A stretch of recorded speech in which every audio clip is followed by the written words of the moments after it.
สำคัญหลายประการแรกก็คือเรื่อง IAEA เรื่องลดอาวุธจำกัดอาวุธดูแลอาวุธนิวเคลียร์อันที่สองก็คือเรื่องที่เกี่ยวกับอาชญากรรมเกี่ยวกับความกระบวนการยุติธรรมก็มี2องค์กรใหญ่ๆอันแรกก็คือ UN Office on Drugs and Crime UNODC นะครับก็ทำเรื่องเกี่ยวกับอาชญากรรมต่างๆเรื่องยาเสพติดอีกหน่วยงานหนึ่งก็คือ Commission on Criminal Crime Prevention ย่อว่า CCPCJ นะครับอันนี้พระองค์ท่านก็เข้าไปเกี่ยวข้องค่อนข้างมากแต่ว่าระยะหลังเนี่ยเห็นชัดว่ามีผู้หญิงเป็นนักโทษในเรือนจำมากขึ้นแล้วก็เห็นชัดว่าความจำเป็นความต้องการเนี่ยต่างกับผู้ชายพระองค์ท่านก็เลยเริ่มสิ่งที่เรียกว่ามาตรฐานสำหรับนักโทษหญิงโดยเฉพาะและในที่สุดก็สามารถออกผลักดันออกมาเป็นเรียกว่า Bangkok Rules นะครับก็คือกฎที่ออกที่กรุงเทพนะครับอันนี้ก็เพื่อดูแลนักโทษหญิงโดยเฉพาะเลยแล้วก็ไปผ่านมติในสมัชชาใหญ่สหประชาชาตินะครับในปี 2010ในเรื่องที่เกี่ยวกับทูลกระหม่อมพานะครับสำหรับพระราชกรณียกิจต่างประเทศนั้นเนี่ยมากมายและมีความหลากหลายมากนะครับท่านถ้าเกิดจะแบ่งเป็น2วาระเนี่ยในช่วงแรกของปีครึ่งเนี่ยท่านทรงดำรงตำแหน่งประธานคณะกรรมการของ UNODC นะครับว่าด้วยการป้องกันอาชญากรรมและความยุติธรรมทางอาญาและท่านเองได้รับการกราบทูลเชิญให้เป็นประธานการประชุมสมัยที่21ตลอดเวลาที่พระองค์ท่านทรงดำรงตำแหน่งประธานการประชุม1ปีท่านไม่เคยขาดการประชุมแม้แต่วันเดียวในช่วงที่เป็นเอกอัครราชทูตนั้นเนี่ยท่านปฏิบัติหน้าที่ของความเป็นเอกอัครราชทูตได้อย่างสมบูรณ์แบบมากแน่นอนว่างานส่วนใหญ่ของเรานั้นมุ่งที่พหุภาคีที่ UNODC ที่นั่นนะครับแต่ในเรื่องของการเจริญสัมพันธไมตรีกับออสเตรียนั้นพระองค์ท่านก็สามารถที่จะอาศัยน้ำพระทัยอาศัยพระบารมีผูกใจคณะทูตานุทูตแล้วก็ประเทศเจ้าบ้านหน่วยงานต่างๆได้เป็นอย่างดีมากสิ่งหนึ่งที่คนคาดไม่ถึงในฐานะองค์เอกอัครราชทูตเนี่ยคือการคุ้มครองดูแลรักษาผลประโยชน์ของคนไทยในประเทศนั้นๆเขาจะได้เรามีงานกงสุลสัญจรที่สถานทูตจะบริการทางด้านนิติกรให้กับพี่น้องชาวไทยที่อยู่ในประเทศนั้นๆในหลายโอกาสต้องไปต่างเมืองต่างแคว้นเชื่อไหมครับว่าพระองค์ท่านเสด็จไปทุกครั้งไม่ว่าจะเป็นแคว้นซึ่งอยู่ไกลยังไงก็ตามท่านเสด็จไปด้วยแล้วก็เปิดโอกาสให้พี่น้องชาวไทยได้มาเข้าท่านมาช่วยนั่งทำนิติกรนั่งช่วยเขียนดูพาสปอร์ตช่วยเขียนช่วยประชาชนด้วยพี่น้องประชาชนชาวไทยที่ได้สัมผัสเนี่ยปลื้มปิติยินดีมากไม่มีใครคาดคิดหรอกครับว่าวันหนึ่งเนี่ยตัวอยู่ซาวส์บุกนะครับอยู่ทีโรจะมีเจ้าฟ้าเจ้าแผ่นดินเสด็จไปให้ความกันเองขนาดนั้นผมดูแล้วผมพิจารณาเองแล้วเนี่ยเป็นเพราะพระองค์ท่านเนี่ยพระเจริญพระชรรษาเติบโตมาเนี่ยด้วยความที่ท่านอยากใกล้ชิดประชาชนถามว่าทำไมคือท่านเป็นนักศึกษาคณะนิติศาสตร์ธรรมศาสตร์ท่านได้มีโอกาสเข้าไปเยี่ยมดูงานของทันตสถานผู้ต้องขังหญิงนะครับท่านได้ไปเห็นว่าจริงๆแล้วเนี่ยผู้ต้องขังหญิงเนี่ยก็เป็นมนุษย์เหมือนกันแต่มีความแตกต่างทางกายภาพระหว่างนักโทษชายกับนักโทษหญิงทำให้มีพระดำริขึ้นมาว่าถึงแม้จะเป็นผู้หญิงแต่ก็ควรจะได้รับสิทธิเสมอภาคเช่นกับผู้ต้องขังชายพระองค์ท่านก็เลยตั้งเป็นโครงการกำลังใจในพระดำริพระเจ้าหลานเธอพระองค์เจ้าพัชรกิติยาภานะครับมุ่งเน้นที่จะดูแลความเป็นอยู่การปฏิบัติต่อผู้ต้องขังหญิงนะครับที่ควรจะได้รับสิทธิที่พึงได้รับท่านเคยรับสั่งกับผมเองเสมอว่าสิ่งหนึ่งที่ปลูกฝังแล้วดลพระทัยให้ท่านให้ความสนใจในเรื่องของมนุษย์ผู้เปราะบางสตรีและเด็กคือทูลกระหม่อมปู่นะครับล้นเกล้ารัชกาลที่9สอนว่าเราต้องคิดถึงสิ่งเหล่านี้ประชาชนสำคัญที่สุดซึ่งไปอยู่ในพระทัยท่านตลอดมาครับจากรากฐานแห่งการเรียนรู้สู่เส้นทางการทูตบนเวทีโลกสมเด็จเจ้าฟ้ากรมหลวงราชสารินีสิริพัฒน์มหาวชรราชธิดา ทรงแสดงพระเกียรติคุณและพระปรีชาสามารถอันหาที่สุดมิได้ ดังที่ผู้มีโอกาสถวายงานแด่พระองค์อย่างใกล้ชิดต่างยังคงจดจำและสำนึกในพระกรุณาธิคุณและพระกรณียกิจนั้นอย่างมิรู้ลืม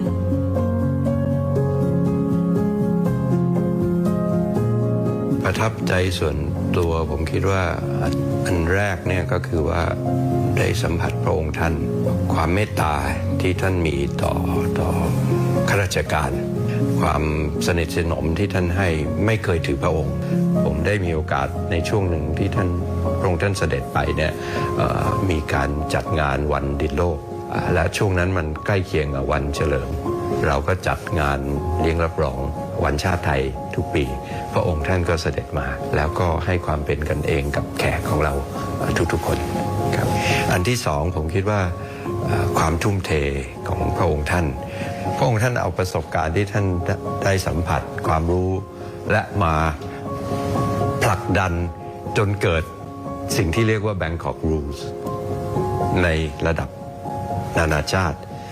สิ่งที่พระองค์ท่านทำในระดับประเทศคือเอลฟี่ยกระดับชีวิตความเป็นอยู่ของนักโทษในเรือนจำผมคิดว่า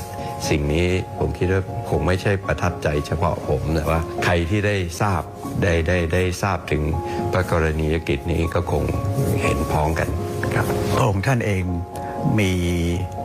พระจริยวัตรแล้วก็มีบทบาทอย่างมากนะครับเป็นที่ชื่นชมเป็นที่ศรัทธาของบรรดาประเทศสมาชิกทั้งหลายเป็นอย่างมากท่านให้ความเป็นกันเองกับทุกคนหมายถึงคณะทูตานุทูตทั้งหลายและคณะทูตทั้งหลายด้วยนะฮะการที่จะเป็นประธานการประชุมได้เนี่ยสิ่งแรกเนี่ยต้องเรียกศรัทธาจากผู้แทนประเทศต่างๆที่เข้าร่วมประชุมได้2จะต้องสามารถควบคุมบรรยากาศและการแสดงข้อคิดเห็นต่างๆต้องรู้จักประนีประนอมผ่อนสั้นผ่อนยาวมีการวางแผนซึ่งพระองค์ท่านเองทูลกระหม่อมพาเนี่ยได้ทรงปฏิบัติหน้าที่ได้อย่างสมบูรณ์แบบมากงานไทยก็เหมือนกันมีจัดงานไทยเฟสติวัลนะฮะพระองค์ท่านก็เสด็จไปแล้วที่น่าปลื้มมากคือไม่ใช่เฉพาะคณะทูตานุทูตทั้งที่ประจำใน UN หรือว่าทวิภาคีมาร่วมงานนะผู้บริหารระดับสูงของรัฐบาลออสเตรียเนี่ยมากันเยอะแยะไปหมดเลยแน่นอนว่าเราจัดก็เหมือนกับการวัฒนธรรมของไทยแล้วมีทุกอย่างพร้อมมูลงานนั้นก็ถือว่าประสบความสำเร็จมากอย่างหนึ่งที่ผู้คนกล่าวขวัญเนี่ยแน่นอนชื่นชมพอใจกับงานว่าดีอย่างไรแต่เขาบอกว่าเขารู้แล้วเขาเข้าใจแล้วคนที่พูดนี่เป็นระดับรัฐมนตรีนะก็บอกเขาเข้าใจเมื่อก่อนเขาไม่เข้าใจแต่เดี๋ยวนี้เขาเข้าใจแล้วว่าทำไมสถาบันพระมหากษัตริย์เนี่ยถึงได้เป็นที่รักศรัทธาของประชาชนชาวไทย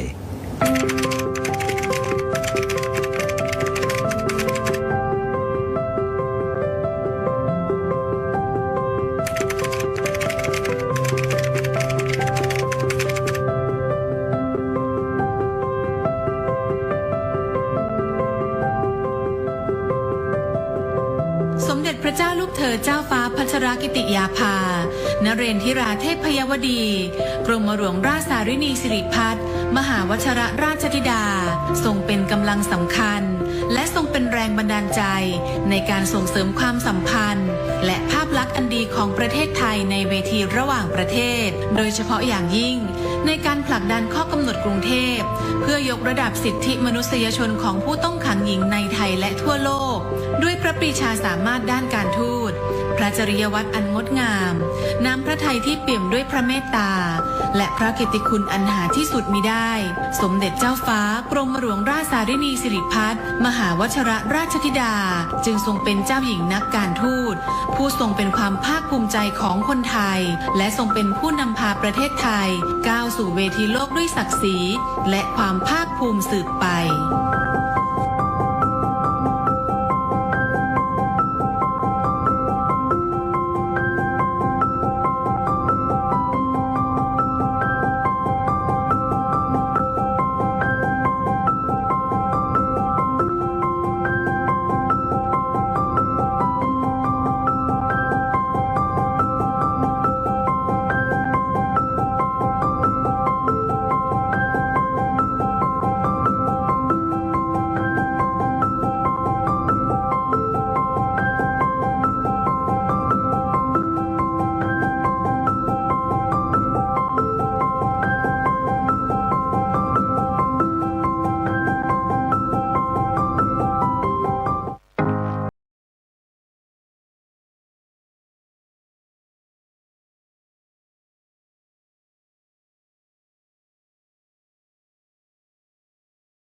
ด็จไปทรงงานพระองค์ท่านทรงสังเกตเห็นป้ายโรงเรียนหินอ่อนที่ขัดกับอาคารเรียนที่ทรุดโทรม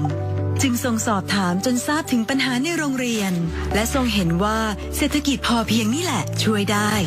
จึงเริ่มจากในโรงเรียนก่อนโดยทรงสอนวิถีพอเพียงและทรงริเริ่มโครงการอาหารกลางวันแล้วครอบครัวของเด็กๆก็เริ่มเห็นความเปลี่ยนแปลงจึงเริ่มนำแนวทางไปใช้บ้างความสุขจึงเริ่มขยายออกไปจากจุดเล็กๆนี้พระองค์ท่านจึงทรงตั้งสำนักงานโครงการส่วนพระองค์ขึ้นเพื่อแก้ปัญหาให้ชาวบ้านช่วยให้พวกเขามีคุณภาพชีวิตที่ดีขึ้นไม่นานการพัฒนาก็ขยายไปถึงจังหวัดอื่นๆนอกจากพัฒนาชีวิตยังทรงพัฒนาจิตใจคนในชุมชนด้วยการทำนุบำรุงศาสนาอีกด้วยงานทั้งหมดนี้ไม่ง่ายและต้องใช้เวลาแต่มันก็ทำให้รู้ว่าการพัฒนาจะเกิดผลยั่งยืนได้ต้องเริ่มจากรากฐานที่มั่นคง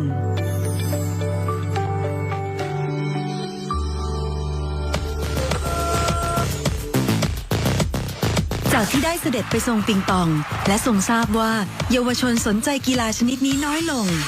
จึงทรงนึกถึงเด็กๆในสถานพินิจที่มีโอกาสจำกัดและทรงเห็นว่าปิงปองน่าจะเหมาะกับพวกเขาโดยทรงเริ่มโครงการ Young Table Tennis Way of Change เปิดโอกาสให้พวกเขาได้เข้าสู่เส้นทางกีฬาอาชีพ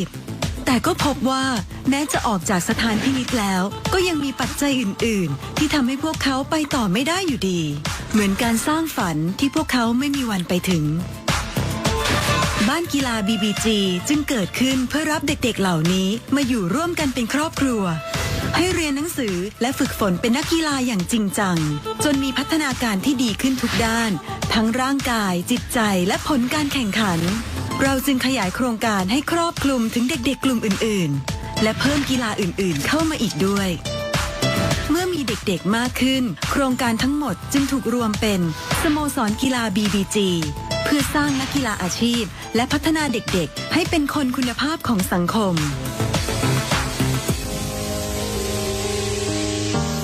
ไม่น่าเชื่อว่าห้องเล็กๆห้องนี้คือจุดเริ่มต้นของงานทั้งหมดที่ขยายเป็นทั้งมูลนิธินภาสำนักงานโครงการส่วนพระองค์และสโมสรกีฬา BBG ความตั้งใจที่ยิ่งใหญ่เริ่มขึ้นที่นี่และได้สร้างการเปลี่ยนแปลงที่ยิ่งใหญ่ให้ผู้คนมาแล้วอย่างมากมายและพวกเราจะตั้งใจทำเช่นนี้ต่อไปด้วยความหวังให้ทุกพื้นที่ในแผ่นดินไทยได้มีรอยยิ้มจากการเติบโตที่ยั่งยืน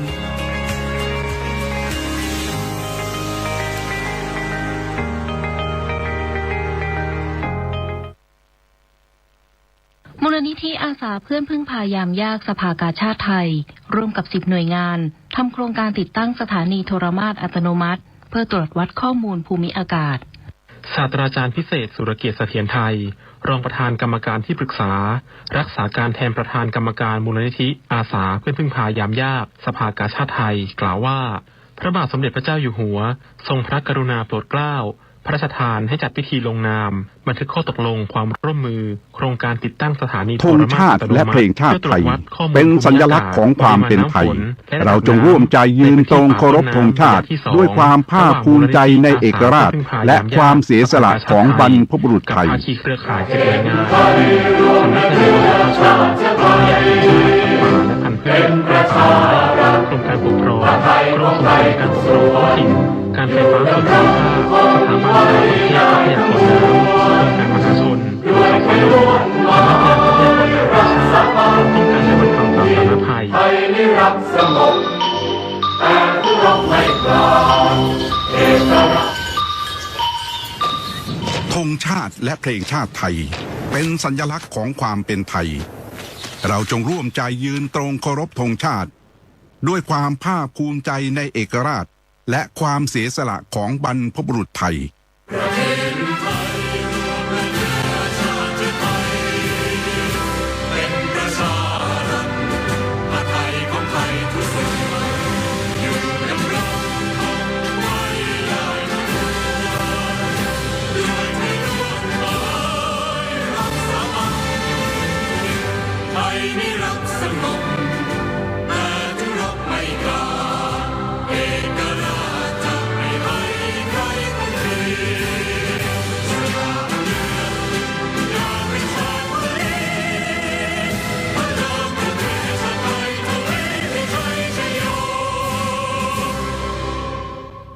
และกองทัพบกเพื่อสืบสานพระราชดำริ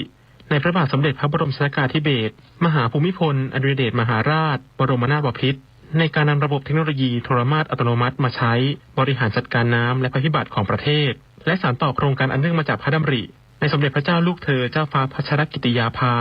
นเรนทิราเทพยวดีกรมหลวงราชสารินีสิริพัฒน์มหาวชิรราชธิดาโดยจะติดตั้งสถานีโทรมาตอัตโนมัติในพื้นที่ป่าต้นน้ำให้ครบตามแผนที่510สถานีไว้ใช้ส่งข้อมูลผ่านระบบโทรคมนาคมเพื่อใช้เฝ้าระวังป้องกันภัยพิบัติการบริหารจัดการน้ำในชุมชนการป้องกันความสูญเสียต่อชีวิตและทรัพย์สินของประชาชนจากภัยพิบัติอย่างยั่งยืนประเทศไทยขาดสถานีวัดปริมาณน้ำฝนที่อยู่ในที่สูงนะครับที่อยู่บนเขาการจะวัดปริมาณน้ำฝนที่ได้ผลมีประสิทธิภาพที่สุดต้องวัดจากที่สูงจากต้นน้ำนะครับการทำงานของโทรมาตก็คือว่าเมื่อวัดปริมาณน้ำฝนแล้วเนี่ยก็จะส่งสัญญาณไปที่เซิร์ฟเวอร์ของสสน.ของสำนักงานสารสนเทศทรัพยากรน้ำเขาก็จะวิเคราะห์ว่าปริมาณน้ำฝนขนาดนี้มันจะมีน้ำป่าไหลหลากไหมจะมีน้ำท่วมไหมต้องอพยพไหมทั้งหมดนี้ก็เพื่อป้องกันภัยเฝ้าระวังภัยให้พี่น้องประชาชนทั่วประเทศเพราะว่าสภาพของภูมิอากาศที่เป็นวิกฤตเนี่ยมันจะหนักขึ้นทุกวันถ้าเรารู้ล่วงหน้าได้พอที่จะหลบลี้หนีภัยได้ป้องกันภัยได้ก็จะเป็นประโยชน์ที่ผ่านมาก็ถือว่าได้ผลถึงระดับพอใจนะครับได้มีการลดความสูญเสียทั้งทรัพย์สินแล้วก็ชีวิตไปได้มากพอสมควรครับ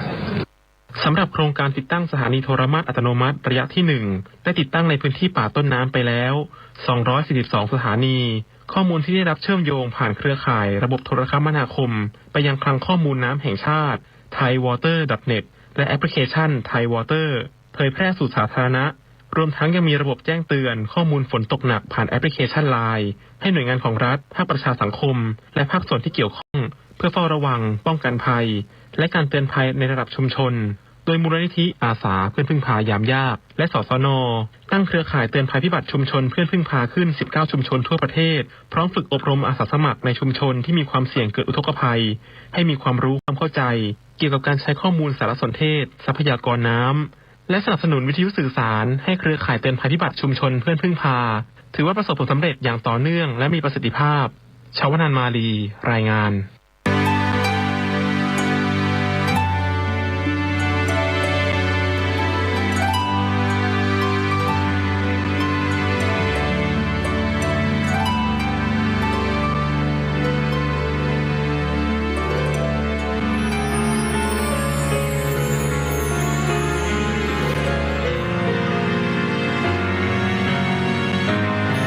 พระเจ้าลูกเธอเจ้าฟ้าพัชรกิติยาภา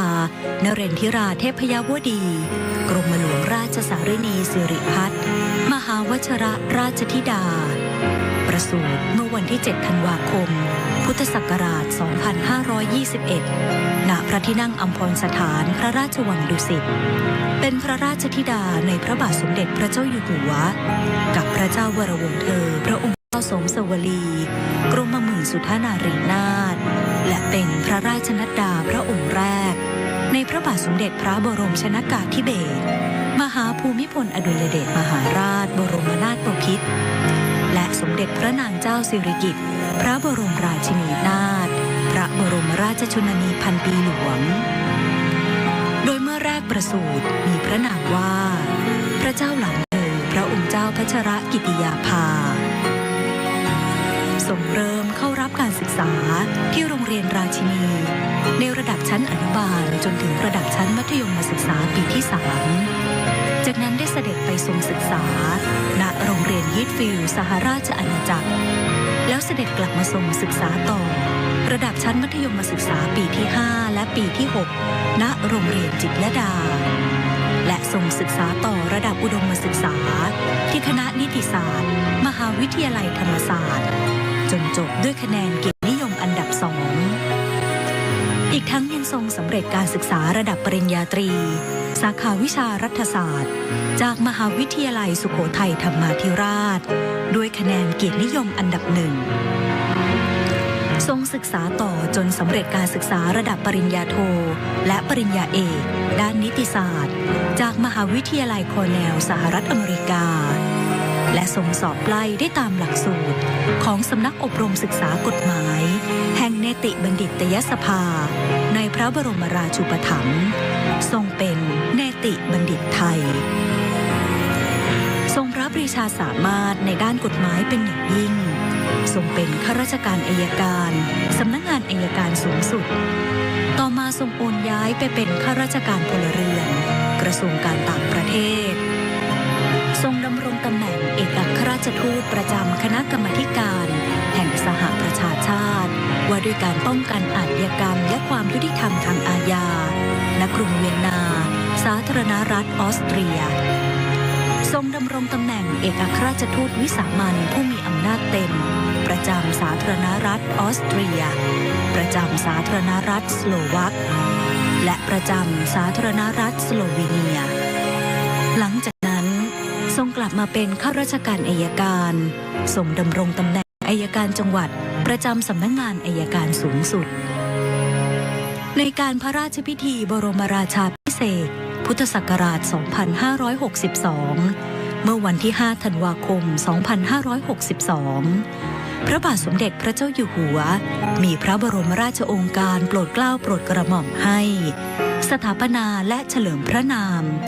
พระเจ้าหลานเธอพระองค์เจ้าพัชรกิติยาภาเป็นสมเด็จพระเจ้าลูกเธอเจ้าฟ้าพัชรกิติยาภานเรนทิราเทพยวดีต่อมาวันที่ 28 กรกฎาคม 2562 พระบาทสมเด็จพระเจ้าอยู่หัวมีพระบรมราชโองการโปรดเกล้าโปรดกระหม่อมให้สถาปนาพระเกียรติยศขึ้นเป็นเจ้าฟ้าต่างกรมฝ่ายในมีพระนามตามที่จารึกในพระสุพรรณบัตรว่าสมเด็จพระเจ้าลูกเธอเจ้าฟ้าพัชรกิติยาภานเรนทิราเทพยวดีกรมหลวงราชสารินีสิริพัฒน์มหาวชรราชธิดาวันที่ 2 กุมภาพันธ์ พุทธศักราช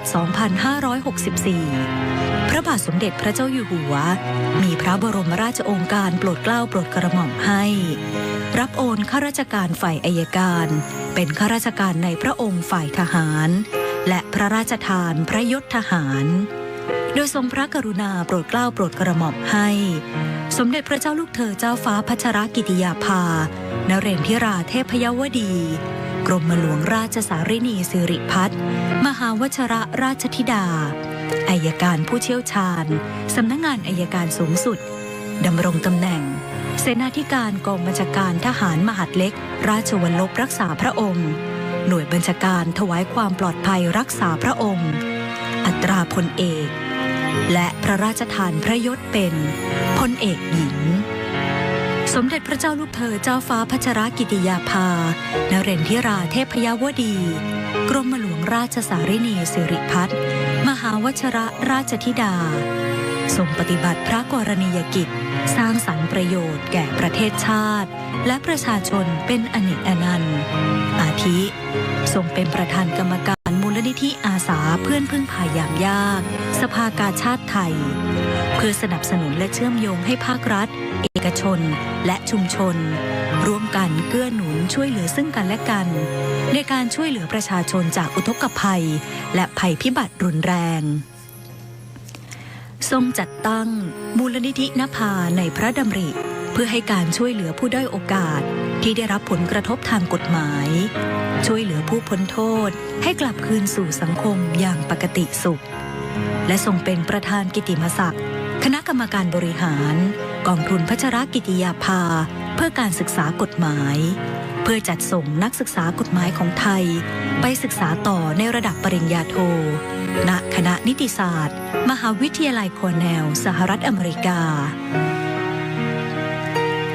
ด้วยพระปรีชาสามารถและการทรงงานด้านกระบวนการยุติธรรมเพื่อประโยชน์สุขแก่ราษฎรจึงทรงได้รับการยกย่องจากองค์กรนานาชาติขอพระราชทานถวายรางวัลเพื่อเฉลิมพระเกียรติคุณอาทิรางวัล Medal of Recognition จาก UNODC ซึ่งเป็นรางวัลเกียรติยศสูงสุดของสำนักงานว่าด้วยยาเสพติดและอาชญากรรมแห่งสหประชาชาติและยูนิเฟมกองทุนสหประชาชาติเพื่อการพัฒนาสตรี ได้กราบทูลเชิญให้ทรงเป็นทูตสันทวไมตรีในการต่อต้านความรุนแรงต่อผู้หญิงนอกจากนี้สมเด็จพระเจ้าลูกเธอเจ้าฟ้าพัชรกิติยาภานเรนทิราเทพยวดีกรมหลวงราชสารินีสิริพัฒน์มหาวชรราชธิดายังทรงปฏิบัติพระกรณียกิจนานับประการในการแบ่งเบาพระราชกรณียกิจในสมเด็จพระบรมชนกนาถ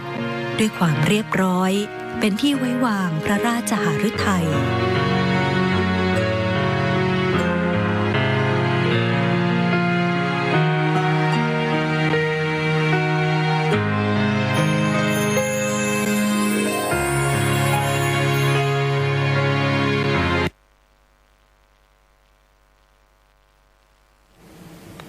ประกาศสมเด็จพระเจ้าลูกเธอเจ้าฟ้าพัชรกิติยาภานเรนทิราเทพยวดีกรมหลวงราชสารินีสิริพัฒน์มหาวชรราชธิดาสิ้นพระชน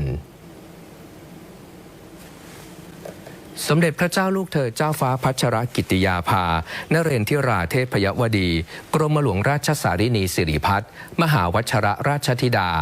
ทรงพระประชวรหมดพระสติด้วยพระอาการทางพระหทัยและทรงเข้ารับการรักษาพระองค์ที่โรงพยาบาลจุฬาลงกรณ์สภากาชาดไทย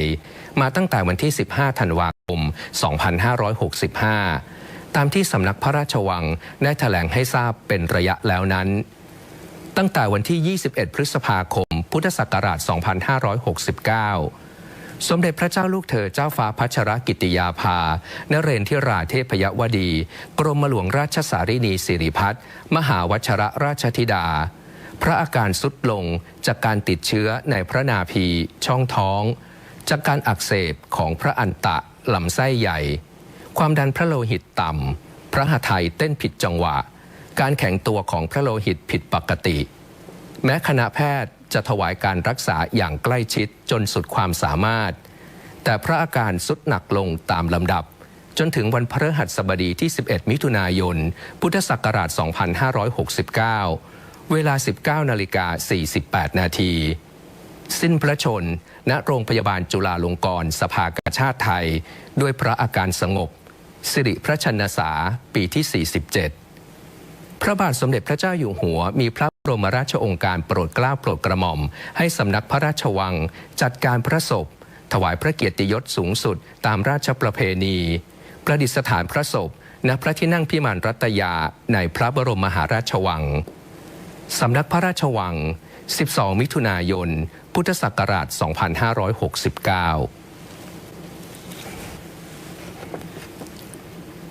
ประกาศสำนักพระราชวังเรื่องการถวายน้ำสงฆ์และถวายสักการะพระศพสมเด็จพระเจ้าลูกเธอเจ้าฟ้าพัชรกิติยาภา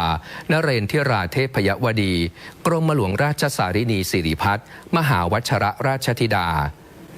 ด้วยสำนักพระราชวังได้รับพระราชทานพระบรมราชานุญาตในการเข้าถวายน้ำสงฆ์และถวายสักการะพระศพสมเด็จพระเจ้าลูกเธอเจ้าฟ้าพัชรกิติยาภานเรนทิราเทพยวดีกรมหลวงราชสารินีสิริพัฒน์มหาวชรราชธิดาดังนี้ 1. พระราชทานพระบรมราชานุญาตให้ประชาชนทั่วไปเข้าถวายน้ำสงฆ์พระศพสมเด็จพระเจ้าลูกเธอเจ้าฟ้าพัชรกิติยาภานเรนทิราเทพยวดีกรมหลวงราชสารินีสิริพัฒน์มหาวชรราชธิดาเบื้องหน้าพระรูปซึ่งประดิษฐานณศาลาสหไทยสมาคมในพระบรมมหาราชวังในวันเสาร์ที่ 13 มิถุนายน พุทธศักราช 2569 ตั้งแต่เวลา 8:30 นาทีถึงเวลา 12:00 น. 2. พระราชทานพระบรมราชานุญาตให้ประชาชนทั่วไปเข้าถวายสักการะเบื้องหน้าพระรูปณศาลาสหไทยสมาคมในพระบรมมหาราชวังทุกวันเวลา 8:30 นาทีถึง 16:00 น. เริ่มตั้งแต่วันอาทิตย์ที่ 14 มิถุนายน พุทธศักราช 2569 ในการนี้ได้จัดสมุดหลวงลงนามถวายความอาลัยไว้ณที่นี้ด้วย 3. พระราชทานพระบรมราชานุญาตให้ประชาชนเข้าถวายสักการะพระศพณพระที่นั่งพิมานรัตยา ภายหลังจากการพระราชพิธีทรงบำเพ็ญพระราชกุศลครบ 15 วัน ทุกวันเวลา 9 นาฬิกาถึง 21 นาฬิกาเริ่มตั้งแต่วันเสาร์ที่ 27 มิถุนายน พุทธศักราช 2569 4. พระราชทานพระบรมราชานุญาตให้ราชสกุล ราชินีกุล คณะองคมนตรี คณะรัฐบาล คณะบุคคล ส่วนราชการ รัฐวิสาหกิจ ภาคเอกชน และประชาชนทั่วไป ร่วมเป็นเจ้าภาพบำเพ็ญพระกุศล สวดพระอภิธรรมพระศพ ภายหลังจากการพระราชพิธีทรงบำเพ็ญพระราชกุศลครบ 100 วัน จึงประกาศมาให้ทราบโดยทั่วกันสำนักพระราชวัง 12 มิถุนายน พุทธศักราช 2569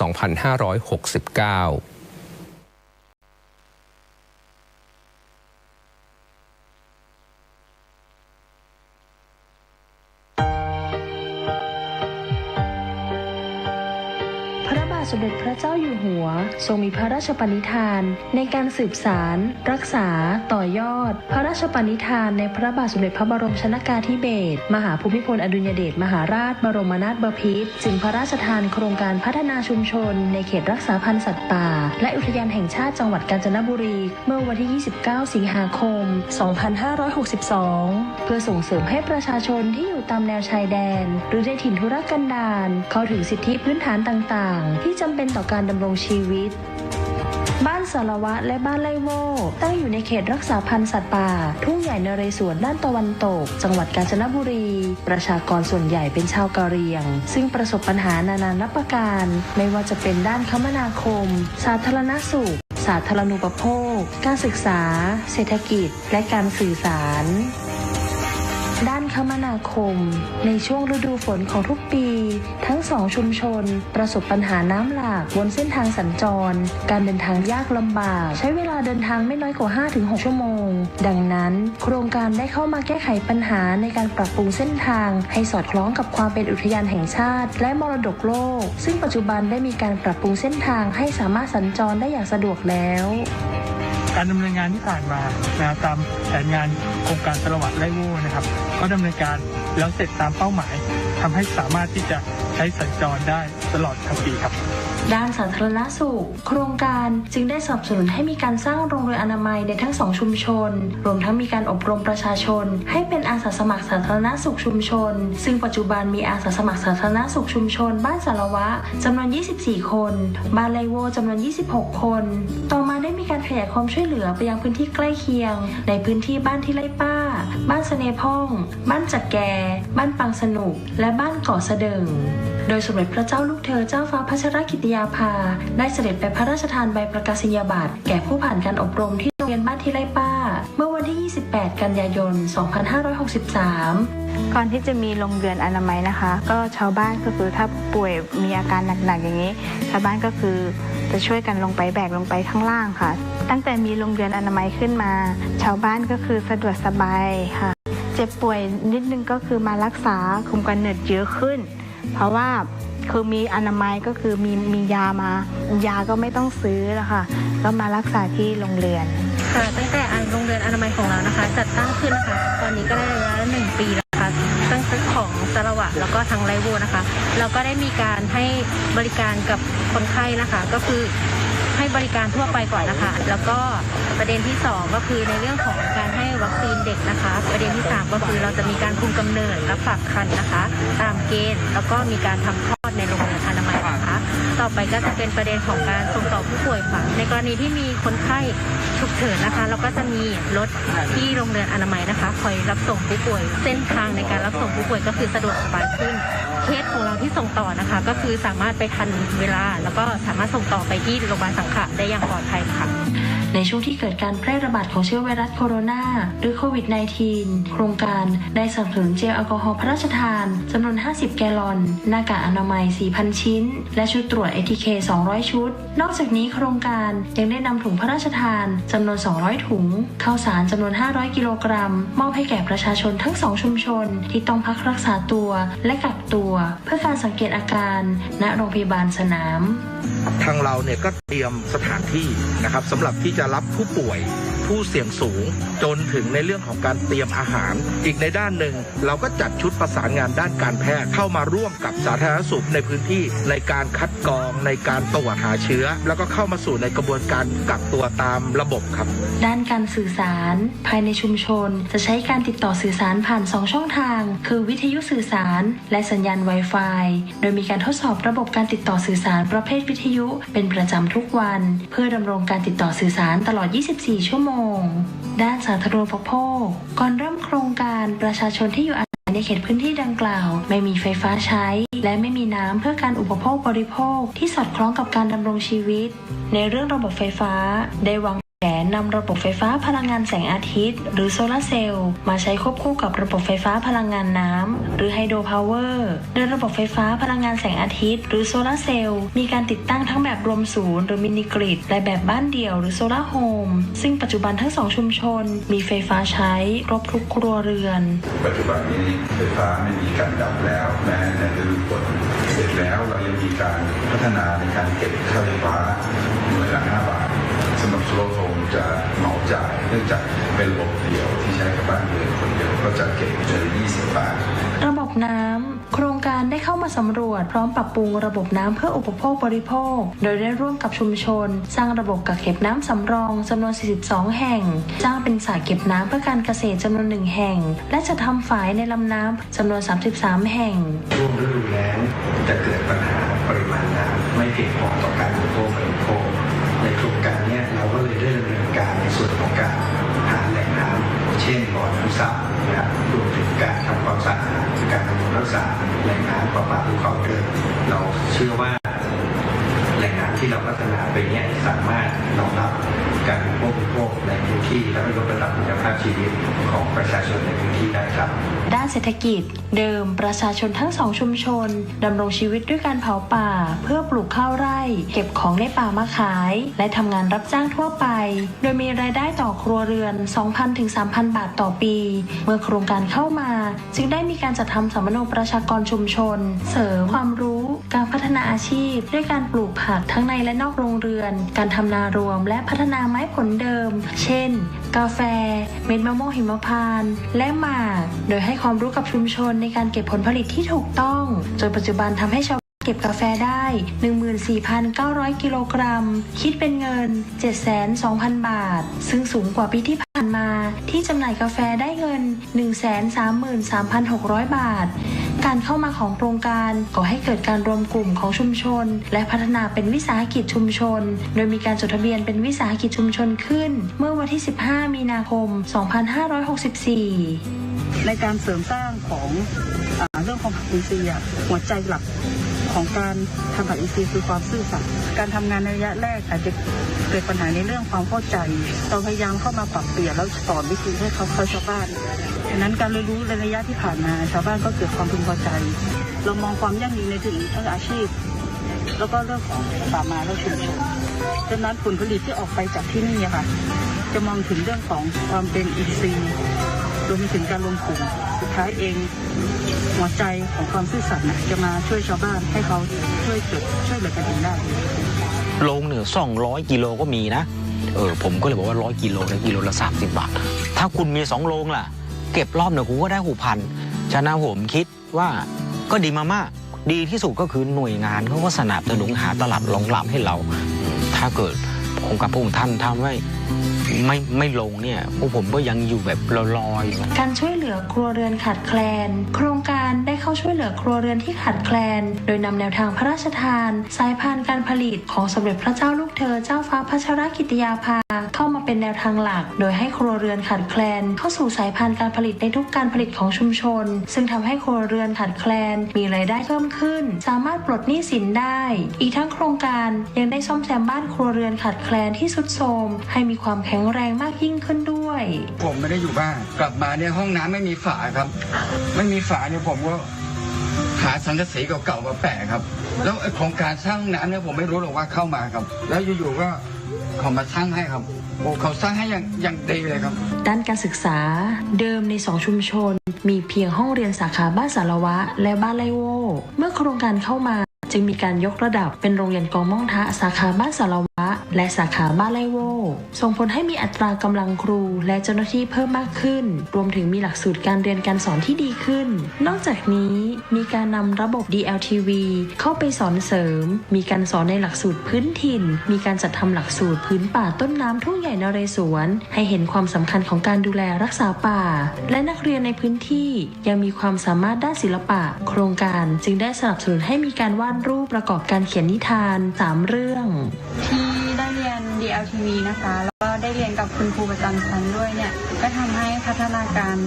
เรียนของเด็กๆเนี่ยดีขึ้นค่ะการศึกษาต่อปีที่ผ่านมามีนักเรียนจากพื้นที่โครงการศึกษาต่อณโรงเรียนอุดมสิทธิศึกษาจำนวน6คนแต่โรงเรียนยังขาดแคลนหอพักนักเรียนดังนั้นสมเด็จพระเจ้าลูกเธอเจ้าฟ้าพัชรกิติยาภาจึงได้พระราชทานทรัพย์ส่วนพระองค์เป็นทุนตั้งต้นในการก่อสร้างหอพักนักเรียนซึ่งปัจจุบันก่อสร้างเสร็จเรียบร้อยแล้วอยู่มาจากหมู่บ้านสารวาค่ะมาม.4 ก็มาเรียนที่อุดมสิทธิศึกษาค่ะเพราะว่าที่อุดมมีหอพักให้อยู่ค่ะประหยัดค่าใช้จ่ายด้วยค่ะที่โรงเรียนอุดมสิทธิศึกษานะคะแล้วก็จะมีการปลูกผักเลี้ยงปลาทำกับข้าวกินเองทำกิจกรรมต่างๆกับเพื่อนมากมายค่ะนอกจากนี้โครงการได้สนับสนุนให้นักเรียนที่ต้องการช่วยเหลือครอบครัวได้เรียนต่อจึงได้จัดให้มีระบบการศึกษานอกโรงเรียนซึ่งปัจจุบันมีนักเรียนและประชาชนในพื้นที่จำนวน112คนด้านการมีส่วนร่วมของชุมชนจากการที่กรมอุทยานได้ตราพระราชบัญญัติอุทยานแห่งชาติพุทธศักราช 2562 และพระราชบัญญัติสงวนและคุ้มครองสัตว์ป่าพุทธศักราช 2562 ในการให้ประชาชนอยู่ร่วมกับป่าและใช้ประโยชน์จากป่าดังนั้นโครงการจึงเข้ามาสนับสนุนแนวทางของป่า3อย่างประโยชน์4อย่างและเป็นจุดเริ่มต้นของการที่ประชาชนทั้ง2ชุมชนได้มอบที่ดินคืนให้แก่กรมอุทยานเพื่อใช้ประโยชน์ในการปลูกป่า3อย่างประโยชน์4อย่างและเมื่อวันที่27กันยายน 2563ที่บ้านสารวะและวันที่29พฤศจิกายน 2564ที่บ้านไร่โวสมเด็จพระเจ้าลูกเธอเจ้าฟ้าพัชรกิติยาภาได้เสด็จไปทรงร่วมปลูกป่าเพื่อเป็นปฐมฤกษ์ในการปลูกป่า3อย่างประโยชน์4อย่างป่า3อย่างประโยชน์4อย่างแต่ละแปลงเนี่ยเราไม่จำเป็นต้องทำเหมือนกันมันขึ้นอยู่กับบริบทของแต่ละแปลงอย่างแปลงนี้เนี่ยชาวบ้านก็ต้องการให้เป็นแหล่งต้นน้ำเราก็ต้องเน้นประโยชน์เรื่องระบบนิเวศเป็นหลักส่วนประโยชน์เรื่องอาหารเรื่องยาเรื่องไม้ใช้สอยเนี่ยอันก็เป็นเรื่องรองไปมูลนิธิภูบดินทร์ในพระบรมราชูปถัมภ์จัดตั้งขึ้นเมื่อวันที่25สิงหาคม 2564โดยพระบาทสมเด็จพระเจ้าอยู่หัวได้พระราชทานเงินตั้งต้นจำนวน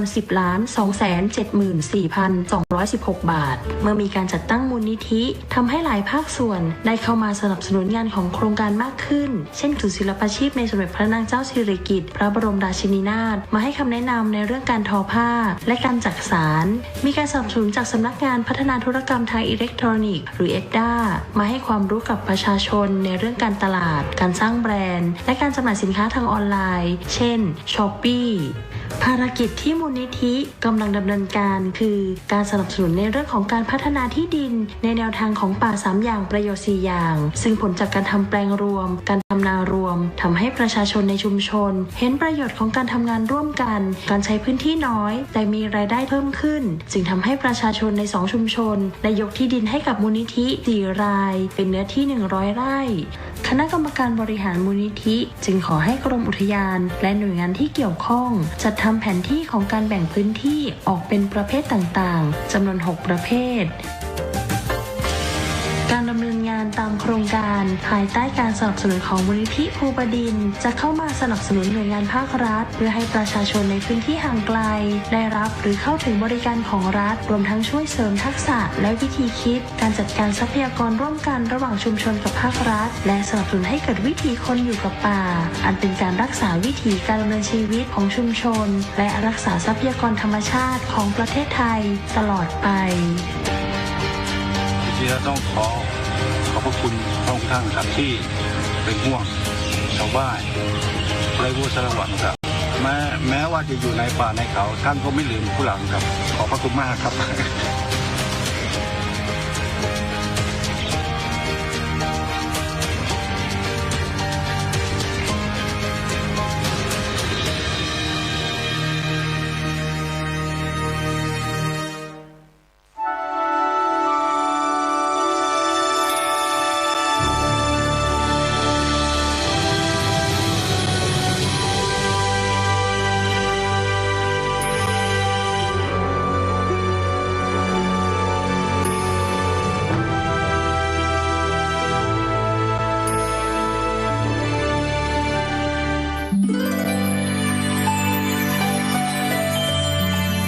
พระเจ้าลูกเธอเจ้าฟ้าพัชรกิติยาภานเรนทิลาเทพยวดี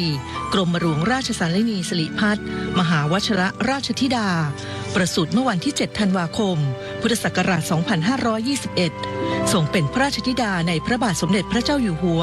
และพระเจ้าวรวงศ์เธอพระองค์เจ้าโสมสวลีกรมหมื่นสุทนารีนาถทรงมีพระอุปนิสัยร่าเริงสดใสตั้งแต่ทรงพระเยาว์จึงทรงเป็นที่รักใคร่ของพระบรมวงศานุวงศ์และราษฎรทุกหมู่เหล่า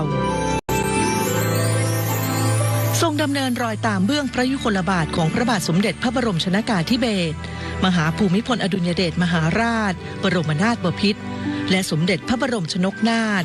โดยได้ตามเสด็จไปทรงงานทั้งในประเทศและต่างประเทศทรงศึกษาเรียนรู้การปฏิบัติพระกรณียกิจจากการทรงลงพื้นที่จริง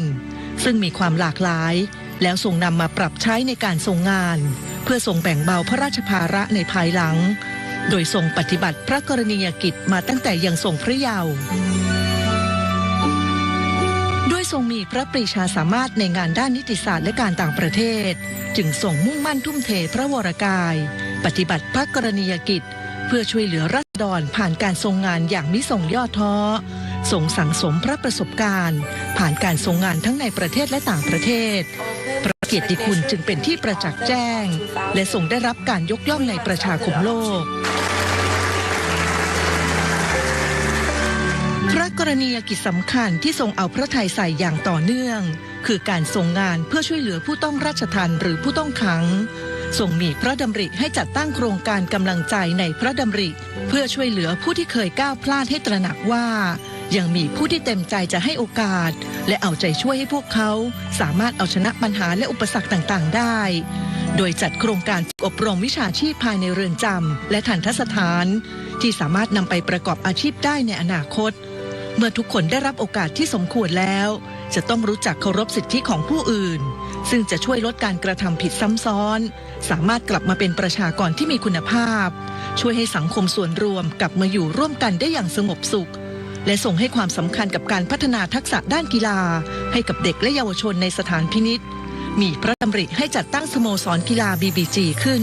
ด้วยทรงเล็งเห็นถึงคุณประโยชน์ของการนำกีฬามาใช้ในการพัฒนาเด็กและเยาวชน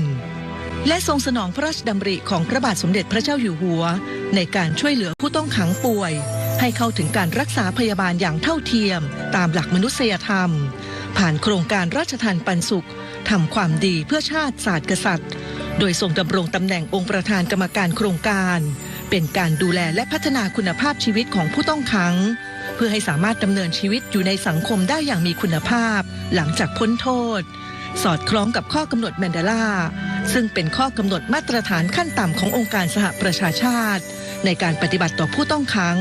และข้อกำหนดกรุงเทพซึ่งเป็นข้อกำหนดสหประชาชาติว่าด้วยการปฏิบัติต่อผู้ต้องขังหญิงและมาตรการที่ไม่ใช่การคุมขังสำหรับผู้กระทำผิดหญิงที่มีหัวใจสำคัญคือการไม่เลือกปฏิบัติซึ่งสมเด็จพระเจ้าลูกเธอเจ้าฟ้าพัชรกิติยาภานเรนทิราเทพยวดีกรมหลวงราชสารินีสิริพัฒน์มหาวชิรราชธิดาทรงผลักดันให้เกิดการบังคับใช้อย่างต่อเนื่องในยามที่ราษฎรเดือดร้อนจากภัยพิบัติได้เสด็จไปส่งเยี่ยมราษฎรอย่างทันท่วงที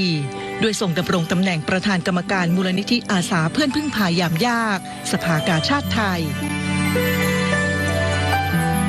พระบาทสมเด็จเจ้าอยู่หัวพระราชินีท่านก็เป็นห่วงนะคะท่านก็ส่งของพระราชทานมาส่งจิตอาสามานะคะมูลนิธิเพื่อนพึ่งพาก็ได้มีส่วนมาช่วยด้วยในตอนนั้นก็เป็นห่วงคนไทยทุกคนก็เป็นห่วงแต่ที่มาเยี่ยมวันนี้มาช้าเพราะว่าตอนนั้น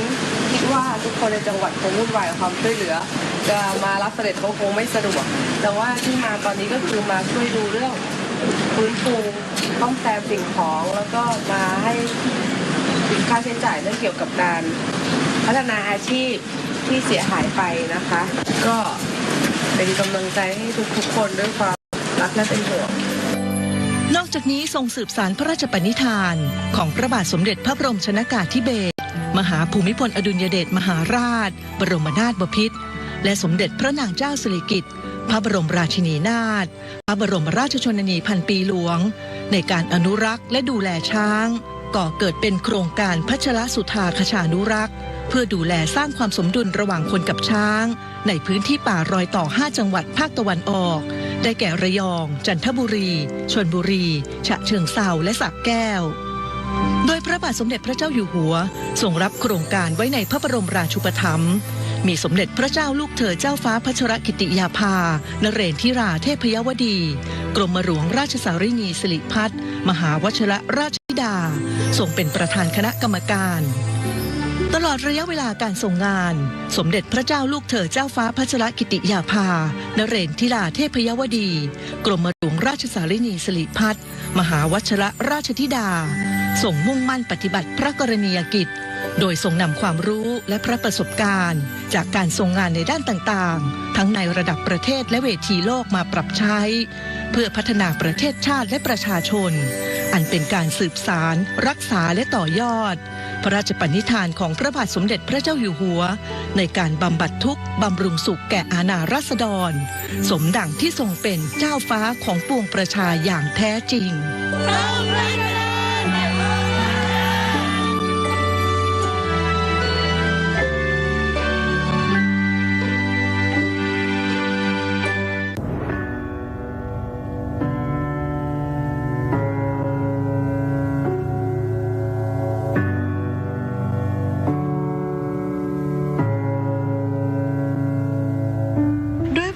กรุณาธิคุณของพระบาทสมเด็จพระปรเมนทรรามาธิบดีศรีสินมหาวชิราลงกรณ์พระวชิรเกล้าเจ้าอยู่หัวที่ทรงใส่พระทัยกับประชาชนชาวไทยทุกหมู่เหล่าอย่างเท่าเทียมกันไม่เว้นแม้แต่ผู้ต้องขังในเรือนจำที่ประสบปัญหาด้านสุขภาพด้วยเหตุนี้จึงพระราชทานโครงการราชทานปันสุขทำความดีเพื่อชาติศาสตร์กษัตริย์เพื่อแก้ปัญหาด้านสุขภาพอนามัยของผู้ต้องขังอันเป็นสิทธิขั้นพื้นฐานที่มนุษยชนพึงได้รับเมื่อวันที่28ธันวาคม2562พระบาทสมเด็จพระวชิรเกล้าเจ้าอยู่หัวและสมเด็จพระนางเจ้าพระบรมราชินีเสด็จเปิดโครงการระยะที่1ณทัณฑสถานโรงพยาบาลราชทัณฑ์และได้พระราชทานเครื่องมือแพทย์ด้วยพระราชทรัพย์ส่วนพระองค์จำนวน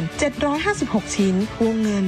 190ล้านบาทเศษให้กับเรือนจำทัณฑสถาน25แห่งรวมทั้งพระราชทานรถเอ็กซเรย์เคลื่อนที่ให้กับโรงพยาบาลประจำเขตอีก12แห่งและได้พระราชทานแนวทางอื่นๆอาทิการพัฒนาศักยภาพผู้ต้องขังให้มีความรู้การรักษาพยาบาลด้วยการเป็นอาสาสมัครสาธารณสุขเรือนจำการจัดตั้งมุมสุขภาพราชทัณฑ์ปันสุขการบูรณาการในการทำงานระหว่างเรือนจำและโรงพยาบาลและสนับสนุนให้จิตอาสาจากศูนย์อำนวยการใหญ่จิตอาสาพระราชทานเข้ามาช่วยดูแลในมิติสุขภาพและสิ่งแวดล้อม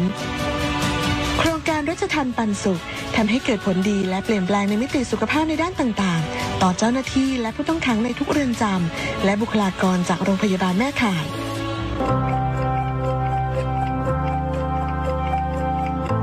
ปัจจุบันผู้ต้องขังโดยส่วนใหญ่ 89% ได้รับการขึ้นทะเบียนตรงกับโรงพยาบาลแม่ข่ายผู้ต้องขังสามารถเข้าถึงบริการสุขภาพได้ผู้ต้องขังต่างด้าวผู้ต้องขังไร้สิทธิ์หรือผู้ต้องขังคนไทยที่เราไม่สามารถตรวจสอบสิทธิ์ได้เนี่ยเมื่อก่อนการเข้าถึงบริการสุขภาพของผู้ต้องขังกลุ่มนี้ค่อนข้างยากลำบากแต่ในปัจจุบันเนี่ยเรามีการบูรณาการทั้งในส่วนของกระทรวงยุติธรรมกรมราชทัณฑ์ในส่วนของกระทรวงสาธารณสุขรวมไปถึงสำนักงานหลักประกันสุขภาพแห่งชาติทุกคนร่วมมือกันแล้วก็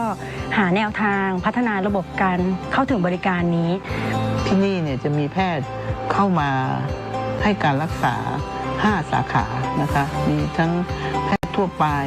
สูตินรีแพทย์ทันตแพทย์จักษุแพทย์แล้วก็จิตแพทย์นอกจากนั้นก็อาการมากขึ้นเราก็จะส่งตามที่แพทย์เนี่ยได้ให้คำแนะนำว่าให้ไปที่นู่นที่นี่โรงพยาบาลหมอกเป็นโรงพยาบาลชุมชนขนาด M2 ให้การดูแลเรือนจำกลางสมุทรปราการครับซึ่งมีผู้ต้องขังอยู่ประมาณ 4,000 ถึง 5,000 รายซึ่งปัจจุบันปี 65 เนี่ยนะครับมีผู้ต้องขังอยู่ประมาณ 4,000 รายก็มีเรื่องของโรค NCD นะครับประมาณ 2,000 รายได้จากการที่มีโครงการราชทัณฑ์ปันสุขขึ้นมานะครับก็ทำให้มีแพทย์มีพยาบาลมีเภสัชกรและเจ้าหน้าที่สาวิชาชีพนะครับลงไปให้การดูแลผู้ต้องขังในเรือนจำทำให้มีการคัดกรองผู้ป่วยเบาหวานความดันนะครับกลุ่มปกติเราก็จะให้คำแนะนำในการดูแลตัวเองในกลุ่มเสี่ยงสูงจะมีการติดตามเป็นระยะทุก6เดือนนะครับส่วนในผู้ที่สงสัยก็จะให้การปรับเปลี่ยนพฤติกรรมควบคุมอาหารนะครับการออกกำลังแล้วก็มีการติดตามนะครับทุก3เดือนนะครับมีการสั่งยาให้จากการดำเนินการโครงการราชทัณฑ์ปันสุขนะครับเกี่ยวกับโรคทางช่องปากนะครับโดยเฉพาะฟันนะฮะเราได้รับยูนิตฟันซึ่งเป็นของพระราชทานนะครับยูนิตพระราชทานเข้ามาเนี่ย แล้วเราส่งทีมทันตแพทย์เข้าไปทำการอุดฟันนะครับซึ่งทำให้ผู้ต้องขังเนี่ยสามารถทานอาหารแล้วก็สุขภาพดีขึ้นนะครับกลุ่มของวัณโรคนะครับโครงการพระอาจารย์ปันสุขเนี่ยมีรถเอ็กซเรย์เคลื่อนที่นะครับเข้ามาเอ็กซเรย์น้อยคนละ1 ครั้งต่อปีนะครับก็สามารถทำให้ค้นพบได้เร็วนะครับซึ่งไหนที่เขาไปค้นพบปีแรกเนี่ยค้นพบถึง 16% นะครับสุขภาพจิตนะครับตอนนี้เรามีการส่งพยาบาลจิตเวชเข้าไปให้คำแนะนำเบื้องต้นนะครับแล้วก็กำลังดำเนินการระบบเทเลเมดิซีนนะครับซึ่งทำให้คุณหมอหรือว่าคุณพยาบาลเนี่ยคนไข้สามารถเข้าถึงบริการตรงนี้มากขึ้น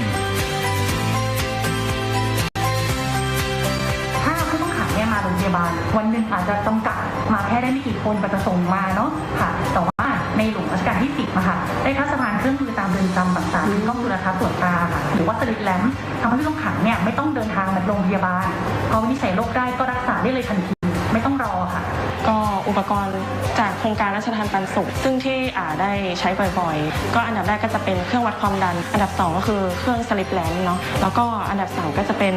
ระบบเทเลเมดิซีน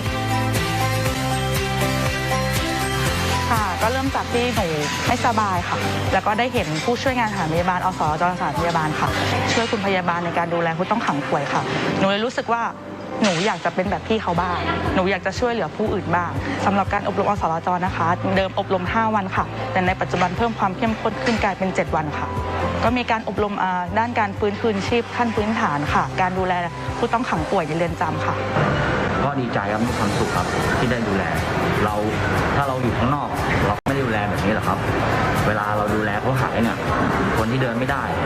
จนวันหนึ่งเขาเดินได้เรามีความสุขครับเป็นโรคไตครับพระเจ้าอยู่หัวได้เสด็จมาโรงพยาบาลนี้พระองค์ท่านก็ได้มาบริจาคเครื่องไม้เครื่องมือทางการแพทย์แล้วก็มีบริจาคเครื่องฟอกไตด้วยครับที่ผมฟอกอยู่ทุกวันนะครับก็ปลาบปลื้มใจมากเลยครับที่มีโครงการพระเจ้าอยู่หัวเกิดขึ้นมาถ้าไม่มีพระองค์ท่านวันนั้นก็คงไม่อยู่วันนี้เพราะว่าวันนั้นไม่หาโรงพยาบาลไม่ได้เลยครับก็คือเป็นผู้ป่วยฉุกเฉินแล้วครับตัวเองเป็นโรคภูมิแพ้แล้วก็เป็นโรคเครียดก็หลายๆคนที่เข้ามาก็แรกเริ่มเลยก็จะเครียดนะคะก็ได้รับการดูแลอย่างดีนะคะแล้วก็การมีหนังสือให้เราอ่านการที่เรามีโอกาสรีแลกซ์ได้ออกกำลังกายอะไรอย่างเงี้ยก็ช่วยได้เยอะค่ะก็โครงการราชทานปันสุขมีส่วนที่จะช่วยผู้ต้องขังได้ดีมากต้องขอบคุณไปแล้วค่ะ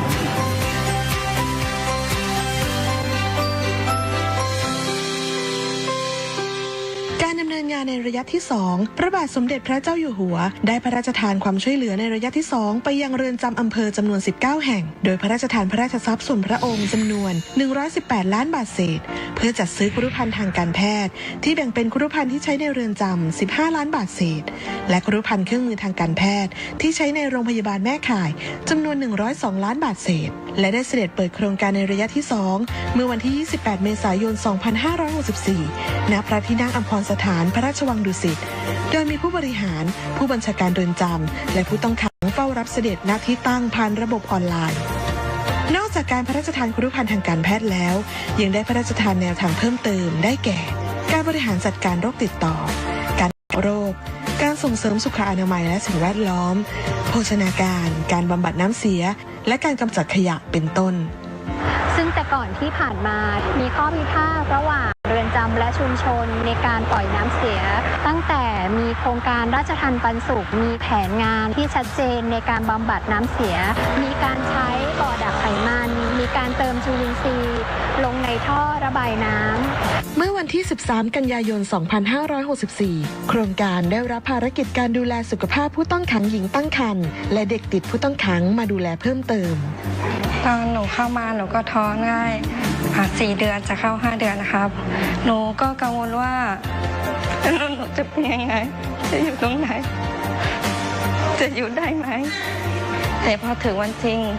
หนูก็มีเจ้าหน้าที่เขาเคยมาผัดท้องแล้วก็พาหนูไปหาหมอแล้วก็กำหนดคลอดพ่อหนูไปคลอดที่โรงพยาบาลเจ้าหน้าที่เขาก็คุมดีมากเลยค่ะแล้วก็โครงการราชทานปันสุขเขาเคยให้กำลังใจให้หนูด้วยจริงๆก็บอกว่าท้ออยู่นะคะแต่ก็เห็นหน้าลูกเคยให้กำลังใจให้หนูทุกวันนี้ค่ะปัญหาเรื่องเกี่ยวกับมะเร็งนะครับโดยเฉพาะผู้ต้องขังสตรีนะครับก็พบว่ามีเรื่องของมะเร็งเต้านมมะเร็งปากมดลูกนะครับ 2 กลุ่มนี้อยู่ในขั้นกลางการดำเนินการอย่างต่อเนื่องนะครับ จากสถานการณ์การแพร่ระบาดของโรคติดเชื้อไวรัสโคโรนา 2019 โควิด -19 ไปทั่วโลกรวมถึงประเทศไทยและส่งผลกระทบต่อเรือนจำเช่นกันทว่าด้วยแนวทางที่ได้พระราชทานไว้ตั้งแต่ห้องกักโรคการส่งเสริมเรื่องสุขาภิบาลเรือนจำและอนามัยสิ่งแวดล้อมการบูรณาการระหว่างเรือนจำกับโรงพยาบาลแม่ข่ายจึงทำให้เรือนจำสามารถรับมือและแก้ไขปัญหาได้ทันการนอกจากนี้ผู้ต้องขังก็ยังได้รับพระมหากรุณาธิคุณอีกเช่นเดิมโดยได้พระราชทานพระราชทรัพย์ส่วนพระองค์จำนวน 48 ล้านบาทเศษในการจัดหาอุปกรณ์ทางการแพทย์นอกจากนี้ยังได้พระราชทานยาฟาวิพิลาเวียจำนวน 200,000 เม็ดพระราชทานพระราชทรัพย์ส่วนพระองค์อีก 1 ล้านบาทในการปรับปรุงห้องปฏิบัติการอนูชีวโมเลกุลระบบความดันลบณทันตสถานโรงพยาบาลราชทัณฑ์เมื่อวันที่ 25 สิงหาคม 2564 พระบาทสมเด็จพระเจ้าอยู่หัวทรงให้จัดตั้งมูลนิธิราชทัณฑ์ปันสุขทำความดีเพื่อชาติศาสตร์กษัตริย์ขึ้นและพระราชทานพระราชทรัพย์ส่วนพระองค์ตั้งต้นจำนวน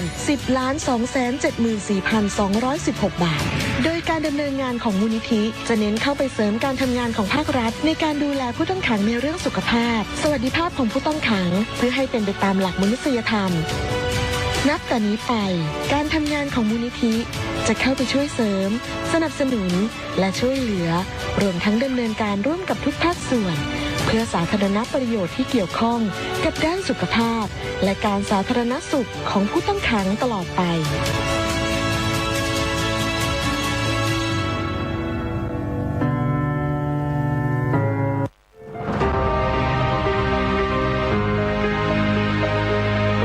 พระดำริก็ดีนะครับหรือว่าในสิ่งสำคัญที่สุดเลยคือการปฏิบัติพระองค์เพื่อเป็นต้นแบบในการที่ทำให้เราเนี่ยเจริญรอยตามผมได้ตามเสด็จหลายรอบได้เห็นท่านเวลาทรงงานในพื้นที่หลายๆครั้งท่านไม่เคยได้นึกถึงพระองค์เองท่านจะนึกถึงผู้ประสบอุทกภัยหรือว่าคนที่ได้รับผลกระทบเป็นหลักเราเห็นว่าท่านไม่ทรงย่อท้อท่านทรงใช้ความวิริยะพระสติปัญญาท่านมีองค์ความรู้เยอะนะครับว่าจะต้องจัดการอย่างไรอย่างเป็นระบบต้องแก้ปัญหาที่ต้นเหตุมันคืออะไรแล้วเราจะใช้วิธีการไหนในการแก้ปัญหาตรงนั้นรวมถึงเรื่องของความติดดินของพระองค์ท่านไม่เคยทรงคิดว่าจะต้องวางพระองค์เป็นเจ้านายท่าน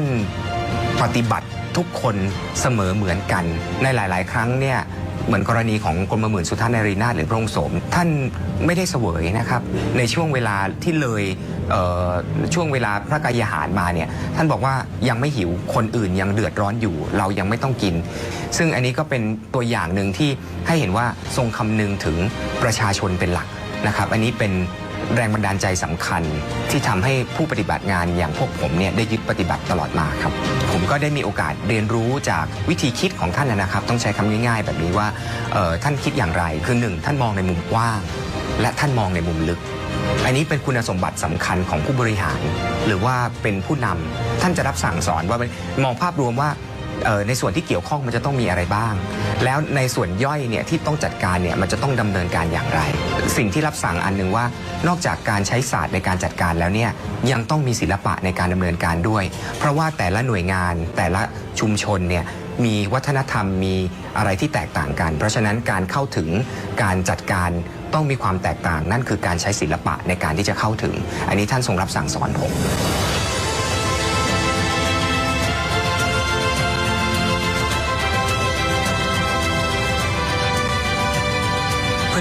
ก็เป็นที่พึ่งของประชาชนเสมอมาและจะตลอดไปนะครับในสิ่งที่พระองค์ท่านได้ทรงทำไว้เนี่ยมันซึมซับสำหรับผู้ทำงานเป็นอย่างมากนะครับเป็นแรงบันดาลใจเป็นกำลังใจว่าสิ่งที่เราทำนั้นเนี่ยไม่ใช่เพื่อตัวเราเองแต่เป็นเพื่อผู้อื่นคือผู้ประสบอุทกภัยแต่สิ่งสำคัญไปกว่านั้นก็คือว่าในเรื่องของพระนโยบายที่ได้พระราชทานไว้ตั้งแต่ต้นเกี่ยวกับเรื่องของการดำเนินงานของมูลนิธิซึ่งท่านได้พระราชทานว่ามูลนิธิเนี่ยจะต้องเป็น Center of Excellence in Flood Relief นะครับ and Management นะครับก็คือว่าศูนย์กลางความเป็นเลิศในการจัดการอุทกภัยทั้งในด้านของสังคมและด้านของมนุษย์นะครับมูลนิธิยังยึดพันธกิจยึดวิสัยทัศน์ตรงนี้เนี่ยในการปฏิบัติงานของมูลนิธิอยู่ตลอด จริงๆแล้วเรามีกิจกรรมตลอดเวลา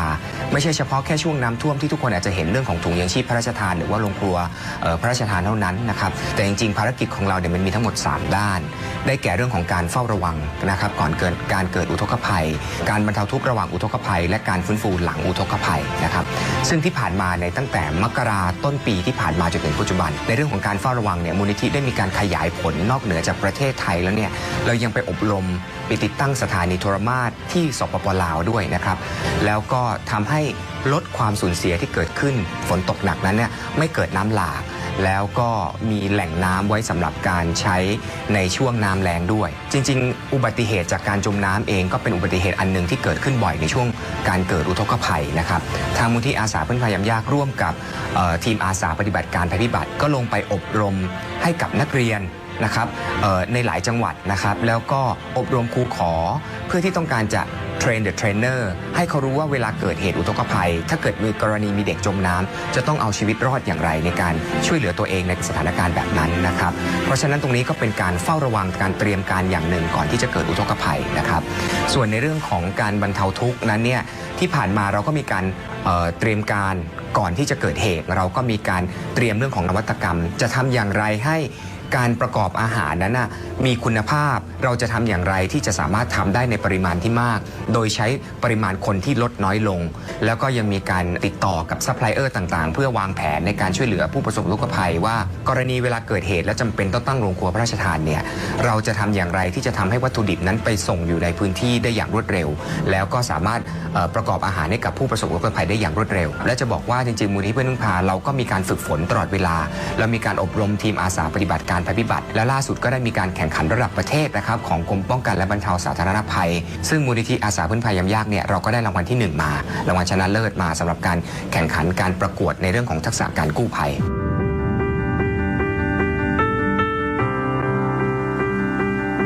ภารกิจอีกด้านหนึ่งที่เป็นภารกิจสำคัญนะครับแล้วก็เป็นพระดำริของพระองค์ท่านเนี่ยก็คือภารกิจด้านการฟื้นฟูไม่ว่าจะเป็นการฟื้นฟูระยะสั้นระยะยาวนะครับฟื้นฟูระยะสั้นได้แก่เรื่องของการทำบิ๊กคลีนนิ่งนะครับหลังเกิดอุทกภัยรวมไปถึงเรื่องการฟื้นฟูระยะยาวไม่ว่าจะเป็นการพัฒนาด้านอาชีพแล้วก็จะเป็นการฟื้นฟูแหล่งน้ำซึ่งที่ผ่านมาเนี่ยทางผมแล้วก็ทีมงานเนี่ยได้ลงไปจังหวัดน่านเพื่อไปทำฝายนะครับอันนี้เป็นพระดำริของพระองค์ท่านที่ทรงทำมาโดยตลอดนะครับฝายเนี่ยมันก็มีประโยชน์ในเรื่องของการชะลอน้ำตรงนี้เนี่ยจะบอกว่าเป็นการฟื้นฟูแหล่งน้ำไหมใช่ด้วยแล้วก็เป็นการเฝ้าระวังอีกในขณะเดียวกันเพราะว่าถ้าเกิดว่าป่ามีความชุ่มชื้นนะครับตรงนั้นเนี่ยก็จะมีต้นไม้ในการที่ชะลอความเร็วของแรงน้ำที่จะเข้าสู่บ้านเรือนแล้วก็เรายังมีเรื่องการมอบบ้านนะครับหลังจากที่ประสบอุทกภัยที่จังหวัดสุพรรณบุรีซึ่งตรงนั้นเนี่ยเป็นแหล่งที่น้ำท่วมซ้ำซากซึ่งไอ้ประเด็นเรื่องของน้ำท่วมซ้ำซากเนี่ยจริงๆการแก้ปัญหาเนี่ยคือประชาชนต้องอยู่กับน้ำให้ได้ต้องรู้ว่าน้ำจะมาในช่วงไหนการใช้ชีวิตวิถีชีวิตของเขาจะต้องมีการปรับเปลี่ยนให้เข้ากับสถานการณ์นะครับโครงการเก็บกล่องสร้างบ้านเนี่ยก็เป็นการสานต่อพระนโยบายนะครับก็เป็นหนึ่งในภารกิจเรื่องของการฟื้นฟูขยะเองก็เป็นสาเหตุหนึ่งของการเกิดอุทกภัยเพราะฉะนั้นเราเอากล่องนมนี่นะครับมาแปลสภาพเปลี่ยนเป็นหลังคาเปลี่ยนเป็นวงกบเปลี่ยนเป็นฝาผนังเปลี่ยนเป็นพื้นพวกนี้เป็นต้นนะครับตรงนี้เนี่ยก็เป็นสิ่งสำคัญที่มูลนิธิได้ยึดถือและดำเนินการมาโดยตลอดว่าในทุกๆกิจกรรมของการปฏิบัติงานการดำเนินงานแล้วเนี่ยเราพยายามสอดแทรกเรื่องของนวัตกรรมที่มันเป็นประโยชน์กับทางผู้ประสบอุทกภัยเนี่ยมาใช้แล้วให้เกิดประโยชน์อย่างสูงสุดโครงการอีกอันนึงคือเรื่องของโครงการพัฒนาศักยภาพน้ำดื่มนะครับที่วัดป่าพุทธพจน์หริปุญชัยหรือว่าชุมชนพัชรธรรมเครือข่ายเตือนภัยพิบัติเพื่อนพึ่งพาเนี่ยก็เป็นทั้งหมด19ชุมชนนะครับที่นี่ก็เป็นหนึ่งในนั้นนะครับในการที่จะเฝ้าระวังคือภัยแล้งน้ำท่วมมันมาด้วยกันนะครับที่พื้นที่เนี่ยประสบปัญหาเรื่องของการขาดแคลนน้ำเป็นอย่างมากพระองค์พาเนี่ยท่านก็เสด็จไปเพื่อทรงเปิดสถานีผลิตน้ำดื่มแห่งแรกพอเปิดจากแห่งแรกแล้วเนี่ยความต้องการก็ยังมีมากนะครับไม่เพียงพอมูลนิธิเพื่อนพึ่งพาก็ได้สนับสนุนงบประมาณในการสร้างแหล่งที่2แล้วก็มีการสร้างเครื่องบรรจุนะครับขวดแบบสำเร็จรูปก็ปรากฏว่าสามารถแก้ปัญหาคือช่วยบรรเทาความเดือดร้อนเรื่องของน้ำแล้งประชาชนตอบรับเป็นอย่างดีนะครับมารับน้ำดื่มซึ่งไม่ได้มีค่าใช้จ่ายนะครับ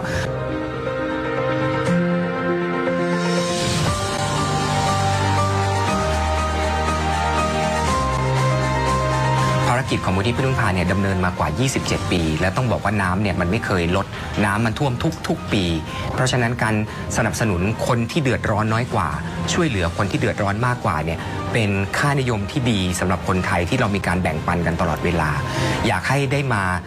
สนับสนุนนะครับทางมูลนิธิเนี่ยเราก็มีที่ตั้งทำการอยู่ที่อาคารมหินทรเดชานุวัฒน์ที่ต้นถนนเพชรบุรีซึ่งที่นี่ก็มีพาเฟ่นะครับ PAFE นะครับพาเฟ่ก็เป็นหนึ่งในภารกิจด้านการฟื้นฟูด้านอาชีพของผู้ประสบอุทกภัยเหมือนกันเพราะว่าเรานำสินค้าจากผู้ประสบอุทกภัยมาจำหน่ายเมล็ดกาแฟก็มาจากชุมชนที่ประสบอุทกภัยนะครับเพราะฉะนั้นท่านใดอยากจะอุดหนุนก็สามารถมาที่มูลนิธิได้ท่านสามารถที่จะร่วมบริจาคให้กับมูลนิธิอาสาพึ่งพายามยากได้เงินทุกบาททุกสตางค์ของท่านเนี่ยนำไปช่วยเหลือผู้ประสบอุทกภัยและสิ่งสำคัญก็คือว่าท่านสามารถจะนำใบเสร็จเนี่ยไปลดหย่อนภาษีได้สิ่งที่มูลนิธิได้ดำเนินการตลอดมานะครับ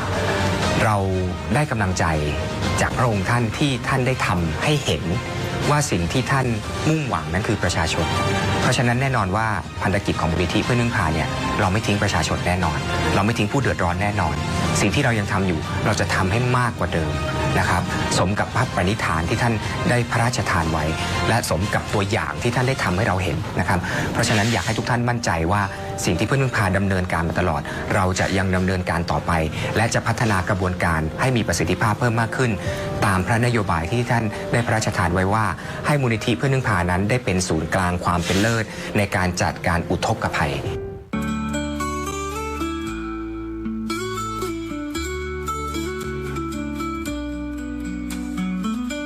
พระบาทสมเด็จพระเจ้าอยู่หัวพระราชทานโครงการพัฒนาชุมชนในเขตรักษาพันธุ์สัตว์ป่าและอุทยานแห่งชาติจังหวัดกาญจนบุรีตามคำกราบบังคมทูลของสมเด็จพระเจ้าลูกเธอเจ้าฟ้าพัชรกิติยาภานเรนทิราเทพยวดีกรมหลวงราชสารินีสิริพัฒน์มหาวชรราชธิดาและเสด็จพระราชดำเนินไปทรงเปิดโครงการเมื่อวันที่ 9 มีนาคม 2563และเมื่อวันที่ 25 สิงหาคม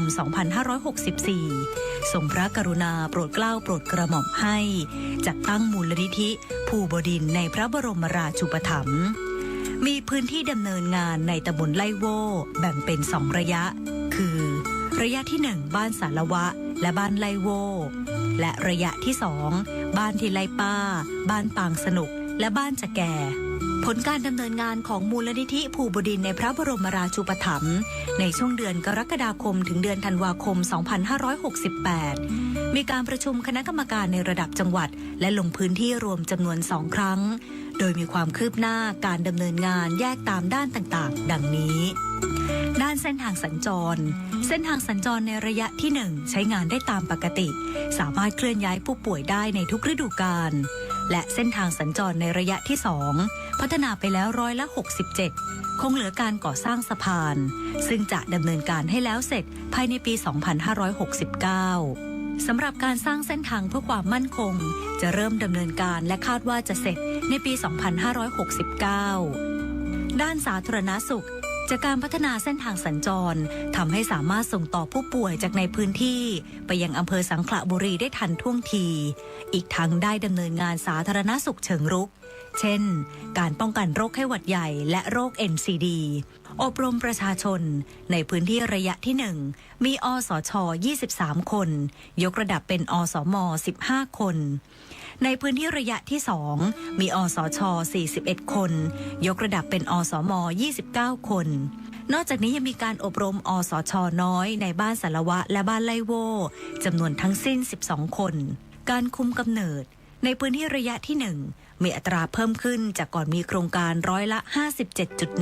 57.19 ในพื้นที่ระยะที่ 2 มีอัตราเพิ่มขึ้นจากก่อนมีโครงการร้อยละ 77.25 ด้านสาธารณูปโภค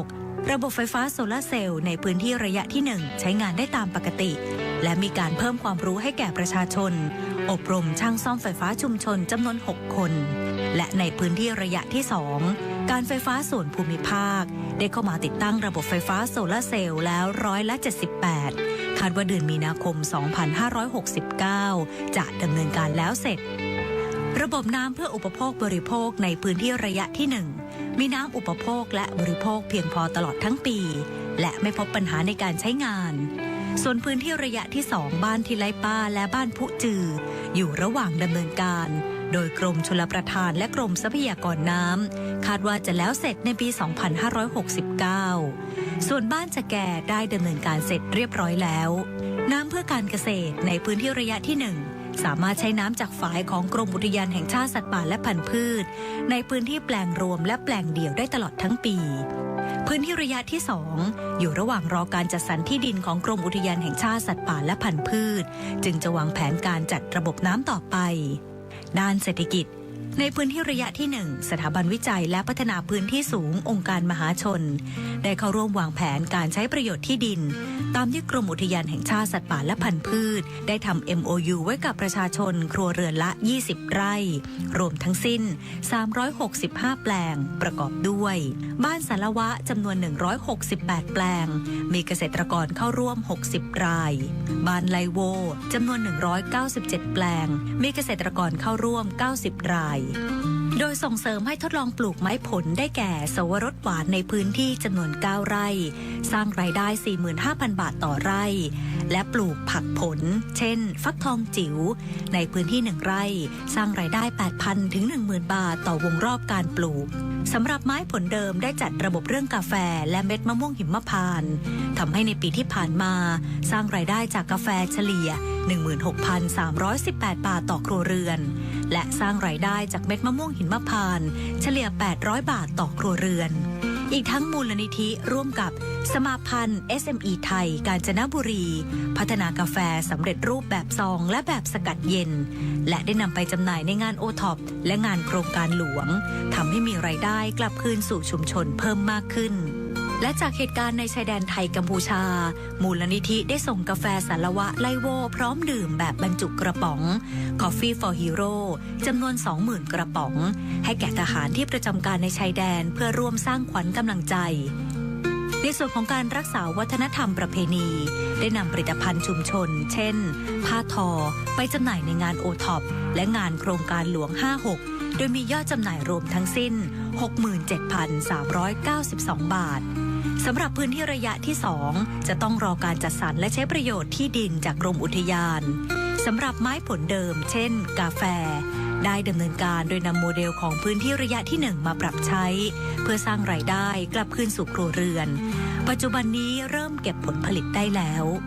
ด้านการศึกษาโรงเรียนในพื้นที่ระยะที่ 1 และระยะที่ 2 ซึ่งเป็นโรงเรียนในโครงการพระราชดำริส่งผลให้เพิ่มโอกาสทางการศึกษาแก่นักเรียนในพื้นที่ในปีการศึกษา 2568 มีนักเรียนได้ศึกษาต่อที่โรงเรียนอุดมสิทธิศึกษาเพิ่มขึ้นร้อยละ 64.95 และมีนักเรียนจำนวน 2 รายที่จบการศึกษาจากโรงเรียนในพื้นที่ได้บรรจุเข้าทำงานในตำแหน่งนักวิชาการสาธารณสุขนอกจากนี้นักเรียนจากโรงเรียนบ้านสารวะและบ้านไลโวมีผลการทดสอบทางการศึกษาระดับชาติ O-NET ในปีการศึกษา 2567 สูงกว่าเกณฑ์มาตรฐานสำหรับครูผู้สอนนายไพรวรรณยาปันครูโรงเรียนบ้านไลโวได้รับรางวัลเจ้าฟ้ามหาจักรีครั้งที่ 6 ประจำปี 2568 ซึ่งทั้งหมดนี้แสดงให้เห็นถึงศักยภาพด้านการศึกษาที่เพิ่มขึ้นด้านสิ่งแวดล้อมในปี 2568 มูลนิธิส่งเสริมการปลูกป่า 3 อย่างประโยชน์ 4 อย่างโดยเพิ่มพื้นที่การปลูกป่าได้จำนวน 123 ไร่และดำเนินโครงการยุววิจัยป่า 3 อย่างประโยชน์ 4 อย่างโดยมีนักเรียนเข้าร่วมกิจกรรมจำนวน 2 รุ่นรวม 134 คนนอกจากนี้กรมอุทยานแห่งชาติสัตว์ป่าและพันธุ์พืชนำมาตรการทางกฎหมายไปปรับใช้เพื่อแก้ไขการรุกป่าและการเผาป่าในพื้นที่เพื่อการอนุรักษ์พื้นที่ป่าการพัฒนาชุมชนของทั้ง 2 พื้นที่ดังกล่าวได้รับการพัฒนาภายใต้มูลนิธิภูบดินทร์ในพระบรมราชูปถัมภ์อย่างต่อเนื่องเพื่อให้ประชาชนที่อยู่ห่างไกลมีคุณภาพชีวิตที่ดีขึ้นอันเป็นการสนองพระราชดำริพระบาทสมเด็จพระเจ้าอยู่หัวสมเด็จพระนางเจ้าพระบรมราชินีและพระดำริสมเด็จพระเจ้าลูกเธอเจ้าฟ้าพัชรกิติยาภานเรนทิราเทพยวดีกรมหลวงราชสารินีสิริพัฒน์มหาวชรราชธิดาในการพัฒนาประเทศและสังคมโดยเฉพาะการอนุรักษ์พื้นที่ซึ่งเป็นแหล่งมรดกโลกของประเทศให้คงอยู่สืบไป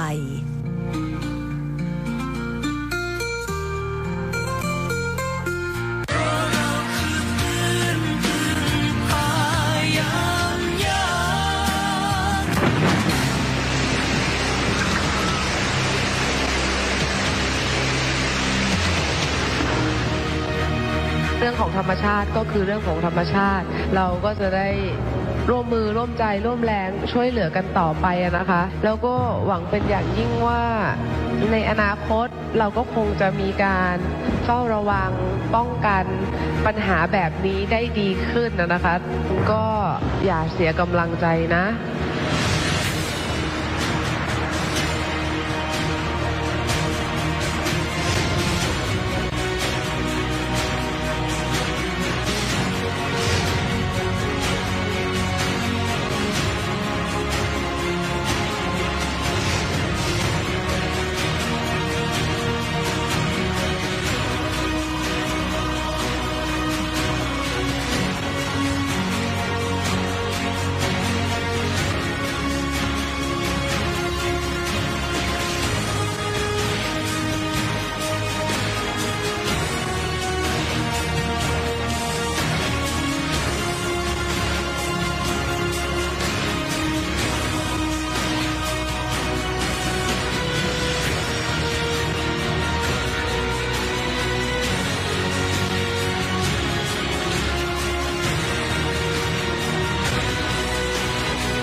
ในอดีต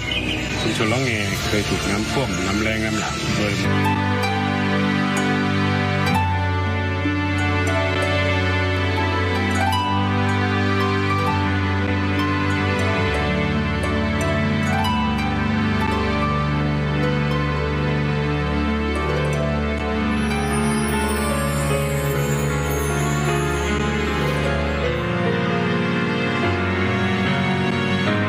สมเด็จพระเจ้าลูกเธอเจ้าฟ้าพัชรกิติยาภานเรนทิราเทพยวดี กรมหลวงราชสารินีสิริพัฒน์มหาวชรราชธิดา ประสูติเมื่อวันที่ 7 ธันวาคม พุทธศักราช 2521 ณ พระที่นั่งอัมพรสถานพระราชวังดุสิต เป็นพระราชธิดาในพระบาทสมเด็จพระเจ้าอยู่หัว กับพระเจ้าวรวงศ์เธอพระองค์เจ้าสมสวลี กรมหมื่นสุทธานารีนาถและเป็นพระราชนัดดาพระองค์แรกในพระบาทสมเด็จพระบรมชนกาธิเบศรมหาภูมิพลอดุลยเดชมหาราชบรมนาถบพิตรและสมเด็จพระนางเจ้าสิริกิติ์พระบรมราชินีนาถพระบรมราชชนนีพันปีหลวงโดยเมื่อแรกประสูติมีพระนามว่า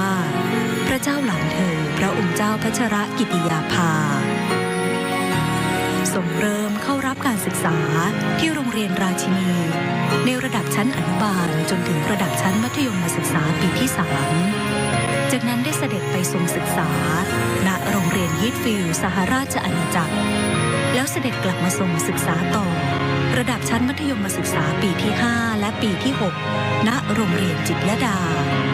และทรงศึกษาต่อระดับอุดมศึกษาที่คณะนิติศาสตร์มหาวิทยาลัยธรรมศาสตร์จนจบด้วยคะแนนเกียรตินิยมอันดับ 2 อีกทั้งยังทรงสำเร็จการศึกษาระดับปริญญาตรีสาขาวิชารัฐศาสตร์จากมหาวิทยาลัยสุโขทัยธรรมาธิราชด้วยคะแนนเกียรตินิยมอันดับ 1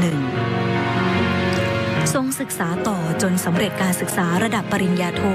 และปริญญาเอกด้านนิติศาสตร์จากมหาวิทยาลัยคอร์เนลสหรัฐอเมริกาและทรงสอบไล่ได้ตามหลักสูตรของสำนักอบรมศึกษากฎหมายแห่งเนติบัณฑิตยสภาในพระบรมราชูปถัมภ์ทรงเป็นเนติบัณฑิตไทยทรงพระปรีชาสามารถในด้านกฎหมายเป็นอย่างยิ่งทรงเป็นข้าราชการอัยการสำนักงานอัยการสูงสุดต่อมาทรงโอนย้ายไปเป็นข้าราชการพลเรือนกระทรวงการต่างประเทศทรงดำรงตำแหน่งเอกอัครราชทูตประจำคณะกรรมาธิการแห่งสหประชาชาติว่าด้วยการป้องกันอาชญากรรมและความยุติธรรมทางอาญาณกรุงเวียนนาสาธารณรัฐออสเตรียทรงดำรงตำแหน่งเอกอัครราชทูตวิสามัญผู้มีอำนาจเต็มประจำสาธารณรัฐออสเตรียประจำสาธารณรัฐสโลวักและประจำสาธารณรัฐสโลวีเนียหลังจากนั้นทรงกลับมาเป็นข้าราชการอัยการทรงดำรงตำแหน่งอัยการจังหวัดประจำสำนักงานอัยการสูงสุดในการพระราชพิธีบรมราชาภิเษก พุทธศักราช 2562 เมื่อวันที่ 5 ธันวาคม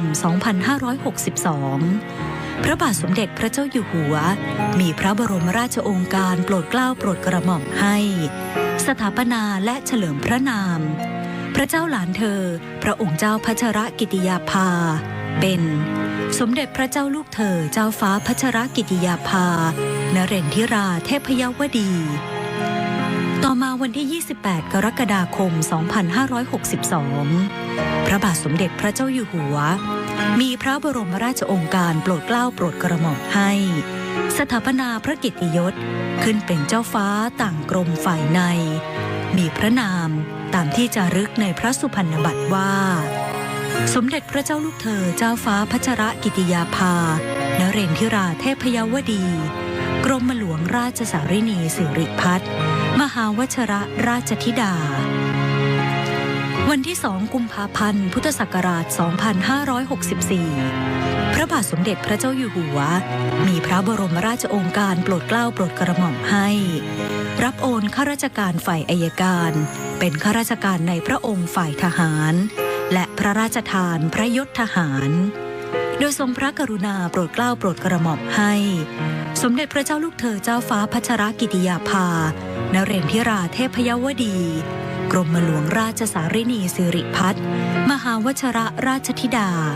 อัยการผู้เชี่ยวชาญสำนักงานอัยการสูงสุดดำรงตำแหน่งเสนาธิการกองบัญชาการทหารมหาดเล็กราชวัลลบรักษาพระองค์หน่วยบัญชาการถวายความปลอดภัยรักษาพระองค์อัตราพลเอกและพระราชทานพระยศเป็นพลเอกหญิงสมเด็จพระเจ้าลูกเธอเจ้าฟ้าพัชรกิติยาภานเรนทิราเทพยวดี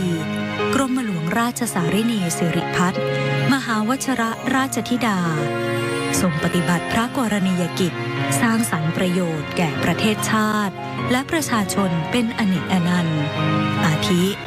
ทรงเป็นประธานกรรมการมูลนิธิอาสาเพื่อนพึ่งพายามยากสภากาชาติไทยเพื่อสนับสนุนและเชื่อมโยงให้ภาครัฐเอกชนและชุมชนร่วมกันเกื้อหนุนช่วยเหลือซึ่งกันและกันในการช่วยเหลือประชาชนจากอุทกภัยและภัยพิบัติรุนแรงทรงจัดตั้ง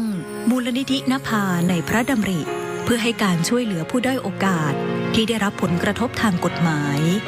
ช่วยเหลือผู้พ้นโทษให้กลับคืนสู่สังคมอย่างปกติสุขและทรงเป็นประธานกิตติมศักดิ์คณะกรรมการบริหารกองทุนพัชรกิติยาภาเพื่อการศึกษากฎหมายเพื่อจัดส่งนักศึกษากฎหมายของไทยไปศึกษาต่อในระดับปริญญาโทณคณะนิติศาสตร์มหาวิทยาลัยคอร์เนลสหรัฐอเมริกาด้วยพระปรีชาสามารถและการทรงงานด้านกระบวนการยุติธรรมเพื่อประโยชน์สุขแก่ราษฎรจึงทรงได้รับการยกย่องจากองค์กรนานาชาติขอพระราชทานถวายรางวัลเพื่อเฉลิมพระเกียรติคุณ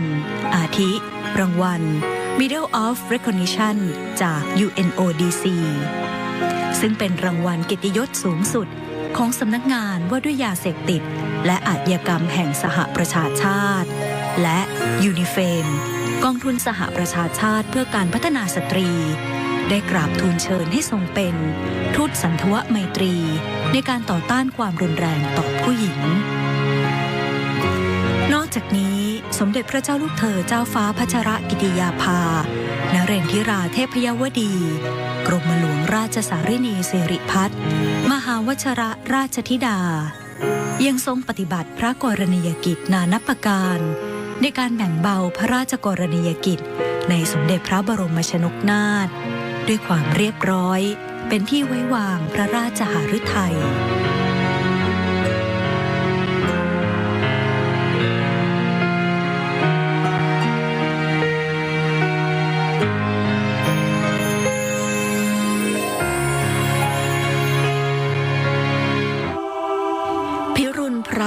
ฟ้าร่ำให้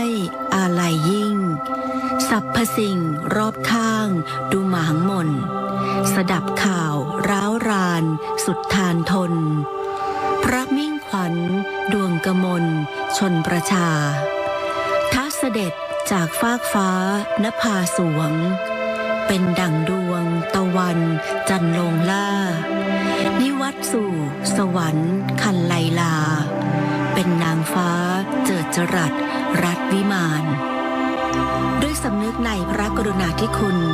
ข้าพระพุทธเจ้าคณะผู้บริหารและเจ้าหน้าที่สถานีโทรทัศน์แห่งประเทศไทยกรมประชาสัมพันธ์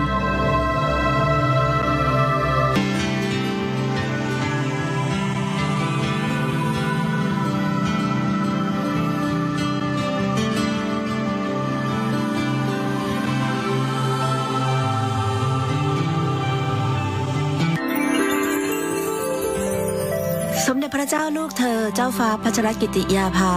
นเรนทิราเทพยวดีกรมหลวงราชสารินีสิริพัฒน์มหาวชิรราชธิดาเป็นพระราชธิดาพระองค์โตในพระบาทสมเด็จพระเจ้าอยู่หัวและพระเจ้าวรวงศ์เธอพระองค์เจ้าสมเสวลีกรมหมื่นสุทานารีนาถทั้งเป็นพระราชนัดดาพระองค์แรกในพระบาทสมเด็จพระบรมชนกาธิเบศรมหาภูมิพลอดุลยเดชมหาราชบรมนาถบพิตรและสมเด็จพระนางเจ้าสิริกิติ์พระบรมราชินีนาถพระบรมราชชนนีพันปีหลวงประสูติเมื่อวันที่ 7 ธันวาคม พุทธศักราช 2521 ณ พระที่นั่งอัมพรสถานพระราชวังดุสิตสมเด็จพระเจ้าลูกเธอเจ้าฟ้าพัชรกิติยาภานเรนทิราเทพยวดีกรมหลวงราชสารินีสิริพัฒน์มหาวชิรราชธิดาส่งเริ่มศึกษาที่โรงเรียนราชินีในระดับอนุบาลจนถึงชั้นมัธยมศึกษาปีที่ 3จากนั้นได้เสด็จไปทรงศึกษาณโรงเรียนฮิตฟิลด์ในเมืองแอสคอตสหราชอาณาจักรก่อนเสด็จกลับมาทรงศึกษาต่อ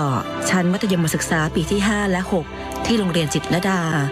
และทรงศึกษาต่อระดับอุดมศึกษาที่คณะนิติศาสตร์มหาวิทยาลัยธรรมศาสตร์ด้วยคะแนนเกียรตินิยมอันดับ 2และปริญญารัฐศาสตร์บัณฑิตจากมหาวิทยาลัยสุโขทัยธรรมาธิราชด้วยคะแนนเกียรตินิยมอันดับ 1จากนั้นพระองค์เสด็จไปทรงศึกษาต่อณมหาวิทยาลัยคอร์เนลเมืองอิติก้ามลรัฐนิวยอร์กซึ่งเป็นหนึ่งในมหาวิทยาลัยกลุ่มไอวี่ลีกอันมีชื่อเสียงของสหรัฐอเมริกาโดยทรงใช้เวลาศึกษาในระดับปริญญามหาบัณฑิตสาขานิติศาสตร์หรือ LLM เพียง1 ปีจากนั้นทรงเข้าศึกษาต่อระดับปริญญาดุษฎีบัณฑิตด้านนิติศาสตร์หรือ JSD และทรงศึกษากฎหมายที่สำนักอบรมศึกษากฎหมายแห่งเนติบัณฑิตยสภาที่ประเทศไทยควบคู่กันไปด้วยพระอัจฉริยภาพและผลแห่งความภาคเพียรทำให้ทรงสำเร็จการศึกษาทั้งดุษฎีบัณฑิตจากมหาวิทยาลัยคอร์เนลสหรัฐอเมริกาและทรงเป็นเนติบัณฑิตไทยพร้อมกันในปี 2548 จากนั้นทรงเข้ารับราชการในตำแหน่งอัยการผู้ช่วยสถาบันพัฒนาข้าราชการฝ่ายอัยการสำนักอัยการสูงสุดสู่รองอัยการจังหวัดและอัยการจังหวัดระหว่างทรงปฏิบัติราชการด้วยพระวิริยะอุตสาหะได้ส่งริเริ่มโครงการกำลังใจหรือ Inspire เมื่อปี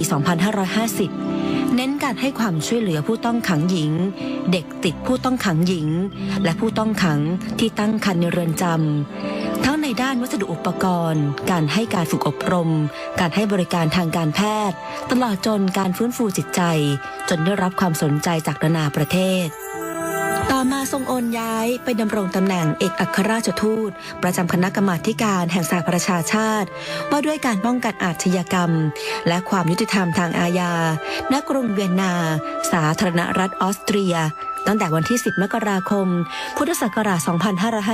2555 สู่เอกอัครราชทูตวิสามัญผู้มีอำนาจเต็มได้แก่สาธารณรัฐออสเตรียประเทศสโลวาเกียประเทศสโลเวเนียก่อนทรงกลับมารับตำแหน่งอัยการจังหวัดสู่อัยการผู้เชี่ยวชาญสำนักงานอัยการภาค 2สำนักงานอัยการสูงสุดไม่เพียงทรงบำเพ็ญพระกรณียกิจในหน้าที่ราชการแต่เพียงเท่านั้นยังทรงบำเพ็ญพระกรณียกิจด้านอื่นๆเพื่อความผาสุกของอาณาประชาราษฎร์อาทิทรงเป็นประธานกรรมการมูลนิธิอาสาเพื่อนพึ่งพายามยากสภากาชาดไทย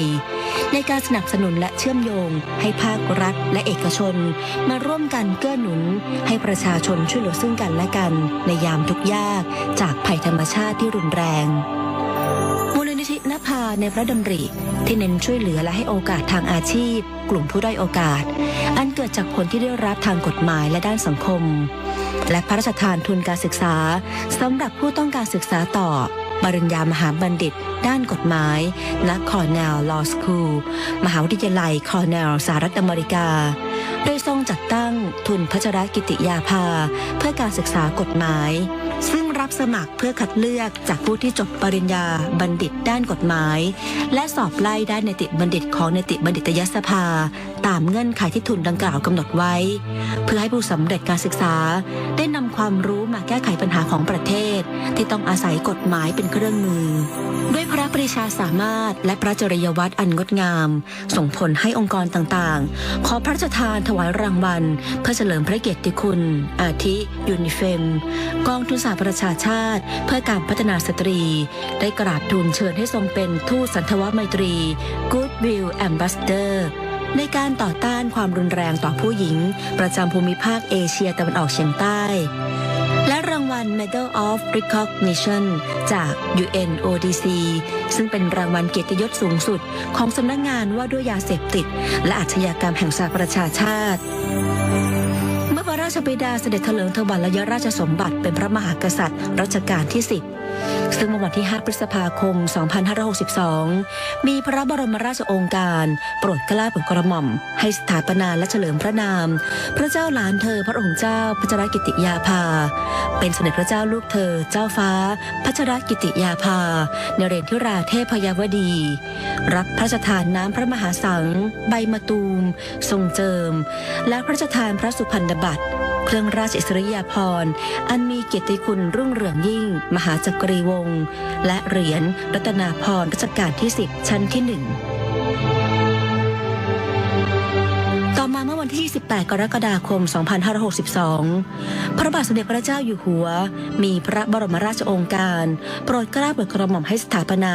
พระเกียรติยศขึ้นเป็นเจ้าฟ้าต่างกรมฝ่ายในมีพระนามตามที่จารึกในพระสุพรรณบัตรว่าสมเด็จพระเจ้าลูกเธอเจ้าฟ้าพัชรกิติยาภา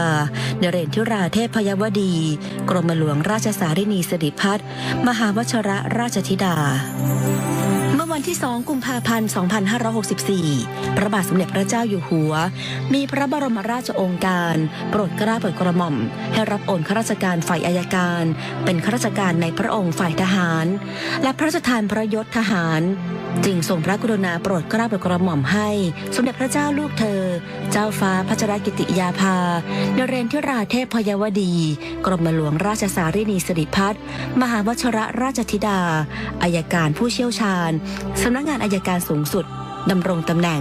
เสนาธิการกองบัญชาการทหารมหาดเล็กราชบัลลบรักษาพระองค์โดยบัญชาการถวายความปลอดภัยรักษาพระองค์อัตราพลเอกและพระราชทานพระยศเป็นพลเอกหญิง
ขณะเสด็จไปทรงงาน พระองค์ท่านทรงสังเกตเห็นป้ายโรงเรียนหินอ่อนที่ขัดกับอาคารเรียนที่ทรุดโทรมจึงทรงสอบถามจนทราบถึงปัญหาในโรงเรียนและทรงเห็นว่าเศรษฐกิจพอเพียงนี่แหละช่วยได้จึงเริ่มจากในโรงเรียนก่อนโดยทรงสอนวิถีพอเพียงและทรงริเริ่มโครงการอาหารกลางวันแล้วครอบครัวของเด็กๆก็เริ่มเห็นความเปลี่ยนแปลงจึงเริ่มนำแนวทางไปใช้บ้างความสุขจึงเริ่มขยายออกไปจากจุดเล็กๆนี้พระองค์ท่านจึงทรงตั้งสำนักงานโครงการส่วนพระองค์ขึ้นเพื่อแก้ปัญหาให้ชาวบ้านช่วยให้พวกเขามีคุณภาพชีวิตที่ดีขึ้นไม่นานการพัฒนาก็ขยายไปถึงจังหวัดอื่นๆนอกจากพัฒนาชีวิตยังทรงพัฒนาจิตใจคนในชุมชนด้วยการทำนุบำรุงศาสนาอีกด้วยงานทั้งหมดนี้ไม่ง่ายและต้องใช้เวลาแต่มันก็ทำให้รู้ว่าการพัฒนาจะเกิดผลยั่งยืนได้ต้องเริ่มจากรากฐานที่มั่นคง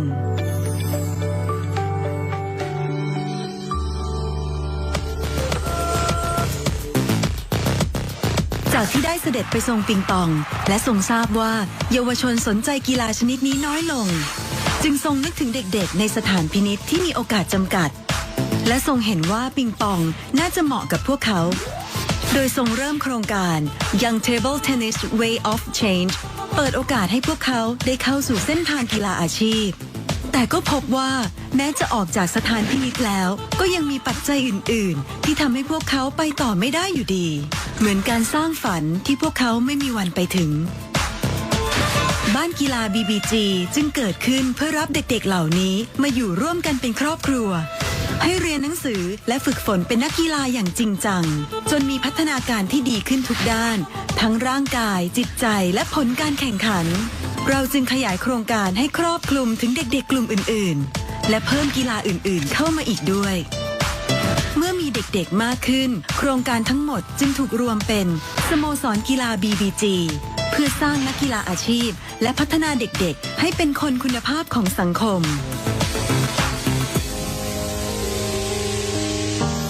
ไม่น่าเชื่อว่าห้องเล็กๆห้องนี้คือจุดเริ่มต้นของงานทั้งหมดที่ขยายเป็นทั้งมูลนิธินภาสำนักงานโครงการส่วนพระองค์และสโมสรกีฬา BBG ความตั้งใจที่ยิ่งใหญ่เริ่มขึ้นที่นี่และได้สร้างการเปลี่ยนแปลงที่ยิ่งใหญ่ให้ผู้คนมาแล้วอย่างมากมายและพวกเราจะตั้งใจทำเช่นนี้ต่อไปด้วยความหวังให้ทุกพื้นที่ในแผ่นดินไทยได้มีรอยยิ้มจากการเติบโตที่ยั่งยืน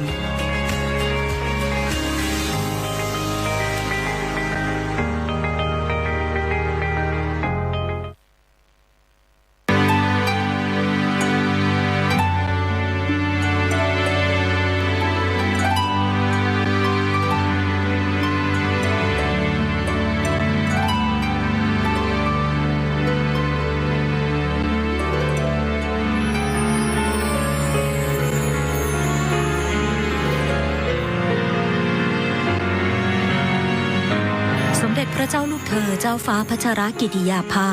นเรนทิราเทพยวดีกรมหลวงราชสารินีสิริพัฒน์มหาวชรราชธิดาประสูติเมื่อวันที่ 7 ธันวาคม พุทธศักราช 2521 ณ พระที่นั่งอัมพรสถานพระราชวังดุสิตเป็นพระราชธิดาในพระบาทสมเด็จพระเจ้าอยู่หัวกับพระเจ้าวรวงศ์เธอพระองค์เจ้าสมสวลีกรมหมื่นสุทนารีนาถและเป็นพระราชนัดดาพระองค์แรกในพระบาทสมเด็จพระบรมชนกาธิเบศรมหาภูมิพลอดุลยเดชมหาราชบรมนาถบพิตรและสมเด็จพระนางเจ้าสิริกิติ์พระบรมราชินีนาถพระบรมราชชนนีพันปีหลวงโดยเมื่อแรกประสูติมีพระนามว่าพระเจ้าหลานเธอพระองค์เจ้าพัชรกิติยาภาทรงเริ่มเข้ารับการศึกษาที่โรงเรียนราชินี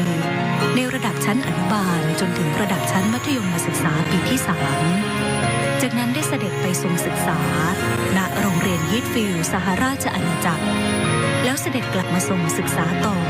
ระดับชั้นมัธยมศึกษาปีที่ 5 และปีที่ 6 ณโรงเรียนจิตรลดาและทรงศึกษาต่อระดับอุดมศึกษา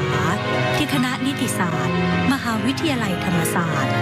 จนจบด้วยคะแนนเกียรตินิยมอันดับ 2 อีกทั้งยังทรงสำเร็จการศึกษาระดับปริญญาตรี สาขาวิชารัฐศาสตร์จากมหาวิทยาลัยสุโขทัยธรรมาธิราชด้วยคะแนนเกียรตินิยมอันดับหนึ่งทรงศึกษาต่อจนสำเร็จการศึกษาระดับปริญญาโทและปริญญาเอกด้านนิติศาสตร์จากมหาวิทยาลัยคอร์เนลสหรัฐอเมริกาและทรงสอบไล่ได้ตามหลักสูตรของสำนักอบรมศึกษากฎหมายแห่งเนติบัณฑิตยสภาในพระบรมราชูปถัมภ์ทรงเป็นเนติบัณฑิตไทยทรงพระปรีชาสามารถในด้านกฎหมายเป็นอย่างยิ่งทรงเป็นข้าราชการอัยการสำนักงานอัยการสูงสุดต่อมาทรงโอนย้ายไปเป็นข้าราชการพลเรือนกระทรวงการต่างประเทศทรงดำรงตำแหน่งเอกอัครราชทูตประจำคณะกรรมาธิการแห่งสหประชาชาติว่าด้วยการป้องกันอาชญากรรมและความยุติธรรมทางอาญาณกรุงเวียนนาสาธารณรัฐออสเตรียทรงดำรงตำแหน่งเอกอัครราชทูตวิสามัญผู้มีอำนาจเต็มประจำสาธารณรัฐออสเตรียประจำสาธารณรัฐสโลวักและประจำสาธารณรัฐสโลวีเนียหลังจากนั้นทรงกลับมาเป็นข้าราชการอัยการทรงดำรงตำแหน่งอัยการจังหวัดประจำสำนักงานอัยการสูงสุดในการพระราชพิธีบรมราชาภิเษกพุทธศักราช 2562 เมื่อวันที่ 5 ธันวาคม 2562 พระบาทสมเด็จพระเจ้าอยู่หัวมีพระบรมราชโองการโปรดเกล้าโปรดกระหม่อมให้สถาปนาและเฉลิมพระนามพระเจ้าหลานเธอพระองค์เจ้าพัชรกิติยาภาเป็นสมเด็จพระเจ้าลูกเธอเจ้าฟ้าพัชรกิติยาภานเรนทิราเทพยวดีต่อมาวันที่ 28 กรกฎาคม 2562 พระบาทสมเด็จพระเจ้าอยู่หัวมีพระบรมราชโองการโปรดเกล้าโปรดกระหม่อมให้สถาปนาพระเกียรติยศขึ้นเป็นเจ้าฟ้าต่างกรมฝ่ายในมีพระนามตามที่จารึกในพระสุพรรณบัตรว่าสมเด็จพระเจ้าลูกเธอเจ้าฟ้าพัชรกิติยาภานเรนทิราเทพยวดีกรมหลวงราชสารินีสิริพัฒน์มหาวชรราชธิดาวันที่ 2 กุมภาพันธ์ พุทธศักราช 2564 พระบาทสมเด็จพระเจ้าอยู่หัวมีพระบรมราชโองการโปรดเกล้าโปรดกระหม่อมให้รับโอนข้าราชการฝ่ายอัยการเป็นข้าราชการในพระองค์ฝ่ายทหารและพระราชทานพระยศทหารโดยทรงพระกรุณาโปรดเกล้าโปรดกระหม่อมให้สมเด็จพระเจ้าลูกเธอเจ้าฟ้าพัชรกิติยาภานเรนทิราเทพยวดีกรมหลวงราชสารินีสิริพัฒน์มหาวชรราชธิดาอัยการผู้เชี่ยวชาญสำนักงานอัยการสูงสุดดำรงตำแหน่งเสนาธิการกองบัญชาการทหารมหาดเล็กราชวัลลบรักษาพระองค์หน่วยบัญชาการถวายความปลอดภัยรักษาพระองค์อัตราพลเอกและพระราชทานพระยศเป็นพลเอกหญิงสมเด็จพระเจ้าลูกเธอเจ้าฟ้าพัชรกิติยาภานเรนทิราเทพยวดีกรมหลวงราชสารินีสิริพัฒน์มหาวชรราชธิดาทรงปฏิบัติพระกรณียกิจสร้างสรรค์ประโยชน์แก่ประเทศชาติและประชาชนเป็นอเนกอนันต์อาทิทรงเป็นประธานกรรมการมูลนิธิอาสาเพื่อนพึ่งพายามยากสภากาชาติไทยเพื่อสนับสนุนและเชื่อมโยงให้ภาครัฐเอกชนและชุมชนร่วมกันเกื้อหนุนช่วยเหลือซึ่งกันและกันในการช่วยเหลือประชาชนจากอุทกภัยและภัยพิบัติรุนแรงทรงจัดตั้งมูลนิธินภาในพระดำริเพื่อให้การช่วยเหลือผู้ด้อยโอกาสที่ได้รับผลกระทบทางกฎหมายช่วยเหลือผู้พ้นโทษให้กลับคืนสู่สังคมอย่างปกติสุขและทรงเป็นประธานกิตติมศักดิ์คณะกรรมการบริหารกองทุนพัชรกิติยาภาเพื่อการศึกษากฎหมายเพื่อจัดส่งนักศึกษากฎหมายของไทยไปศึกษาต่อในระดับปริญญาโทณคณะนิติศาสตร์มหาวิทยาลัยคอร์เนลสหรัฐอเมริกาด้วยพระปรีชาสามารถและการทรงงานด้านกระบวนการยุติธรรมเพื่อประโยชน์สุขแก่ราษฎรจึงทรงได้รับการยกย่องจากองค์กรนานาชาติขอพระราชทานถวายรางวัล เพื่อเฉลิมพระเกียรติคุณ อาทิ รางวัล Medal of Recognition จาก UNODC ซึ่งเป็นรางวัลเกียรติยศสูงสุดของสำนักงานว่าด้วยยาเสพติดและอาชญากรรมแห่งสหประชาชาติ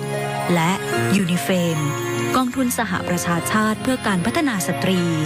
ได้กราบทูลเชิญให้ทรงเป็นทูตสันทวไมตรีในการต่อต้านความรุนแรงต่อผู้หญิงนอกจากนี้สมเด็จพระเจ้าลูกเธอเจ้าฟ้าพัชรกิติยาภานเรนทิราเทพยวดีกรมหลวงราชสารินีสิริพัฒน์มหาวชรราชธิดายังทรงปฏิบัติพระกรณียกิจนานับประการในการแบ่งเบาพระราชกรณียกิจในสมเด็จพระบรมชนกนาถด้วยความเรียบร้อยเป็นที่ไว้วางพระราชหฤทัย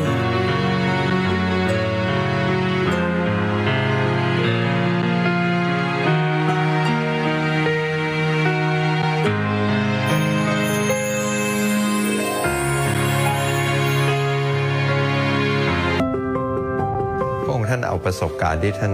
ได้สัมผัสความรู้และมาผลักดันจนเกิดสิ่งที่เรียกว่า Bangkok Rules สิ่งหนึ่งที่ปลูกฝังแล้วดลพระทัยให้ท่านให้ความสนใจในเรื่องของมนุษย์ผู้เปราะบางสตรีและเด็กคือทูลกระหม่อมปู่ล้นเกล้ารัชกาลที่ 9 สอนว่าประชาชนสำคัญที่สุด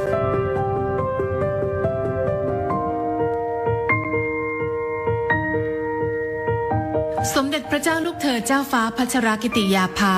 นเรนทิราเทพยวดีกรมหลวงราชสารินีสิริพัฒน์มหาวชรราชธิดาทรงเป็นดุจสะพานแห่งไมตรีจิตเชื่อมโยงประเทศไทยกับประชาคมโลกเพื่อส่งเสริมหลักนิติธรรมความยุติธรรมและสิทธิมนุษยชนบนเวทีนานาชาติระหว่างปีพุทธศักราช 2540 ถึง 2544 ทรงศึกษาวิชากฎหมายคณะนิติศาสตร์มหาวิทยาลัยธรรมศาสตร์จากนั้นทรงศึกษาต่อระดับปริญญาโทและปริญญาเอกทางด้านกฎหมายที่มหาวิทยาลัยคอร์เนลสหรัฐอเมริกาในปีพุทธศักราช 2544 เสด็จเยี่ยมทัณฑสถานหญิงกลางซึ่งถือเป็นจุดเริ่มต้นที่สมเด็จเจ้าฟ้ากรมหลวงราชสารินีสิริพัฒน์มหาวชรราชธิดาทรงเห็นความสำคัญของการดูแลผู้ต้องขังหญิงในเรือนจำต่อมาในปีพุทธศักราช 2548 ทรงฝึกงานด้านการทูตพหุภาคีที่คณะผู้แทนถาวรไทยประจำสหประชาชาติณนครนิวยอร์กจากนั้นในปีพุทธศักราช 2551 ทรงได้รับการทูลเกล้าถวายตำแหน่งทูตสันทวไมตรีของกองทุนการพัฒนาเพื่อสตรีแห่งสหประชาชาติหรือยูนิเฟมเพื่อผลักดันการต่อต้านความรุนแรงต่อผู้หญิงในปีพุทธศักราช 2551 ทรงริเริ่มโครงการเพื่อยกระดับสิทธิมนุษยชนของผู้ต้องขังหญิงหรือโครงการเอลฟี่และวางรากฐานสู่ข้อกำหนดกรุงเทพในเวลาต่อมาโดยในปีพุทธศักราช 2555 ทรงดำรงตำแหน่งเอกอัครราชทูตณกรุงเวียนนาผู้แทนถาวรไทยประจำองค์การสหประชาชาติและองค์การระหว่างประเทศณกรุงเวียนนาและประธานการประชุมคณะกรรมาธิการว่าด้วยการป้องกันอาชญากรรมและความยุติธรรมทางอาญาหรือ CCPCJ สมัยที่ 21 ต่อมาในปีพุทธศักราช 2556 ทรงสนับสนุนการจัดประชุมเสวนาระดับนานาชาติว่าด้วยหลักนิติธรรมหรือ The Bangkok Dialogue on the Rule of Law ในปีพุทธศักราช 2560 ทรงได้รับการทูลเกล้าถวายตำแหน่งทูตสันทวไมตรีของสำนักงานว่าด้วยยาเสพติดและอาชญากรรมแห่งสหประชาชาติหรือ UNODC ด้านหลักนิติธรรมและความยุติธรรมทางอาญาสำหรับภูมิภาคเอเชียตะวันออกเฉียงใต้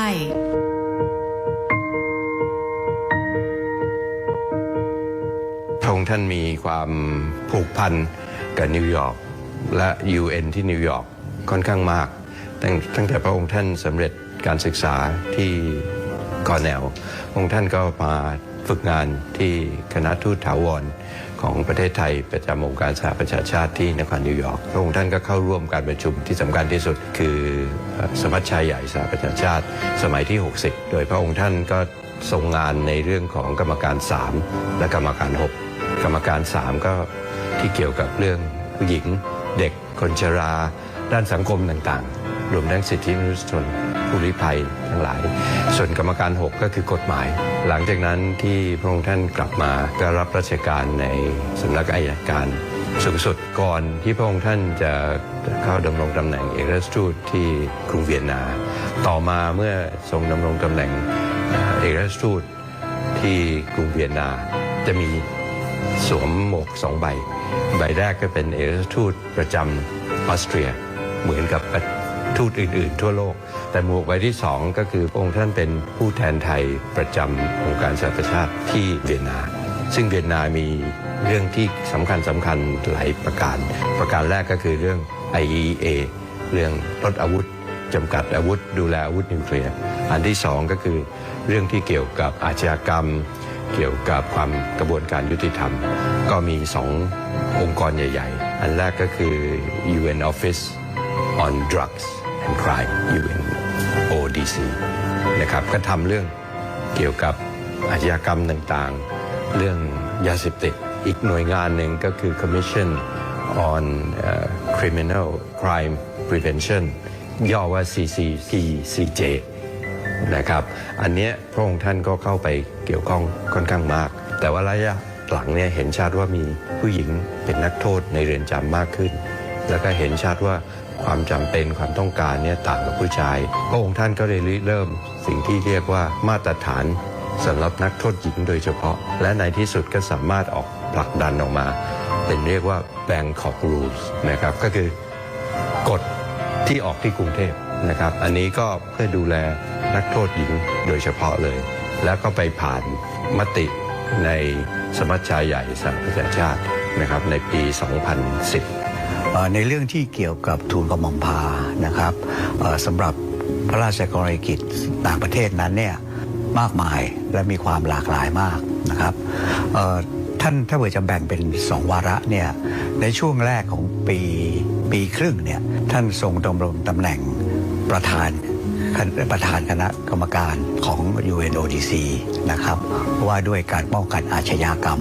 และความยุติธรรมทางอาญาและท่านเองได้รับการกราบทูลเชิญให้เป็นประธานการประชุมสมัยที่21ตลอดเวลาที่พระองค์ท่านทรงดำรงตำแหน่งประธานการประชุม1 ปีท่านไม่เคยขาดการประชุมแม้แต่วันเดียวในช่วงที่เป็นเอกอัครราชทูตนั้นเนี่ยท่านปฏิบัติหน้าที่ของความเป็นเอกอัครราชทูตได้อย่างสมบูรณ์แบบมากแน่นอนว่างานส่วนใหญ่ของเรานั้นมุ่งที่พหุภาคีที่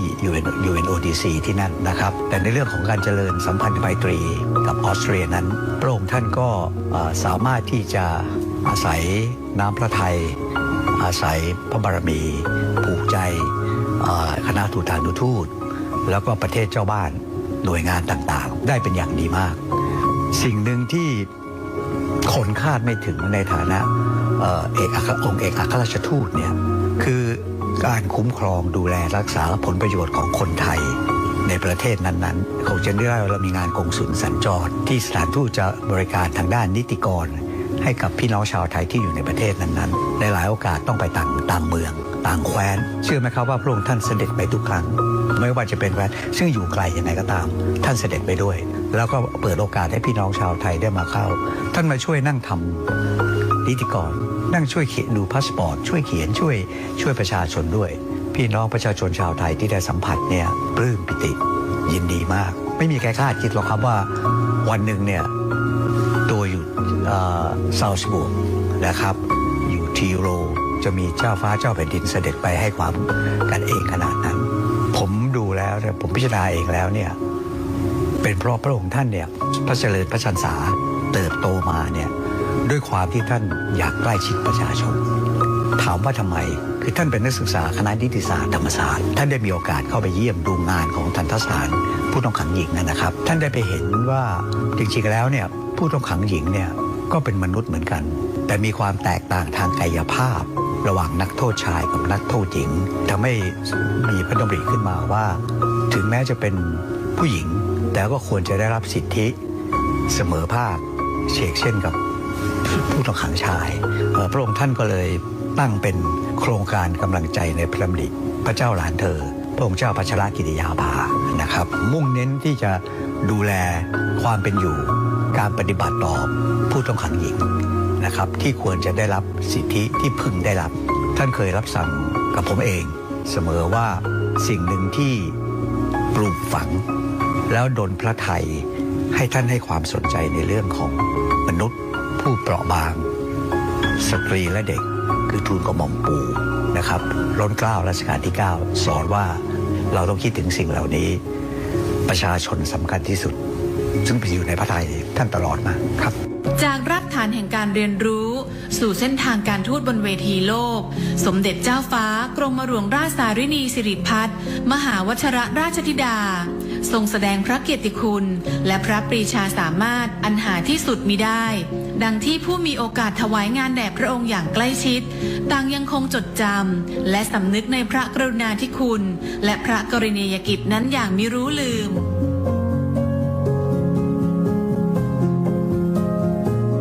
ประทับใจส่วนตัวผมคิดว่าอันแรกเนี่ยก็คือว่าได้สัมผัสพระองค์ท่าน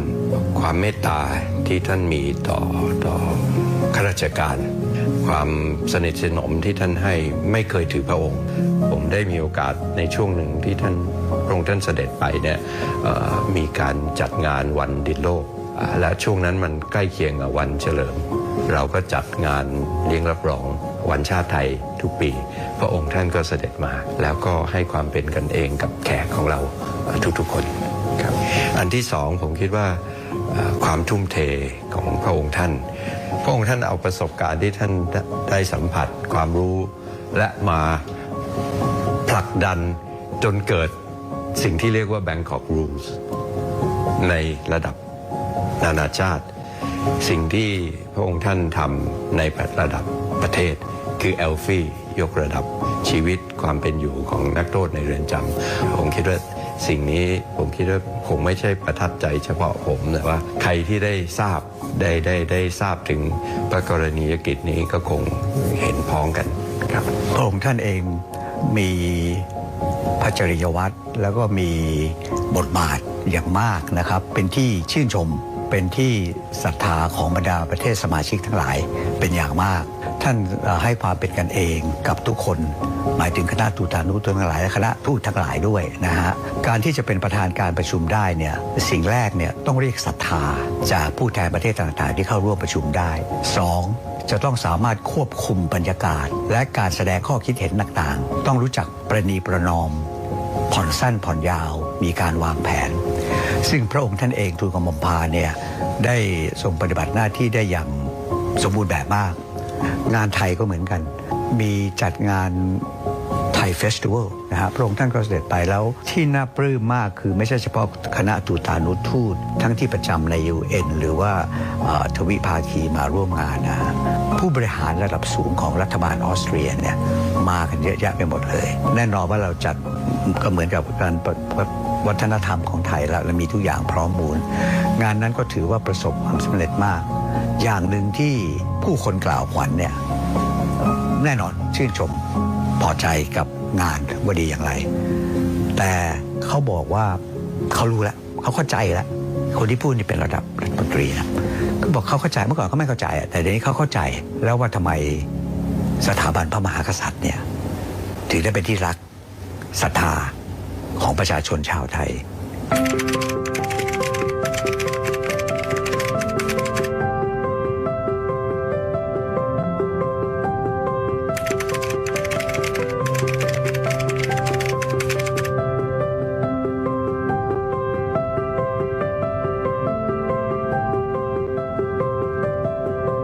สมเด็จพระเจ้าลูกเธอเจ้าฟ้าพัชรกิติยาภานเรนทิราเทพพยวดีกรมหลวงราชสารินีสิริพัฒน์มหาวชิรราชธิดาทรงเป็นกำลังสำคัญและทรงเป็นแรงบันดาลใจในการส่งเสริมความสัมพันธ์และภาพลักษณ์อันดีของประเทศไทยในเวทีระหว่างประเทศโดยเฉพาะอย่างยิ่งในการผลักดันข้อกำหนดกรุงเทพเพื่อยกระดับสิทธิมนุษยชนของผู้ต้องขังหญิงในไทยและทั่วโลกด้วยพระปรีชาสามารถด้านการทูตพระจริยวัตรอันงดงามน้ำพระทัยที่เปี่ยมด้วยพระเมตตาและพระกิตติคุณอันหาที่สุดมิได้สมเด็จเจ้าฟ้ากรมหลวงราชสารินีสิริพัฒน์มหาวชิรราชธิดา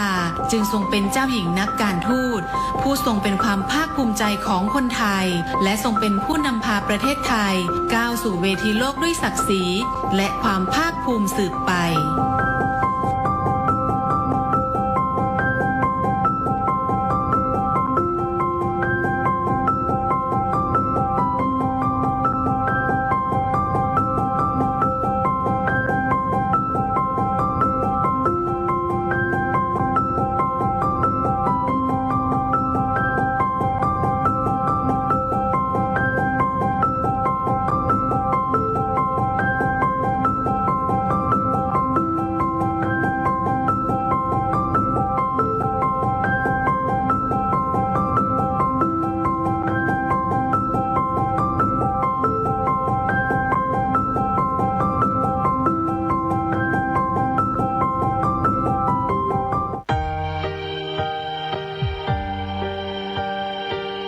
สมเด็จพระเจ้าอยู่หัวทรงมีพระราชปณิธานในการสืบสารรักษาต่อยอดพระราชปณิธานในพระบาทสมเด็จพระบรมชนกาธิเบศรมหาภูมิพลอดุลยเดชมหาราชบรมนาถบพิตรจึงพระราชทานโครงการพัฒนาชุมชนในเขตรักษาพันธุ์สัตว์ป่าและอุทยานแห่งชาติจังหวัดกาญจนบุรีเมื่อวันที่ 29 สิงหาคม 2562 เพื่อส่งเสริมให้ประชาชนที่อยู่ตามแนวชายแดนหรือในถิ่นทุรกันดารเข้าถึงสิทธิพื้นฐานต่างๆที่จำเป็นต่อการดำรงชีวิตบ้านสารวะและบ้านไร่โว่ตั้งอยู่ในเขตรักษาพันธุ์สัตว์ป่าทุ่งใหญ่นเรศวรด้านตะวันตกจังหวัดกาญจนบุรีประชากรส่วนใหญ่เป็นชาวกะเหรี่ยงซึ่งประสบปัญหานานานับประการไม่ว่าจะเป็นด้านคมนาคมสาธารณสุขสาธารณูปโภคการศึกษาเศรษฐกิจและการสื่อสารด้านคมนาคมในช่วงฤดูฝนของทุกปีทั้งสองชุมชนประสบปัญหาน้ำหลากบนเส้นทางสัญจรการเดินทางยากลำบากใช้เวลาเดินทางไม่น้อยกว่า 5-6 ชั่วโมงดังนั้นโครงการได้เข้ามาแก้ไขปัญหาในการปรับปรุงเส้นทางให้สอดคล้องกับความเป็นอุทยานแห่งชาติและมรดกโลกซึ่งปัจจุบันได้มีการปรับปรุงเส้นทางให้สามารถสัญจรได้อย่างสะดวกแล้วการดำเนินงานที่ผ่านมานะครับตามแผนงานโครงการสารวัตรไร่โว่นะครับก็ดำเนินการแล้วเสร็จตามเป้าหมายทำให้สามารถที่จะใช้สัญจรได้ตลอดทั้งปีครับด้านสาธารณสุขโครงการจึงได้สนับสนุนให้มีการสร้างโรงเรือนอนามัยในทั้ง2ชุมชนรวมทั้งมีการอบรมประชาชนให้เป็นอาสาสมัครสาธารณสุขชุมชนซึ่งปัจจุบันมีอาสาสมัครสาธารณสุขชุมชนบ้านสารวะจำนวน24คนบ้านไร่โว่จำนวน26คนต่อมาได้มีการขยายความช่วยเหลือไปยังพื้นที่ใกล้เคียงในพื้นที่บ้านที่ไร่ป้าบ้านเสน่พ่องบ้านจักแกบ้านปังสนุกและบ้านเกาะเสดิงโดยสมเด็จพระเจ้าลูกเธอเจ้าฟ้าพัชรกิติยาภาได้เสด็จไปพระราชทานใบประกาศนียบัตรแก่ผู้ผ่านการอบรมที่โรงเรียนบ้านที่ไร่ป้าเมื่อวันที่ 28 กันยายน 2563 ก่อนที่จะมีโรงเรือนอนามัยนะคะก็ชาวบ้านก็คือถ้าป่วยมีอาการหนักๆอย่างนี้ชาวบ้านก็คือจะช่วยกันลงไปแบกลงไปข้างล่างค่ะตั้งแต่มีโรงเรือนอนามัยขึ้นมาชาวบ้านก็คือสะดวกสบายค่ะเจ็บป่วยนิดนึงก็คือมารักษาคุมกำเนิดเยอะขึ้นเพราะว่าคือมีอนามัยก็คือมียายาก็ไม่ต้องซื้อแล้วค่ะก็มารักษาที่โรงเรือนค่ะตั้งแต่โรงเรือนอนามัยของเรานะคะจัดตั้งขึ้นนะคะตอนนี้ก็ได้ระยะ1 ปีแล้วนะคะตั้งแต่ของสารวัตรแล้วก็ทางไร่โว่นะคะเราก็ได้มีการให้บริการกับคนไข้นะคะก็คือให้บริการทั่วไปก่อนนะคะแล้วก็ประเด็นที่2ก็คือในเรื่องของการให้วัคซีนเด็กนะคะประเด็นที่3ก็คือเราจะมีการคุมกำเนิดและฝากครรภ์นะคะตามเกณฑ์แล้วก็มีการทำคลอดในโรงเรียนอนามัยนะคะต่อไปก็จะเป็นประเด็นของการส่งต่อผู้ป่วยค่ะในกรณีที่มีคนไข้ฉุกเฉินนะคะเราก็จะมีรถที่โรงเรียนอนามัยนะคะคอยรับส่งผู้ป่วยเส้นทางในการรับส่งผู้ป่วยก็คือสะดวกสบายขึ้นเคสของเราที่ส่งต่อนะคะก็คือสามารถไปทันเวลาแล้วก็สามารถส่งต่อไปที่โรงพยาบาลสังขะได้อย่างปลอดภัยค่ะในช่วงที่เกิดการแพร่ระบาดของเชื้อไวรัสโคโรนาหรือโควิด -19 โครงการได้สนับสนุนเจลแอลกอฮอล์พระราชทานจำนวน50 แกลลอนหน้ากากอนามัย 4,000 ชิ้นและชุดตรวจ ATK 200 ชุดนอกจากนี้โครงการยังได้นำถุงพระราชทานจำนวน200 ถุงข้าวสารจำนวน500 กิโลกรัมมอบให้แก่ประชาชนทั้ง2ชุมชนที่ต้องพักรักษาตัวและกักตัวเพื่อการสังเกตอาการณโรงพยาบาลสนามทางเราเนี่ยก็เตรียมสถานที่นะครับสำหรับที่จะรับผู้ป่วยผู้เสี่ยงสูงจนถึงในเรื่องของการเตรียมอาหารอีกในด้านหนึ่งเราก็จัดชุดประสานงานด้านการแพทย์เข้ามาร่วมกับสาธารณสุขในพื้นที่ในการคัดกรองในการตรวจหาเชื้อแล้วก็เข้ามาสู่ในกระบวนการกักตัวตามระบบครับด้านการสื่อสารภายในชุมชนจะใช้การติดต่อสื่อสารผ่าน2ช่องทางคือวิทยุสื่อสารและสัญญาณ Wi-Fi โดยมีการทดสอบระบบการติดต่อสื่อสารประเภทวิทยุเป็นประจำทุกวันเพื่อดำรงการติดต่อสื่อสารตลอด24 ชั่วโมงด้านสาธารณูปโภคก่อนเริ่มโครงการประชาชนที่อยู่อาศัยในเขตพื้นที่ดังกล่าวไม่มีไฟฟ้าใช้และไม่มีน้ำเพื่อการอุปโภคบริโภคที่สอดคล้องกับการดำรงชีวิตในเรื่องระบบไฟฟ้าได้วางแผนนำระบบไฟฟ้าพลังงานแสงอาทิตย์หรือโซลาร์เซลล์มาใช้ควบคู่กับระบบไฟฟ้าพลังงานน้ำหรือไฮโดรพาวเวอร์โดยระบบไฟฟ้าพลังงานแสงอาทิตย์หรือโซลาร์เซลล์มีการติดตั้งทั้งแบบรวมศูนย์หรือมินิกริดและแบบบ้านเดี่ยวหรือโซลาร์โฮมซึ่งปัจจุบันทั้ง2ชุมชนมีไฟฟ้าใช้ครบทุกครัวเรือนปัจจุบันนี้ไฟฟ้าไม่มีการดับแล้วแม้ในฤดูฝน ร็จแล้วเรายังมีการพัฒนาในการเก็บค่าไฟฟ้าหน่วยละ5 บาทสำหรับโซลาร์โฮมจะเหมาจ่ายเนื่องจากเป็นระบบเดียวที่ใช้กับบ้านเรือนคนเดียวก็จะเก็บเดือนละ20 บาทระบบน้ำโครงการได้เข้ามาสำรวจพร้อมปรับปรุงระบบน้ำเพื่ออุปโภคบริโภคโดยได้ร่วมกับชุมชนสร้างระบบกักเก็บน้ำสำรองจำนวน42 แห่งสร้างเป็นสระเก็บน้ำเพื่อการเกษตรจำนวน1 แห่งและจะทำฝายในลำน้ำจำนวน33 แห่งช่วงฤดูแล้งจะเกิดปัญหาปริมาณน้ำไม่เพียงพอต่อการบริโภคในโครงการนี้เราก็เลยได้ดำเนินการในส่วนของการหาแหล่งน้ำเช่นบ่อน้ำซับนะครับรวมถึงการทำความสะอาดการบำรุงรักษาแหล่งน้ำประปาภูเขาเดิมเราเชื่อว่าแหล่งน้ำที่เราพัฒนาไปเนี่ยสามารถรองรับ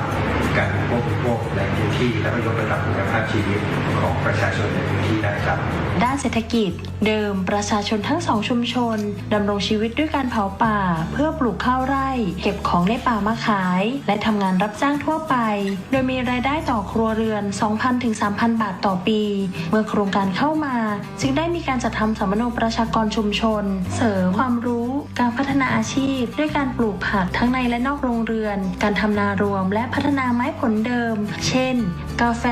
เม็ดมะม่วงหิมพานต์และหมากโดยให้ความรู้กับชุมชนในการเก็บผลผลิตที่ถูกต้องจนปัจจุบันทำให้ชาวบ้านเก็บกาแฟได้ 14,900 กิโลกรัมคิดเป็นเงิน 720,000 บาทซึ่งสูงกว่าปีที่ผ่านมาที่จำหน่ายกาแฟได้เงิน 133,600 บาท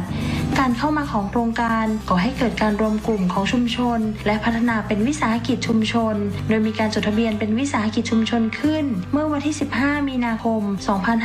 2564 ในการเสริมสร้างของเรื่องของผักอินทรีย์หัวใจหลักของการทำผักอินทรีย์คือความซื่อสัตย์การทำงานในระยะแรกอาจจะเกิดปัญหาในเรื่องความเข้าใจเราพยายามเข้ามาปรับเปลี่ยนแล้วสอนวิธีให้เขาชาวบ้านดังนั้นการเรียนรู้ในระยะที่ผ่านมาชาวบ้านก็เกิดความพึงพอใจเรามองความยั่งยืนในถึงอาชีพแล้วก็เรื่องของป่าไม้และชุมชนดังนั้นผลผลิตที่ออกไปจากที่นี่ค่ะจะมองถึงเรื่องของความเป็นอินทรีย์รวมไปถึงการรวมกลุ่มสุดท้ายเองหัวใจของความซื่อสัตย์จะมาช่วยชาวบ้านให้เขาช่วยเหลือกันเองได้โรงเนี่ย200 กิโลก็มีนะผมก็เลยบอกว่า100 กิโลนะกิโลละ30 บาทถ้าคุณมี2 โรงล่ะเก็บรอบเนี่ยคุณก็ได้6,000ฉะนั้นผมคิดว่าก็ดีมากดีที่สุดก็คือหน่วยงานเขาก็สนับสนุนหาตลาดรองรับให้เราถ้าเกิดองค์การพระองค์ท่านทำไม่ลงเนี่ยพวกผมก็ยังอยู่แบบลอยๆการช่วยเหลือครัวเรือนขาดแคลนโครงการได้เข้าช่วยเหลือครัวเรือนที่ขาดแคลนโดยนำแนวทางพระราชทานสายพานการผลิตของสมเด็จพระเจ้าลูกเธอเจ้าฟ้าพัชรกิติยาภาเข้ามาเป็นแนวทางหลักโดยให้ครัวเรือนขาดแคลนเข้าสู่สายพานการผลิตในทุกการผลิตของชุมชนซึ่งทำให้ครัวเรือนขาดแคลนมีรายได้เพิ่มขึ้นสามารถปลดหนี้สินได้อีกทั้งโครงการยังได้ซ่อมแซมบ้านครัวเรือนขาดแคลนที่ทรุดโทรมให้มีความแข็งแรงมากยิ่งขึ้นด้วยผมไม่ได้อยู่บ้านกลับมาเนี่ยห้องน้ำไม่มีฝาครับไม่มีฝาเนี่ยผมก็หาสังกะสีเก่าๆมาแปะครับแล้วโครงการสร้างห้องน้ำเนี่ยผมไม่รู้หรอกว่าเข้ามาครับแล้วอยู่ๆก็เขามาสร้างให้ครับโอ้เขาสร้างให้อย่างดีเลยครับด้านการศึกษาเดิมใน2 ชุมชนมีเพียงห้องเรียนสาขาบ้านสารวะและบ้านไร่โว่เมื่อโครงการเข้ามาจึงมีการยกระดับเป็นโรงเรียนกองม่องทะสาขาบ้านสารวะและสาขาบ้านไร่โว่ส่งผลให้มีอัตรากำลังครูและเจ้าหน้าที่เพิ่มมากขึ้นรวมถึงมีหลักสูตรการเรียนการสอนที่ดีขึ้นนอกจากนี้มีการนำระบบ DLTV เข้าไปสอนเสริมมีการสอนในหลักสูตรพื้นถิ่นมีการจัดทำหลักสูตรพื้นป่าต้นน้ำทุ่งใหญ่นเรศวรให้เห็นความสำคัญของการดูแลรักษาป่าและนักเรียนในพื้นที่ยังมีความสามารถด้านศิลปะโครงการจึงได้สนับสนุนให้มีการวาดรูปประกอบการเขียนนิทาน3 เรื่องที่ได้เรียน DLTV นะคะแล้วก็ได้เรียนกับคุณครูประจำชั้นด้วยเนี่ยก็ทำให้พัฒนาการเรียนของเด็กๆเนี่ยดีขึ้นค่ะการศึกษาต่อปีที่ผ่านมามีนักเรียนจากพื้นที่โครงการศึกษาต่อณโรงเรียนอุดมสิทธิศึกษาจำนวน6 คนแต่โรงเรียนยังขาดแคลนหอพักนักเรียนดังนั้นสมเด็จพระเจ้าลูกเธอเจ้าฟ้าพัชรกิติยาภาจึงได้พระราชทานทรัพย์ส่วนพระองค์เป็นทุนตั้งต้นในการก่อสร้างหอพักนักเรียนซึ่งปัจจุบันก่อสร้างเสร็จเรียบร้อยแล้วลูกมาจากหมู่บ้านสารวะค่ะมาม.4 ก็มาเรียนที่อุดมสิทธิศึกษาค่ะ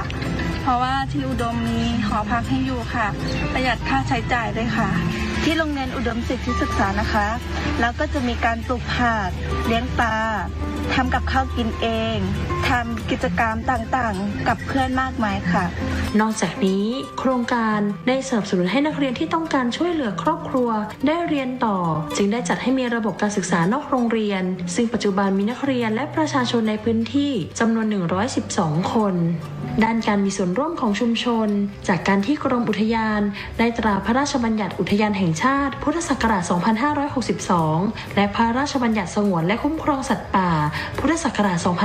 2562 ในการให้ประชาชนอยู่ร่วมกับป่าและใช้ประโยชน์จากป่าดังนั้นโครงการจึงเข้ามาสนับสนุนแนวทางของป่า3อย่างประโยชน์4อย่างและเป็นจุดเริ่มต้นของการที่ประชาชนทั้ง2ชุมชนได้มอบที่ดินคืนให้แก่กรมอุทยานเพื่อใช้ประโยชน์ในการปลูกป่า3อย่างประโยชน์4อย่างและเมื่อวันที่ 27 กันยายน 2563 ที่บ้านสารวะและวันที่ 29 พฤศจิกายน 2564 ที่บ้านไลโวสมเด็จพระเจ้าลูกเธอเจ้าฟ้าพัชรกิติยาภาได้เสด็จไปทรงร่วมปลูกป่าเพื่อเป็นปฐมฤกษ์ในการปลูกป่า3อย่างประโยชน์4อย่างป่า3อย่างประโยชน์4อย่างแต่ละแปลงเนี่ยเราไม่จำเป็นต้องทำเหมือนกันมันขึ้นอยู่กับบริบทของแต่ละแปลงอย่างแปลงนี้เนี่ย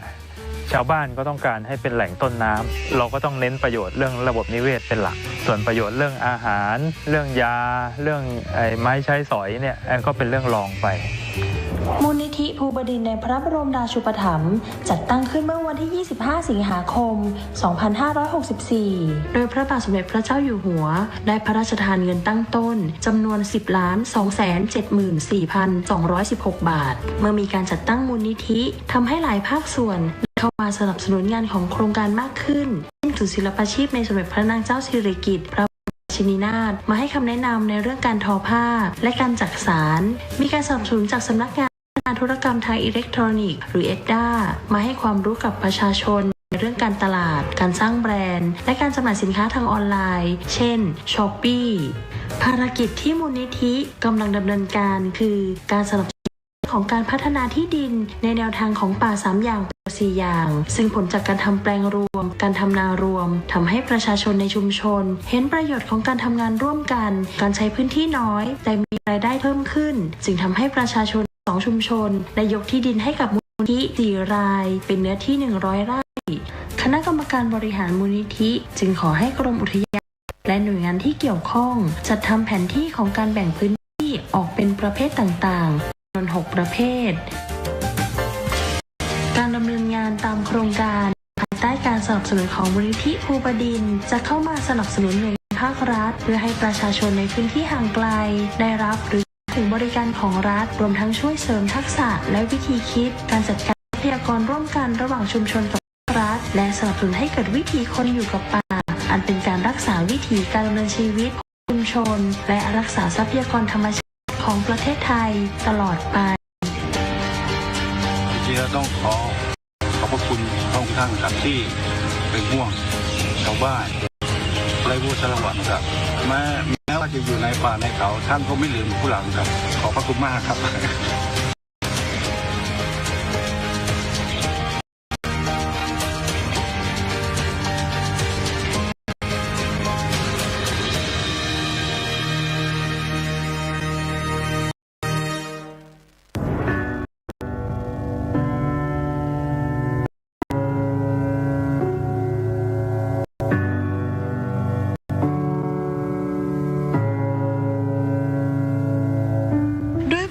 กรุณาธิคุณของพระบาทสมเด็จพระปรเมนทรรามาธิบดีศรีสินมหาวชิราลงกรณ์พระวชิรเกล้าเจ้าอยู่หัวที่ทรงใส่พระทัยกับประชาชนชาวไทยทุกหมู่เหล่าอย่างเท่าเทียมกันไม่เว้นแม้แต่ผู้ต้องขังในเรือนจำที่ประสบปัญหาด้านสุขภาพด้วยเหตุนี้จึงพระราชทานโครงการราชทานปันสุขทำความดีเพื่อชาติศาสตร์กษัตริย์เพื่อแก้ปัญหาด้านสุขภาพอนามัยของผู้ต้องขังอันสิทธิขั้นพื้นฐานที่มนุษยชนพึงได้รับเมื่อวันที่ 28 ธันวาคม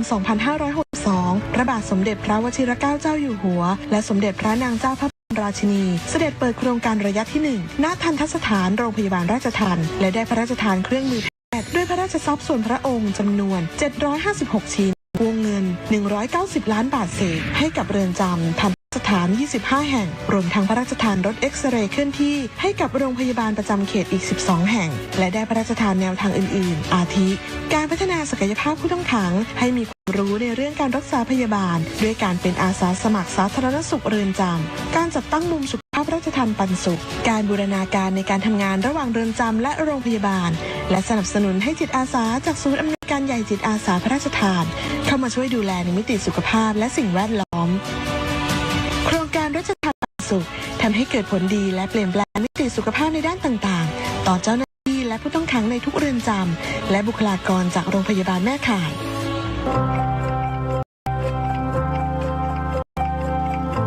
ปัจจุบันผู้ต้องขังโดยส่วนใหญ่ 89% ได้รับการขึ้นทะเบียนตรงกับโรงพยาบาลแม่ข่ายผู้ต้องขังสามารถเข้าถึงบริการสุขภาพได้ผู้ต้องขังต่างด้าวผู้ต้องขังไร้สิทธิ์หรือผู้ต้องขังคนไทยเราไม่สามารถตรวจสอบสิทธิ์ได้เนี่ยเมื่อก่อนการเข้าถึงบริการสุขภาพของผู้ต้องขังกลุ่มนี้ค่อนข้างยากลำบากแต่ในปัจจุบันเนี่ยเรามีการบูรณาการทั้งในส่วนของกระทรวงยุติธรรมกรมราชทัณฑ์ในส่วนของกระทรวงสาธารณสุขรวมไปถึงสำนักงานหลักประกันสุขภาพแห่งชาติทุกคนร่วมมือกันแล้วก็หาแนวทางพัฒนาระบบการเข้าถึงบริการนี้ที่นี่เนี่ยจะมีแพทย์เข้ามาให้การรักษา5สาขามีทั้งแพทย์ทั่วไปสูตินรีแพทย์ทันตแพทย์จักษุแพทย์แล้วก็จิตแพทย์นอกจากนั้นถ้าอาการมากขึ้นเราก็จะส่งตามที่แพทย์เนี่ยได้ให้คำแนะนำว่าไปที่นู่นที่นี่โรงพยาบาลหมอกเป็นโรงพยาบาลชุมชนขนาด M2 ให้การดูแลเรือนจำกลางสมุทรปราการครับซึ่งมีผู้ต้องขังอยู่ประมาณ 4,000 ถึง 5,000 รายซึ่งปัจจุบันปี 65 เนี่ยนะครับมีผู้ต้องขังอยู่ประมาณ 4,000 รายก็มีเรื่องของโรค NCD นะครับประมาณ 2,000 รายได้จากการที่มีโครงการราชทัณฑ์ปันสุขขึ้นมานะครับก็ทำให้มีแพทย์มีพยาบาลมีเภสัชกรและเจ้าหน้าที่สาวิชาชีพนะครับลงไปให้การดูแลผู้ต้องขังในเรือนจำทำให้มีการคัดกรองผู้ป่วยเบาหวานความดันนะครับปกติเราก็จะให้คำแนะนำในการดูแลตัวเองในกลุ่มเสี่ยงสูงจะมีการติดตามเป็นระยะทุก6 เดือนนะครับส่วนในผู้ที่สงสัยก็จะให้การปรับเปลี่ยนพฤติกรรมควบคุมอาหารนะครับการออกกำลังแล้วก็มีการติดตามนะครับทุก3 เดือนนะครับมีการสั่งยาให้จากการโครงการราชทัณฑ์ปันสุขนะครับเกี่ยวกับทางช่องปากนะครับโดยเฉพาะฟันนะฮะเราได้รับยูนิตฟันซึ่งเป็นของพระราชทานนะครับยูนิตพระราชทานเข้ามาเนี่ยส่งทีมทันตแพทย์เข้าไปทำการอุดฟันซึ่งทำให้ผู้ต้องขังเนี่ยสามารถทานอาหารแล้วก็สุขภาพดีขึ้นนะครับกลุ่มของวัณโรคนะครับโครงการราชทัณฑ์สุขเนี่ยมีรถเอ็กซเรย์เคลื่อนที่นะครับเข้าเอ็กซเรย์อย่างน้อยคนละ1 ครั้งต่อปีนะครับก็สามารถทำให้ค้นพบเร็วนะครับซึ่งขณะที่เขาไปค้นพบปีแรกเนี่ยค้นพบถึง 16% นะครับสุขภาพจิตนะครับนี่เรามีการส่งพยาบาลจิตเวชเข้าไปให้คำแนะนำเบื้องต้นนะครับแล้วก็ดำเนินการระบบเทเลเมดิซีนนะครับซึ่งทำให้คุณหมอหรือคุณพยาบาลคนไข้สามารถเข้าถึงบริการตรงนี้มากขึ้นถ้าผู้ต้องขังเนี่ยมาโรงพยาบาลวันหนึ่งอาจจะจำกัดมาแค่ได้ไม่กี่คนก็จะส่งมาเนาะแต่ว่าในหลวงรัชกาลที่10นะคะได้พระราชทานเครื่องมือตามเรือนจำสารกล้องจุลทรรศน์ตรวจตราค่ะหรือว่าสลิปทำให้ผู้ต้องขังเนี่ยไม่ต้องเดินทางมาโรงพยาบาลพอวินิจฉัยโรคได้ก็รักษาได้เลยทันทีไม่ต้องรอค่ะก็อุปกรณ์จากโครงการราชทัณฑ์ปันสุขซึ่งที่ได้ใช้บ่อยๆก็อันดับแรกก็จะเป็นเครื่องวัดความดันอันดับ2ก็คือเครื่องสลิปแลมเนาะก็อันดับ3ก็จะเป็นระบบเทเลเมดิซีนค่ะก็เริ่มจากที่หนูไม่สบายค่ะก็ได้เห็นผู้ช่วยงานสถานพยาบาลอสสถานพยาบาลค่ะช่วยคุณพยาบาลในการดูแลผู้ต้องขังป่วยค่ะหนูเลยรู้สึกว่าหนูอยากแบบพี่เขาบ้างหนูอยากจะช่วยเหลือผู้อื่นบ้างสำหรับการอบรมอสรจนะคะเดิมอบรม5 วันค่ะแต่ในปัจจุบันเพิ่มความเข้มข้นขึ้นกลายเป็น7 วันค่ะก็มีการอบรมด้านการฟื้นคืนชีพขั้นพื้นฐานค่ะการดูแลผู้ต้องขังป่วยในเรือนจำค่ะก็ดีใจครับมีความสุขครับที่ได้ดูแลเราอยู่ข้างนอกเราก็ไม่ได้ดูแลแบบนี้หรอกครับเวลาเราดูแลเขาหายเนี่ยคนที่เดินไม่ได้จนวันหนึ่งเขาเดินได้เรามีความสุขครับเป็นโรคไตครับพระเจ้าอยู่หัวได้เสด็จมาโรงพยาบาลนี้พระองค์ท่านก็ได้มาบริจาคเครื่องไม้เครื่องมือทางการแพทย์แล้วก็มีบริจาคเครื่องฟอกไตด้วยครับที่ผมฟอกอยู่ทุกวันนะครับก็ปลาบปลื้มใจมากครับที่มีโครงการพระเจ้าอยู่หัวเกิดขึ้นมาถ้าไม่มีพระองค์ท่านวันนั้นก็คงไม่อยู่วันนี้เพราะว่าวันนั้นไม่หาโรงพยาบาลไม่ได้เลยครับก็คือเป็นผู้ป่วยฉุกเฉินแล้วตัวเองเป็นโรคภูมิแพ้แล้วก็เป็นโรคเครียดก็หลายๆคนผู้ต้องขังที่เข้ามาก็แรกเริ่มเลยก็จะเครียดนะคะก็ได้รับการดูแลอย่างดีนะคะแล้วก็การมี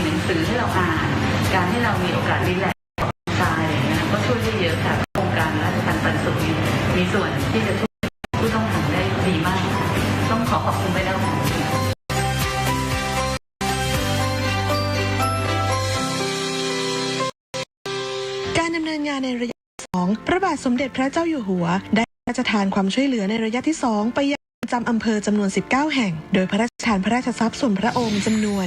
110ล้านบาทเศษเพื่อจัดซื้อครุภัณฑ์ทางการแพทย์ที่แบ่งเป็นครุภัณฑ์ที่ใช้ในเรือนจำ15ล้านบาทเศษและครุภัณฑ์ทางการแพทย์ที่ใช้ในโรงพยาบาลแม่ข่ายจำนวน102ล้านบาทเศษและได้เสด็จเปิดโครงการในระยะที่2เมื่อวันที่28เมษายน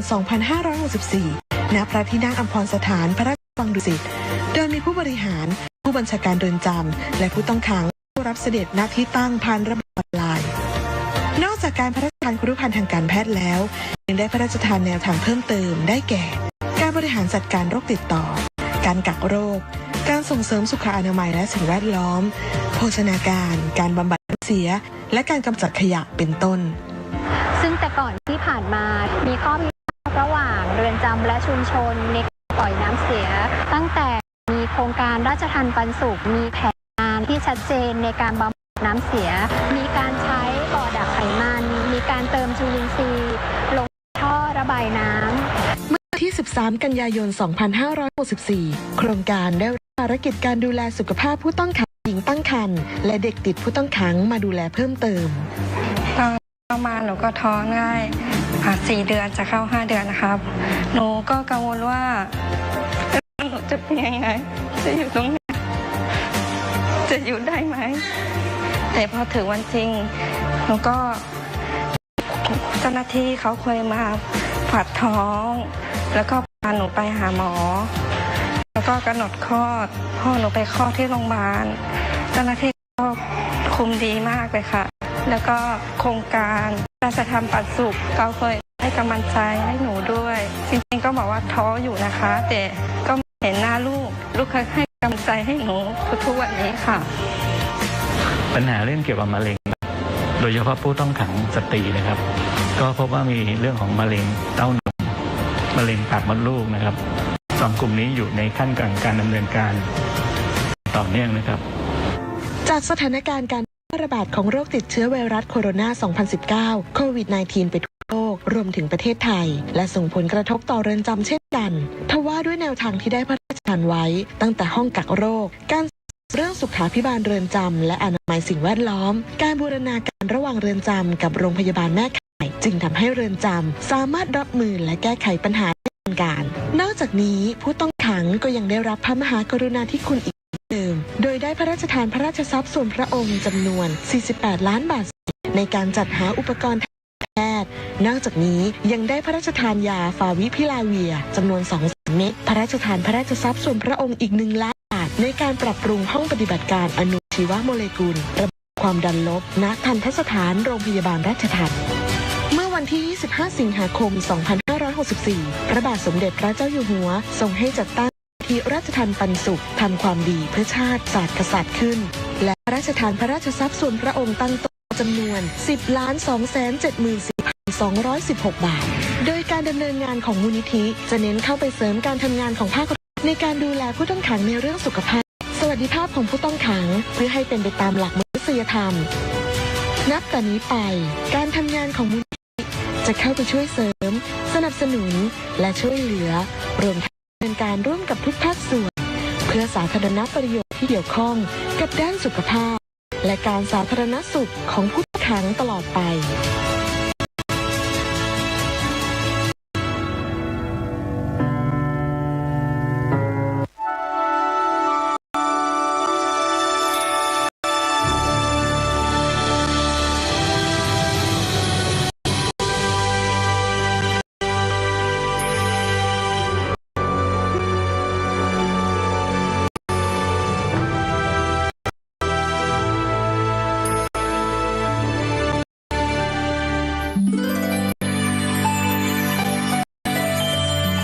สมเด็จพระเจ้าลูกเธอเจ้าพัชรกิติยาภานเรนทิลาเทพยวดีกรมหลวงราชสารินีสิริพัฒน์มหาวชิรราชธิดาประสูติเมื่อวันที่7 ธันวาคมศักราช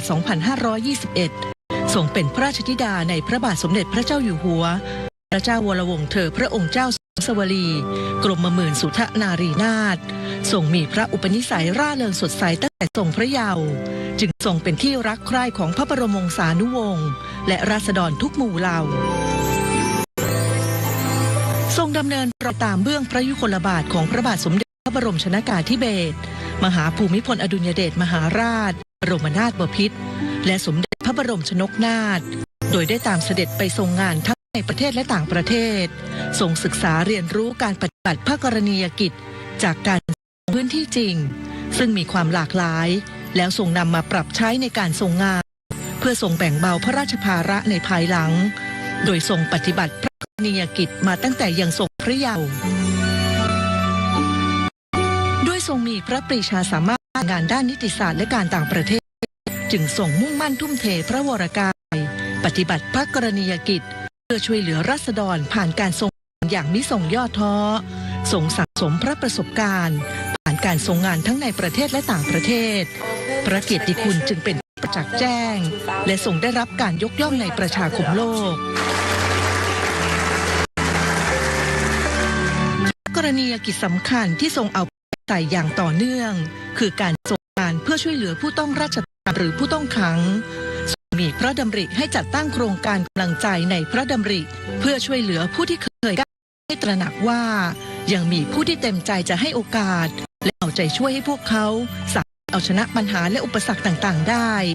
โดยจัดโครงการฝึกอบรมวิชาชีพภายในเรือนจำและทันตสถานที่สามารถนำไปประกอบอาชีพได้ในอนาคตเมื่อทุกคนได้รับโอกาสที่สมควรแล้วจะต้องรู้จักเคารพสิทธิของผู้อื่นซึ่งจะช่วยลดการกระทำผิดซ้ำซ้อนสามารถกลับมาเป็นประชากรที่มีคุณภาพช่วยให้สังคมส่วนรวมอยู่ร่วมกันได้อย่างสงบสุขและส่งให้ความสำคัญการพัฒนาทักษะด้านกีฬาให้กับเด็กและเยาวชนในสถานพินิจมีพระดำริให้จัดตั้งสโมสรกีฬา BBG ขึ้นด้วยทรงเล็งเห็นถึงคุณประโยชน์ของการกีฬามาใช้ในการพัฒนาเด็กและเยาวชนและสนองพระราชดำริของพระบาทสมเด็จพระเจ้าอยู่หัวในการช่วยเหลือผู้ต้องขังป่วยให้เข้าถึงการรักษาพยาบาลอย่างเท่าเทียมตามหลักมนุษยธรรมผ่านโครงการรัฐปันสุขทำความดีเพื่อชาติศาสตร์สัตว์โดยทรงดำรงตำแหน่งองค์ประธานกรรมการโครงการเป็นการดูแลและพัฒนาภาพชีวิตของผู้ต้องขังเพื่อให้สามารถดำเนินชีวิตอยู่ในสังคมได้อย่างมีคุณภาพหลังจากพ้นโทษสอดคล้องกับข้อกำหนดแมนเดลาซึ่งเป็นข้อกำหนดมาตรฐานขั้นต่ำขององค์การสหประชาชาติในการปฏิบัติต่อผู้ต้องขังและข้อกำหนดกรุงเทพซึ่งเป็นข้อกำหนดสหประชาชาติว่าด้วยการปฏิบัติต่อผู้ต้องขังหญิงและมาตรการที่ไม่ใช่การคุมขังสำหรับผู้กระทำหญิงที่มีหัวใจสำคัญคือการไม่เลือกปฏิบัติซึ่งสมเด็จพระเจ้าลูกเธอเจ้าฟ้าพัชรกิติยาภานเรศธิราเทพยวดีกรมหลวงราชสารินีสิริพัฒน์มหาวชิรราชธิดาทรงผลักดันให้เกิดการบังคับใช้อย่างต่อเนื่องในที่ราษฎรเดือดร้อนจากภัยพิบัติได้เสด็จไปส่งเยี่ยมราษฎรอย่างทันท่วงทีโดยทรงดำรงตำแหน่งประธานกรรมการมูลนิธิอาสาเพื่อนพึ่งพายากสภากาชาติไทยทางพระบาทสมเด็จเจ้าอยู่หัวเลยพระราชินีท่านก็บอกนะคะท่านก็ส่งประธานมาส่งจิตอาสามานะมูลนิธิเพื่อนพึ่งพาก็ได้มีส่วนมาช่วยด้วยในตอนนั้นก็เป็นห่วงคนไทยทุกคนก็เป็นห่วงและมาเยี่ยมวันนี้มาช้าเพราะว่าตอนนั้นคิดว่าทุกคนในจังหวัดวุ่นวายกับความช่วยเหลือจะมารับเสด็จเขาคงไม่สะดวกแต่ว่าที่มาตอนนี้ก็คือมาช่วยดูฟื้นฟูต้องแซมสิ่งของแล้วก็มาให้ค่าใช้จ่ายเรื่องเกี่ยวกับการพัฒนาอาชีพที่เสียไปนะคะ ก็เป็นกำลังใจให้ทุกคนด้วยความรักและเป็นห่วง นอกจากนี้ทรงสืบสานพระราชประทานของพระบาทสมเด็จพระบรมชนกาธิเบศรมหาภูมิพลอดุลยเดชมหาราชบรมนาถบพิตรและสมเด็จพระนางเจ้าสิริกิติ์พระบรมราชินีนาถพระบรมราชชนนีพันปีหลวงในการอนุรักษ์และดูแลช้างก่อเกิดเป็นโครงการพระสุธาคชานุรักษ์เพื่อดูแลสร้างความสมดุลระหว่างคนกับช้างในพื้นที่ป่ารอยต่อ5จังหวัดภาคตะวันออกแก่ระยองจันทบุรีชลบุรีฉะเชิงเทราและสระแก้วโดยพระบาทสมเด็จพระเจ้าอยู่หัวทรงรับโครงการไว้ในพระบรมราชูปถัมภ์มีสมเด็จพระเจ้าลูกเธอเจ้าฟ้าพัชรกิติยาภาเรนธิราเทพยวดีกรมหลวงราชสารินีสิริพัฒน์มหาวชิรราชธิดาทรงประธานคณะกรรมการตลอดระยะเวลาการทรงงานสมเด็จพระเจ้าลูกเธอเจ้าฟ้าพัชรกิติยาภานเรนธิราเทพยวดีกรมหลวง ราชสารินีสิริพัฒน์มหาวราชธิดาทรงมุ่งมั่นปฏิบัติพระกรณียกิจโดยทรงนำความรู้และพระประสบการณ์จากการทรงด้านต่างๆทั้งในระดับประเทศและเวทีโลกมาปรับใช้เพื่อพัฒนาประเทศชาติและประชาชนอันเป็นการสืบสานรักษาและต่อยอดพระนิทานของพระบาทสมเด็จพระเจ้าอยู่หัวในการบำบัดทุกข์บำรุงสุขแก่อาณาราษฎรสมที่ทรงเป็นเจ้าฟ้าของปวงประชาอย่างแท้จริง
การติดตั้งโทรมาตรคือเครื่องวัดปริมาณน้ำฝนและระดับน้ำอัตโนมัติมีประโยชน์ในการเตือนภัยได้อย่างทันท่วงทีและมีประโยชน์ในการวิเคราะห์การในภาพรวมตำแหน่งที่ติดตั้งคือบริเวณป่าต้นน้ำซึ่งเป็นพื้นที่อุทยานป่าไม้ดังนั้นเมื่อมีการติดตั้งสถานีทำให้ได้ข้อมูลครบถ้วนแล้วก็กินพื้นที่มากขึ้น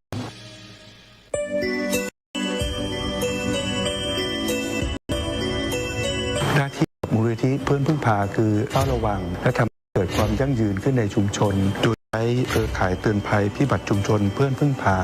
ความยั่งยืนจะเกิดขึ้นได้ก็คือการร่วมมือของชุมชนในการเฝ้าระวังแล้วก็วิเคราะห์สถานการณ์รวมทั้งพิจารณาตนเองให้เกิดการพัฒนาแหล่งน้ำการพัฒนาทางน้ำให้เก็บกักน้ำไว้ใช้ในช่วงที่ไม่มีอุทกภัย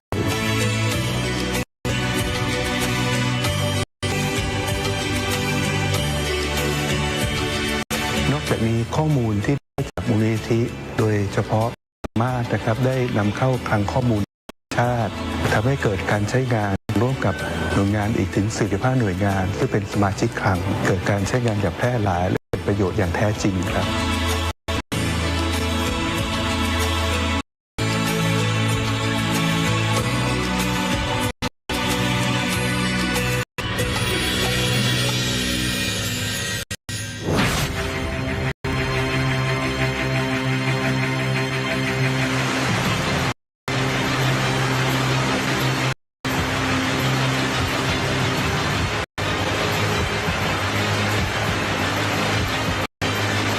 ก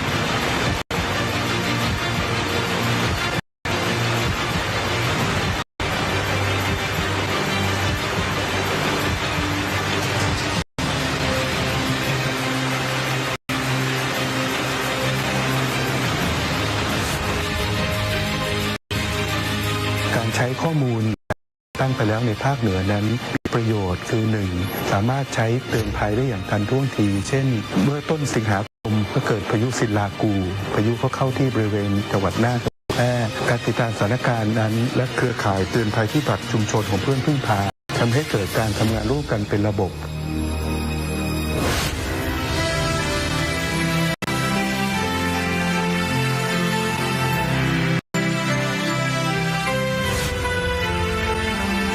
ก็หลังจากที่เราได้รับข้อมูลจากสถานีโทรมาศนะครับทำให้เรามีการวางแผนการที่จะลงพื้นที่ไปช่วยเหลือผู้ประสบอุทกภัยในช่วงพายุศิลากูได้อย่างมีประสิทธิภาพนะครับแล้วก็ได้มีการประสานงานเครือข่ายในชุมชนนะครับทำให้มีการวางแผนกันล่วงหน้าก็ทำให้มูลนิธิเพื่อนเนี่ยสามารถทำงานได้ในเชิงรุกก็คือส่งถุงยังชีพพระราชทานออกอาหารลงไปในพื้นที่ได้ก่อนรวมทั้งการประสานงานกับเครือข่ายมูลนิธิกู้ภัยฮุก31นะครับเพื่อจะลงไปในที่ทันทีที่เกิดเหตุปั๊บเนี่ยเราก็สามารถที่จะเตรียมการในเรื่องการอพยพทั้งคนและก็สิ่งของออกจากพื้นที่ได้การสื่อสารกันระหว่างหน่วยงานและชุมชนในพื้นที่กันก็มีความสำคัญมากทำให้การช่วยเหลือครั้งนี้เนี่ยเป็นไปอย่างทั่วถึงและก็รวดเร็ว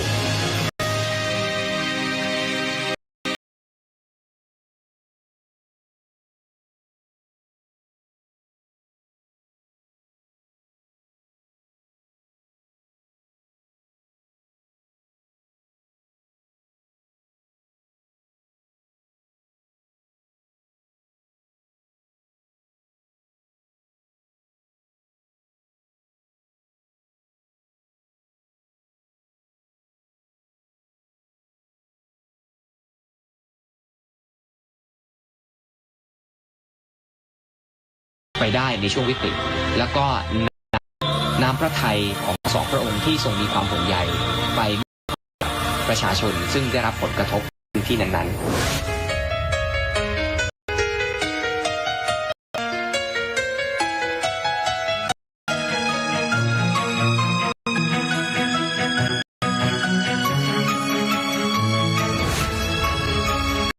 เรื่องของธรรมชาติก็คือเรื่องของธรรมชาติ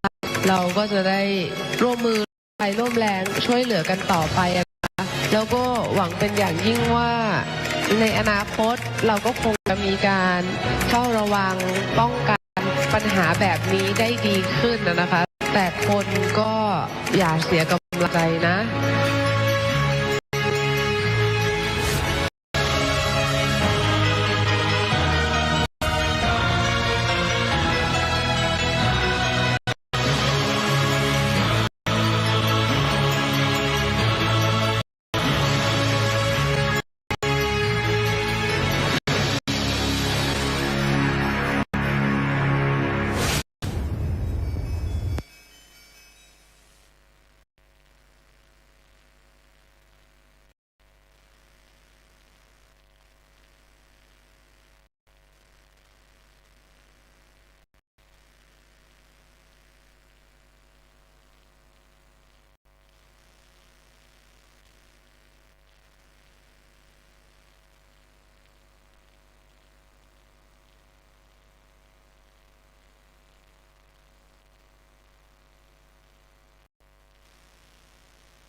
พี่น้องประชาชนชาวไทยทุก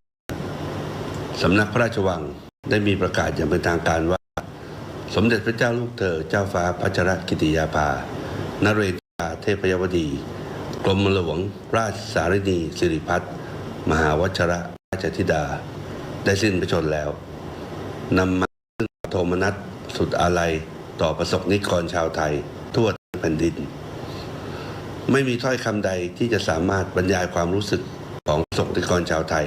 ได้อย่างครบถ้วนเพราะความสูญเสียครั้งนี้ไม่ได้เป็นเพียงข่าวร้ายที่ประชาชนรับรู้หากเป็นความอาดูลที่จะประมาณที่เกิดขึ้นในดวงใจของผู้คนทั้งชาติโดยสมเด็จพระเจ้าลูกเธอเจ้าฟ้าพัชรกิติยาภาทรงเป็นที่รักเคารพและเทิดทูนของประชาชนทุกหมู่เหล่าทรงเป็นเจ้าฟ้าราชนารีผู้เปี่ยมด้วยพระเมตตาพระปรีชาสามารถและพระจริยวัตรอันงดงามเป็นแบบอย่างแห่งการอุทิศพระองค์เพื่อประเทศชาติและประชาชนตลอดพระชนชีพพี่น้องประชาชนที่เคารพรักทั้งหลายสมเด็จพระเจ้าลูกเธอเจ้าฟ้าพัชรกิติยาภาทรงดำรงพระองค์เป็นขัตติยนารีผู้ทรงคุณูปการยิ่งแห่งพระบรมราชกรีวงศ์ทรงอุทิศพระวรกายพระสติปัญญาและกำลังพระทัยด้วยพระราชปฏิฐานอันแน่วแน่ในการสร้างสรรค์สังคมที่เปี่ยมด้วยความยุติธรรมความเสมอภาคและศักดิ์ศรีแห่งความเป็นมนุษย์พระปรีชาสามารถรอบด้านทั้งในฐานะนักกฎหมายนักการทูตนักสังคมสงเคราะห์ล้วนเป็นแบบอย่างลงพระองค์ให้คนไทยเชื่อมั่นในคุณค่าของตนเองกล้าที่จะใฝ่ฝันมุ่งมั่นพัฒนาตนเองและใช้ความรู้ความสามารถเพื่อสร้างประโยชน์แก่สังคมและประเทศชาติพี่น้องประชาชนที่เคารพรักทั้งหลายแม้วันนี้ขัตติยนารีผู้ทรงเป็นความภาคภูมิใจของแผ่นดินไทยได้เสด็จสู่สวรรคาลัยแล้วพระกรุณาธิคุณที่ทรงมีต่อประเทศชาติและประชาชนและพระปณิธานในการสร้างสังคมแห่งความเมตตาความยุติธรรมและความเสมอภาคจะยังคงดำรงอยู่เป็นมรดกทางคุณธรรมของชาติเป็นดั่งประกายแสงแห่งเพชรที่ส่องนำทางแก่คนไทยรุ่นแล้วรุ่นเล่าสืบไปในการนี้กระผมขอเชิญชวนพี่น้องประชาชนชาวไทยทุกคน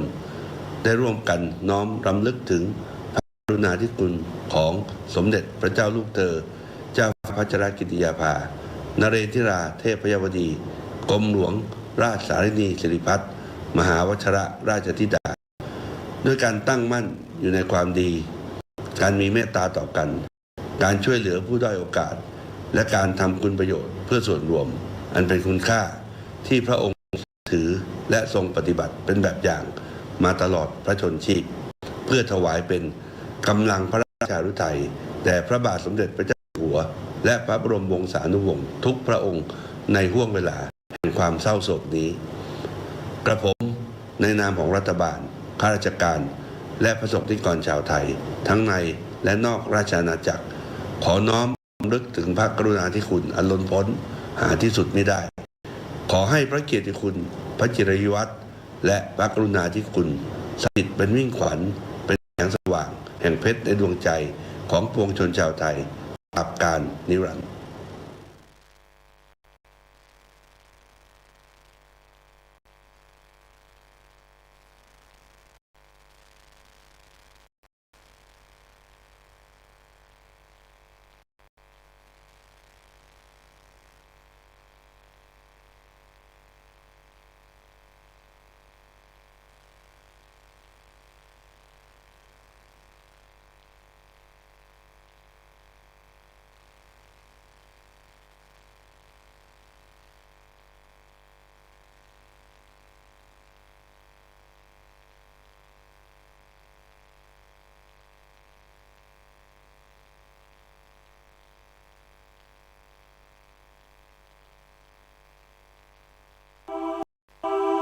พิรุณพรำฟ้าร่ำให้อาลัยยิ่ง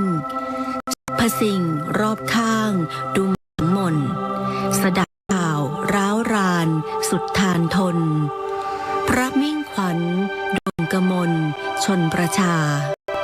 ท้าเสด็จจากฟากฟ้านภาสวงเป็นดั่งดวงตะวันลงล่า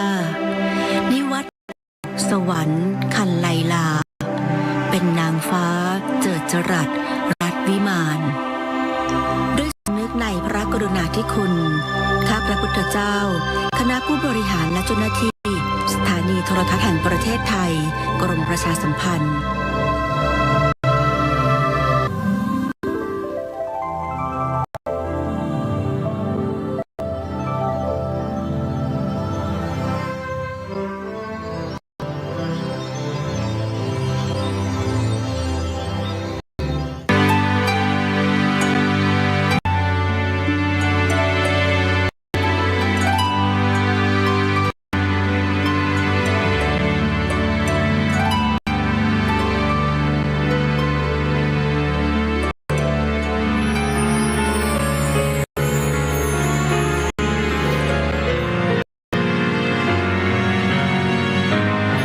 พระเจ้าลูกเธอเจ้าฟ้าพัชรกิติยาภา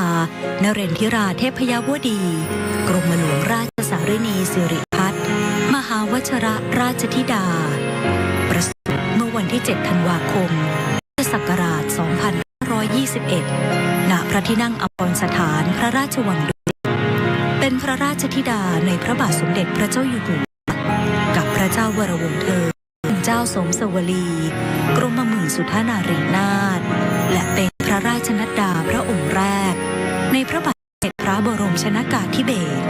มหาภูมิพลอดุลยเดชมหาราชบรมนาถบพิตรและสมเด็จพระนางเจ้าสิริกิติ์พระบรมราชินีนาถพระบรมราชชนนีพันปีหลวงโดยเมื่อแรกประสูติมีพระนามว่าเจ้าหลานเธอพระองค์เจ้าพัชรกิติยาภาทรงเริ่มเข้ารับการศึกษาที่โรงเรียนราชินีในระดับชั้นอนุบาลจนถึงระดับชั้นมัธยมศึกษาปีที่ 3จากนั้นได้เสด็จไปทรงศึกษาณโรงเรียนฮีทฟิลด์สหราชอาณาจักรแล้วเสด็จกลับมาทรงศึกษาต่อระดับชั้นมัธยมศึกษาปีที่ 5 และปีที่ 6 ณโรงเรียนจิตรลดาและทรงศึกษาต่อระดับอุดมศึกษาที่คณะนิติศาสตร์มหาวิทยาลัยธรรมศาสตร์จนจบด้วยคะแนนเกียรตินิยมอันดับ 2อีกทั้งยังทรงสำเร็จการศึกษาระดับปริญญาตรีสาขาวิชารัฐศาสตร์จากมหาวิทยาลัยสุโขทัยธรรมาธิราชด้วยคะแนนเกียรตินิยมอันดับ 1ทรงศึกษาต่อจนสำเร็จการศึกษาระดับปริญญาโทและปริญญาเอกด้านนิติศาสตร์จากมหาวิทยาลัยคอร์เนลสหรัฐอเมริกาและทรงไล่ได้ตามหลักสูตรของสำนักอบรมศึกษากฎหมายแห่งเนติบัณฑิตยสภาในพระบรมราชูปถัมภ์ทรงเป็นเนติบัณฑิตไทยทรงพระปรีชาสามารถในด้านกฎหมายเป็นอย่างยิ่งทรงเป็นข้าราชการอัยการสำนักงานอัยการสูงสุดต่อมาทรงโอนย้ายไปเป็นข้าราชการพลเรือนกระทรวงการต่างประเทศทรงดำรงตำแหน่งเอกอัครราชทูตประจำคณะกรรมาธิการแห่งสหประชาชาติว่าด้วยการป้องกันอาชญากรรมและความยุติธรรมทางอาญาณกรุงเวียนนาสาธารณรัฐออสเตรียทรงดำรงตำแหน่งเอกอัครราชทูตวิสามัญผู้มีอำนาจเต็มประจำสาธารณรัฐออสเตรียประจำสาธารณรัฐสโลวักและประจำสาธารณรัฐสโลวีเนียหลังจากทรงกลับมาเป็นข้าราชการอัยการทรงดำรงตำแหน่งอัยการจังหวัดประจำสำนักงานอัยการสูงสุดในการพระราชพิธีบรมราชาภิเษกพุทธศักราช 2562 เมื่อวันที่ 5 ธันวาคม 2562 พระบาทสมเด็จพระเจ้าอยู่หัวมีพระบรมราชโองการโปรดเกล้าโปรดกระหม่อมให้สถาปนาและพระนามพระเจ้าหลานเธอพระองค์เจ้าพัชรกิติยาภาเป็นสมเด็จพระเจ้าลูกเธอเจ้าฟ้าพัชรกิติยาภาเรนทิราเทพยวดี ต่อมาวันที่ 18 กรกฎาคม 2562 พระบาทสมเด็จพระเจ้าอยู่หัวมีพระบรมราชโองการเกล้าโปรดกระหม่อมให้สถาปนาพระเกียรติยศเป็นเจ้าฟ้าต่างกรมฝ่ายในมีพระนามตามที่จารึกในพระสุพรรณบัตรว่าสมเด็จพระเจ้าลูกเธอเจ้าฟ้าพัชรกิติยาภานเรนทิราเทพยวดี กรมหลวงราชสารินีสิริพัฒน์มหาวชรราชธิดาวันที่ 2 กุมภาพันธ์ พุทธศักราช 2564 พระบาทสมเด็จพระเจ้าอยู่หัวมีพระบรมราชโอง การโปรดเกล้าโปรดกระหม่อมให้รับโอนข้าราชการฝ่ายการเป็นข้าราชการในพระองค์ฝ่ายทหารและพระราชทานพระยศทหารโดยทรงพระกรุณาโปรดเกล้าโปรดกระหม่อมให้สมเด็จพระเจ้าลูกเธอเจ้าฟ้าพัชรกิติยาภานเรนทิราเทพยวดีกรมหลวงราชสารินีสิริพัฒน์มหาวชรราชธิดาอัยการผู้เชี่ยวชาญ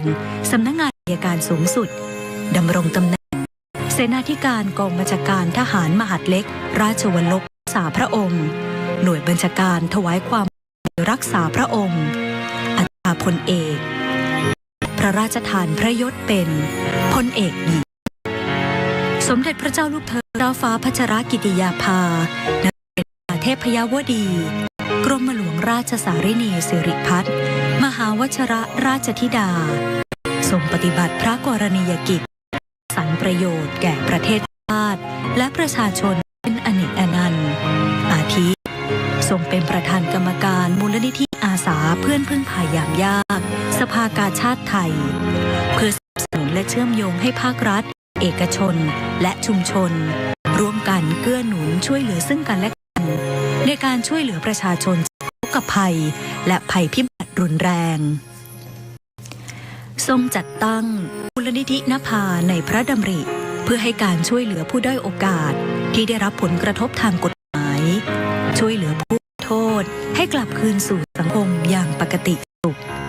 และทรงเป็นประธานกิตติมศักดิ์คณะกรรมการบริหารกองทุนพัชรกิติยาภาเพื่อการศึกษากฎหมายเพื่อจะส่งนักศึกษากฎหมายของไทยไปศึกษาต่อในระดับปริญญาโทณคณะนิติศาสตร์มหาวิทยาลัยคอร์เนลสหรัฐอเมริกาด้วยพระปรีชาสามารถและการทรงงานด้านกระบวนการธรรมเพื่อประโยชน์สุขแก่ราษฎรจึงทรงได้รับการยกย่องจากองค์กรนานาชาติขอพระราชทานถวายรางวัลเพื่อเฉลิมพระเกียรติคุณอาทิรางวัล Medal of Recognition จาก UNODC ซึ่งเป็นรางวัลเกียรติยศสูงสุดของสำนักงานว่าด้วยยาเสพติดและอาชญากรรมแห่งสหประชาชาติและยูนิเฟมกองทุนสหประชาชาติเพื่อการพัฒนาสตรีได้กราบทูลเชิญให้ทรงเป็นทูตสันทวไมตรีในการต่อต้านความรุนแรงผู้หญิงนอกจากนี้สมเด็จพระเจ้าลูกเธอเจ้าฟ้าพัชรกิติยาภานเรนทิราเทพยวดีกรมหลวงราชสารินีสิริพัฒน์มหาวชรราชธิดายังทรงปฏิบัติพระกรณียกิจนานับประการในการแบ่งเบาพระราชกรณียกิจในสมเด็จพระบรมชนกนาถด้วยความเรียบร้อยเป็นที่ไว้วางพระราชหฤทัย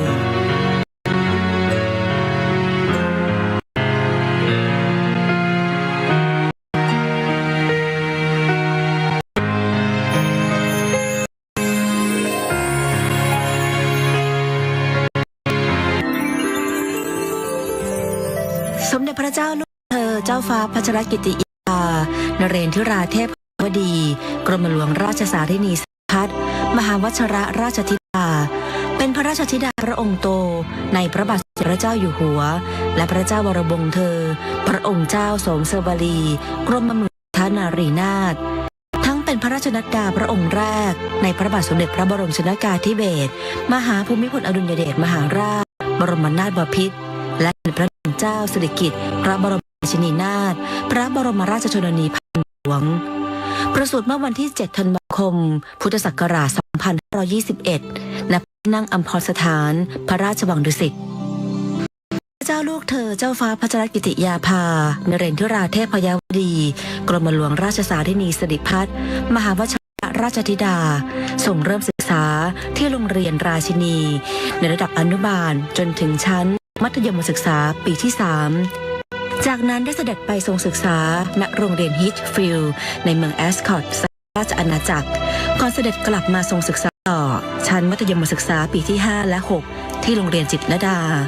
และศึกษาต่อระดับอุดมศึกษา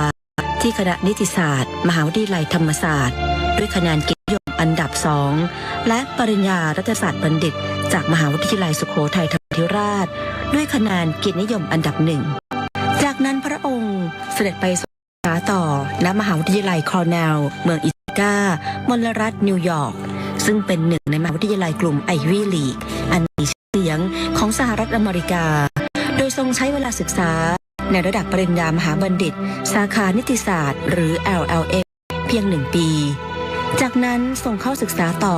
ระดับปริญญาดุษฎีบัณฑิตด้านนิติศาสตร์หรือ JSD และส่งศึกษากฎหมายที่สำนักอบรมศึกษากฎหมายแห่งเนติบัณฑิตยสภาที่ประเทศไทยคู่กันไปด้วยพระอัจฉริยภาพและผลแห่งความภาคเพียรทำให้ทรงสำเร็จการศึกษาทั้งดุษฎีบัณฑิตจากมหาวิทยาลัยคอร์เนลสหรัฐอเมริกาและทรงเป็นเนติบัณฑิตไทยพร้อมกันในปี 2548 จากนั้นทรงเข้ารับราชการในตำแหน่งอัยการผู้ช่วยสถาบันพัฒนาข้าราชการฝ่ายอัยการสำนักอัยการสูงสุดสู่รองอัยการจังหวัดและอัยการจังหวัดระหว่างทรงปฏิบัติราชการด้วยพระวิริยอุตสาหะได้ทรงเริ่มโครงการกำลังใจหรือเมื่อปี 2550 เน้นการให้ความช่วยเหลือผู้ต้องขังหญิง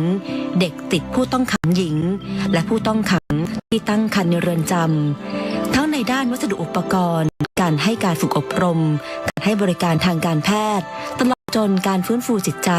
จนได้รับความสนใจจากนานาประเทศต่อมาทรงโอนย้ายไปดำรงตำแหน่งเอกอัครราชทูตประจำคณะกรรมาธิการแห่งสหประชาชาติว่าด้วยการป้องกันอาชญากรรมและความทางอาญาณกรุงเวียนนาสาธารณรัฐออสเตรียตั้งแต่วันที่10 มกราคม พุทธศักราช 2555 สู่เอกอัครราชทูตที่สามัญผู้มีอำนาจได้แก่สาธารณรัฐออสเตรียประเทศสโลวาเกียประเทศสโลเวเนียก่อนทรงกลับมารับตำแหน่งอัยการจังหวัดสู่อัยการผู้เชี่ยวชาญสำนักงานอัยการภาค 2สำนักงานอัยการสูงสุดไม่เพียงทรงบำเพ็ญพระกรณียกิจหน้าที่ราชการแต่เพียงเท่านั้นยังทรงบำเพ็ญพระกรณียกิจด้านอื่นๆเพื่อความผาสุกของอาณาประชาราษฎร์อาทิทรงเป็นประธานกรรมการมูลนิธิอาสาเพื่อนพึ่งพายามยากสภากาชาดไทยในการสนับสนุนและเชื่อมโยงให้ภาครัฐเอกชนมาร่วมกันให้ประชาชนช่วยเหลือซึ่งกันและกันในยามทุกข์ยากจากภัยธรรมชาติที่รุนแรงมูลนิธินภาในพระดำริเน้นช่วยเหลือและให้โอกาสทางอาชีพกลุ่มผู้ด้อยโอกาสอันเกิดจากได้รับทางกฎหมายและด้านสังคมและพระราชทานทุนการศึกษาสำหรับผู้ต้องการศึกษาต่อปริญญามหาบัณฑิตด้านกฎหมายณคอร์เนลลอว์สคูลมหาวิทยาลัยคอร์เนลสหรัฐอเมริกาโดยทรงจัดตั้งทุนพัชรกิติยาภาเพื่อการศึกษากฎหมายซึ่งรับสมัครเพื่อคัดเลือกจากผู้ที่จบปริญญาบัณฑิตด้านกฎหมายและสอบไล่ด้านเนติบัณฑิตของเนติบัณฑิตยสภาตามเงื่อนไขที่ทุนดังกล่าวกำหนดไว้เพื่อให้ผู้สำเร็จการศึกษานำความรู้มาแก้ไขปัญหาของประเทศที่ต้องอาศัยกฎหมายเป็นเครื่องมือด้วยพระปรีชาสามารถและพระจริยวัตรอันงดงามส่งผลให้องค์กรต่างๆขอพระราชทานถวายรางวัลเพื่อเฉลิมพระเกียรติคุณอาทิยูนิเฟมกองทุนสหประชาชาติเพื่อการพัฒนาสตรีได้กราบทูลเชิญให้ทรงเป็นทูตสันทวไมตรี Goodwill Ambassador ในการต่อต้านความรุนแรงต่อผู้หญิงประจำภูมิภาคเอเชียตะวันออกเฉียงใต้และรางวัล Medal of Recognition จาก UNODC ซึ่งเป็นรางวัลเกียรติยศสูงสุดของสำนักงานเสพติดและอาชญากรรมแห่งสหประชาชาติเมื่อพระราชบิดาเสด็จเถลิงถวัลยราชสมบัติเป็นพระมหากษัตริย์รัชกาลที่ 10ซึ่งเมื่อวันที่ 5 พฤษภาคม 2562 มีพระบรมราชโองการโปรดเกล้าโปรดกระหม่อมให้สถาปนาและเฉลิมพระนามพระเจ้าหลานพระองค์เจ้าพัชรกิติยาภาเป็นสมเด็จพระเจ้าลูกเธอเจ้าฟ้าพัชรกิติยาภานเรศวราเทพยวดีรับพระราชทานน้ำพระมหาสังใบมะตูมทรงเจิมและพระราชทานพระสุพรรณบัตรเครื่องราชอิสริยาภรณ์อันมีเกียรติคุณรุ่งเรืองยิ่งมหาจักรีวงศ์เหรียญรัตนาภรณ์รัชกาลที่ 10 ชั้นที่ 1ต่อมาเมื่อวันที่ 28 กรกฎาคม 2562 พระบาทสมเด็จพระเจ้าอยู่หัวมีพระบรมราชโองการโปรดเกล้าโปรดกระหม่อมให้สถาปนาพระเกียรติยศขึ้นเป็นเจ้าฟ้าฝ่ายกรมฝ่ายใน พระนามตามที่จารึกในพระสุพรรณบัตรว่าสมเด็จพระเจ้าลูกเธอเจ้าฟ้าพัชรกิติยาภาเนเรศเทพพยวดี กรมหลวงราชสารินีสิริพัฒน์มหาวชรราชธิดาเมื่อวันที่ 2 กุมภาพันธ์ 2564 พระบาทสมเด็จพระเจ้าอยู่หัวมีพระบรมราชโองการโปรดเกล้าโปรดกระหม่อมให้รับโอนข้าราชการฝ่ายอัยการเป็นข้าราชการในพระองค์ฝ่ายทหารและพระราชทานพระยศทหารจึงทรงพระกรุณาโปรดเกล้าโปรดกระหม่อมให้สมเด็จพระเจ้าลูกเธอเจ้าพัชรกิติยาภานเรนทิราเทพพยวดีกรมหลวงราชสารินีสิริพัฒน์มหาวชรราชธิดาอัยการผู้เชี่ยวชาญสำนักงานอัยการสูงสุดดำรงตำแหน่งเสนาธิการกองบัญชาการทหารเล็กราชบัลลพรักษาพระองค์โดยบัญชาการความปลอดภัยรักษาพระองค์อัตราพลเอกและพระราชทานพระยศเป็นพลเอกหญิง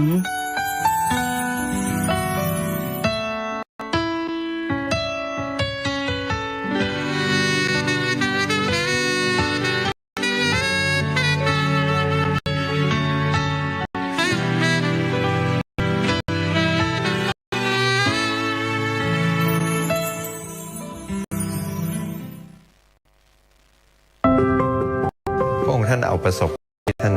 ได้สัมผัสความรู้และมาผลักดันจนเกิดสิ่งที่เรียกว่า Bangkok Rules สิ่งหนึ่งที่ปลูกฝังแล้วดลพระทัยให้ท่านให้ความสนใจในเรื่องของมนุษย์ผู้เปราะบางสตรีและเด็กคือทูลกระหม่อมปู่ล้นเกล้ารัชกาลที่ 9 สอนว่าประชาชนสำคัญที่สุด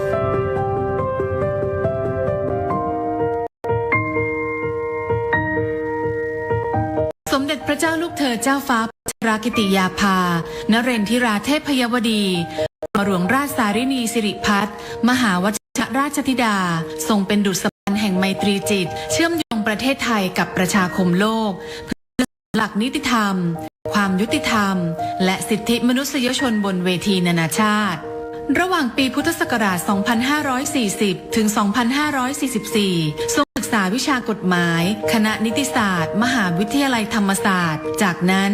ทรงศึกษาต่อระดับปริญญาโทและปริญญาเอกทางด้านกฎหมายที่มหาวิทยาลัยคอร์เนลสหรัฐอเมริกาในปีพุทธศักราช 2544 เสด็จเยี่ยมทัณฑสถานหญิงกลาง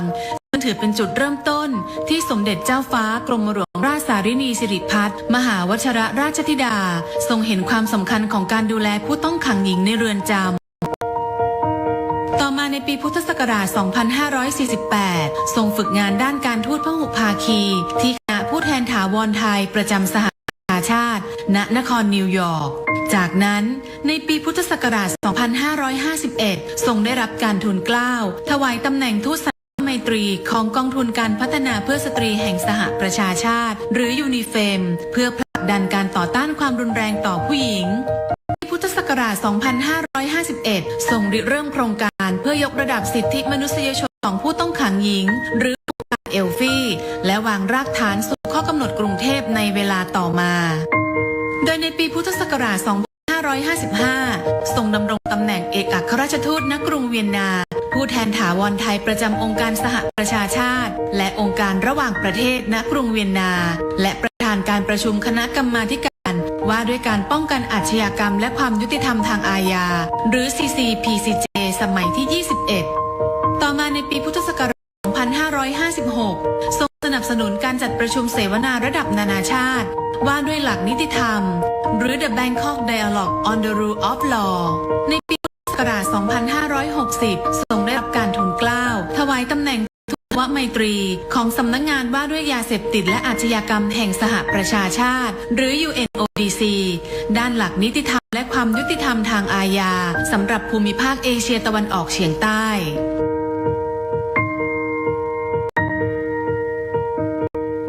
พระองค์ท่านมีความผูกพันกับนิวยอร์กและ UN ที่นิวยอร์กค่อนข้างมากตั้งแต่พระองค์สำเร็จการศึกษาที่คอร์เนลพระองค์ท่านก็มาฝึกงานที่คณะทูตถาวร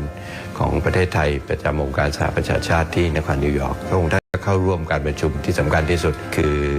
สมัชชาใหญ่สหประชาชาติสมัยที่ 60 โดยพระองค์ท่านก็ทรงงานในเรื่องของกรรมการ3และกรรมการ6กรรมการ3ก็ ที่เกี่ยวกับเรื่องหญิงเด็กคนชราด้านสังคมต่างๆรวมทั้งสิทธิมนุษยชนผู้ลี้ภัยทั้งหลายส่วนกรรมการ 6 ก็คือกฎหมายจากนั้นที่พระองค์ท่านกลับมาก็รับราชการในสำนักอัยการสูงสุดก่อนที่พระองค์ท่านจะเข้าดำรงตำแหน่งเอกอัครราชทูตที่กรุงเวียนนาต่อมาเมื่อทรงดำรงตำแหน่งเอกอัครราชทูตที่กรุงเวียนนาจะมีสวมหมวก2 ใบแรกก็เป็นเอกอัครราชทูตประจำออสเตรียเหมือนกับทูตอื่นๆทั่วโลกแต่หมวกใบที่2ก็คือพระองค์ท่านเป็นผู้แทนไทยประจำองค์การสหประชาชาติที่เวียนนาซึ่งเวียนนามีเรื่องที่สำคัญหลายประการแรกก็คือเรื่อง IAEA เรื่องลดอาวุธจำกัดอาวุธดูแลอาวุธนิวเคลียร์อันที่2ก็คือเรื่องที่เกี่ยวกับอาชญากรรมเกี่ยวกับความกระบวนการยุติธรรมก็มี2 องค์กรใหญ่ๆอันแรกก็คือ UN Office on Drugs and Crime UNODC นะครับก็ทำเรื่องเกี่ยวกับอาชญากรรมต่างๆยาเสพติดอีกหน่วยงานหนึ่งก็คือ Commission on Criminal Crime Prevention ย่อว่า CCPCJ นะครับอันนี้พระองค์ท่านก็เข้าไปเกี่ยวข้องค่อนข้างมากแต่ว่าระยะหลังเนี่ยเห็นชัดว่ามีผู้หญิงเป็นนักโทษในเรือนจำมากขึ้นแล้วก็เห็นชัดว่าความจำเป็นความต้องการเนี่ยต่างกับผู้ชายพระองค์ท่านก็เลยเริ่มสิ่งที่เรียกว่ามาตรฐาน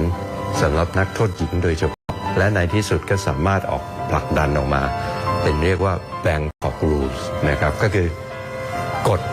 ที่ออกที่กรุงเทพนะครับอันนี้ก็เพื่อดูแลนักโทษหญิงโดยเฉพาะเลยแล้วก็ไปผ่านมติในสมัชชาใหญ่สหประชาชาตินะครับในปี 2010 ในเรื่องที่เกี่ยวกับทูลกระหม่อมพานะครับสำหรับพระราชกรณีต่างประเทศนั้นเนี่ยมากมายมีความหลากหลายมากนะครับท่านถ้าเกิดเป็น2 วาระเนี่ยในช่วงแรกของปีครึ่งเนี่ยท่านดำรงตำแหน่งประธานคณะกรรมการของ UNODC นะครับด้วยการป้องกันอาชญากรรมและความยุติธรรมทางอาญาและท่านเองได้รับการกราบทูลเชิญให้เป็นประธานการประชุมสมัยที่21ตลอดเวลาที่พระองค์ท่านทรงดำรงตำแหน่งประธานการประชุม1 ปีท่านไม่เคยขาดการประชุมแม้แต่วันเดียวในช่วงที่เป็นเอกอัครราชทูตนั้นเนี่ยปฏิบัติหน้าที่ของความเป็นเอกอัครราชทูตได้อย่างสมบูรณ์แบบมากแน่นอนว่าส่วนใหญ่ของเรานั้นมุ่งที่พหุภาคีที่ UNODC ที่นั่นนะครับแต่ในเรื่องของการเจริญสัมพันธไมตรีกับออสเตรียนั้นพระองค์ท่านก็สามารถที่จะอาศัยน้ำพระทัยอาศัยพระบารมีผูกใจคณะทูตานุทูตแล้วก็ประเทศเจ้าบ้านหน่วยงานต่างได้เป็นอย่างดีมากสิ่งหนึ่งที่คนคาดไม่ถึงในองค์เอกอัครราชทูตเนี่ยคือการคุ้มครองดูแลรักษาผลประโยชน์ของคนไทยในประเทศนั้นจะได้เรามีงานกงสุลสัญจรที่สถานทูตจะบริการทางด้านนิติกรให้กับพี่น้องชาวไทยที่อยู่ในประเทศนั้นๆในหลายโอกาสต้องไปต่างเมืองต่างแคว้นเชื่อไหมครับว่าพระองค์ท่านเสด็จไปทุกครั้งไม่จะเป็นแคว้นซึ่งอยู่ไกลยังไงก็ตามเสด็จไปด้วยแล้วก็เปิดโอกาสให้พี่น้องชาวไทยได้มาเข้าท่านช่วยนั่งทำนิติกรนั่งช่วยเขียนดูพาสปอร์ตช่วยเขียนช่วยประชาชนด้วยพี่ประชาชนชาวไทยพิรุณพรำฟ้าร่ำให้อาลัยยิ่งสรรพสิ่งรอบข้างดูหมางหม่นดับข่าวร้าวรานสุดทานทนพระมิ่งขวัญดวงกมลชนประชาท้าเสด็จจากฟากฟ้านภาสวงเป็นดั่งดวงตะวันจันทร์ลงล่านิวัตสู่สวรรค์คันไลลาเป็นนางฟ้าเจิดจรัสรัตวิมานด้วยสำนึกในพระกรุณาธิคุณข้าพระพุทธเจ้าคณะผู้บริหารและเจ้าหน้าที่สถานีโทรทัศน์แห่งประเทศไทยกรมประชาสัมพันธ์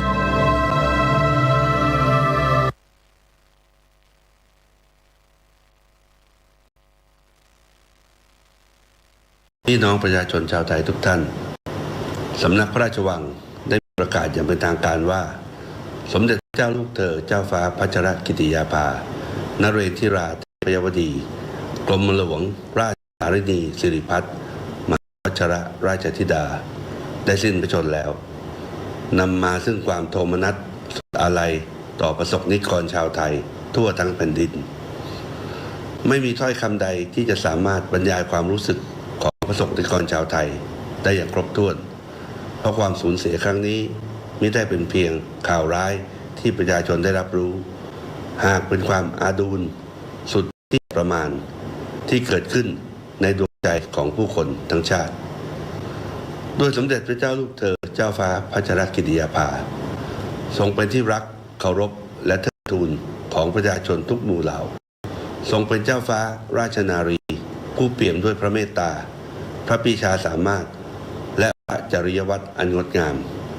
เป็นแบบอย่างแห่งการอุทิศพระองค์เพื่อประเทศชาติและประชาชน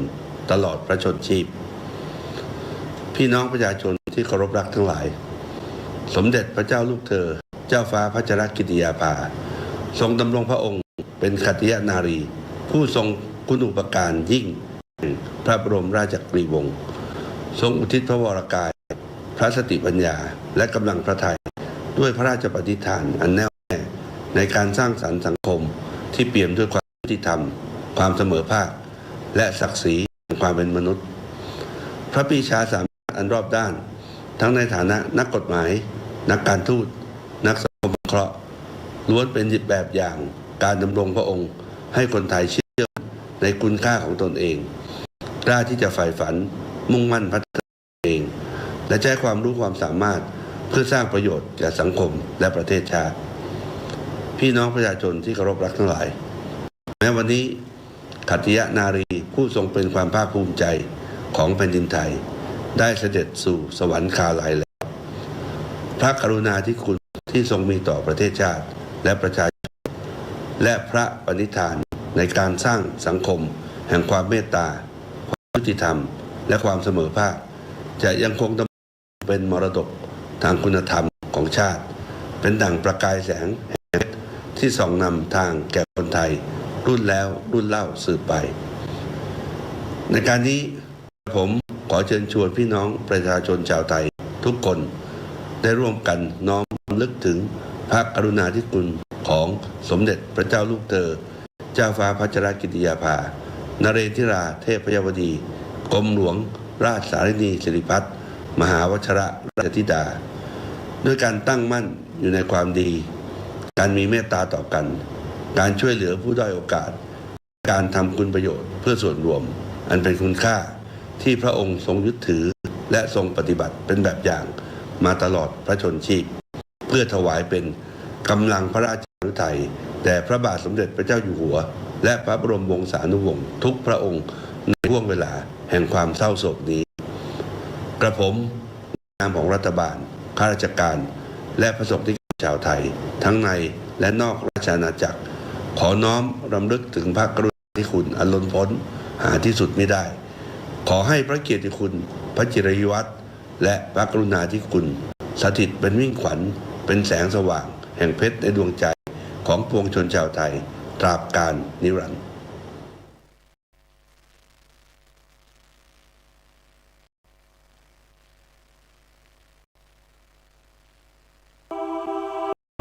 พิรุณพรำฟ้าร่ำให้อาลัยยิ่งสรรพสิ่งรอบข้างดูหมางหม่นสดับข่าวร้าวรานสุดทานทนพระมิ่งขวัญดวงมนชนประชาท้าเสด็จจากฟากฟ้านภาสวงเป็นดั่งดวงตะวันจันทร์ลงล่าวิวัดสู่สวรรค์คันไลลาเป็นนางฟ้าเจิดจรัสรัตมานด้วยสำนึกในพระกรุณาธิคุณข้าพระพุทธเจ้าคณะผู้บริหารและเจ้าหน้าที่สถานีโทรทัศน์แห่งประเทศไทยกรมประชาสัมพันธ์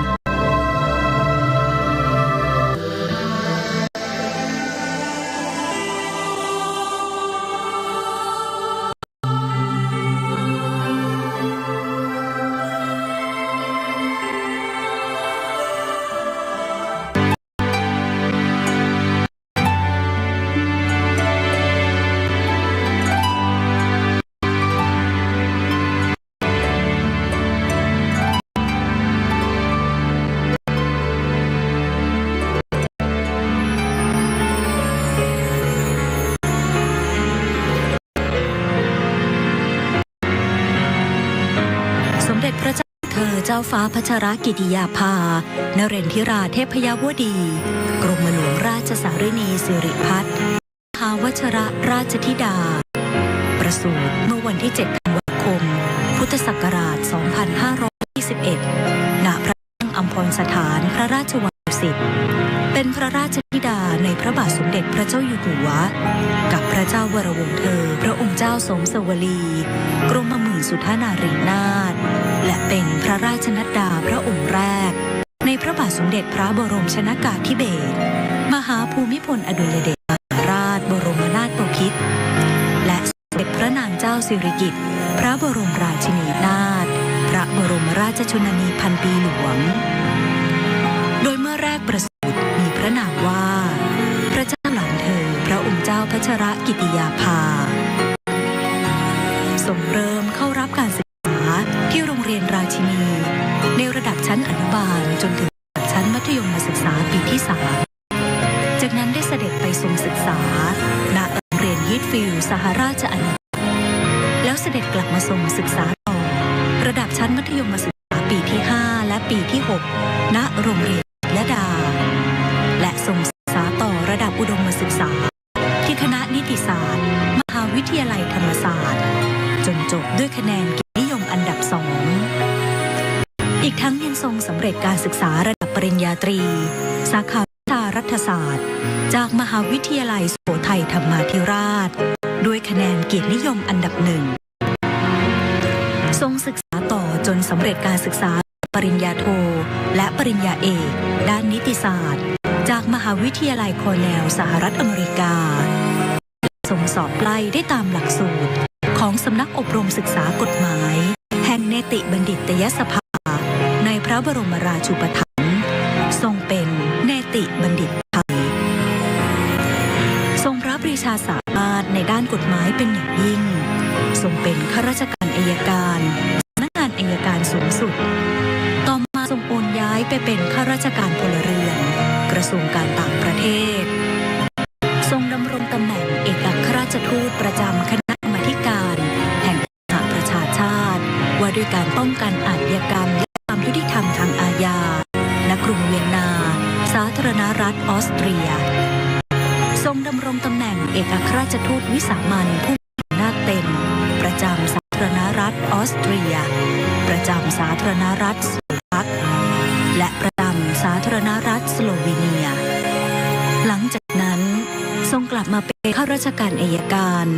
ทรงดำรงตำแหน่งอัยการจังหวัดประจำสำนักงานอัยการสูงสุด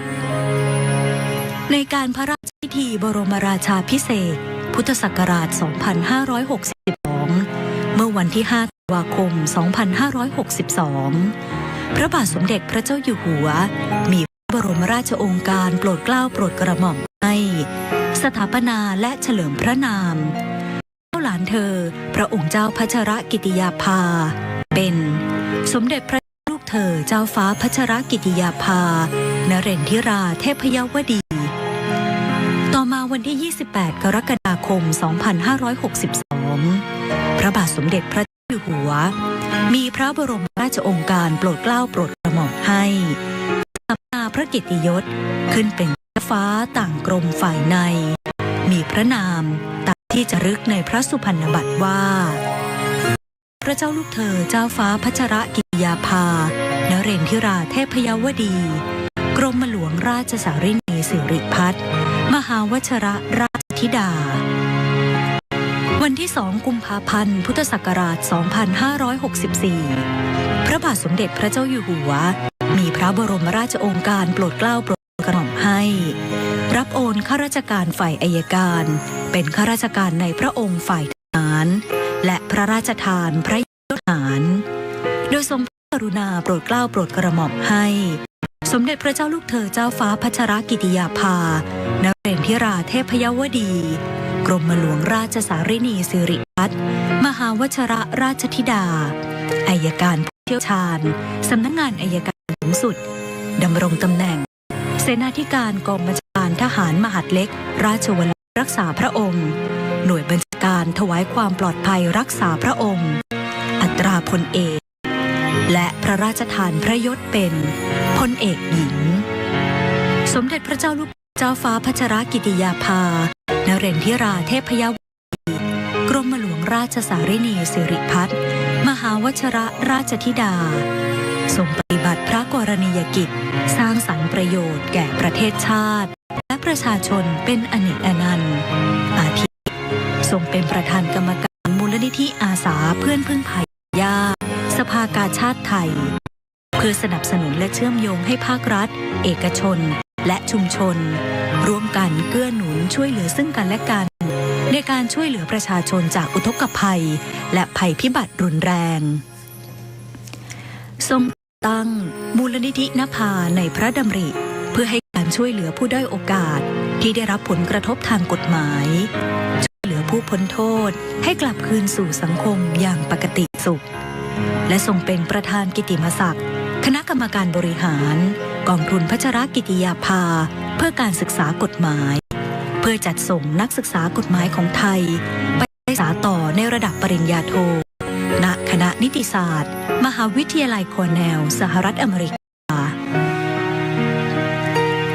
ด้วยพระปรีชาสามารถและการทรงงานด้านกระบวนการยุติธรรม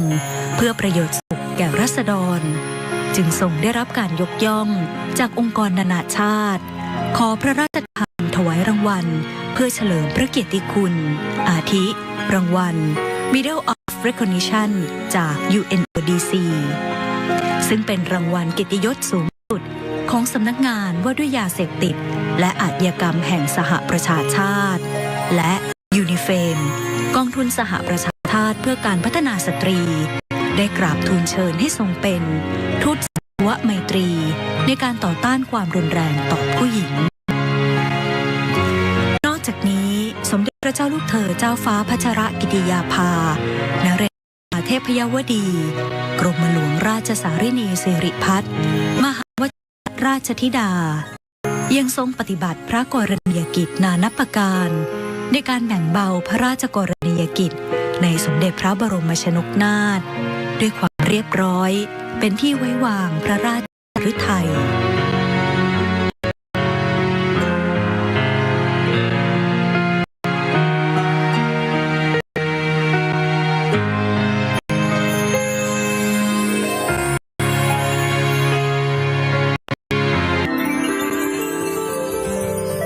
สมเด็จพระเจ้าลูกเธอเจ้าฟ้าพัชรกิติยาภานเรนทิราเทพยวดีกรมหลวงราชสารินีสิริพัฒน์มหาวชรราชธิดาเป็นพระราชธิดาพระองค์โตในพระบาทสมเด็จพระเจ้าอยู่หัวและพระเจ้าวรวงศ์เธอพระองค์เจ้าสมเสวลีกรมหมื่นสุทธานารีนาถทั้งเป็นพระราชนัดดาพระองค์แรกในพระบาทสมเด็จพระบรมชนกาธิเบศรมหาภูมิพลอดุลยเดชมหาราชบรมนาถบพิตรและสมเด็จพระนางเจ้าสิริกิติ์พระบรมราชินีนาถพระบรมราชชนนีพันปีหลวงประสูติเมื่อวันที่ 7 ธันวาคม พุทธศักราช 2521 ณ พระที่นั่งอัมพรสถานพระราชวังดุสิตสมเด็จพระเจ้าลูกเธอเจ้าฟ้าพัชรกิติยาภานเรนทิราเทพยวดีกรมหลวงราชสารินีสิริพัฒน์มหาวชรราชธิดาทรงเริ่มศึกษาที่โรงเรียนราชินีในระดับอนุบาลจนถึงชั้นมัธยมศึกษาปีที่ 3จากนั้นได้เสด็จไปศึกษาณโรงเรียนฮิตฟิลด์ในเมืองแอสคอตสหราชอาณาจักรก่อนเสด็จมาทรงศึกษาต่อชั้นมัธยมศึกษาปีที่ 5 และ 6 ที่โรงเรียนจิตรลดาและทรงศึกษาต่อระดับอุดมศึกษาที่คณะนิติศาสตร์มหาวิทยาลัยธรรมศาสตร์ด้วยคะแนนเกียรตินิยมอันดับ 2และปริญญารัฐศาสตร์บัณฑิตจากมหาวิทยาลัยสุโขทัยธรรมาธิราชด้วยคะแนนเกียรตินิยมอันดับ 1จากนั้นพระองค์เสด็จไปทรงศึกษาต่อณมหาวิทยาลัยคอร์เนลเมืองอิติก้ามลรัฐนิวยอร์กซึ่งเป็นในมหาวิทยาลัยกลุ่มไอวี่ลีกอันมีชื่อเสียงของสหรัฐอเมริกาโดยใช้เวลาศึกษา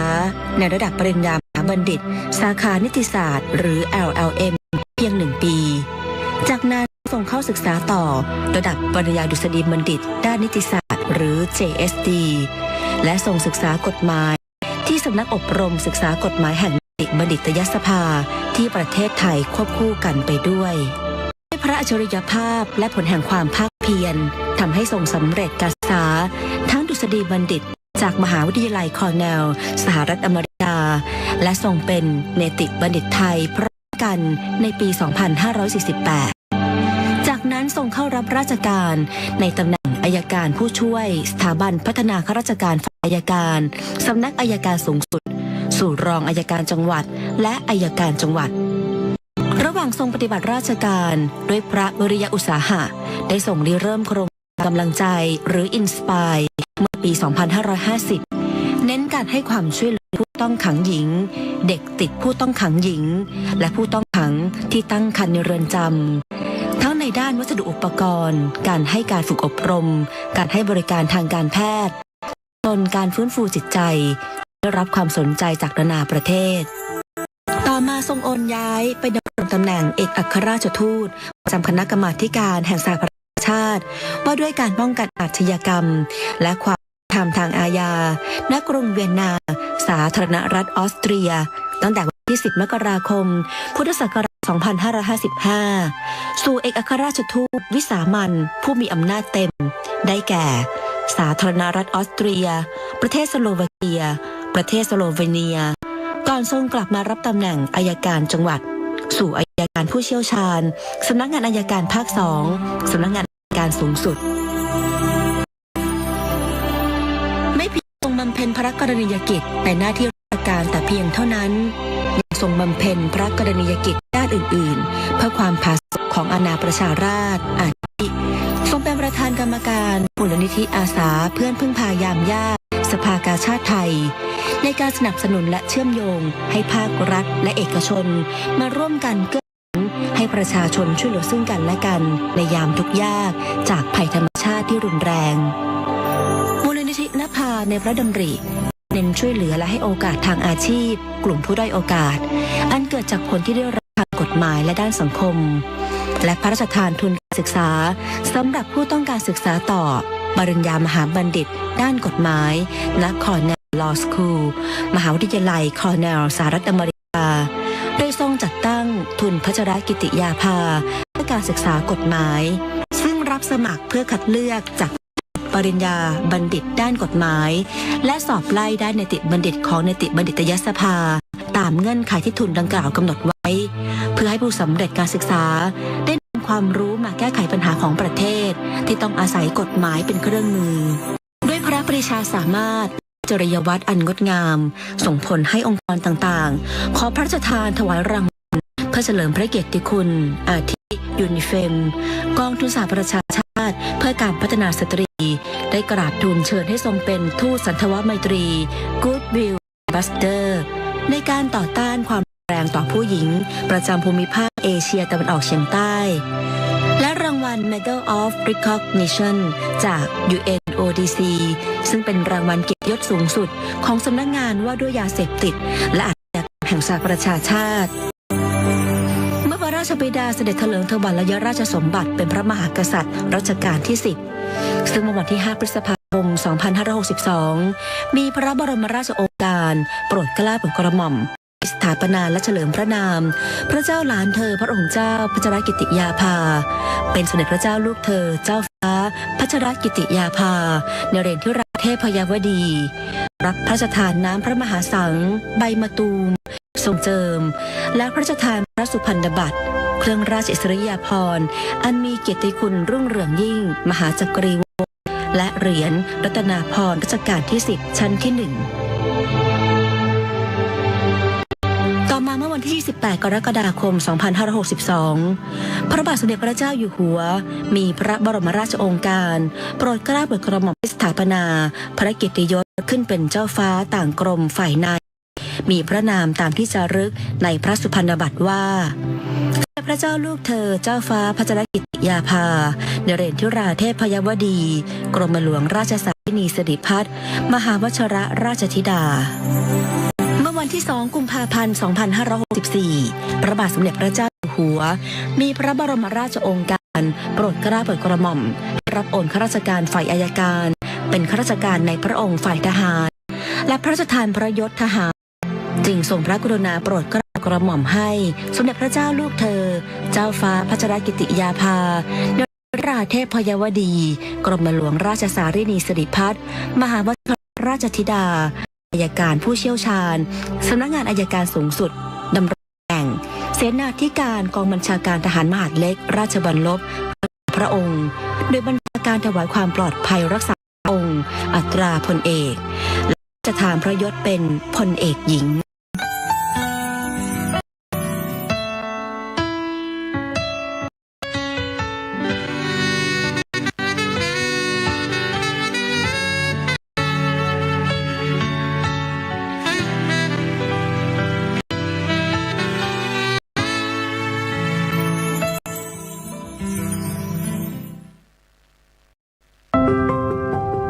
ท่านเอาประสบการณ์ที่ท่าน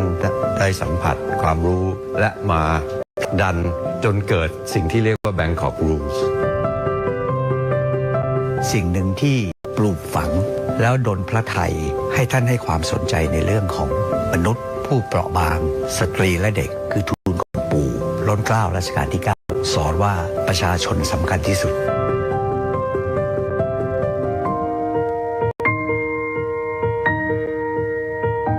สมเด็จพระเจ้าลูกเธอเจ้าฟ้าพัชรกิติยาภานเรนทิราเทพยวดีกรมหลวงราชสารินีสิริพัฒน์มหาวชรราชธิดาทรงเป็นดุจสะพานแห่งไมตรีจิตเชื่อมโยงประเทศไทยกับประชาคมโลกเพื่อส่งเสริมหลักนิติธรรมความยุติธรรมและสิทธิมนุษยชนบนเวทีนานาชาติระหว่างปีพุทธศักราช 2540 ถึง 2544 ทรงศึกษาวิชากฎหมายคณะนิติศาสตร์มหาวิทยาลัยธรรมศาสตร์จากนั้นทรงศึกษาต่อระดับปริญญาโทและปริญญาเอกทางด้านกฎหมายที่มหาวิทยาลัยคอร์เนลสหรัฐอเมริกาในปีพุทธศักราช 2544 เสด็จเยี่ยมทัณฑสถานหญิงกลางซึ่งถือเป็นจุดเริ่มต้นที่สมเด็จเจ้าฟ้ากรมหลวงราชสารินีสิริพัฒน์มหาวชรราชธิดาทรงเห็นความสำคัญของการดูแลผู้ต้องขังหญิงในเรือนจำต่อมาในปีพุทธศักราช 2548 ทรงฝึกงานด้านการทูตพหุภาคีที่คณะผู้แทนถาวรไทยประจำสหประชาชาติณนครนิวยอร์กจากนั้นในปีพุทธศักราช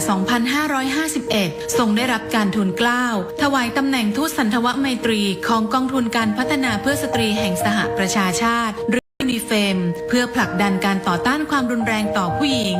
ในปีพุทธศักราช 2551 ทรงริเริ่มโครงการเพื่อยกระดับสิทธิมนุษยชนของผู้ต้องขังหญิงหรือโครงการเอลฟี่และวางรากฐานสู่ข้อกำหนดกรุงเทพในเวลาต่อมาโดยในปีพุทธศักราช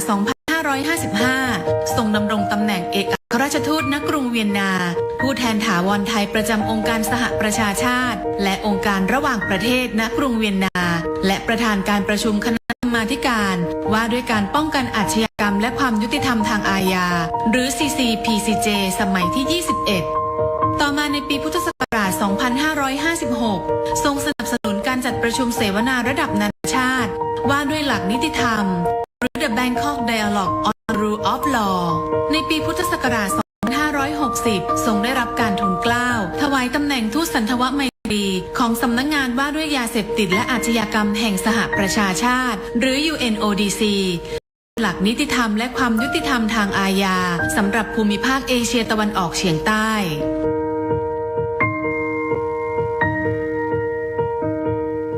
พระองค์ท่านมีความผูกพันกับนิวยอร์กและ UN ที่นิวยอร์กค่อนข้างมากตั้งแต่ท่านสำเร็จการศึกษาที่คอร์เนลพระองค์ท่านก็มาฝึกงานที่คณะทูตถาวรของประเทศไทยประจำองค์การสหประชาชาติที่นิวยอร์กพระองค์ท่านก็เข้าร่วมการประชุมที่สำคัญที่สุดคือสมัชชาใหญ่สหประชาชาติสมัยที่ 60 โดยพระองค์ท่านก็ทรงงานในเรื่องของกรรมการ 3 และกรรมการ 6 กรรมการ 3 ก็ที่เกี่ยวกับเรื่องผู้หญิงคนชราด้านสังคมต่างๆรวมทั้งสิทธิมนุษยชนผู้ลี้ภัยทั้งหลาย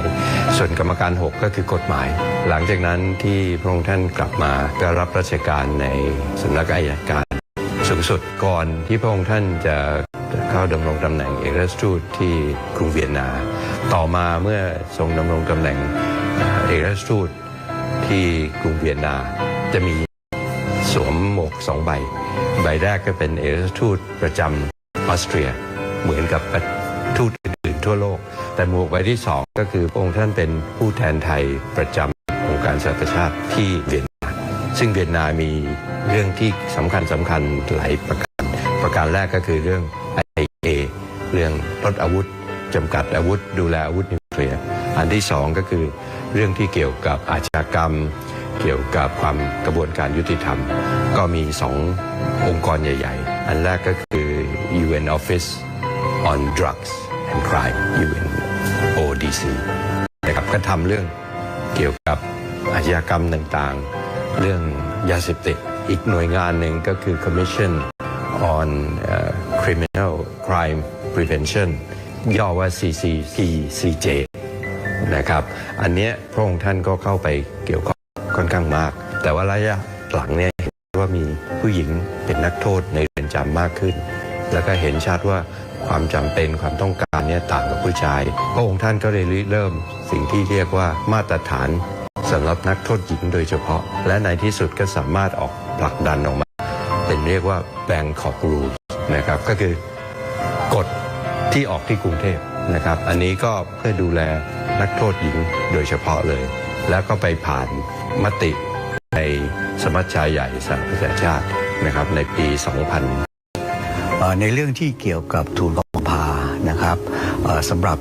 พระราชกรณียกิจต่างประเทศนั้นเนี่ยมากมายและมีความหลากหลายมากนะครับถ้าเกิดจะแบ่งเป็น2วาระเนี่ยในช่วงแรกของปีครึ่งเนี่ยท่านทรงดำรงตำแหน่งประธานคณะกรรมการของ UNODC นะครับว่าด้วยการป้องกันอาชญากรรมและความยุติธรรมทางอาญาและท่านเองได้รับการกราบทูลเชิญให้เป็นประธานการประชุมสมัยที่21ตลอดเวลาที่พระองค์ท่านทรงดำรงตำแหน่งประธานการประชุม1 ปีท่านไม่เคยขาดประชุมแม้แต่วันเดียวในช่วงที่เป็นเอกอัครราชทูตนั้นเนี่ยท่านปฏิบัติหน้าที่ของความเป็นเอกอัครราชทูตได้อย่างสมบูรณ์แบบมากแน่นอนว่างานส่วนใหญ่ของเรานั้นมุ่งที่พหุภาคีที่ UNODC ที่นั่นนะครับแต่เรื่องของการเจริญสัมพันธไมตรีกับออสเตรียนั้นพระองค์ท่านก็สามารถที่จะอาศัยน้ำพระทัยอาศัยพระบารมีผูกใจคณะทูตานุทูตแล้วก็ประเทศเจ้าบ้านหน่วยงานต่างๆได้เป็นอย่างดีมากสิ่งหนึ่งที่คนคาดไม่ถึงในฐานะองค์เอกอัครราชทูตเนี่ยคือการคุ้มครองดูแลรักษาผลประโยชน์ของคนไทยในประเทศนั้นๆเขาจะได้รับการลงสุนสัญจรที่สถานทูตจะบริการทางด้านนิติกรให้กับพี่น้องชาวไทยที่อยู่ในประเทศนั้นๆในหลายต้องไปต่างเมืองต่างแคว้นเชื่อไหมครับว่าพระองค์ท่านเสด็จไปไม่ว่าจะเป็นแคว้นซึ่งอยู่ไกลยังไงก็ตามท่านเสด็จไปด้วยแล้วก็เปิดโอกาสให้พี่น้องชาวไทยได้มาเข้าท่านมาช่วยนั่งทำนิติกรนั่งช่วยเขียนดูพาสปอร์ตช่วยเขียนช่วยประชาชนด้วยพี่น้องประชาชนชาวไทยที่ได้สัมผัสเนี่ยปลื้มปิติมากไม่มีใครคาดคิดหรอกครับว่าวันหนึ่งเนี่ยตัวอยู่ซาวส์บุกนะครับอยู่ทีโรมีเจ้าฟ้าเจ้าแผ่นดินเสด็จไปให้ความกันเองขนาดนั้นผมดูแล้วผมพิจารณาเองแล้วเนี่ย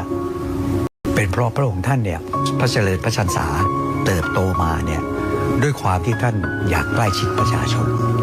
ถามว่าทำไมคือท่านเป็นนักศึกษาคณะนิติศาสตร์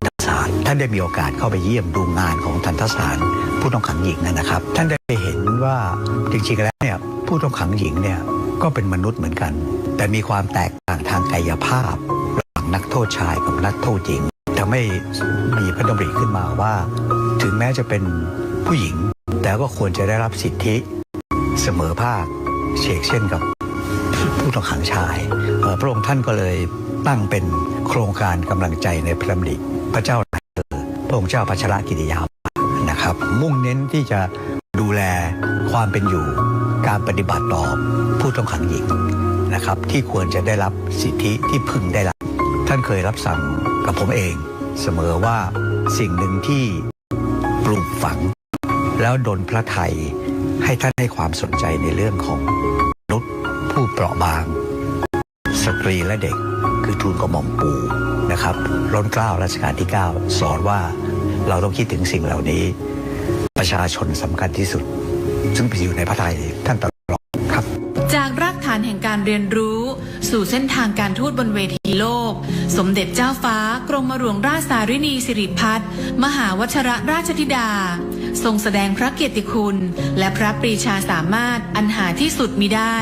ดังที่ผู้มีโอกาสถวายงานแด่พ พระองค์อย่างใกล้ชิดต่างยังคงจดจำและสำนึกในพระกรุณาธิคุณและพระกรณียกิจนั้นอย่างมิรู้ลืม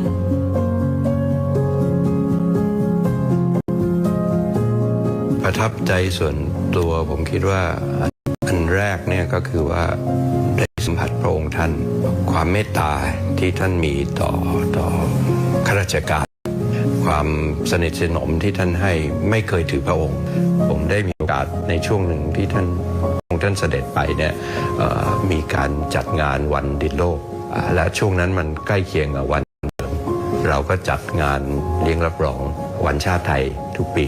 พระองค์ท่านก็เสด็จมาแล้วก็ให้ความเป็นกันเองกับแขกของเราทุกๆคนครับอันที่สองคิดว่าความทุ่มเทของพระองค์ท่านเอาประสบการณ์ที่ท่านได้สัมผัสความรู้และมาผลักดันจนเกิดสิ่งที่เรียกว่า Bangkok Rules ในระดับนานาชาติสิ่งที่พระองค์ท่านทำในระดับประเทศคือเอลฟี่ยกระดับชีวิตความเป็นอยู่ของนักโทษในเรือนจำผมคิดว่าสิ่งนี้ผมคิดว่าคงไม่ใช่ประทับใจเฉพาะผมแต่ว่าใครที่ได้ทราบได้ทราบถึงพระกรณียกิจนี้ก็คงเห็นพ้องกันพระองค์ท่านเองมีพระจริยวัตรแล้วก็มีบทบาทอย่างมากนะเป็นที่ชื่นชมเป็นที่ศรัทธาของบรรดาประเทศสมาชิกทั้งหลายเป็นอย่างมากท่านให้ความเป็นเองกับทุกคนหมายถึงคณะทูตทั้งหลายและคณะทูตทั้งหลายด้วยนะฮะการที่จะเป็นประธานการประชุมได้เนี่ยสิ่งแรกเนี่ยต้องเรียกศรัทธาผู้แทนประเทศต่างๆที่เข้าร่วมประชุมได้2จะต้องสามารถควบคุมบรรยากาศแสดงข้อคิดเห็นต่างๆต้องรู้จักประนีประนอมตั้นผ่อนยาวมีการวางแผน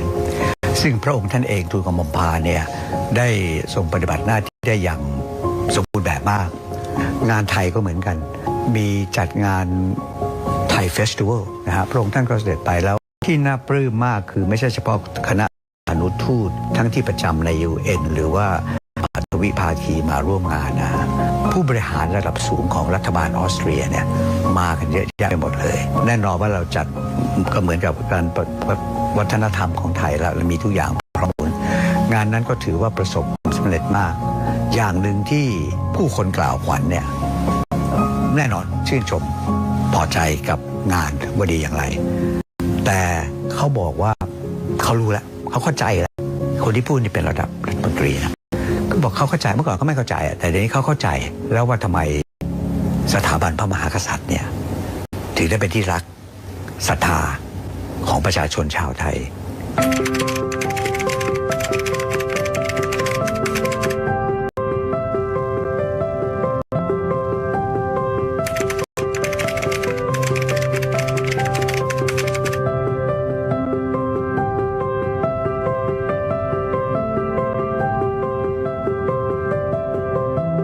พระเจ้าลูกเธอเจ้าฟ้าพัชรกิติยาภานเรนทิราเทพยวดี กรมหลวงราชสารินีสิริพัฒน์มหาวชรราชธิดาทรงเป็นกำลังสำคัญและทรงเป็นแรงบันดาลใจในการส่งเสริมความสัมพันธ์และภาพลักษณ์อันดีของประเทศไทยในเวทีระหว่างประเทศโดยเฉพาะอย่างยิ่งในการผลักดันข้อกำหนดกรุงเทพเพื่อยกระดับสิทธิมนุษยชนของผู้ต้องขังหญิงในไทยและทั่วโลกด้วยพระปรีชาสามารถด้านการทูตพระจริยวัตรอันงดงามน้ำพระทัยที่เปี่ยมด้วยพระเมตตาและพระกิตติคุณอันหาที่สุดมิได้สมเด็จเจ้าฟ้ากรมหลวงราชสารินีสิริพัฒน์มหาวชรราชธิดาจึงทรงเป็นเจ้าหญิงนักการทูตผู้ทรงเป็นความภาคภูมิใจของคนไทยและทรงเป็นผู้นำพาประเทศไทยก้าวสู่เวทีโลกด้วยศักดิ์ศรีและความภาคภูมิสืบไป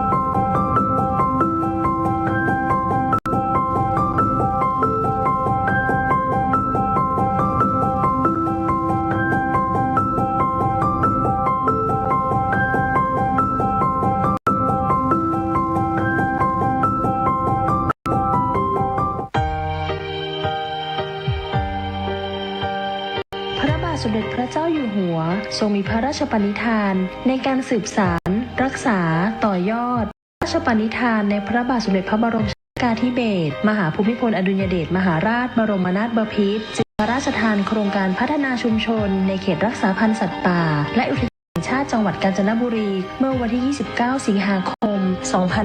2562 เพื่อส่งให้ประชาชนที่อยู่ตามชายแดนหรือในถิ่นทุรกันดารเข้าถึงสิทธิพื้นฐานต่างๆที่จำเป็นต่อการดำรงชีวิต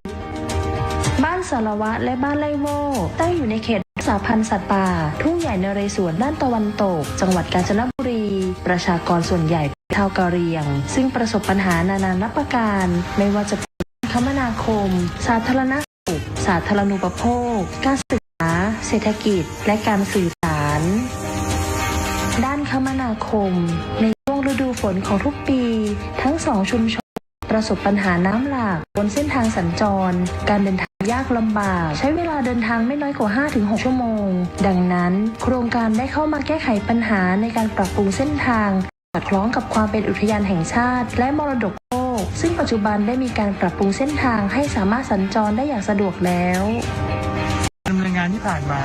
ตามแผนงานโครงการสารวัตรไล่โว่นะครับก็ดำเนินการแล้วเสร็จเป้าหมายทำให้สามารถที่จะใช้สัญจรได้ตลอดทั้งปี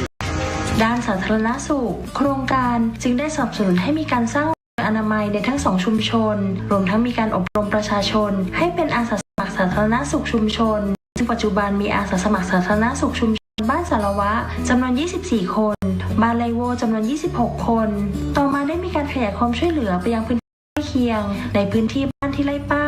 บ้านเสน่ห์พ่องบ้านจักแกบ้านปังสนุกและบ้านเกาะเสดิงโดยสมเด็จพระเจ้าลูกเธอเจ้าฟ้าพัชรกิติยาภาได้เสด็จไปพระราชทานใบประกาศนียบัตรแก่ผู้ผ่านการอบรมที่โรงเรียนบ้านที่ไร่ป้าเมื่อวันที่ 28 กันยายน 2563 ก่อนที่จะมีโรงเรียนอนามัยนะคะก็ชาวบ้านก็คือถ้าป่วยมีอาการหนักๆอย่างนี้ชาวบ้านก็คือ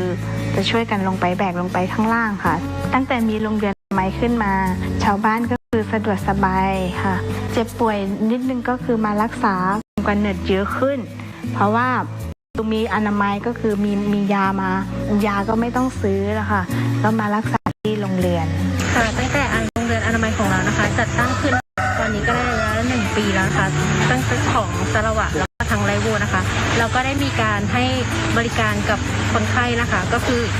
ให้บริการทั่วไปก่อนนะคะแล้วก็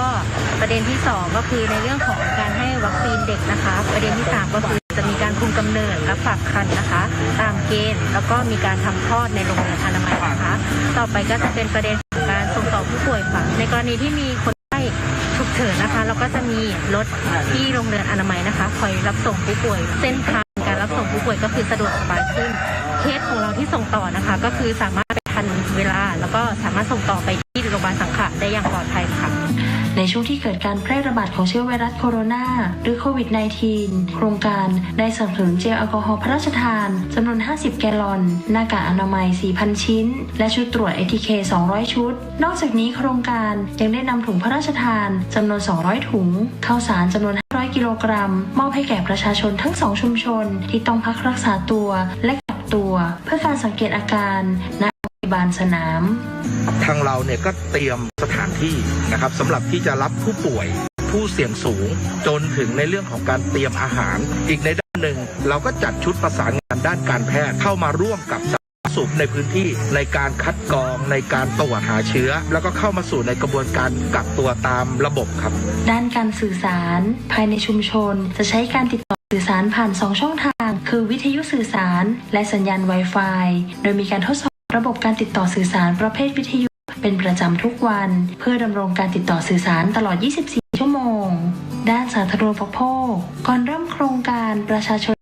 ในเขตพื้นที่ดังกล่าวไม่มีไฟฟ้าใช้และไม่มีน้ำเพื่อการอุปโภคบริโภคที่สอดคล้องกับการดำรงชีวิตในเรื่องระบบไฟฟ้าได้วางแผนนำระบบไฟฟ้าพลังงานแสงอาทิตย์หรือโซลาร์เซลล์มาควบคู่กับระบบไฟฟ้าพลังงานน้ำหรือไฮโดรพาวเวอร์โดยระบบไฟฟ้าพลังงานแสงอาทิตย์หรือโซลาร์เซลล์มีการติดตั้งทั้งแบบรวมศูนย์หรือมินิกริดและแบบบ้านเดี่ยวโซลาร์โฮมซึ่งปัจจุบันทั้งชุมชนมีไฟฟ้าใช้ครบทุกครัวเรือนปัจจุบันนี้ไฟฟ้าไม่มีการดับ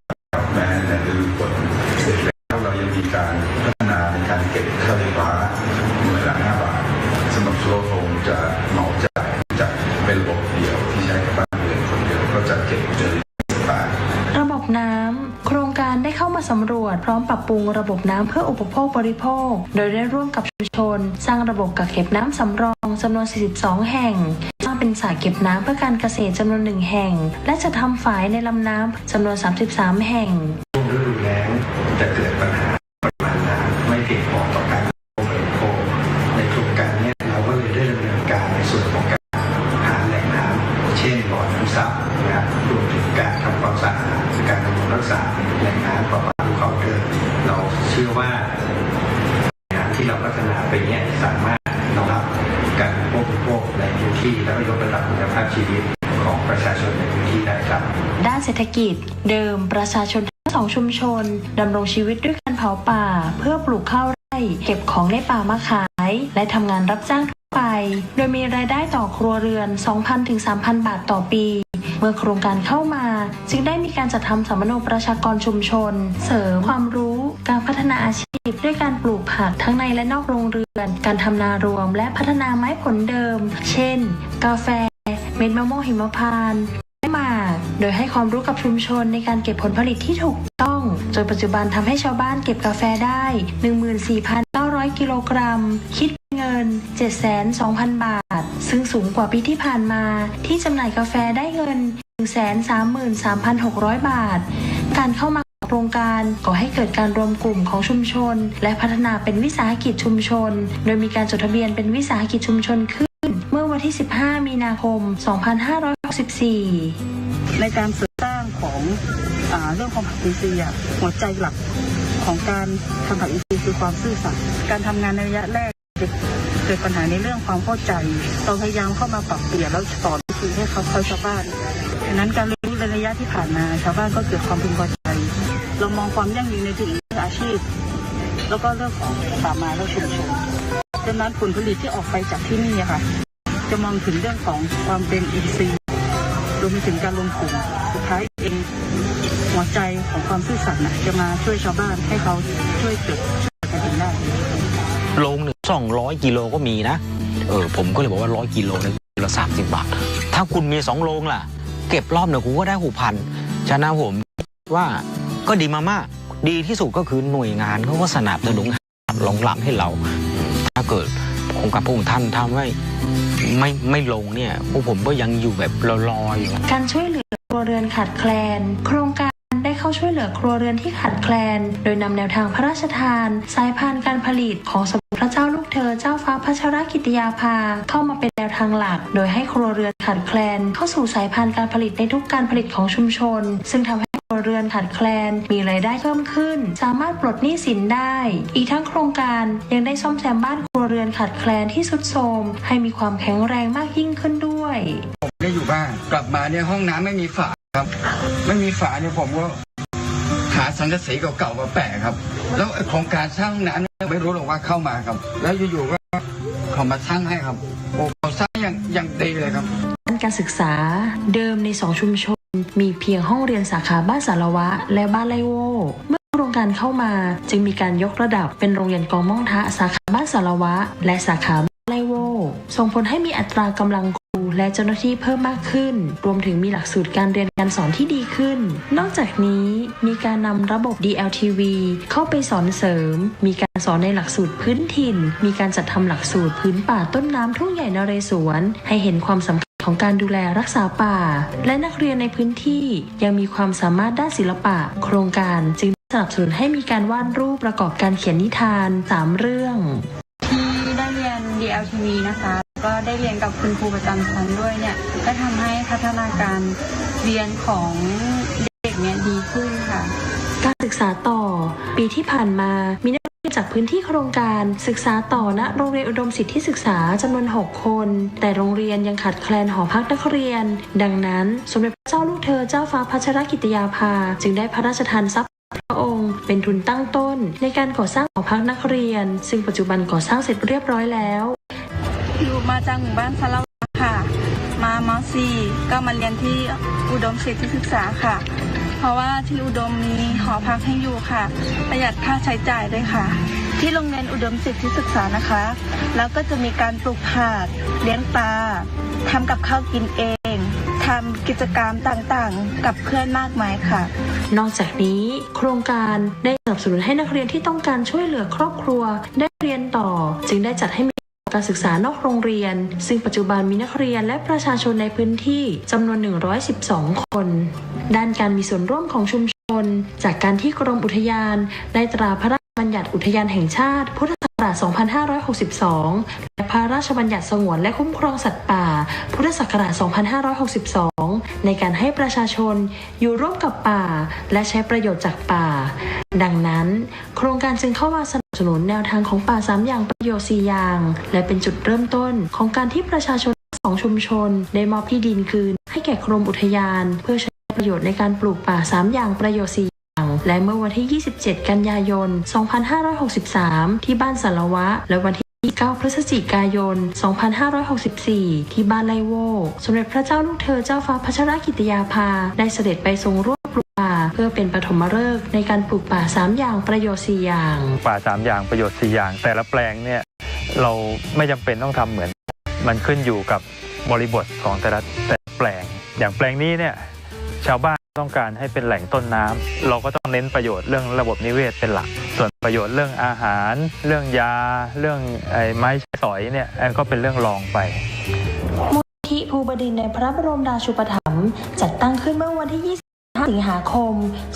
2564 โดยพระบาทสมเด็จพระเจ้าอยู่หัวได้พระราชทานเงินตั้งต้นจำนวน 10,274,216 บาทเมื่อมีการจัดตั้งมูลนิธิ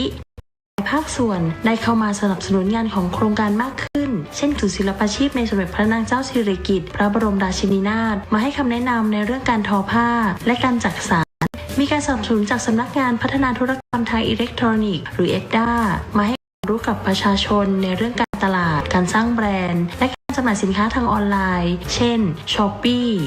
ภารกิจที่มูลนิธิกำลังดำเนิน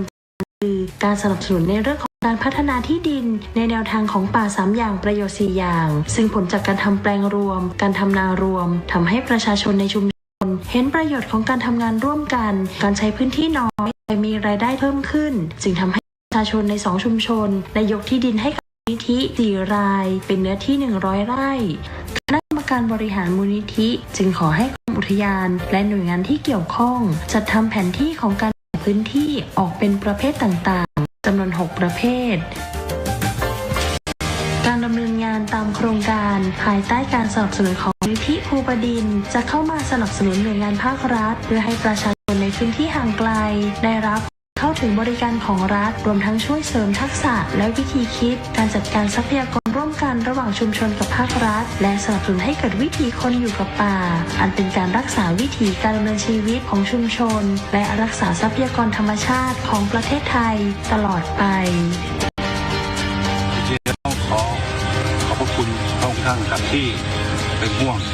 ชาวบ้านไรวัวสารวัตรครับแม้ว่าจะอยู่ในป่าในเขาท่านก็ไม่ลืมผู้หลังครับขอบพระคุณมากครับ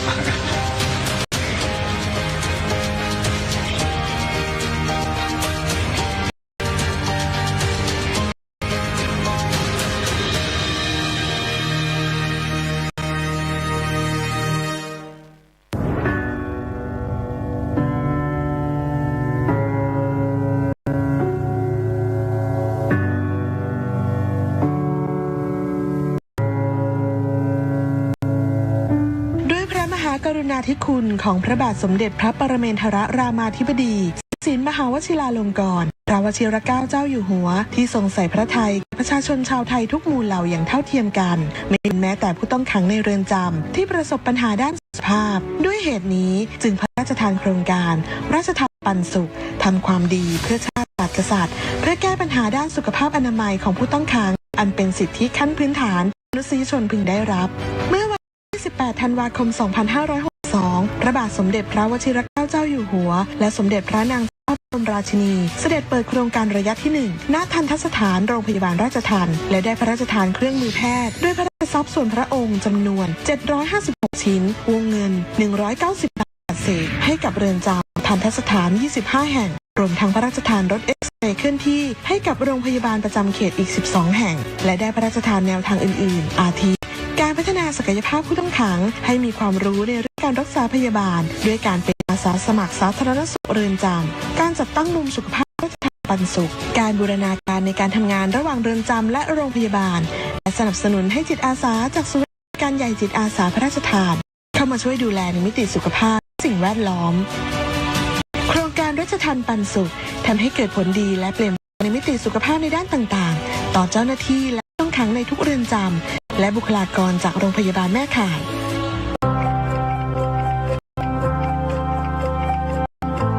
ปัจจุบันผู้ต้องขังโดยส่วนใหญ่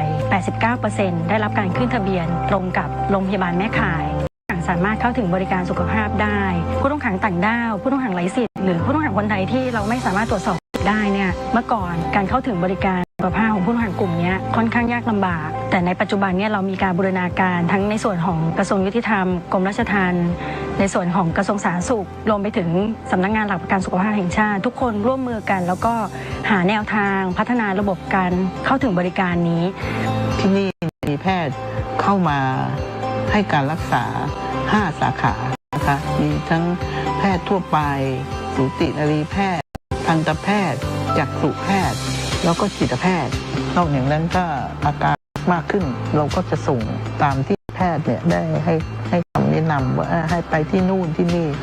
พยาบาลหมอเป็นโรงพยาบาลชุมชนขนาด M2 ให้การดูแลเรือนจำกลางสมุทรปราการครับซึ่งมีผู้ต้องขังอยู่ประมาณ 4,000 ถึง 5,000 รายซึ่งปัจจุบัน65เนี่ยนะครับมีผู้ต้องขังอยู่ประมาณ 4,000 รายก็มีเรื่องของโรค NCD นะครับประมาณ 2,000 รายได้จากการที่มีโครงการราชทัณฑ์ปันสุขขึ้นมานะครับก็มีแพทย์มีพยาบาลมีเภสัชกรและเจ้าหน้าที่สาวิชาชีพนะครับลงไปให้การดูแลผู้ต้องขังในเรือนจำทำให้มีการคัดกรองผู้ป่วยเบาหวานความดันนะครับกลุ่มปกติเราก็จะให้คำแนะนำในการดูแลตัวเองในกลุ่มเสี่ยงสูงจะมีการติดตามเป็นระยะทุก6 เดือนนะครับส่วนในผู้ที่สงสัยก็จะให้การปรับเปลี่ยนพฤติกรรมควบคุมอาหารนะครับการออกกำลังมีการติดตามนะครับทุก3 เดือนนะครับมีการสั่งยาให้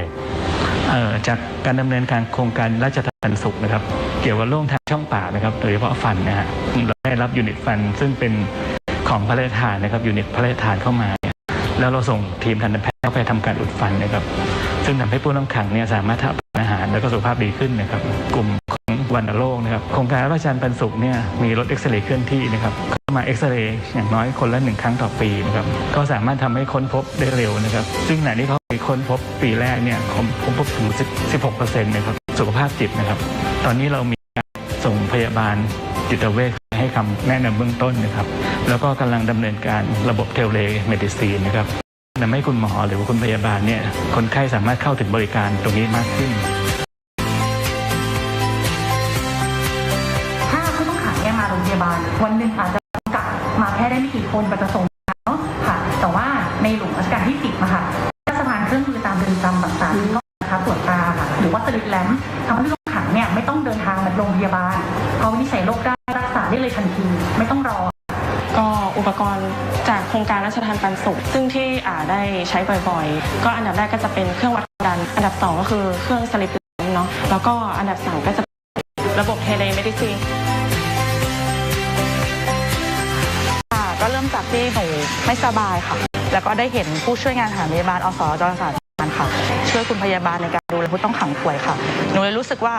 หนูอยากจะเป็นแบบพี่หนูอยากจะช่วยเหลือผู้อื่นบ้างสำหรับการอบรมอสจ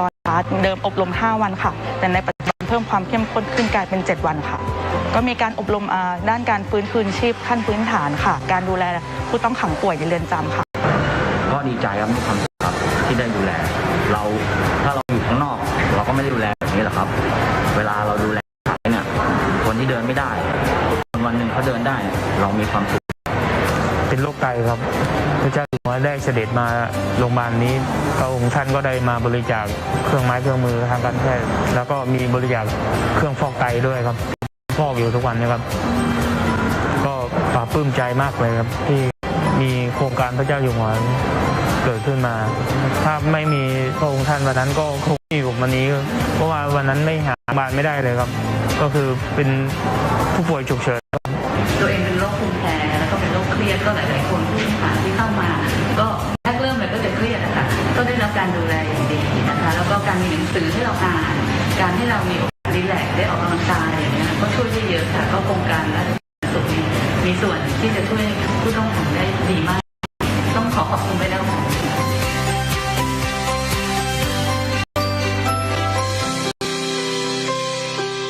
การดำเนินงานในระยะที่ 2 พระบาทสมเด็จพระเจ้าอยู่หัวได้พระราชทานความช่วยเหลือในระยะที่ 2 ยังเรือนจำอำเภอจำนวน 19 แห่งโดยพระราชทานพระราชทรัพย์ส่วนพระองค์จำนวน 118 ล้านบาทเศษเพื่อจัดซื้อครุภัณฑ์ทางการแพทย์ที่แบ่งเป็นครุภัณฑ์ที่ใช้ในเรือนจำ 5 ล้านบาทเศษและครุภัณฑ์เครื่องมือทางการแพทย์ที่ใช้ในโรงพยาบาลแม่ข่ายจำนวน 102 ล้านบาทเศษและได้เปิดโครงการในระยะที่ 2 เมื่อวันที่ 28 เมษายน 2564 ณ พระที่นั่งอัมพรสถานพระราชวังดุสิตโดยมีผู้บริหารผู้บัญชาการเรือนจำและผู้ต้องขังเฝ้ารับเสด็จณที่ตั้งผ่านระบบออนไลน์นอกจากการพระราชทานครุภัณฑ์ทางการแพทย์ยังได้พระราชทานแนวเพิ่มเติมได้แก่การบริหารจัดการโรคติดต่อการกักโรคการส่งเสริมสุขอนามัยและสิ่งแวดล้อมโภชนาการการบำบัดน้ำเสียและการกำจัดขยะเป็นต้น ซึ่งแต่ก่อนที่ผ่านมามีข้อพิพาทระหว่างเรือนจำและชุมชนในการปล่อยน้ำเสียตั้งแต่โครงการราชทัณฑ์ปันสุขมีแผนงานที่ชัดเจนในการบำบัดน้ำเสียมีการใช้ต่อดักไขมันมีการเติมจุลินทรีย์ลงในท่อระบายน้ำเมื่อวันที่ 13 กันยายน 2564 โครงการได้รับภารกิจการดูแลสุขภาพผู้ต้องขังหญิงตั้งครรภ์และเด็กติดผู้ต้องขังมาดูแลเพิ่มเติมตอนหนูเข้ามาหนูก็ท้องง่าย4 เดือนจะเข้า5 เดือนนะครับหนูกังวลว่าหนูจะเป็นยังไงจะอยู่ตรงไหนจะอยู่ได้ไหมแต่พอถึงวันจริงหนูก็มีเจ้าหน้าที่เขาเคยมาผัดท้องแล้วก็พาหนูไปหาหมอแล้วก็กำหนดคลอดพอหนูไปคลอดที่โรงพยาบาลเจ้าหน้าที่เขาก็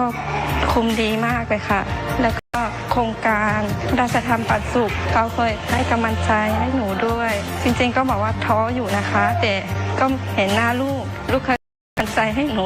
ทุกวันนี้ค่ะปัญหาเรื่องเกี่ยวกับมะเร็งนะครับโดยเฉพาะผู้ต้องขังสตรีนะครับ ก็พบว่ามีเรื่องของเต้านมมะเร็งปากมดลูกนะครับ2 กลุ่มนี้อยู่ในขั้นกลางการดำเนินการอย่างต่อเนื่องนะครับจากสถานการณ์การแพร่ระบาดของโรคติดเชื้อไวรัสโคโรนา 2019 โควิด -19 ทั่วโลกรวมถึงประเทศไทยและส่งผลกระทบต่อเรือนจำเช่นกันทว่าด้วยแนวทางที่ได้พระราชทานไว้ตั้งแต่ห้องกักโรคการส่งเสริมเรื่องสุขาภิบาลเรือนจำและอนามัยสิ่งแวดล้อมการบูรณาการระหว่างเรือนจำกับโรงพยาบาลแม่ข่ายจึงทำให้เรือนจำสามารถรับมือและแก้ไขปัญหาได้ทันการนอกจากนี้ผู้ต้องขังก็ยังได้รับพระมหากรุณาธิคุณอีกเช่นเดิมโดยได้พระราชทานพระราชทรัพย์ส่วนพระองค์จำนวน 48 ล้านบาทเศษในการจัดหาอุปกรณ์ทางการแพทย์นอกจากนี้ยังได้พระราชทานยาฟาวิพิลาเวียจำนวน 200,000 เม็ดพระราชทานพระราชทรัพย์ส่วนพระองค์อีก 1 ล้านบาทในการปรับปรุงห้องปฏิบัติการอนูชีวโมเลกุลระดับความดันลบณทันทสถานโรงพยาบาลราชทัณฑ์เมื่อวันที่ 25 สิงหาคม 2564 พระบาทสมเด็จพระเจ้าอยู่หัวทรงให้จัดตั้งมูลนิธิราชทัณฑ์ปันสุขทำความดีเพื่อชาติศาสตร์กษัตริย์ขึ้นและพระราชทานพระราชทรัพย์ส่วนพระองค์ตั้งต้นจำนวน 10,274,216 บาทโดยการดำเนินงานของมูลนิธิจะเน้นเข้าไปเสริมการทำงานของภาครัฐในการดูแลผู้ต้องขังในเรื่องสุขภาพสวัสดิภาพของผู้ต้องขังเพื่อให้เป็นไปตามหลักมนุษยธรรมนับแต่นี้ไปการทำงานของมูลนิธิจะเข้าไปช่วยเสริมสนับสนุนและช่วยรวมทั้งดำเนินการร่วมกับทุกภาคส่วนเพื่อสาธารณประโยชน์ที่เกี่ยวข้องด้านสุขภาพและการสาธารณสุขของผู้ต้องขังตลอดไป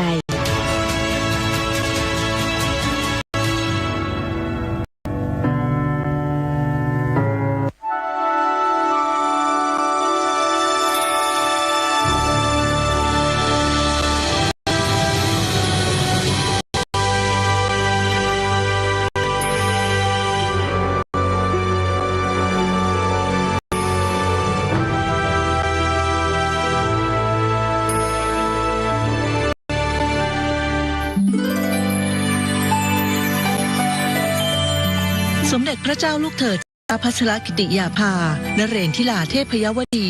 กรมหลวงราชสารินีสิริพัฒน์มหาวชิรราชธิดาประสูติเมื่อวันที่ 7 ธันวาคม พุทธศักราช 2521 ทรงเป็นพระราชธิดาในพระบาทสมเด็จพระเจ้าอยู่หัวและพระเจ้าวรวงศ์เธอพระองค์เจ้าทรง สวลี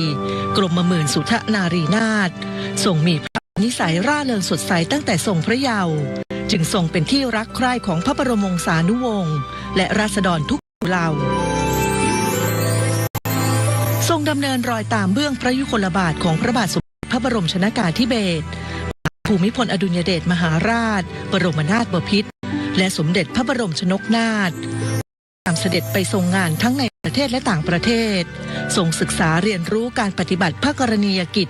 จากการทรงลงพื้นที่จริงมีความหลากหลายแล้วทรงนำมาปรับใช้ในการทรงงานทรงแบ่งเบาพระราชภาระในภายหลังโดยทรงปฏิบัติพระกรณียกิจมาตั้งแต่ยังทรงพระเยาว์ด้วยทรงมีพระปรีชาสามารถในงานด้านนิติศาสตร์และการต่างประเทศจึงทรงมุ่งมั่นทุ่มเทพระวรกายปฏิบัติพระกรณียกิจเพื่อช่วยเหลือราษฎรผ่านการทรงงานอย่างมิส่งย่อท้อทรงสั่งสมพระประสบการณ์ผ่านการทรงงานทั้งในประเทศและต่างประเทศพระเกียรติคุณจึงเป็นที่ประจักษ์แจ้งและทรงได้รับการยกย่องในประชาคมโลกพระกรณียกิจสำคัญที่ทรงเอาพระทัยใส่อย่างต่อเนื่องคือการทรงงานช่วยเหลือผู้ต้องราชทัณฑ์หรือผู้ต้องขังทรงมีพระดำริให้จัดตั้งโครงการกำลังใจในพระดำริเพื่อช่วยเหลือผู้ที่เคยก้าวพลาดให้ตระหนักว่ายังมีผู้ที่เต็มใจจะให้โอกาสและเอาใจช่วยให้พวกเขาสามารถเอาชนะปัญหาและอุปสรรคต่างๆได้โดยจัดโครงการฝึกอบรมวิชาชีพภายในเรือนจำและทันตสถานที่สามารถนำไปประกอบอาชีพได้ในอนาคตเมื่อทุกคนได้รับโอกาสที่สมควรแล้วจะต้องรู้จักเคารพสิทธิของผู้อื่นซึ่งจะช่วยลดการกระทำผิดซ้ำซ้อนสามารถกลับมาเป็นประชากรที่มีคุณภาพช่วยให้สังคมส่วนรวมกลับมาอยู่ร่วมกันได้อย่างสงบสุขและส่งให้ความสำคัญกับการพัฒนาทักษะด้านกีฬาให้กับเด็กและเยาวชนในสถานพินิจมีพระดำริให้ตั้งสโมสรกีฬา BBG ขึ้นด้วยทรงเล็งเห็นถึงคุณประโยชน์ของการนำกีฬามาใช้ในการพัฒนาเด็กและเยาวชนและทรงสนองพระราชดำริของพระบาทสมเด็จพระเจ้าอยู่หัวในการช่วยเหลือผู้ต้องขังป่วยให้เข้าถึงการรักษาพยาบาลอย่างเท่าเทียมตามหลักมนุษยธรรมผ่านโครงการราชทัณฑ์ปันสุขทำความดีเพื่อชาติศาสตร์กษัตริย์โดยทรงดำรงตำแหน่งองค์ประธานกรรมการโครงการเป็นการดูแลและพัฒนาคุณภาพชีวิตของผู้ต้องขังเพื่อให้สามารถดำเนินชีวิตอยู่ในสังคมได้อย่างมีคุณภาพหลังจากพ้นโทษสอดคล้องกับข้อกำหนดแมนเดลาซึ่งเป็นข้อกำหนดมาตรฐานขั้นต่ำขององค์การสหประชาชาติในการปฏิบัติต่อผู้ต้องขังและข้อกำหนดกรุงเทพซึ่งเป็นข้อกำหนดสหประชาชาติว่าด้วยการปฏิบัติต่อผู้ต้องขังหญิงและมาตรการที่ไม่ใช่การคุมขังสำหรับผู้กระทำผิดหญิงที่มีหัวใจสำคัญคือการไม่เลือกปฏิบัติซึ่งสมเด็จพระเจ้าลูกเธอเจ้าฟ้าพัชรกิติยาภานเรศธิราเทพยวดีกรมหลวงราชสารินีสิริพัฒน์มหาวชิรราชธิดา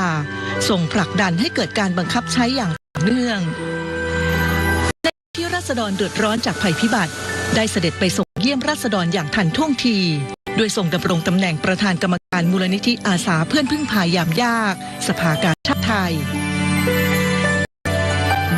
ทางพระบาทสมเด็จเจ้าอยู่หัวรัชกาลที่9ท่านก็นะคะท่านก็ส่งของพระราชทานมาส่งจิตอาสามานะคะมูลนิธิเพื่อนพึ่งก็ได้มีส่วนมาช่วยด้วยในตอนนั้นก็เป็นห่วงคนไทยทุกคนก็เป็นห่วงแต่ที่มาเยี่ยมวันนี้มาช้าเพราะว่าตอนนั้นคิดว่าทุกคนวัดคงวุ่นวายกับความช่วยเหลือจะมารับเสด็จเขาคงไม่สะดวกแต่ว่าที่มาตอนนี้ก็คือมาช่วยดูเรื่องฟื้นฟูซ่อมแซมสิ่งของแล้วก็มาให้ค่าใช้จ่ายเกี่ยวกับการพัฒนาอาชีพ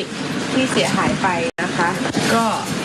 เป็นกำลังใจให้ทุกคนด้วยความรักและเป็นห่วงนอกจากนี้ทรงสืบสานพระราชปณิธานของพระบาทสมเด็จพระบรมชนกาธิเบศรมหาภูมิพลอดุลยเดชมหาราชบรมนาถบพิตรและสมเด็จพระนางเจ้าสิริกิติ์พระบรมราชินีนาถพระบรมราชชนนีปีหลวงในการอนุรักษ์และดูแลช้างก่อเกิดเป็นโครงการพัชรสุธาคชานุรักษ์เพื่อดูแลสร้างความสมดุลระหว่างคนกับช้างในพื้นที่ป่ารอยต่อ5จังหวัดภาคตะวันออกได้แก่ระยองจันทบุรีฉะเชิงเทราและสระแก้วโดยพระบาทสมเด็จพระเจ้าอยู่หัวทรงรับโครงการไว้ในพระบรมราชูปถัมภ์ มีสมเด็จพระเจ้าลูกเธอเจ้าฟ้าพัชรกิติยาภานเรศธิราเทพยวดี กรมหลวงราชสารินีสิริพัฒน์มหาวชิรราชธิดาทรงเป็นประธานคณะกรรมการตลอดระยะเวลาการทรงงานสมเด็จพระเจ้าลูกเธอเจ้าฟ้าพัชรกิติยาภานเรศธิราเทพยวดี กรมหลวงราชสารินีสิริพัฒน์มหาวชิรราชธิดาทรงมุ่งมั่นปฏิบัติพระกรณียกิจโดยทรงนำความรู้และพระประสบการณ์จากการทรงงานในด้านต่างๆทั้งในระดับประเทศและเวทีโลกมาปรับใช้เพื่อพัฒนาประเทศชาติและประชาชนอันเป็นการสืบสานรักษาและต่อยอดพระราชปณิธานของพระบาทสมเด็จพระเจ้าอยู่หัวในการบำบัดทุกข์บำรุงสุขแก่อาณาราษฎรสมดังที่ทรงเป็นเจ้าฟ้าของปวงประชาอย่างแท้จริง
เนี่ยเรายังไม่รู้อะไรเลยเราก็ทำแบบลุยๆไปเลยก็ไปเยี่ยมจะมีของไปให้ก็มีประชาชนเนี่ยมายืนรอเฝ้า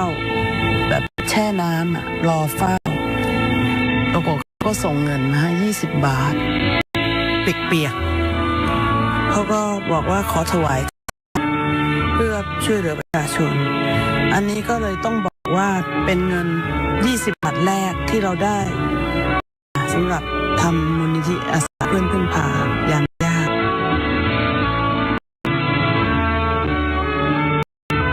มูลนิธิอาสาเพื่อนพึ่งพายามยากสภากาชาดไทยก่อตั้งขึ้นเมื่อพุทธศักราช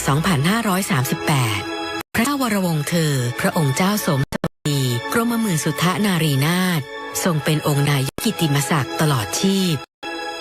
และสมเด็จพระเจ้าลูกเธอเจ้าฟ้าพัชรกิติยาภานเรศธิราเทพยวดีกรมหลวงราชสารินีสิริพัฒน์มหาวชิรราชธิดาทรงเป็นองค์ประธานกรรมการมูลนิธิทั้งสองพระองค์เสด็จลงพื้นที่ด้วยพระองค์เองจึงทรงรับรู้ปัญหาอย่างลึกซึ้งทรงห่วงใยและใส่พระทัยในการช่วยเหลือผู้ประสบภัยไม่เพียงคลายความทุกข์แต่ยังสร้างขวัญกำลังใจให้ประชาชนมากยิ่งขึ้นเรื่องของธรรมชาติก็คือเรื่องของธรรมชาติแต่คนก็อย่าเสียกำลังใจนะเราก็จะได้ร่วมมือร่วมใจร่วมแรงช่วยเหลือกันต่อไปนะคะแล้วก็หวังเป็นอย่างยิ่งว่าในอนาคตเราก็คงจะมีการเฝ้าระวังป้องกันปัญหาแบบนี้ได้ดีขึ้นนะคะแต่สำหรับประชาชนทุกท่านก็ขอบอกว่าคิดถึงนะคะ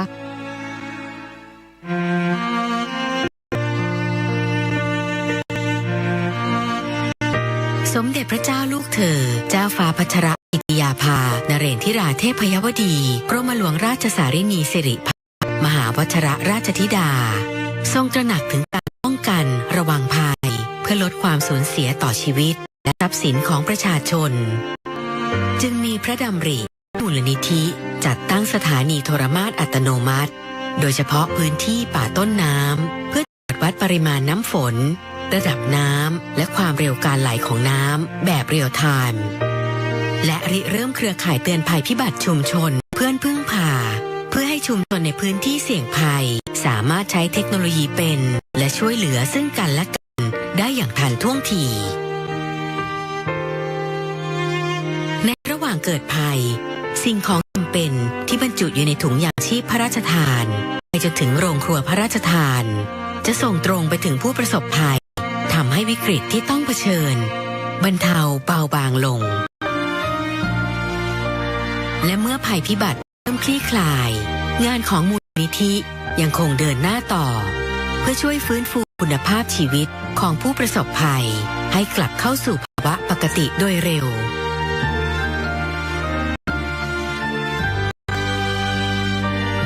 มูลนิธิอาสาเปื้อนพึ่งพายามยากสภากาชาติไทยจะสืบสานพระปณิธานของทั้งสองพระองค์ในการบรรเทาทุกข์สร้างขวัญกำลังใจแก่ผู้ประสบภัยเคียงข้างคนไทยเป็นเพื่อนที่พึ่งพาได้และไม่ทอดทิ้งกันตลอดไป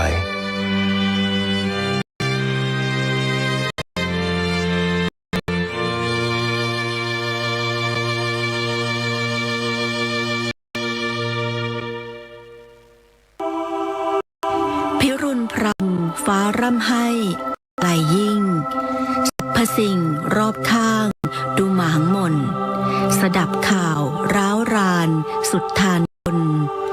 พระมิ่งขวัญดวงกมลชนประชาพระเสด็จจากฟากฟ้านภาสวงเป็นดั่งดวงตะวันจันลงล่านิวัตสู่สวรรค์คันไลลาเป็นนางฟ้าเจิดจรัสรัตวิมานด้วยสำนึกในพระกรุณาธิคุณข้าพุทธเจ้าคณะผู้บริหารและเจ้าหน้าที่สถานีโทรทัศน์แห่งประเทศไทยกรมประชาสัมพันธ์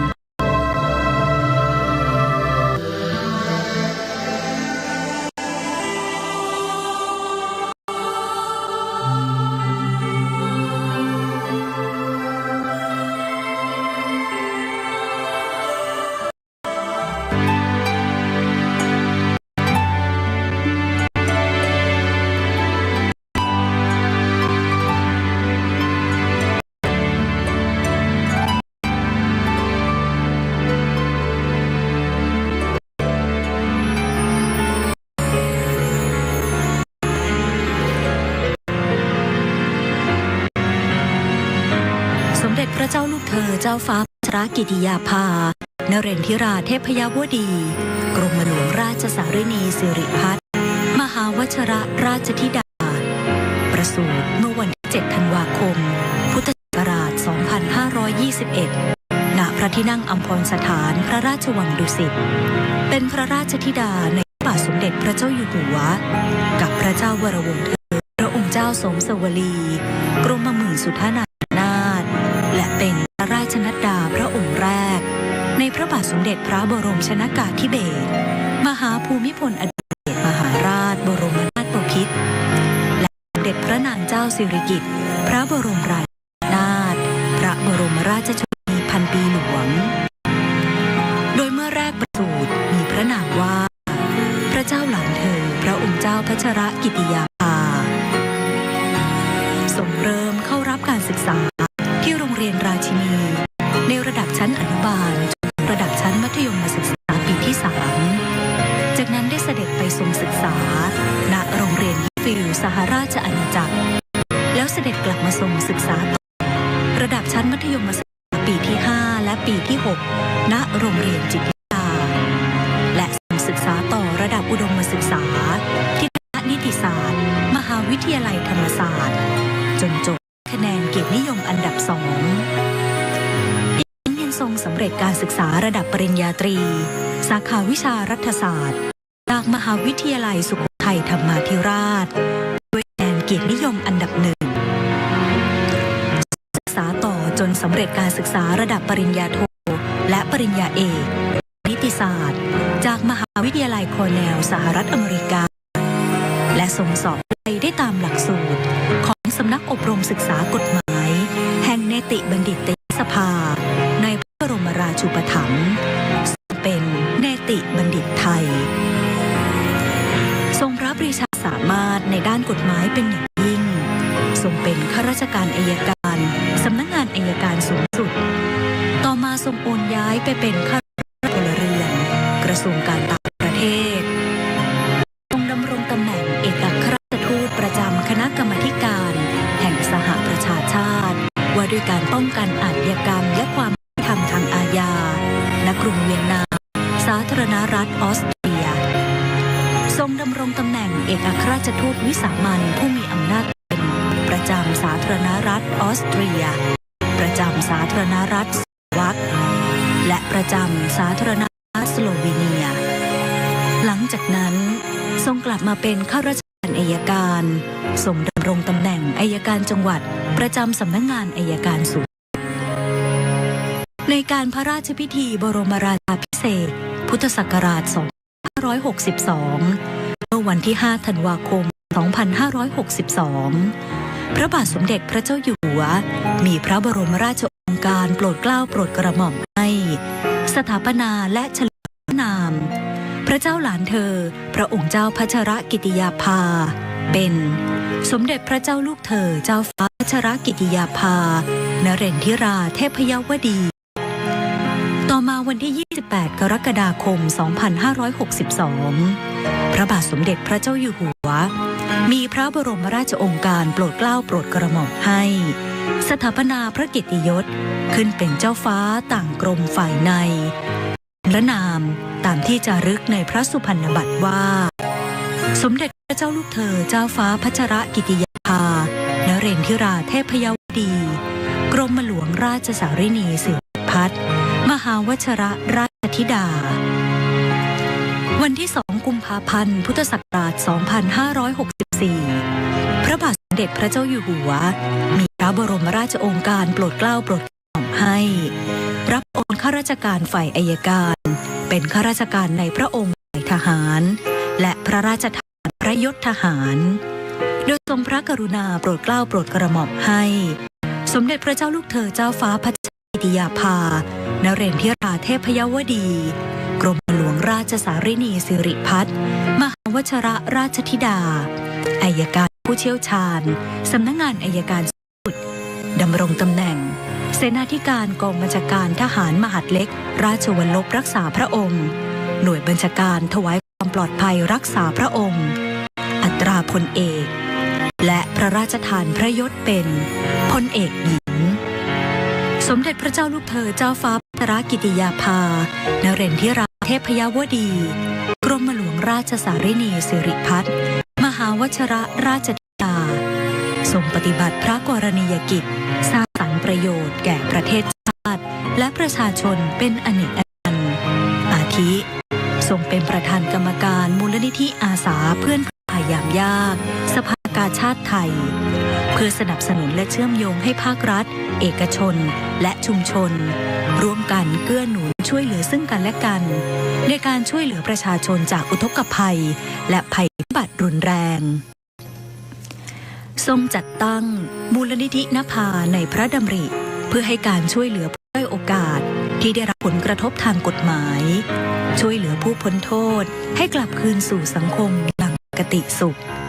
และทรงเป็นประธานกิตติมศักดิ์คณะกรรมการบริหารกองทุนพัชรกิติยาภาเพื่อการศึกษากฎหมายเพื่อจัดส่งนักศึกษากฎหมายของไทยไปศึกษาต่อในระดับปริญญาโทณคณะนิติศาสตร์มหาวิทยาลัยคอร์เนลสหรัฐอเมริกาด้วยพระปรีชาสามารถและการทรงงานด้านกระบวนการยุติธรรมเพื่อประโยชน์สุขแก่ราษฎรจึงทรงได้รับการยกย่องจากองค์กรนานาชาติขอพระราชทานถวายรางวัลเพื่อเฉลิมพระเกียรติคุณอาทิรางวัล Medal of Recognition จาก UNODC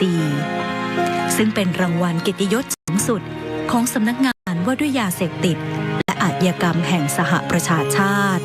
และยูนิเฟมกองทุนสหประชาชาติเพื่อการพัฒนาสตรีได้กราบทูลเชิญทรงเป็นทูตสันทวไมตรีในการต่อต้านความรุนแรงต่อผู้หญิงนอกจากนี้สมเด็จพระเจ้าลูกเธอเจ้าฟ้าพัชรกิติยาภานเรนทิราเทพยวดีกรมหลวงราชสารินีสิริพัฒน์มหาวชรราชธิดายังทรงปฏิบัติพระกรณียกิจนานับประการในการแบ่งเบาพระราชกรณียกิจในสมเด็จพระบรมชนกนาถด้วยความเรียบร้อยเป็นไว้วางพระราชหฤทัย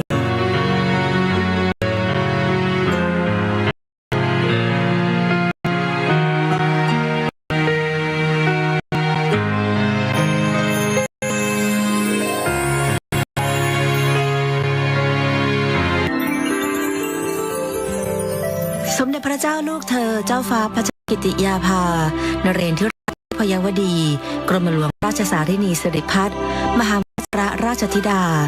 เป็นราชธิดาพระองค์โตในพระสมเด็จพระเจ้าอยู่หัวพระเจ้าวรวงศ์เธอพระองค์เจ้าโสมเสวลีกรมหมื่นสุทธานารีนาถทั้งเป็นพระราชนัดดาพระองค์แรกในพระบาทสมเด็จพระบรมชนกาธิเบศรมหาภูมิพลอดุลยเดชมหาราชบรมนาถบพิตรและสมเด็จพระนางเจ้าสิริกิติ์พระบรมราชินีนาถพระบรมราชชนนีพันปีหลวงประสูติเมื่อวันที่ 7 ธันวาคม พุทธศักราช 2521 ณ พระที่นั่งอัมพรสถานพระราชวังดุสิตพระเจ้าลูกเธอเจ้าฟ้าพัชรกิติยาภานเรนทิราเทพยวดีกรมหลวงราชสารินีสิริพัฒน์มหาวชิรราชธิดาส่งเริ่มศึกษาที่โรงเรียนราชินีระดับอนุบาลจนถึงชั้นมัธยมศึกษาปีที่ 3จากนั้นได้เสด็จไปทรงศึกษาโรงเรียนฮิตฟิลด์ในเมืองแอสคอตสหราชอาณาจักรก่อนเสด็จกลับมาทรงศึกษาต่อชั้นมัธยมศึกษาปีที่ 5 และ 6 ที่โรงเรียนจิตรลดาและทรงศึกษาต่อระดับอุดมศึกษาที่คณะนิติศาสตร์มหาวิทยาลัยธรรมศาสตร์ด้วยคะแนนเกียรตินิยมอันดับ 2และปริญญารัฐศาสตร์บัณฑิตจากมหาวิทยาลัยสุโขทัยธรรมาธิราชด้วยคะแนนเกียรตินิยมอันดับ 1จากนั้นพระองค์เสด็จไปทรงศึกษาต่อณมหาวิทยาลัยคอร์เนลเมืองอิติก้ามลรัฐนิวยอร์กเป็นหนึ่งในมหาวิทยาลัยกลุ่มไอวี่ลีกอันมีชื่อเสียงของสหรัฐอเมริกาโดยทรงใช้เวลาศึกษาในระดับปริญญามหาบัณฑิตสาขานิติศาสตร์หรือ LLM เพียง 1 ปีจากนั้นทรงเข้าศึกษาต่อระดับปริญญาดุษฎีบัณฑิตด้านนิติศาสตร์หรือ JSD และทรงศึกษากฎหมายที่สำนักอบรมศึกษากฎหมายแห่งเนติบัณฑิตยสภาที่ประเทศไทยควบคู่กันไปด้วยพระอัจฉริยภาพและผลแห่งความภาคเพียรได้ทรงสำเร็จการศึกษาทั้งดุษฎีบัณฑิตจากมหาวิทยาลัยคอร์เนลสหรัฐอเมริกาและทรงเป็นเนติบัณฑิตไทยพร้อมกันในปี 2548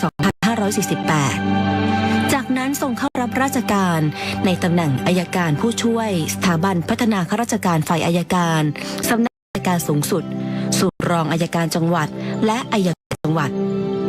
ระหว่างทรงติดราชการด้วยพระอุตสาหะได้ส่งเริ่มโครงการกำลังใจหรืออินสปายเมื่อปี 2550 เน้นการให้ความช่วยเหลือผู้ต้องขังหญิงเด็กติดผู้ต้องขังหญิงและผู้ต้องขังที่ตั้งครรภ์ในเรือนจำทั้งในด้านวัสดุอุปกรณ์การให้การฝึกอบรมการให้บริการทางการแพทย์ตลอดจนการฟื้นฟูจิตใจจนได้รับความสนใจจากนานาประเทศต่อมาทรงโอนย้ายไปดำรงตำแหน่งเอกราชทูตประจำคณะกรรมาธิการแห่งสหประชาชาติว่าด้วยการป้องกันอาชญากรรมและความยุติธรรมทางอาญาณกรุงเวียนนาสาธารณรัฐออสเตรียตั้งแต่ที่ 10 มกราคม พุทธศักราช 2555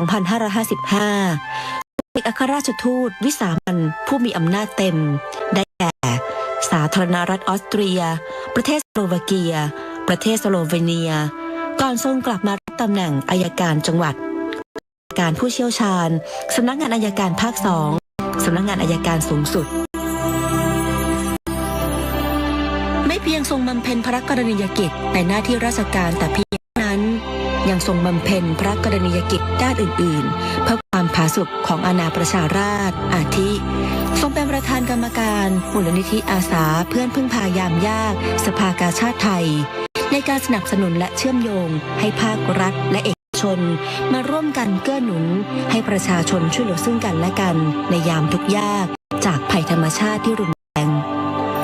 มูลนิธิพาในพระดำริที่เน้นช่วยเหลือและให้โอกาสทางอาชีพกลุ่มผู้ด้อยโอกาสอันเกิดจากผลลัพธ์ทางกฎหมายและด้านสังคมและพระราชทานทุนการศึกษาสำหรับผู้ต้องการศึกษาต่อบรรดามหาบัณฑิตด้านกฎหมายณคอร์เนลลอว์สคูลมหาวิทยาลัยคอร์เนลสหรัฐอเมริกาโดยทรงจัดตั้งทุนพระเจ้ากิติยาภาเพื่อการศึกษากฎหมายซึ่งรับสมัครเพื่อคัดเลือกจากผู้ที่จบปริญญาบัณฑิตด้านกฎหมายและสอบไล่ด้านนิติบัณฑิตของนิติบัณฑิตยสภาตามเงื่อนไขที่ทุนดังกล่าวกำหนดไว้เพื่อให้ผู้สำเร็จการศึกษาได้นำความรู้มาแก้ปัญหาของประเทศที่ต้องอาศัยกฎหมายเป็นเครื่องมือด้วยพระปริญญาสามารถและพระจริยวัตรอันงดงามส่งผลให้องค์กรต่างๆขอพระ ระราชทานถวายรางวัลเพื่อเฉลิมพระเกียรติคุณอาทิยูนิเฟมกองทุนสหประชาชาติเพื่อการพัฒนาสตรีได้กราบทูลเชิญให้ทรงเป็นทูตทวไมตรี Goodwill Ambassador ในการต่อต้านความรุนแรงของผู้หญิงประจำภูมิภาคเอเชียตะวันออกเฉียงใต้และรางวัล Medal of Recognition จาก UNODC ซึ่งเป็นรางวัลเกียรติยศสูงสุดของสำนักงานว่าด้วยยาเสพติดและอาชญากรรมจากประชาชาติเมื่อพระราชบิดาเสด็จถวายราชสมบัติเป็นพระมหากษัตริย์รัชกาลที่ 10ซึ่งเมื่อวันที่ 5 พฤษภาคม 2562 มีพระบรมราชโองการโปรดเกล้าโปรดกระหม่อมให้สถาปนาและเฉลิมพระนามพระเจ้าหลานเธอพระองค์เจ้าพัชรกิติยาภาเป็นสมเด็จพระเจ้าลูกเธอเจ้าฟ้าพัชรกิติยาภานเรศธิราเทพยวดีรับพระราชทานน้ำพระมหาสังใบมะตูมทรงเจิมและพระราชทานพระสุพรรณบัตรเครื่องราชอิสริยาภรณ์อันมีเกียรติคุณรุ่งเรืองยิ่งมหาจักรีวงศ์และเหรียญรัตนาภรณ์ที่ 10 ชั้นที่ 1มาเมื่อวันที่ 28 กรกฎาคม 2562 พระบาทสมเด็จพระเจ้าอยู่หัวมีพระบรมราชโองการโปรดเกล้าโปรดกระหม่อมให้สถาปนาพระเกียรติยศขึ้นเป็นเจ้าฟ้าต่างกรมฝ่ายในมีพระนามตามที่จารึกในพระสุพรรณบัตรว่าสมเด็จพระเจ้าลูกเธอเจ้าฟ้าพัชรกิติยาภาเรศธิราเทพยวดีกรมหลวงราชสารินีสิริพัฒน์มหาวชิรราชธิดาเมื่อวันที่ 2 กุมภาพันธ์ 2564 พระบาทสมเด็จพระเจ้าอยู่หัวมีพระบรมราชโองการโปรดเกล้าโปรดกระหม่อมให้รับโอนข้าราชการฝ่ายอัยการเป็นข้าราชการในพระองค์ทหารและพระราชทานพระยศทหารจึงทรงพระกรุณาโปรดเกล้าโปรดกระหม่อมให้สมเด็จพระลูกเธอ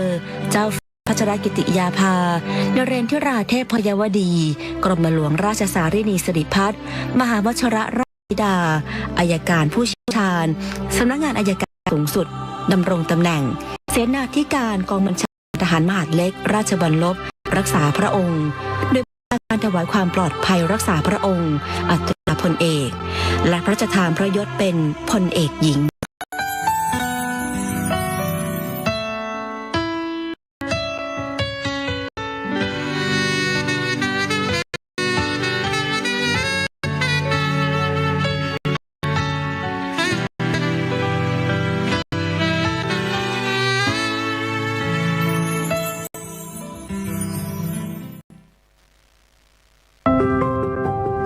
ท่านเอาประสบการณ์ที่ท่านได้สัมผัสความรู้และมาผลักดันจนเกิดสิ่งที่เรียกว่า Bangkok Rules สิ่งหนึ่งที่ปลูกฝังแล้วดลพระทัยให้ท่านให้ความสนใจในเรื่องของมนุษย์ผู้เปราะบางสตรีและเด็กคือทูลกระหม่อมปู่ล้นเกล้ารัชกาลที่ 9 สอนว่าประชาชนสำคัญที่สุด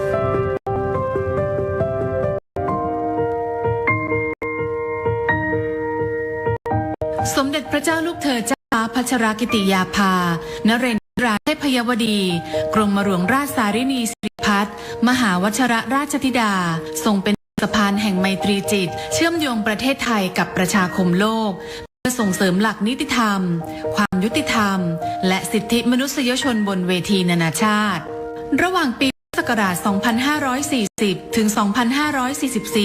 ทรงศึกษาวิชากฎหมายคณะนิติศาสตร์มหาวิทยาลัยธรรมศาสตร์จากนั้นทรงศึกษาต่อระดับปริญญาโทและปริญญาเอกทางด้านกฎหมายที่มหาวิทยาลัยคอร์เนลสหรัฐอเมริกาในปีพุทธศักราช 2544 เสด็จเยี่ยมทัณฑสถานหญิงกลางซึ่งถือเป็นจุดเริ่มต้นที่สมเด็จเจ้าฟ้ากรมหลวงราชสารินีสิริพัฒน์มหาวชิรราชธิดาทรงเห็นความสำคัญของการดูแลผู้ต้องขังหญิงในเรือนจำต่อมาในปีพุทธศักราช 2548 ทรงฝึกงานด้านการทูตพหุภาคีที่ผู้แทนถาวรไทยประจำสหประชาชาติณนครนิวยอร์กจากนั้นในปีพุทธศักราช 2551 ทรงได้รับการทูลเกล้าถวายตำแหน่งทูตสันทวไมตรีของกองทุนการพัฒนาเพื่อสตรีแห่งสหประชาชาติหรือยูนิเฟมเพื่อผลักดันการต่อต้านความรุนแรงต่อผู้หญิงในปีพุทธศักราช 2551 ทรงริเริ่มโครงการเพื่อยกระดับสิทธิมนุษยชนของผู้ต้องขังหญิงหรือโครงการเอลฟี่และวางรากฐานสู่ข้อกำหนดกรุงเทพในเวลาต่อมา โดยในปีพุทธศักราช 2555 ทรงดำรงตำแหน่งเอกอัครราชทูตณกรุงเวียนนาผู้แทนถาวรไทยประจำองค์การสหประชาชาติและองค์การระหว่างประเทศณกรุงเวียนนาและประธานการประชุมคณะกรรมาธิการว่าด้วยการป้องกันอาชญากรรมและความยุติธรรมทางอาญาหรือ CCPCJ สมัยที่ 21 ต่อมาในปีพุทธศักราช 2556 ทรงสนับสนุนการจัดประชุมเสวนาระดับนานาชาติว่าด้วยหลักนิติธรรมหรือ The Bangkok Dialogue on the Rule of Law ในปีพุทธศักราช 2560 ทรงได้รับการทูลเกล้าถวายตำแหน่งทูตสันทวไมตรีของสำนักงานว่าด้วยยาเสพติดและอาชญากรรมแห่งสหประชาชาติหรือ UNODC ด้านหลักนิติธรรมและความยุติธรรมทางอาญาสำหรับภูมิภาคเอเชียตะวันออกเฉียงใต้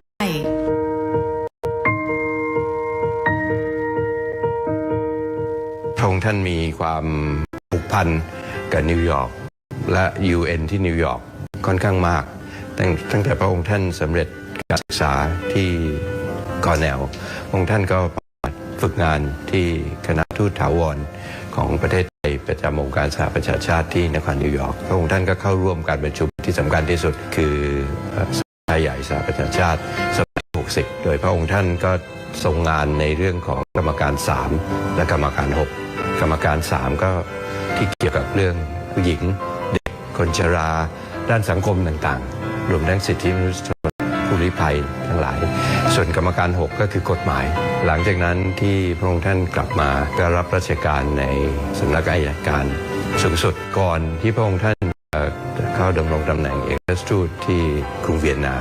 ต่อมาเมื่อทรงดำรงตำแหน่งเอกอัครราชทูตที่กรุงเวียนนาจะมีสวม2 ใบแรกเป็นเอกอัครราชทูตประจำออสเตรียเหมือนกับทูตอื่นๆทั่วโลกแต่หมวกใบที่2ก็คือพระองค์ท่านเป็นผู้ไทยประจำองค์การชาติที่เวียนนาซึ่งเวียนนามีเรื่องที่สำคัญหลายประการแรกก็คือเรื่อง IEA เรื่องลดอาวุธจำกัดอาวุธดูแลอาวุธอันที่2ก็คือเรื่องที่เกี่ยวกับอาชญากรรมเกี่ยวกับความกระบวนการยุติธรรมก็มี2 องค์กรใหญ่ๆอันแรกก็คือ UN Office on Drugs and Crime UNODC นะครับก็ทำเรื่องเกี่ยวกับอาชญากรรมต่างๆเรื่องยาเสพติดอีกหน่วยงานหนึ่ง Commission on Crime Prevention ย่อว่า CCPCJ นะครับอันนี้พระองค์ท่านก็เข้าไปเกี่ยวข้องค่อนข้างมากแต่ว่าระยะหลังเนี่ยเห็นว่ามีผู้หญิงเป็นนักโทษในเรือนจำมากขึ้นแล้วก็เห็นชัดว่าความจำเป็นความต้องการเนี่ยต่างกับผู้ชายท่านก็เลยเริ่มสิ่งที่เรียกว่ามาตรฐานโทษหญิงโดยเฉพาะและที่สุดก็สามารถออกผลักดันออกมาเป็นเรียกว่า Bangkok Rules นะครับก็คือกฎที่ออกที่กรุงเทพนะครับอันนี้ก็เพื่อดูแลนักโทษหญิงโดยเฉพาะแล้วก็ไปผ่านมติในสมัชชาใหญ่สหประชาชาตินะครับในปี 2010ในเรื่องที่เกี่ยวกับทูลกระหม่อมพานะครับสำหรับ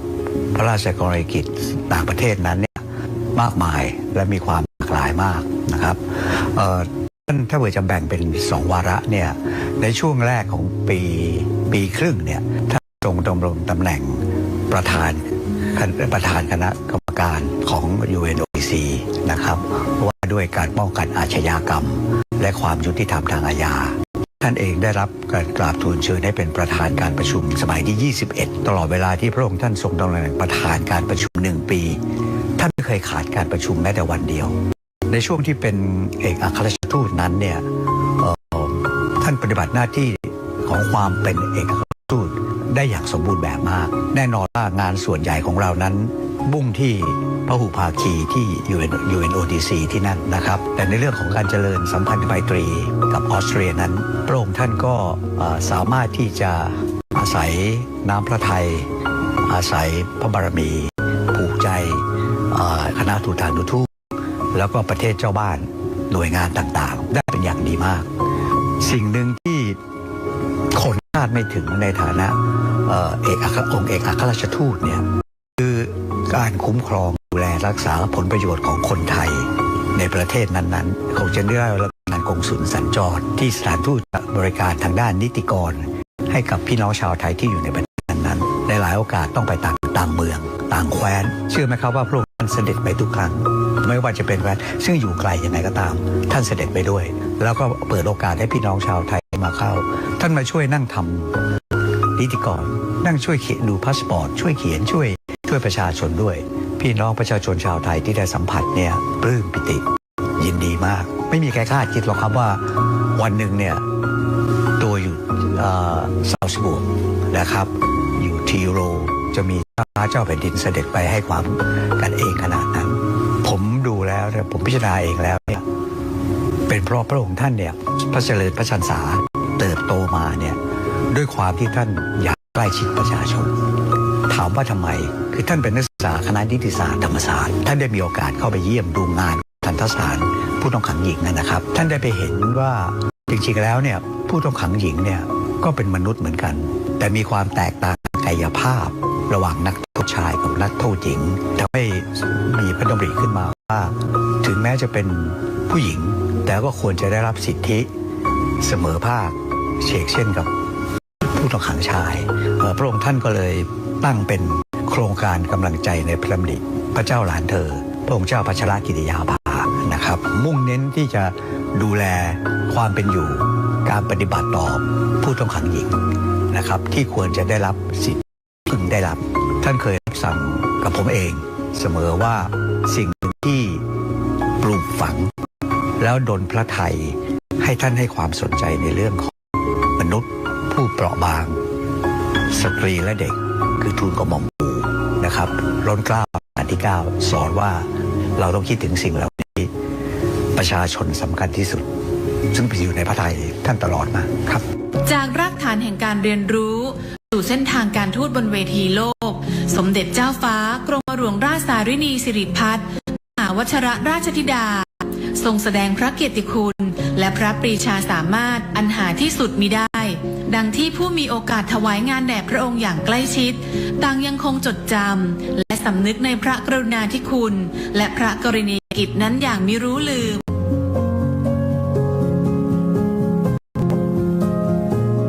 ประทับใจส่วนตัวผมคิดว่าอันแรกเนี่ยก็คือว่าได้สัมผัสพระองค์ท่านความเมตตาที่ท่านมีต่อข้าราชการความสนิทสนมที่ท่านให้ไม่เคยถือพระองค์ผมได้มีโอกาสในช่วงหนึ่งที่พระองค์ท่านเสด็จไปเนี่ยมีการจัดงานวันโลก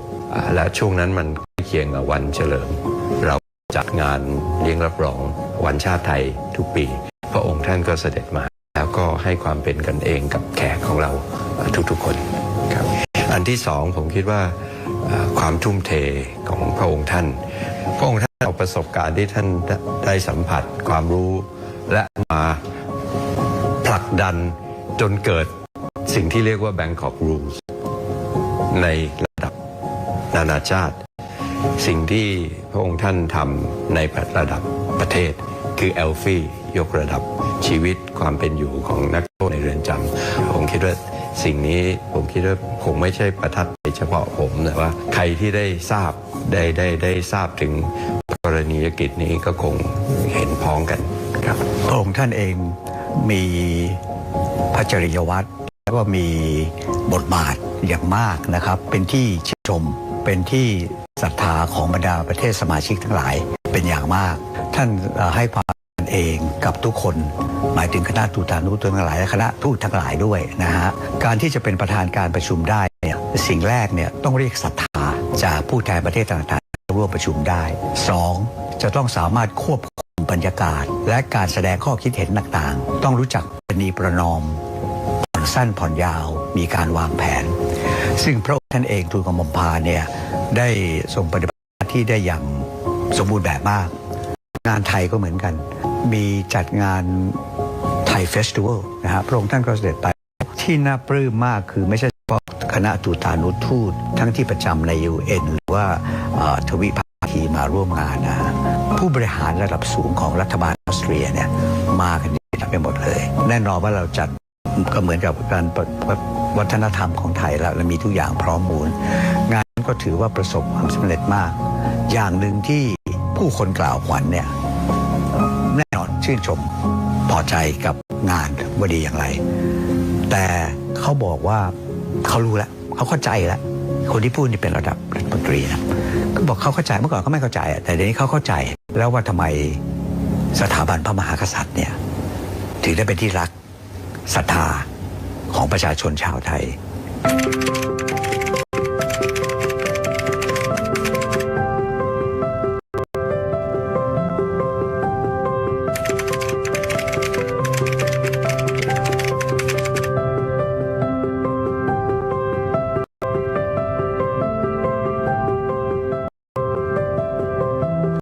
พระเจ้าลูกเธอเจ้าฟ้าพัชรกิติยาภานเรนทิราเทพยวดี กรมหลวงราชสารินีสิริพัฒน์มหาวชิรราชธิดาทรงเป็นกำลังสำคัญและทรงเป็นแรงบันดาลใจในการส่งเสริมความสัมพันธ์และภาพลักษณ์อันดีของประเทศไทยในเวทีระหว่างประเทศโดยเฉพาะอย่างยิ่งในการผลักดันข้อกำหนดกรุงเทพเพื่อยกระดับสิทธิมนุษยชนของผู้ต้องขังหญิงในไทยและทั่วโลกด้วยพระปรีชาสามารถด้านการทูตพระจริยวัตรอันงดงามน้ำพระทัยที่เปี่ยมด้วยพระเมตตาและพระกิตติคุณอันหาที่สุดมิได้สมเด็จเจ้าฟ้ากรมหลวงราชสารินีสิริพัฒน์มหาวชิรราชธิดาจึงทรงเป็นเจ้าหญิงนักการทูตผู้ทรงเป็นความภาคภูมิใจของคนไทยและทรงเป็นผู้นำพาประเทศไทยก้าวสู่เวทีโลกด้วยศักดิ์ศรีและความภาคภูมิสืบไป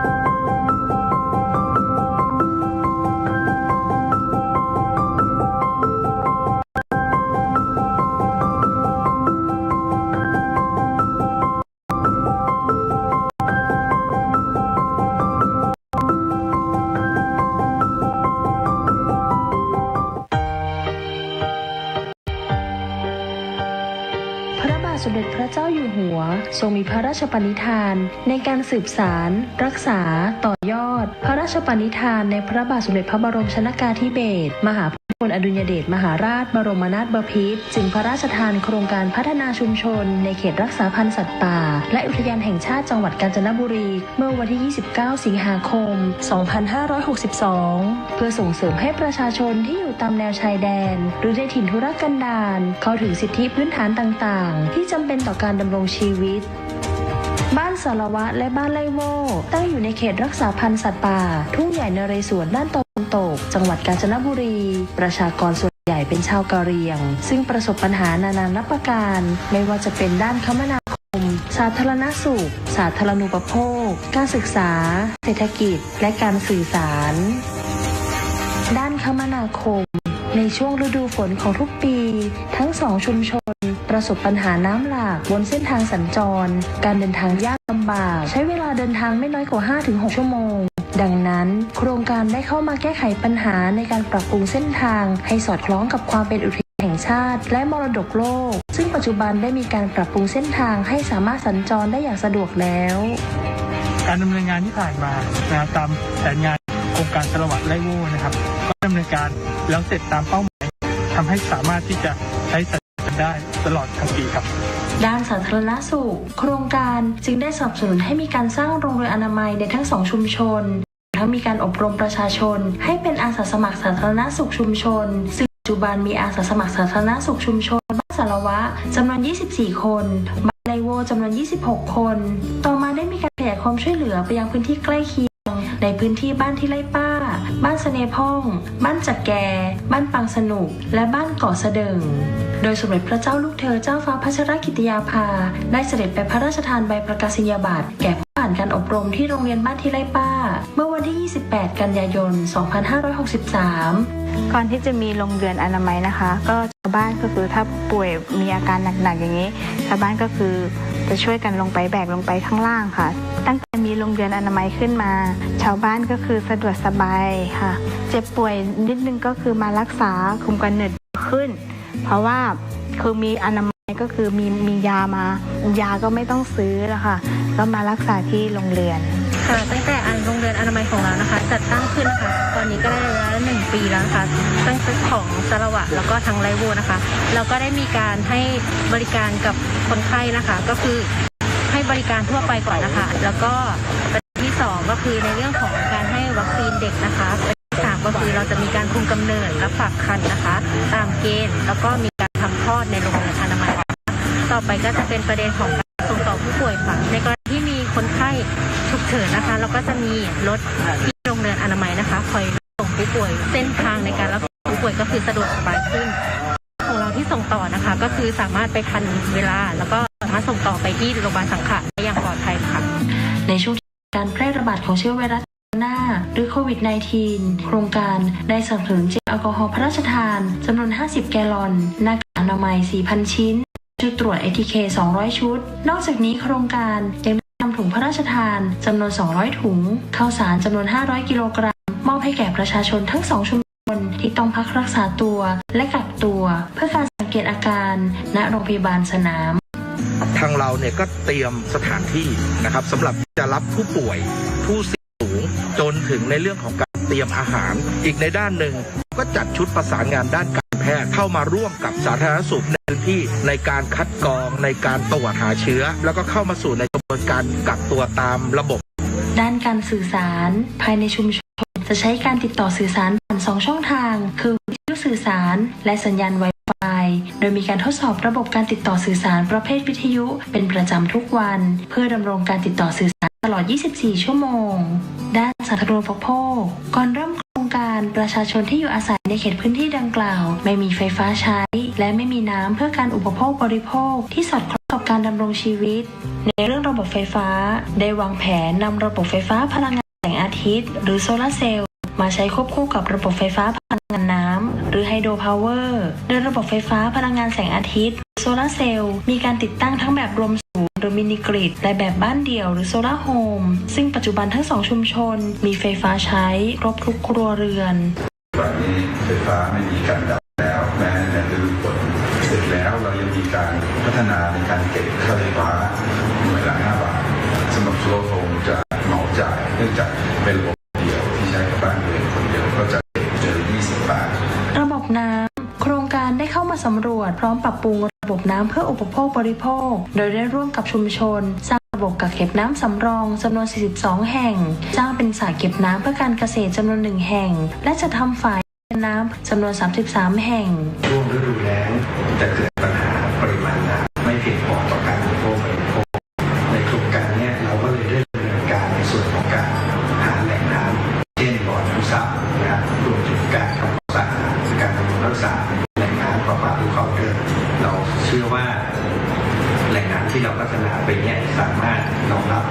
การบริโภคในพื้นที่และยกระดับคุณภาพชีวิตของประชาชนในพื้นที่ได้ครับด้านเศรษฐกิจกลุ่มประชาชนทั้ง2ชุมชนดำรงชีวิตด้วยการเผาป่าเพื่อปลูกข้าวไร่เก็บของในป่ามาขายและทำงานรับจ้างทั่วไปโดยมีรายได้ต่อครัวเรือน 2,000-3,000 บาทต่อปีเมื่อโครงการเข้ามาจึงได้มีการจัดทำสัมมโนประชากรชุมชนเสริมความรู้การพัฒนาอาชีพด้วยการปลูกผักในและนอกโรงเรือนการทำรวมและพัฒนาไม้ผลเดิมเช่นกาแฟเม็ดมะม่วงหิมพานต์และหมากโดยให้ความรู้กับประชาชนในการเก็บผลผลิตที่ถูกต้องจนปัจจุบันทำให้ชาวบ้านเก็บกาแฟได้ 14,900 กิโลกรัมคิดเป็นเงิน 720,000 บาทซึ่งสูงกว่าปีที่ผ่านมาที่จำหน่ายกาแฟได้เงิน 133,600 บาทการเข้ามาของโครงการก่อให้เกิดการรวมกลุ่มของชุมชนและพัฒนาเป็นวิสาหกิจชุมชนโดยมีการจดทะเบียนเป็นวิสาหกิจชุมชนขึ้นเมื่อวันที่15 มีนาคม 2564ในการเสริมสร้างของเรื่องของผักอินทรีย์หัวใจหลักของการทำผักอินทรีย์คือความซื่อสัตย์การทำงานในระยะแรกอาจจะเกิดปัญหาในเรื่องความเข้าใจพยายามเข้ามาปรับเปลี่ยนแล้วสอนวิธีให้เขาเข้าชาวบ้านดังนั้นการเรียนรู้ในระยะที่ผ่านมาบ้านก็เกิดความพึงพอใจเรามองความยั่งยืนในถึงอาชีพแล้วก็เรื่องของป่าไม้และชุมชนดังนั้นผลผลิตที่ออกไปจากที่นี่ค่ะ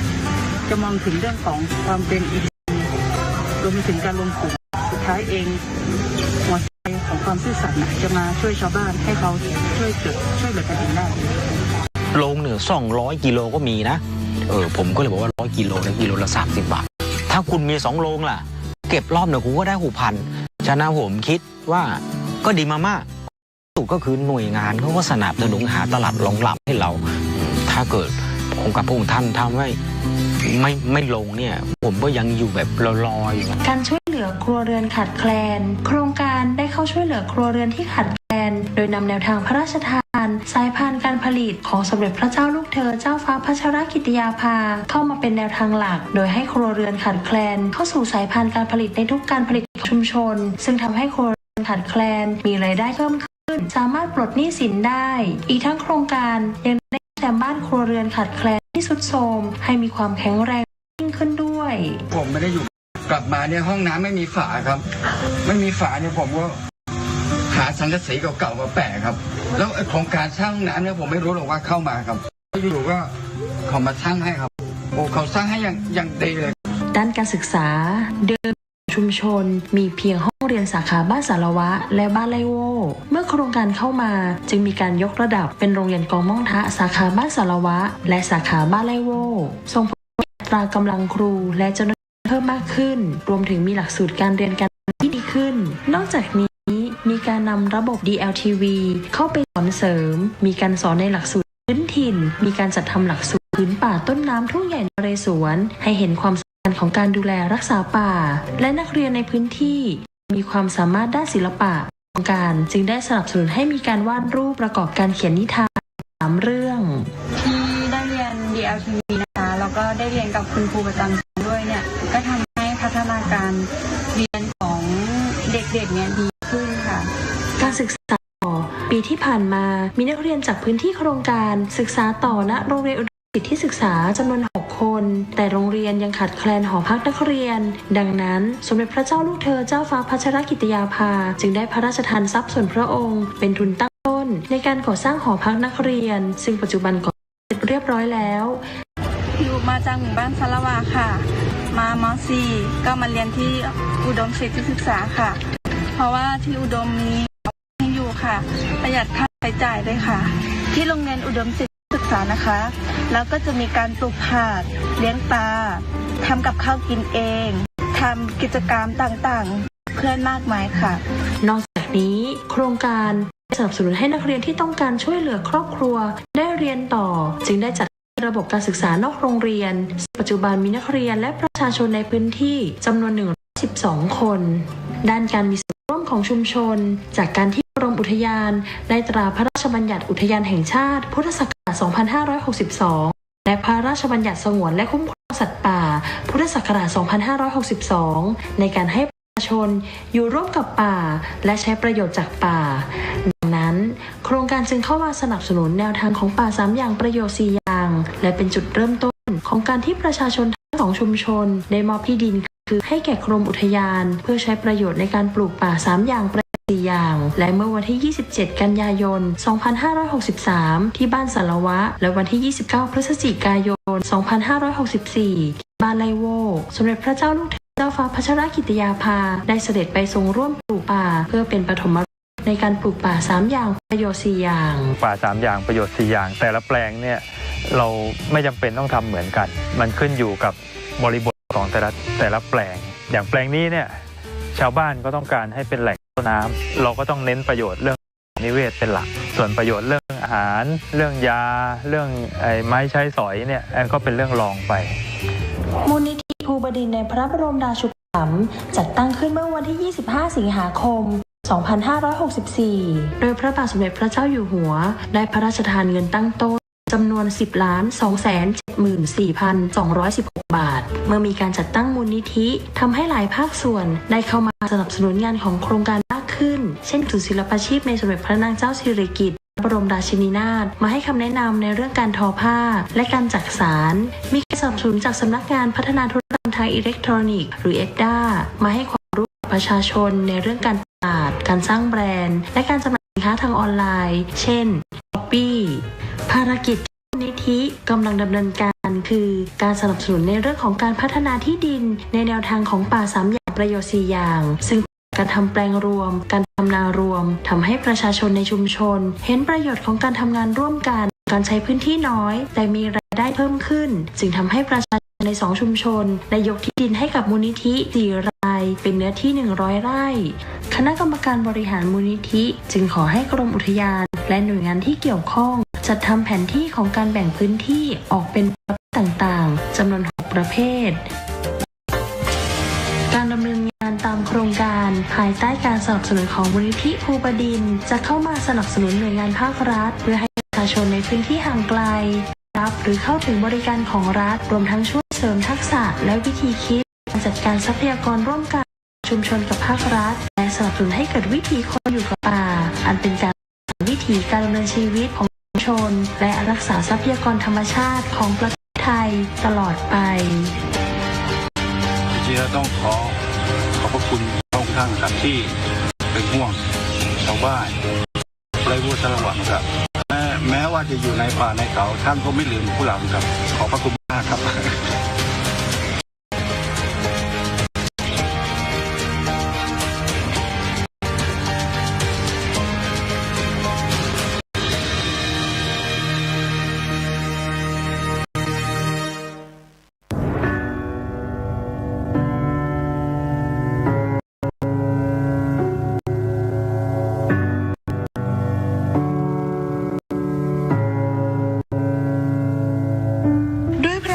กรุณาธิคุณของพระบาทสมเด็จพระปรเมนทรรามาธิบดีศรีสินมหาวชิรลงกรณ์พระวชิรเกล้าเจ้าอยู่หัวที่ทรงใส่พระทัยกับประชาชนชาวไทยทุกหมู่เหล่าอย่างเท่าเทียมกันไม่เว้นแม้แต่ผู้ต้องขังในเรือนจำที่ประสบปัญหาด้านสุขภาพด้วยเหตุนี้จึงพระราชทานโครงการราชทานปันสุขทำความดีเพื่อชาติศาสตร์กษัตริย์เพื่อแก้ปัญหาด้านสุขภาพอนามัยของผู้ต้องขังอันเป็นสิทธิขั้นพื้นฐานที่มนุษยชนพึงได้รับเมื่อวันที่ 28 ธันวาคม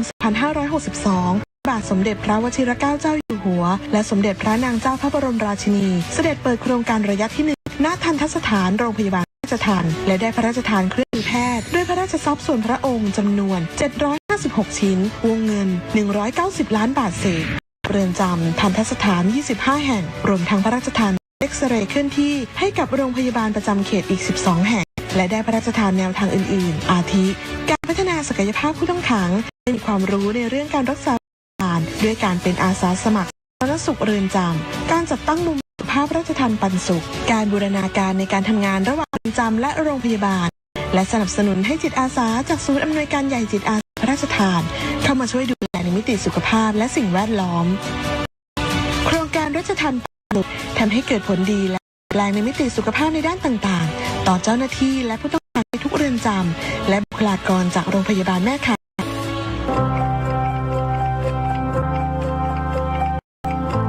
ปัจจุบันผู้โดยส่วนใหญ่ 89% ได้รับการขึ้นทะเบียนตรงกับโรงพยาบาลแม่ข่ายผู้ต้องขังสามารถเข้าถึงบริการสุขภาพได้ผู้ต้องขังต่างด้าวผู้ต้องขังไร้สิทธิ์ผู้ต้องขังคนไทยที่เราไม่สามารถตรวจสิทธิ์ได้เนี่ยเมื่อก่อนการเข้าถึงบริการสุขภาพของผู้ต้องขังกลุ่มนี้ค่อนข้างยากลำบากแต่ในปัจจุบันเนี่ยเรามีการบูรณาการทั้งในส่วนของกระทรวงกรมราชทัณฑ์ในส่วนของกระทรวงสาธารณสุขรวมไปถึงสำนักงานหลักประกันสุขภาพแห่งชาติทุกคนร่วมแล้วก็หาแนวทางพัฒนาระบบการบริการนี้ที่นี่เนี่ยจะมีแพทย์เข้ามาให้การรักษา5 สาขานะคะมีแพทย์ทั่วไปสูตินรีแพทย์ทันตแพทย์จักษุแพทย์แล้วก็จิตแพทย์นอกจากนั้นก็อาการมากขึ้นเราก็จะส่งตามที่แพทย์เนี่ยให้คำแนะนำว่าให้ไปที่นู่นที่นี่โรงพยาบาลหมอเป็นโรงพยาบาลชุมชนเต็ม2ให้การดูแลเรือนจำสมุทรปราการครับซึ่งมีผู้ต้องประมาณ 4,000 ถึง 5,000 รายซึ่งปัจจุบันปี 65 เนี่ยครับมีผู้ต้องขังอยู่ประมาณ 1,000 รายก็มีเรื่องของ NCD นะครับประมาณ 2,000 รายได้จากการที่มีโครงการราชทัณฑ์ปันสุขขึ้นมานะครับก็ทำให้มีแพทย์มีพยาบาลเภสัชกรและเจ้าหน้าที่สาวิชาชีพนะครับลงไปให้การดูแลผู้ต้องขังในเรือนจำทำให้มีการคัดกรองผู้ป่วยเบาหวานความดันนะครับกลุ่มปกติเราก็จะให้คำแนะนำในการดูตัวเองในกลุ่มเสี่ยงสูงจะมีการติดตามเป็นระยะทุก6 เดือนนะครับส่วนในผู้ที่สงสัยก็จะให้การปรับเปลี่ยนพฤติกรรมควบคุมอาหารนะครับการออกกำลังแล้วก็มีการติดตามนะครับทุก3 เดือนนะครับมีการสั่งยาให้จากการดำเนินการโครงการราชทัณฑ์ปันสุขนะครับส่วนร่วมทางช่องปากนะครับโดยนะฮะเราได้รับยูนิตฟันซึ่ง ของพระราชทานนะครับยูนิตพระราชทานเข้ามาเนี่ยแล้วเราส่งทีมทันตแพทย์เข้าไปทำการอุดฟันนะครับทำให้ผู้ต้องขังเนี่ยสามารถทานอาหารแล้วก็สุขภาพดีขึ้นนะครับกลุ่มของวัณโรคนะครับโครงการปันสุขเนี่ยมีรถเอ็กซเรย์เคลื่อนที่นะครับเข้ามาเอ็กซเรย์อย่างน้อยคนละ1 ครั้งต่อปีครับก็สามารถทำให้ค้นพบได้เร็วครับซึ่งขณะที่เขาไปค้นพบปีแรกเนี่ยค้นพบถึง 16% นะครับสุขภาพจิตนะครับตอนนี้เรามีการส่งพยาบาลจิตเวชเข้าไปให้คำแนะนำเบื้องต้นนะครับแล้วก็กำลังดำเนินการ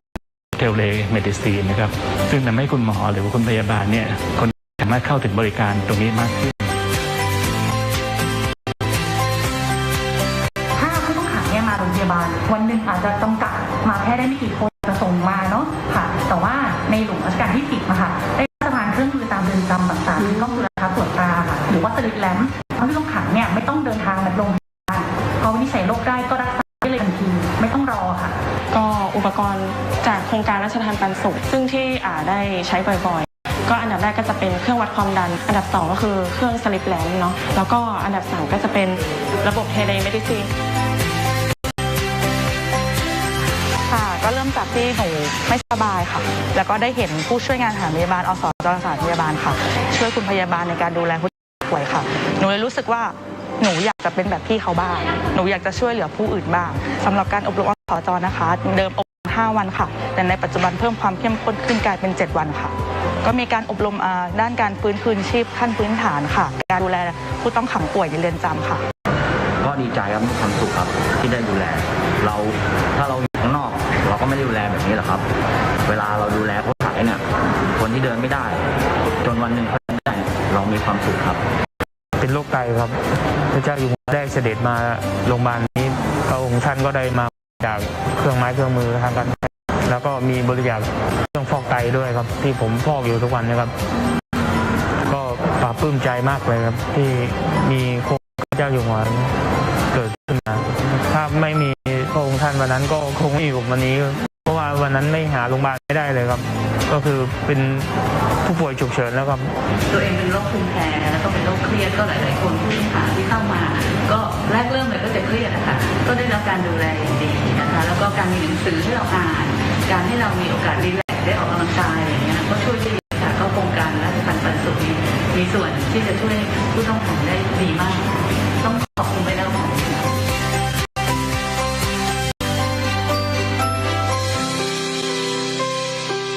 การดำเนินงานในระยะที่ 2 พระบาทสมเด็จพระเจ้าอยู่หัวได้พระราชทานความช่วยเหลือในระยะที่ 2ไปยังเรือนจำอำเภอจำนวน19 แห่งโดยพระราชทานพระราชทรัพย์ส่วนพระองค์จำนวน118 ล้านบาทเศษเพื่อจัดซื้อครุภัณฑ์ทางการแพทย์ที่แบ่งเป็นครุภัณฑ์ที่ใช้ในเรือนจำ15 ล้านบาทเศษและครุภัณฑ์เครื่องมือทางการแพทย์ที่ใช้ในโรงพยาบาลแม่ข่ายจำนวน102 ล้านบาทเศษและได้เสด็จเปิดโครงการในระยะที่เมื่อวันที่ 28 เมษายน 2564 ณ พระที่นั่งอัมพรสถานพระราชวังดุสิต โดยมีผู้บริหาร ผู้บัญชาการเรือนจำ และผู้ขังเฝ้ารับเสด็จณที่ตั้งผ่านระบบออนไลน์ นอกจากการพระราชทานครุภัณฑ์ทางการแพทย์แล้ว ยังได้พระราชทานแนวทางเพิ่มเติมได้แก่ การบริหารจัดการโรคติดต่อ การกักโรค การส่งเสริมสุขอนามัยและสิ่งแวดล้อม โภชนาการ การบำบัดน้ำเสีย และการกำจัดขยะเป็นต้นซึ่งแต่ก่อนที่ผ่านมามีข้อพิพาทระหว่างเรือนจำและชุมชนในการปล่อยน้ำเสียตั้งแต่มีโครงการราชทานปันสุขมีแผนงานที่ชัดเจนการบำบัดน้ำเสียมีการใช้บ่อดักไขมันมีการเติมจุลินทรีย์ลงในท่อระบายน้ำเมื่อวันที่ 13 กันยายน 2564 โครงการได้รับภารกิจการดูแลสุขภาพผู้ต้องขังหญิงตั้งครรภ์และเด็กติดผู้ต้องขังมาดูแลเพิ่มเติมหนูก็ท้องได้4 เดือนจะเข้า5 เดือนนะครับหนูก็กังวลว่าหนูจะเป็นยังไงจะอยู่ตรงไหนจะอยู่ได้ไหมแต่พอถึงวันจริงหนูก็มีเจ้าหน้าที่เขาเคยมาฝาดท้องแล้วก็พาหนูไปหาหมอแล้วก็กำหนดคลอดพ่อหนูไปคลอดที่โรงพยาบาลเจ้าหน้าที่เขาก็คุมดีมากเลยค่ะแล้วก็โครงการราชทานปันสุขเขาเคยให้กำลังใจให้หนูด้วยจริงๆก็บอกว่าท้ออยู่นะคะแต่ก็เห็นหน้าลูกเคยให้กำลังใจให้หนูทุกวันนี้ค่ะเรื่องเกี่ยวกับมะเร็งนะครับโดยเฉพาะผู้ต้องขังสตรีนะครับ ก็พบว่ามีเรื่องของมะเร็งเต้านมมะเร็งปากลูกนะครับสองกลุ่มนี้อยู่ในขั้นการดำเนินการอย่างต่อเนื่องนะครับ จากสถานการณ์การระบาดของโรคติดเชื้อไวรัสโคโรนา 2019 โควิด -19 ไปทั่วโลกรวมถึงประเทศไทยและส่งผลกระทบต่อเรือนจำเช่นกันทว่าด้วยแนวทางได้พระราชทานไว้ตั้งแต่ห้องกักโรคการส่งเสริมเรื่องสุขาภิบาลเรือนจำและอนามัยสิ่งแวดล้อมการบูรณาการระหว่างเรือนจำกับโรงพยาบาลแม่ข่ายจึงทำให้เรือนจำสามารถรับมือและแก้ไขปัญหาได้ทันการนอกจากนี้ผู้ต้องขังก็ยังได้รับพระมหากรุณาธิคุณอีกเช่นเดิมโดยได้พระราชทรัพย์ส่วนพระองค์จำนวน 48 ล้านบาทเศษในการจัดหาอุปกรณ์ทางการแพทย์นอกจากนี้ยังได้พระราชทานยาฟาวิพิลาเวียจำนวน 200,000 เม็ดพระราชทานพระราชทรัพย์ส่วนพระองค์อีก1 ล้านบาทในการปรับปรุงห้องปฏิบัติการอนุชีวโมเลกุลระบบความดันลบณทันตสถานโรงพยาบาลราชทัณฑ์เมื่อวันที่ 25 สิงหาคม 2564 พระบาทสมเด็จพระเจ้าอยู่หัวทรงให้จัดตั้งมูลนิธิราชทัณฑ์ปันสุขทำความดีเพื่อชาติศาสตร์กษัตริย์และพระราชทานพระราชทรัพย์ส่วนพระองค์ตั้งต้นจำนวน 10,274,216 บาทโดยการดำเนินงานมูลนิธิจะเน้นเข้าไปเสริมการทำงานของภาครัฐในการดูแลผู้ต้องขังในเรื่องสุขภาพสวัสดิภาพของผู้ต้องขังเพื่อให้เป็นไปตามหลักมนุษยธรรมนับแต่นี้ไปการทำงานของมูลนิธิจะเข้าไปช่วยเสริมสนับสนุนและช่วยเหลือรวมทั้งดำเนินการร่วมกับทุกภาคส่วนเพื่อสาธารณประโยชน์ที่เกี่ยวข้องกับด้านสุขภาพและการสาธารณสุขของผู้ต้องขังตลอดไป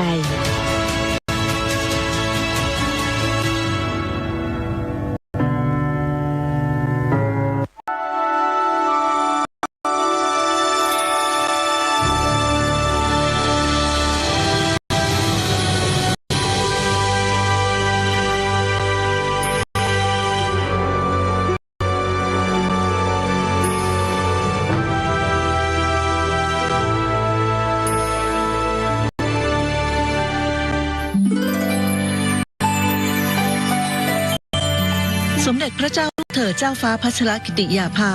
เรนทิลาเทพยวดีกรมหลวงราชสารินีสิริพัฒน์มหาวชิรราชธิดาประสูติเมื่อวันที่ 7 ธันวาคม พุทธศักราช 2521 เป็นพระราชธิดาในพระบาทสมเด็จพระเจ้าอยู่หัวและพระเจ้าวรวงศ์เธอพระองค์เจ้าโสมวลีกรมหมื่นสุทนารีนาถทรงมีพระอุปนิสัยร่าเริงสดใสตั้งแต่ทรงพระเยาว์จึงทรงเป็นที่รักใคร่ของพระบรมวงศานุวงศ์และราษฎรทุกหมู่เหล่าทรงดำเนินรอยตามเบื้องพระยุคลบาทของพระบาทสมเด็จพระบรมชนกาธิเบศรมหาภูมิพลอดุลยเดชมหาราชบรมนาถบพิตรและสมเด็จพระบรมชนกนาถโดยได้ตามเสด็จไปทรงงานทั้งในประเทศและต่างประเทศทรงศึกษาเรียนรู้การปฏิบัติพระกรณียกิจจากการทรงลงพื้นที่จริงซึ่งมีความหลากหลายแล้วทรงนำมาปรับใช้ในการทรงงานเพื่อทรงแบ่งเบาพระราชภาระในภายหลังโดยทรงปฏิบัติพระกรณียกิจมาตั้งแต่ยังทรงพระเยาว์ด้วยทรงมีพระปรีชาสามารถในงานด้านนิติศาสตร์และการต่างประเทศจึงทรงมุ่งมั่นทุ่มเทพระวรกายปฏิบัติพระกรณียกิจเพื่อช่วยเหลือราษฎรการทรงงานอย่างมิทรงย่อท้อทรงสั่งสมพระประสบการณ์ผ่านการทรงงานทั้งประเทศและต่างประเทศพระเกียรติคุณจึงเป็นที่ประจักษ์แจ้งและทรงได้รับการยกย่องในประชาคมโลกพระกรณียกิจสำคัญทรงเอาพระทัยใส่อย่างต่อเนื่องคือการทรงงานเพื่อช่วยเหลือผู้ต้องราชทัณฑ์หรือผู้ต้องขังทรงมีพระดำริให้จัดตั้งโครงการกำลังใจพระดำริเพื่อช่วยเหลือผู้ที่เคยก้าวพลาดให้ตระหนักว่ายังมีผู้ที่เต็มใจให้โอกาสและเอาใจช่วยให้พวกเขาสามารถเอาชนะปัญหาและอุปสรรคต่างๆได้โดยจัดโครงการฝึกอบรมวิชาชีพภายในเรือนจำและทัณฑสถานที่สามารถนำไปประกอบอาชีพได้ในอนาคตเมื่อทุกคนได้รับโอกาสที่สมควรแล้วจะต้องรู้จักเคารพสิทธิของผู้อื่นซึ่งจะช่วยลดการกระทำผิดซ้ำซ้อนสามารถกลับมาเป็นประชากรที่มีคุณภาพช่วยให้สังคมส่วนรวมกลับมาอยู่ร่วมกันได้อย่างสงบสุขและส่งให้ความสำคัญกับการพัฒนาทักษะด้านกีฬาให้กับเด็กและเยาวชนในสถานพินิจมีพระดำริให้จัดตั้งสโมสรกีฬา BBG ขึ้นด้วยทรงเล็งเห็นถึงคุณประโยชน์ของการนำกีฬามาใช้ในการพัฒนาเด็กและเยาวชนและทรงสนองพระราชดำริของพระบาทสมเด็จพระเจ้าอยู่หัว ในการช่วยเหลือผู้ต้องขังป่วยให้เข้าถึงการรักษาพยาบาลอย่างเท่าเทียมตามหลักมนุษยธรรมผ่านโครงการราชทานปันสุขทำความดีเพื่อชาติศาสตร์กษัตริย์โดยทรงดำรงตำแหน่งองค์ประธานกรรมการโครงการเป็นการดูแลและพัฒนาคุณภาพชีวิตของผู้ต้องขังสามารถดำเนินชีวิตอยู่ในสังคมมีคุณภาพหลังพ้นโทษสอดคล้องกับข้อกำหนดแมนเดลาซึ่งเป็นข้อกำหนดมาตรฐานขั้นต่ำขององค์การสหประชาชาติในการปฏิบัติต่อผู้ต้องขังและข้อกำหนดเทพซึ่งเป็นข้อกำหนดสหประชาชาติว่าด้วยการปฏิบัติต่อผู้ต้องขังหญิงและมาตรการที่ไม่ใช่การคุมขังสำหรับผู้กระทำผิดหญิงที่มีหัวใจสำคัญคือการไม่เลือกปฏิบัติซึ่งสมเด็จพระเจ้าลูกเธอเจ้าฟ้าพัชรยาภานเรศธิราเทพยวดีกรมหลวงราชสารินีสิริพัฒน์มหาวชิรราชธิดาทรงผลักดันให้เกิดการบังคับใช้อย่างต่อเนื่องในยามที่ราษฎรเดือดร้อนจากภัยพิบัติได้เสด็จไปส่งเยี่ยมราษฎรอย่างทันท่วงทีด้วยดำรงตำแหน่งประธานกรรมการมูลนิธิอาสาเพื่อนพึ่งพายามยากสภากาชาติไทยพระบาทสมเด็จเจ้าอยู่หัวพระราชินีท่านก็เป็นห่วงนะคะท่านก็ส่งขอพระราชทานมาส่งจิตอาสามานะคะมูลนิธิเพื่อนพึ่งพาก็ไม่มีส่วนมาช่วยด้วยตอนนั้นก็เป็นห่วงคนไทยทุกคนก็เป็นห่วงแต่ที่มาเยี่ยมวันนี้มาช้าเพราะว่าตอนนั้นคิดว่าทุกคนในจังหวัดคงวุ่นวายกับความช่วยเหลือจะมารับเขาคงไม่สะดวกแต่ว่าที่มาตอนนี้ก็คือมาช่วยดูเรื่องฟื้นฟูซ่อมแซมสิ่งของแล้วก็มาให้ใช้จ่ายเรื่องเกี่ยวกับการพัฒนาอาชีพที่เสียหายไปนะคะก็เป็นกำลังใจให้ทุกคนด้วยความรักและเป็นห่วงนอกจากนี้ทรงสืบสานพระราชปณิธานของพระบาทสมเด็จพระบรมชนกาธิเบศรมหาภูมิพลอดุลยเดชมหาราชบรมนาถบพิตรและสมเด็จพระนางเจ้าสิริกิติ์พระบรมราชินีนาถพระบรมราชชนนีพันปีหลวงในการอนุรักษ์และดูแลช้างก่อเกิดเป็นโครงการพัชรสุธาคชานุรักษ์เพื่อดูแลสร้างความสมดุลระหว่างคนกับช้างในพื้นที่ป่ารอยต่อ5จังหวัดภาคตะวันออกได้แก่ระยองจันทบุรีชลบุรีฉะเชิงเทราและสระแก้วโดยพระบาทสมเด็จพระเจ้าอยู่หัวทรงรับโครงการไว้ในพระบรมราชูปถัมภ์มีสมเด็จพระเจ้าลูกเธอเจ้าฟ้าพัชรกิติยาภานเรศธิราเทพยวดีกรมหลวงราชสารินีสิริพัฒน์มหาวชิรราชธิดาทรงเป็นประธานคณะกรรมการตลอดระยะเวลาการทรงงานสมเด็จพระเจ้าลูกเธอเจ้าฟ้าพัชรกิติยาภานเรศธิรายวดีกรมหลวงราชสารินีสิริพัฒน์มหาวชิรราชธิดาทรงมุ่งมั่นปฏิบัติพระกรณียกิจโดยทรงนำความรู้และพระประสบการณ์จากการทรงงานในด้านต่างๆทั้งในระดับประเทศและเวทีโลกมาปรับใช้เพื่อพัฒนาประเทศชาติและประชาชนอันเป็นการสืบสานรักษาและต่อยอดพระราชปณิธานของพระบาทสมเด็จพระเจ้าอยู่หัวในการบำบัดทุกข์บำรุงสุขแก่อาณาราษฎรดังที่ทรงเป็นเจ้าฟ้าของปวงประชาอย่างแท้จริง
เนี่ยเรายังไม่รู้อะไรเลยเราก็ทำแบบลุยๆไปเลย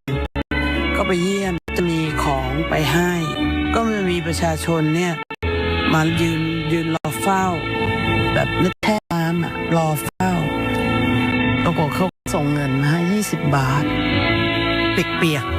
ๆเขาก็บอกว่าขอถวายท่านเพื่อช่วยเหลือประชาชน อันนี้ก็เลยต้องบอกว่าเป็นเงิน20 บาทแรกที่เราได้มาสำหรับทำมูลนิธิอาสาเพื่อนพึ่งพายามยาก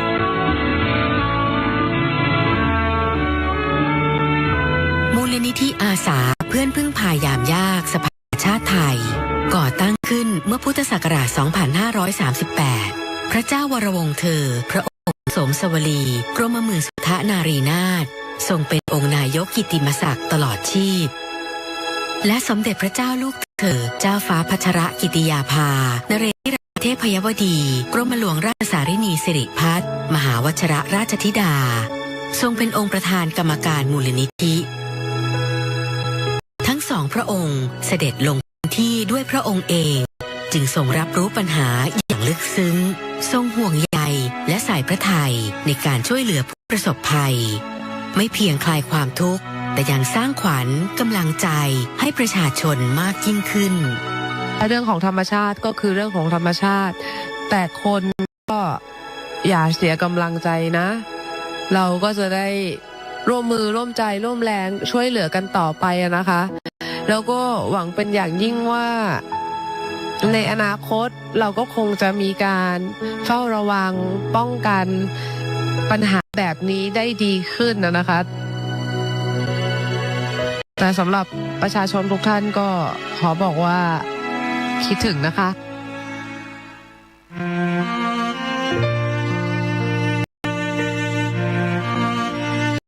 สมเด็จพระเจ้าลูกเธอเจ้าฟ้าพัชรกิติยาภานเรศธิราเทพยวดีกรมหลวงราชสารินีสิริพัฒน์มหาวชิรราชธิดา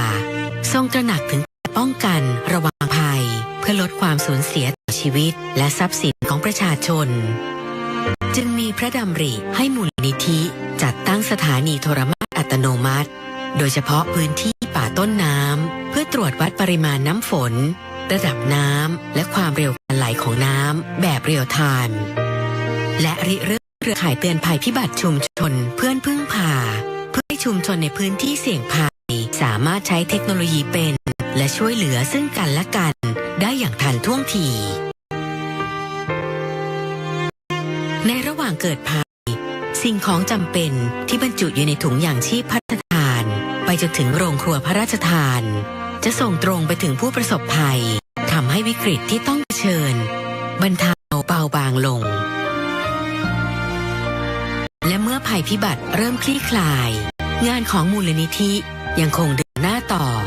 เพื่อช่วยฟื้นฟูคุณภาพชีวิตของผู้ประสบภัยให้กลับเข้าสู่ภาวะปกติโดยเร็ว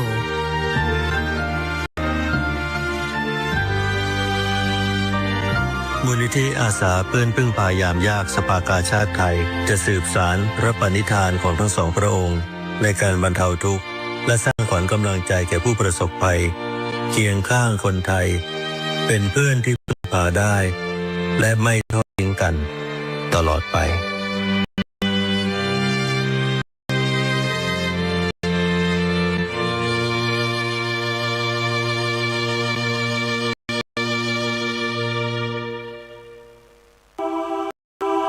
พิรุณพรำฟ้าร่ำให้อาลัยยิ่งสรรพสิ่งรอบข้างดูหมองหม่นสดับข่าวร้าวรานสุทานทนพระมิ่งขวัญดวงกมลชนพระทาท้าเสด็จจากฟากฟ้านภาสวงเป็นดั่งดวงตะวันจันโลงล่านิวัตสู่สวรรค์คันไลลาเป็นนางฟ้าเจิดจรัสรัตวิมานสำนึกในพระกรุณาธิคุณข้าพระพุทธเจ้าคณะผู้บริหารและเจ้าหน้าที่สถานีโทรทัศน์แห่งประเทศไทยกรมประชาสัมพันธ์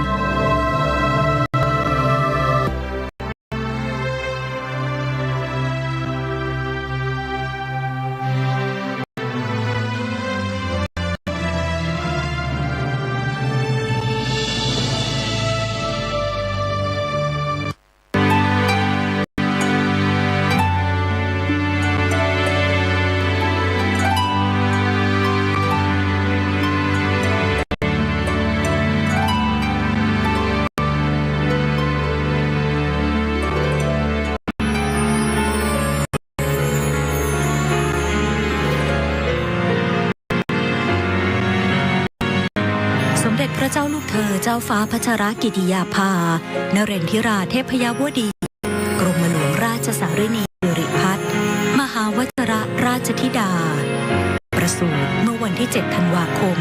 พุทธศักราช 2521 ณ พระที่นั่งอัมพรสถานพระราชวังดุสิต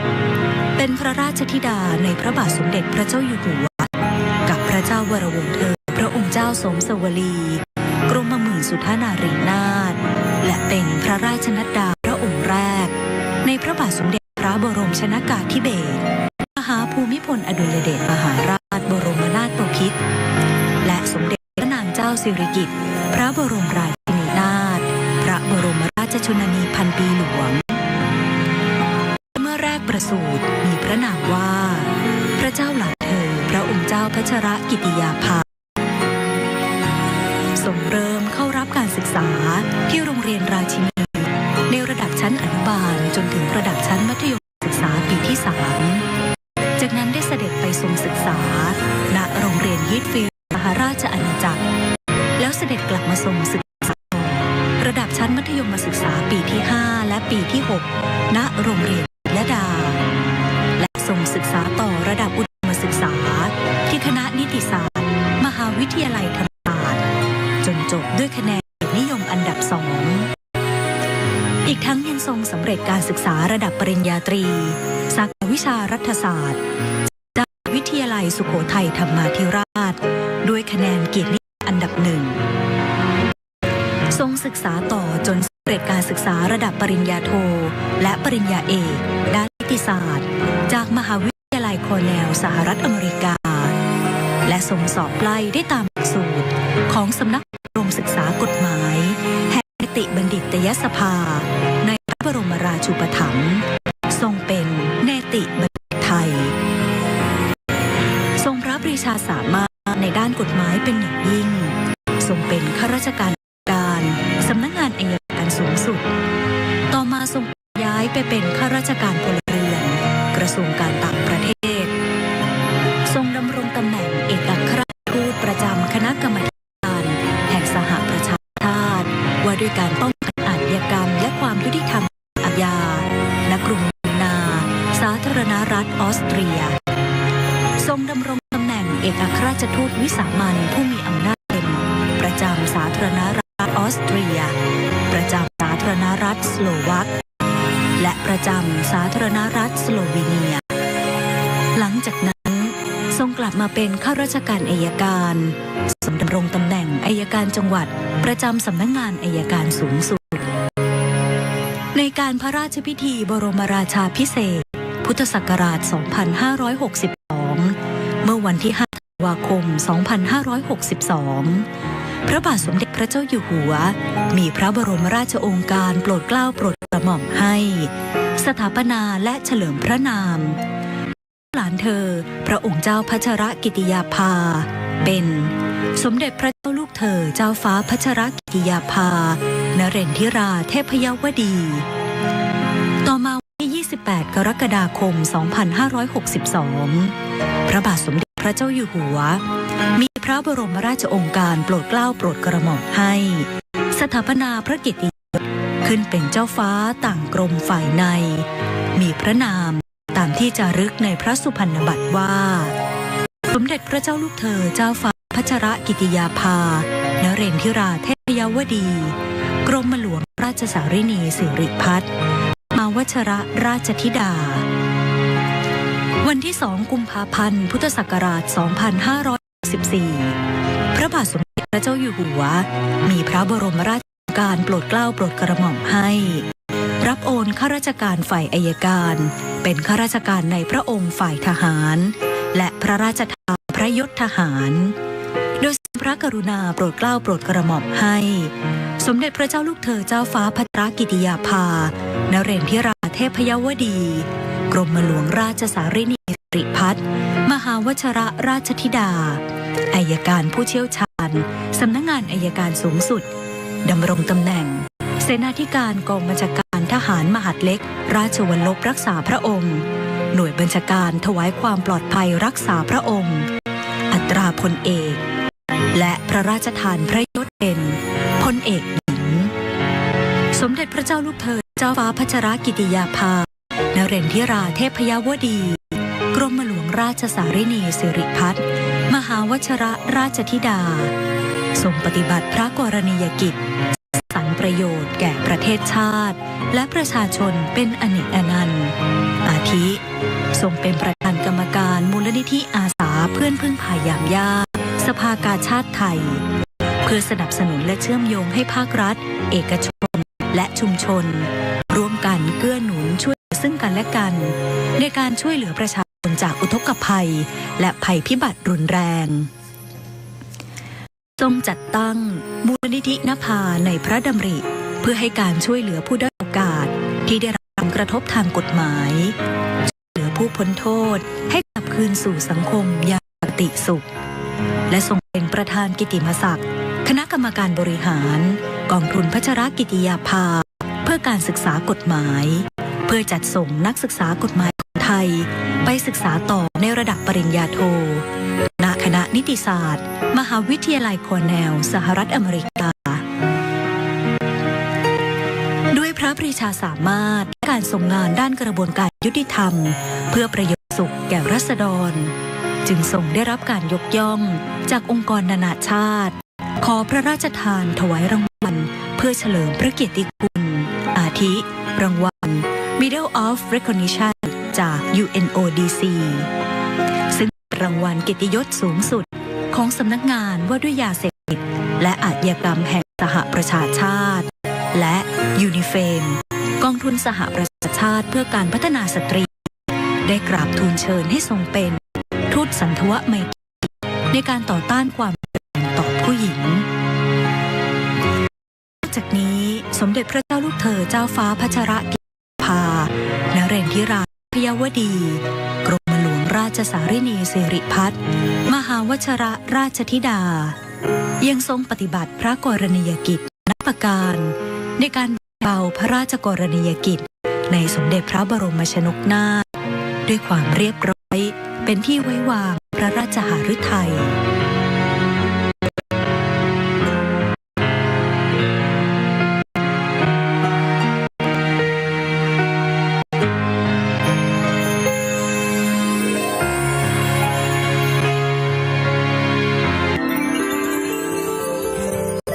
สมเด็จพระเจ้าลูกเธอเจ้าฟ้าพัชรกิติยาภา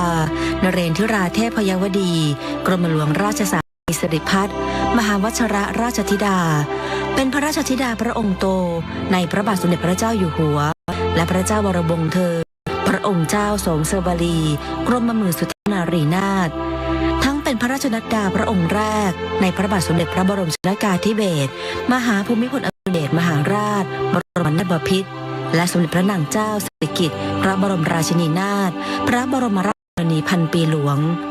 ประสูติเมื่อวันที่ 7 ธันวาคม พุทธศักราช 2521 ณ พระที่นั่งอัมพรสถานพระราชวังดุสิตสมเด็จพระเจ้าลูกเธอเจ้าฟ้าพัชรกิติยาภานเรนทิราเทพยวดีกรมหลวงราชสารินีสิริพัฒน์มหาวชรราชธิดาส่งเริ่มศึกษาที่โรงเรียนราชินีระดับอนุบาลจนถึงชั้นมัธยมศึกษาปีที่ 3จากนั้นได้เสด็จไปศึกษาณโรงเรียนฮิตฟิลด์ในเมืองแอสคอตสหราชอาณาจักรก่อนเสด็จกลับมาทรงศึกษาต่อชั้นมัธยมศึกษาปีที่ 5 และ 6 ที่โรงเรียนจิตรลดาและทรงศึกษาต่อระดับอุดมศึกษาที่คณะนิติศาสตร์มหาวิทยาลัยธรรมศาสตร์ด้วยคะแนนเกียรตินิยมอันดับ 2และปริญญาศาสตร์บัณฑิตจากมหาวิทยาลัยสุโขทัยธรรมาธิราชด้วยคะแนนเกียรตินิยมอันดับ 1จากนั้นพระองค์เสด็จไปทรงศึกษาต่อณมหาวิทยาลัยคอร์เนลเมืองอิติก้ามลรัฐนิวยอร์กซึ่งเป็นหนึ่งในมหาวิทยาลัยกลุ่มไอวี่ลีกอันมีชื่อเสียงของสหรัฐอเมริกา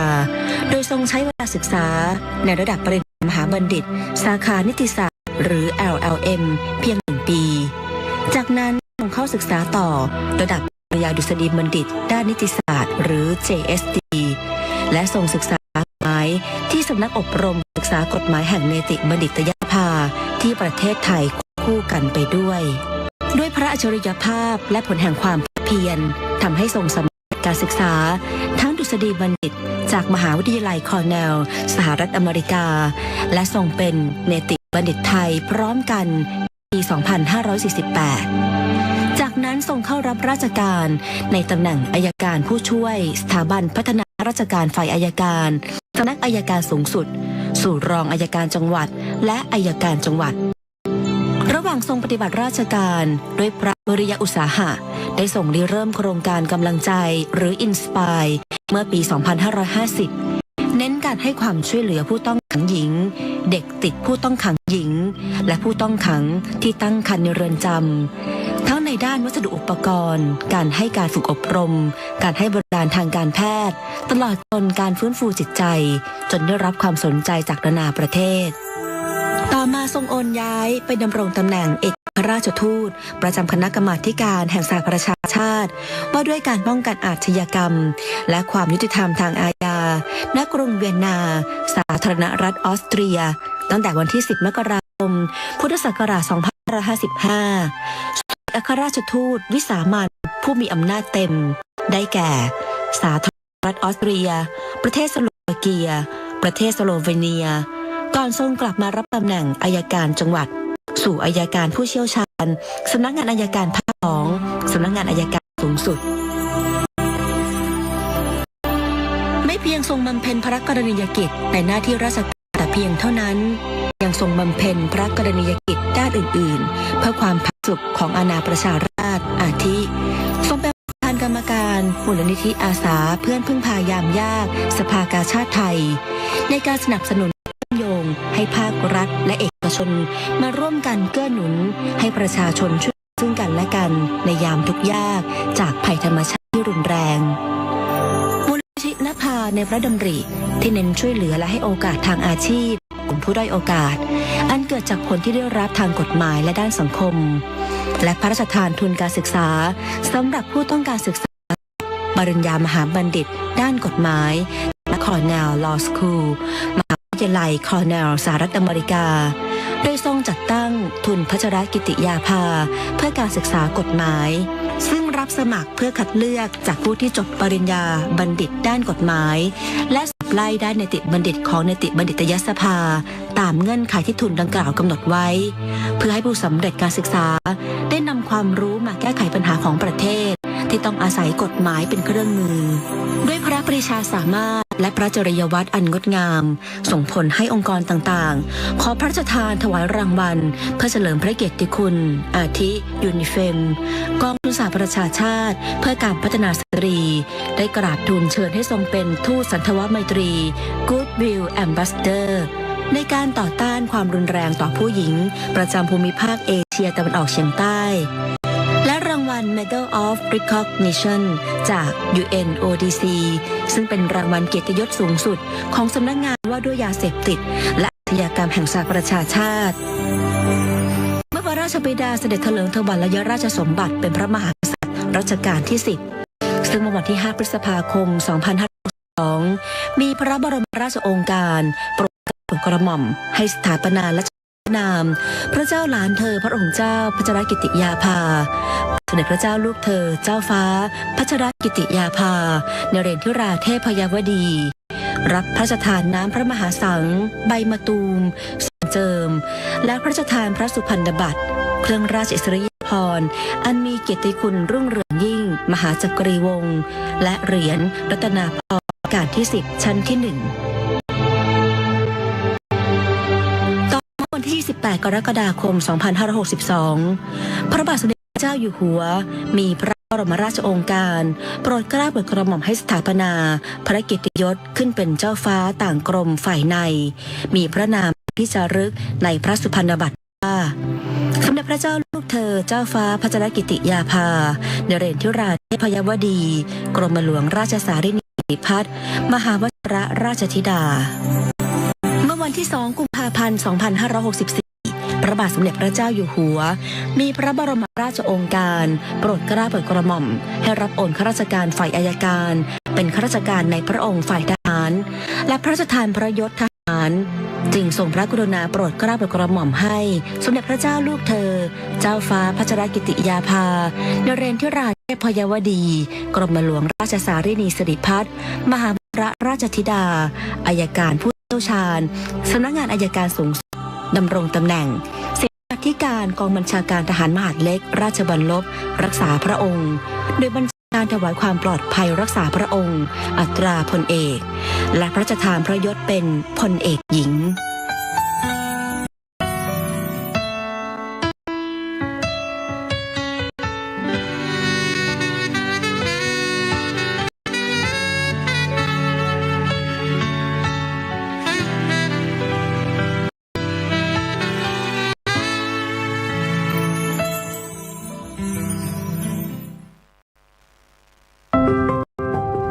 ท่านเอาประสบการณ์ที่ท่าน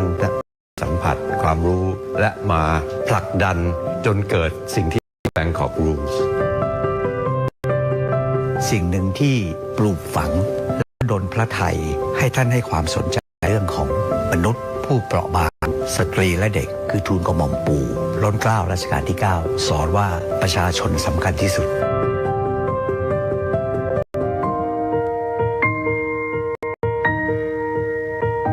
สมเด็จพระเจ้าลูกเธอเจ้าฟ้าพัชรกิติยาภานเรนทิราเทพยวดีกรมหลวงราชสารินีสิริพัฒน์มหาวชิรราชธิดาทรงเป็นดุจสะพานแห่งไมตรีจิตเชื่อมโยงประเทศไทยกับประชาคมโลกเพื่อส่งเสริมหลักนิติธรรมความยุติธรรมและสิทธิมนุษยชนบนเวทีนานาชาติระหว่างพุทธศักราช 2540 ถึง 2544 ทรงศึกษาวิชากฎหมายคณะนิติศาสตร์มหาวิทยาลัยธรรมศาสตร์จากนั้นทรงศึกษาต่อระดับปริญญาโทและปริญญาเอกทางด้านกฎหมายที่มหาวิทยาลัยคอร์เนลสหรัฐอเมริกาในปีพุทธศักราช 2544 เสด็จเยี่ยมทัณฑสถานหญิงกลางซึ่งถือเป็นจุดเริ่มต้นที่สมเด็จเจ้าฟ้ากรมหลวงราชสิริพัฒน์มหาวชิรราชธิดาทรงเห็นความสำคัญของการดูแลผู้ต้องขังหญิงในเรือนจำต่อมาปีพุทธศักราช 2548 ทรงฝึกงานด้านการทูตพหุภาคีที่คณะผู้แทนถาวรไทยประจำสหประชาชาตินครนิวยอร์กจากนั้นในปีพุทธศักราช 2551 ทรงได้รับการทูลเกล้าถวายตำแหน่งทูตสันทวไมตรีของกองการพัฒนาเพื่อสตรีแห่งสหประชาชาติหรือยูนิเฟมเพื่อผลักดันการต่อต้านความรุนแรงต่อผู้หญิงในปีพุทธศักราช 2551 ทรงริเริ่มโครงการเพื่อยกระดับสิทธิมนุษยชนของผู้ต้องขังหญิงหรือโครงการเอฟีและวางรากฐานสู่ข้อกำหนดกรุงเทพในเวลาต่อมาโดยในปีพุทธศักราช 2555 ทรงดำรงตำแหน่งเอกอัครราชทูตณกรุงเวียนนาผู้แทนถาวรไทยประจำองค์การสหประชาชาติและองค์การระหว่างประเทศณกรุงเวียนนาและประธานการประชุมคณะกรรมาธิการว่าด้วยการป้องกันอาชญากรรมและความยุติธรรมทางอาญาหรือ CCPJ สมัยที่ 21 ต่อมาในปีพุทธศักราช 2556 ทรงสนับสนุนการจัดประชุมเสวนาระดับนานาชาติว่าด้วยหลักนิติธรรมหรือ The Bangkok Dialogue on the Rule of Law ในปีพุทธศักราช 2560 ทรงได้รับการทูลเกล้าถวายตำแหน่งทูตสันทวไมตรีของสำนักงานว่าด้วยยาเสพติดและอาชญากรรมแห่งสหประชาชาติหรือ UNODC ด้านหลักนิติธรรมและความยุติธรรมทางอาญาสำหรับภูมิภาคเอเชียตะวันออกเฉียงใต้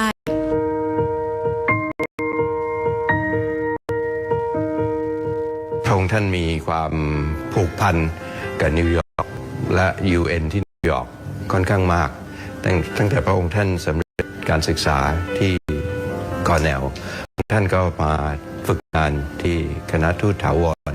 ของประเทศไทยประจำองค์การสหประชาชาติที่นครนิวยอร์กพระองค์ท่านก็เข้าร่วมการประชุมสำคัญที่สุดคือสมัชชาใหญ่สหประชาชาติสมัยที่ 60 โดยพระองค์ท่านก็ทรงงานในเรื่องของกรรมการ3และกรรมการ6กรรมการ3ก็ที่เกี่ยวกับเรื่องผู้หญิงเด็กด้านสังคมต่างๆรวมทั้งสิทธิมนุษยชนผู้ลี้ภัยทั้งหลายส่วนกรรมการ6ก็คือกฎหมายหลังจากนั้นที่ท่านกลับมาก็รับราชการในสำนักอัยการสูงสุดก่อนที่พระองค์ท่านจะเข้าดำรงตำแหน่งเอกอัครราชทูตที่กรุงเวียนนาต่อมาเมื่อดำรงตำแหน่งเอกอัครราชทูตที่เวียนนาจะมีสวมหมวก2 ใบแรกก็เป็นเอกอัครราชทูตประจำออสเตรียเหมือนกับทูตอื่นๆทั่วโลกแต่หมวกใบที่2ก็คือพระองค์ท่านเป็นผู้แทนไทยประจำองค์การสหประชาชาติที่เวียนนาซึ่งเวียนนามีเรื่องที่สำคัญหลายประการแรกก็คือเรื่อง IEA เรื่องอาวุธจำกัดอาวุธดูแลอาวุธนิวเคลียร์ที่2ก็คือเรื่องที่เกี่ยวกับอาชญากรรมกับความกระบวนการยุติธรรมก็มี2องค์กรใหญ่ๆอันแรกก็คือ UN Office on Drugs and Crime UNODC นะครับก็ทำเรื่องเกี่ยวกับอาชญากรรมต่างๆเรื่องยาเสพติดอีกหน่วยงานก็คือ Commission on Criminal Crime Prevention ย่อว่า CCCJ นะครับอันนี้พระองค์ท่านก็เข้าไปเกี่ยวข้องค่อนข้างมากแต่ว่าระยะหลังเนี่ยเห็นชัดว่าผู้หญิงเป็นโทษในเรือนจำมากขึ้นแล้วก็เห็นชัดว่าความจำเป็นความต้องการเนี่ยต่างกับผู้ชายพระองค์ท่านก็เลยเริ่มสิ่งที่เรียกว่ามาตรฐานสำหรับนักโทษหญิงโดยเฉพาะและในที่สุดก็สามารถออกผลักดันออกมาเป็นเรียกว่า Bangkok Rules นะครับก็คือกฎที่ออกที่กรุงเทพนะครับอันนี้เพื่อดูแลนักโทษหญิงโดยเฉพาะเลยแล้วก็ไปผ่านมติในสมัชชาใหญ่สหประชาชาตินะครับในปี 2010ในเรื่องที่เกี่ยวกับทูลกระหม่อมพานะครับสำหรับพระราชกรณียกิจต่างประเทศนั้นเนี่ยมากมายและมีความหลากหลายมากนะครับท่านถ้าเกิดจะแบ่งเป็น2วาระเนี่ยในช่วงแรกของปีครึ่งเนี่ยท่านทรงดำรงตำแหน่งประธานคณะกรรมการของ UNODC นะครับว่าด้วยการป้องกันอาชญากรรมและความยุติธรรมทางอาญาและท่านเองได้รับการกราบทูลเชิญให้เป็นประธานการประชุมสมัยที่21ตลอดเวลาที่พระองค์ท่านทรงดำรงตำแหน่งประธานการประชุม1ปีท่านไม่เคยขาดการประชุมแต่วันเดียวในช่วงที่เป็นเอกอัครราชทูตนั้นท่านปฏิบัติหน้าที่ของความเป็นเอกอัครราชทูตได้อย่างสมบูรณ์แบบมากแน่นอนว่างานส่วนใหญ่ของเรานั้นมุ่งที่พหุภาคีที่ UNODC ที่นั่นนะครับแต่เรื่องของการเจริญสัมพันธไมตรีกับออสเตรียนั้นพระองค์ท่านก็สามารถที่จะอาศัยน้ำพระทัยอาศัยพระบารมีผูกใจคณะทูตานุทูตแล้วก็ประเทศเจ้าบ้านหน่วยงานต่างๆได้อย่างดีมากสิ่งหนึ่งที่คนคาดไม่ถึงในฐานะองค์เอกอัครราชทูตเนี่ยคือการคุ้มครองดูแลรักษาผลประโยชน์ของคนไทยในประเทศนั้นๆคงจะได้เรามีงานกงสุลสัญจรที่สถานทูตจะบริการด้านนิติกรให้กับพี่น้องชาวไทยที่อยู่ในประเทศนั้นๆในหลายโอกาสต้องไปต่างเมืองต่างแคว้นเชื่อไหมครับว่าพระองค์ท่านเสด็จไปทุกครั้งไม่ว่าจะเป็นแคว้นซึ่งอยู่ไกลยังไงท่านเสด็จไปด้วยแล้วก็เปิดโอกาสให้พี่น้องชาวไทยได้มาเข้าท่านมาช่วยนั่งทำนิติกรนั่งช่วยเขียนดูพาสปอร์ตเขียนช่วยประชาชนด้วยพี่น้องประชาชนชาวไทยที่ได้สัมผัสเนี่ยปลื้มปิติยินดีมากไม่มีใครคาดคิดครับว่าวันหนึ่งเนี่ยตัวอยู่ซาวส์บุร์กนะครับอยู่ทีโรจะมีเจ้าฟ้าเจ้าแผ่นดินเสด็จไปกันเองขนาดนั้นผมดูแล้วเนี่ยผมพิจารณาแล้วเนี่ยเป็นเพราะพระองค์ท่านเนี่ยพระเจริญพระชนษาเติบโตมาเนี่ยด้วยความที่ท่านอยากใกล้ชิดประชาชนถามว่าทำไมคือท่านเป็นนักศึกษาคณะนิติศาสตร์ธรรมศาสตร์ท่านได้มีโอกาสเข้าไปเยี่ยมดูงานของทัศสถานผู้ต้องขังหญิงนะครับท่านได้ไปเห็นว่าจริงๆแล้วเนี่ยผู้ต้องขังหญิงเนี่ยก็เป็นมนุษย์เหมือนกันแต่มีความแตกต่างทางกายภาพระหว่างนักโทษชายกับนักโทษหญิงทำให้มีพระดำริขึ้นมาว่าถึงแม้จะเป็นผู้หญิงก็ควรจะได้รับสิทธิเสมอภาคเช่นกับผู้ต้องขังชายพระองค์ท่านก็เลยตั้งเป็นโครงการกำลังใจในพระดำริเจ้าหลานเธอพระองค์เจ้าพัชรกิติยาภานะครับมุ่งเน้นที่จะดูแลความเป็นอยู่การปฏิบัติต่อผู้ต้องขังหญิงนะครับที่ควรจะได้รับสิทธิที่พึงได้รับเคยรับสั่งกับผมเองเสมอว่าสิ่งที่ปลูกฝังแล้วดลพระทัยให้ท่านให้ความสนใจในเรื่องของมนุษย์ผู้เปราะบางสตรีและเด็กคือทูลกระหม่อมปู่นะครับล้นเกล้ารัชกาลที่9สอนว่าเราต้องคิดถึงสิ่งเหล่านี้ประชาชนสำคัญที่สุดซึ่งไปอยู่ในพระทัยท่านตลอดมาครับจากรากฐานแห่งการเรียนรู้สู่ทางการทูตบนเวทีโลกสมเด็จเจ้าฟ้ากรมหลวงราชสารินีสิริพัฒน์มหาวชิรราชธิดาทรงแสดงพระเกียรติคุณและพระปรีชาสา ามารถอันหาที่สุดมิได้ ดังที่ผู้มีโอกาสถวายงานแด่พระองค์อย่างใกล้ชิดต่างยังคงจดจำและสำนึกในพระกรุณาธิคุณและพระกรณียกิจนั้นอย่างมิรู้ลืม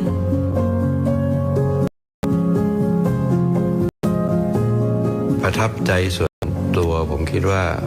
อันแรกเนี่ยก็คือว่าสัมผัสพระองค์ท่านความเมตตาที่ท่านมีต่อข้าราชการความสนิทสนมที่ท่านให้ไม่เคยถือพระองค์ผมได้มีโอกาสในช่วงหนึ่งที่พระองค์ท่านเสด็จไปเนี่ยมีการจัดงานวันดินโลกและช่วงนั้นมันใกล้เคียงกับวันเฉลิมเราก็จัดงานเลี้ยงรับรองวันชาติไทยทุกปีพระองค์ท่านก็เสด็จมาแล้วก็ให้ความเป็นกันเองกับแขกของเราทุกๆคนครับอันที่สองผมคิดว่าความทุ่มเทของพระองค์ท่านเอาประสบการณ์ที่ท่านได้สัมผัสความรู้และมาผลักดันจนเกิดสิ่งที่เรียกว่าขอบ rules ในระดับนานาชาติ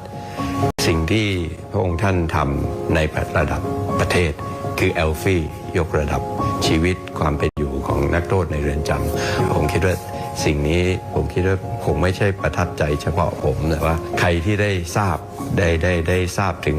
พระกรณียกิจนี้ก็คงเห็นพ้องกันครับพระองค์ท่านเองมีพระจริยวัตรแล้วก็มีบทบาทอย่างมากนะครับเป็นที่ชื่นชมเป็นที่ศรัทธาของบรรดาประเทศสมาชิกทั้งหลายเป็นอย่างมากท่านให้ความเป็นกันเองกับทุกคนหมายถึงคณะทูตานุทูตทั้งหลายและคณะทูตทั้งหลายด้วยนะฮะที่จะเป็นประธานการประชุมได้เนี่ยสิ่งแรกเนี่ยเรียกศรัทธาจากผู้แทนประเทศต่างๆที่เข้าร่วมประชุมได้2จะต้องสามารถควบคุมบรรยากาศและการแสดงข้อคิดเห็นต่างๆจากประนีประนอมผ่อนสั้นผ่อนยาวมีการวางแผนซึ่งพระองค์ท่านเองทูลกระหม่อมพาเนี่ย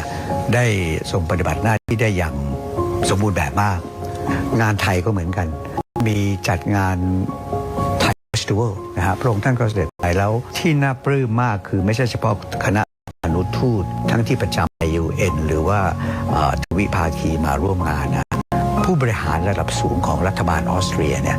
มากันเยอะแยะไปหมดเลยแน่นอนว่าเราจัดก็เหมือนกับการวัฒนธรรมของไทยแล้วมีทุกอย่างพร้อมมูล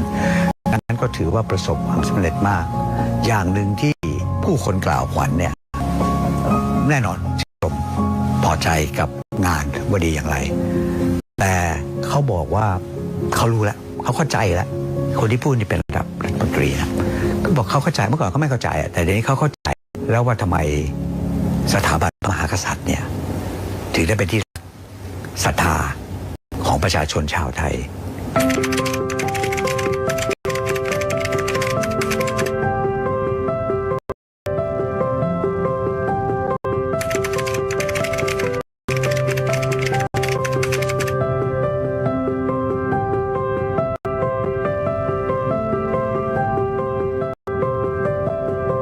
สมเด็จพระเจ้าลูกเธอเจ้าฟ้าพัชรกิติยาภานเรนทิราเทพยวดีกรมหลวงราชสารินีสิริพัฒน์มหาวชิรราชธิดาทรงเป็นกำลังสำคัญและทรงเป็นแรงบันดาลใจในการส่งเสริมความสัมพันธ์ภาพลักษณ์อันดีของประเทศไทยในเวทีระหว่างประเทศโดยเฉพาะอย่างยิ่งในการผลักดันข้อกำหนดกรุงเทพเพื่อยกระดับสิทธิมนุษยชนของผู้ต้องขังหญิงในไทยและทั่วโลกด้วยพระปรีชาสามารถด้านการทูตพระจริยวัตรอันงดงามน้ำพระทัยที่เปี่ยมด้วยเมตตา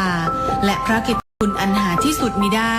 สมเด็จเจ้าฟ้ากรมหลวงราชสารินีสิริพัฒน์มหาวชิรราชธิดาจึงทรงเป็นเจ้าหญิงนักการทูตผู้ทรงเป็นความภาคภูมิใจของคนไทยและทรงเป็นผู้นำพาประเทศไทยก้าวสู่เวทีโลกด้วยศักดิ์ศรีและความภาคภูมิสืบไป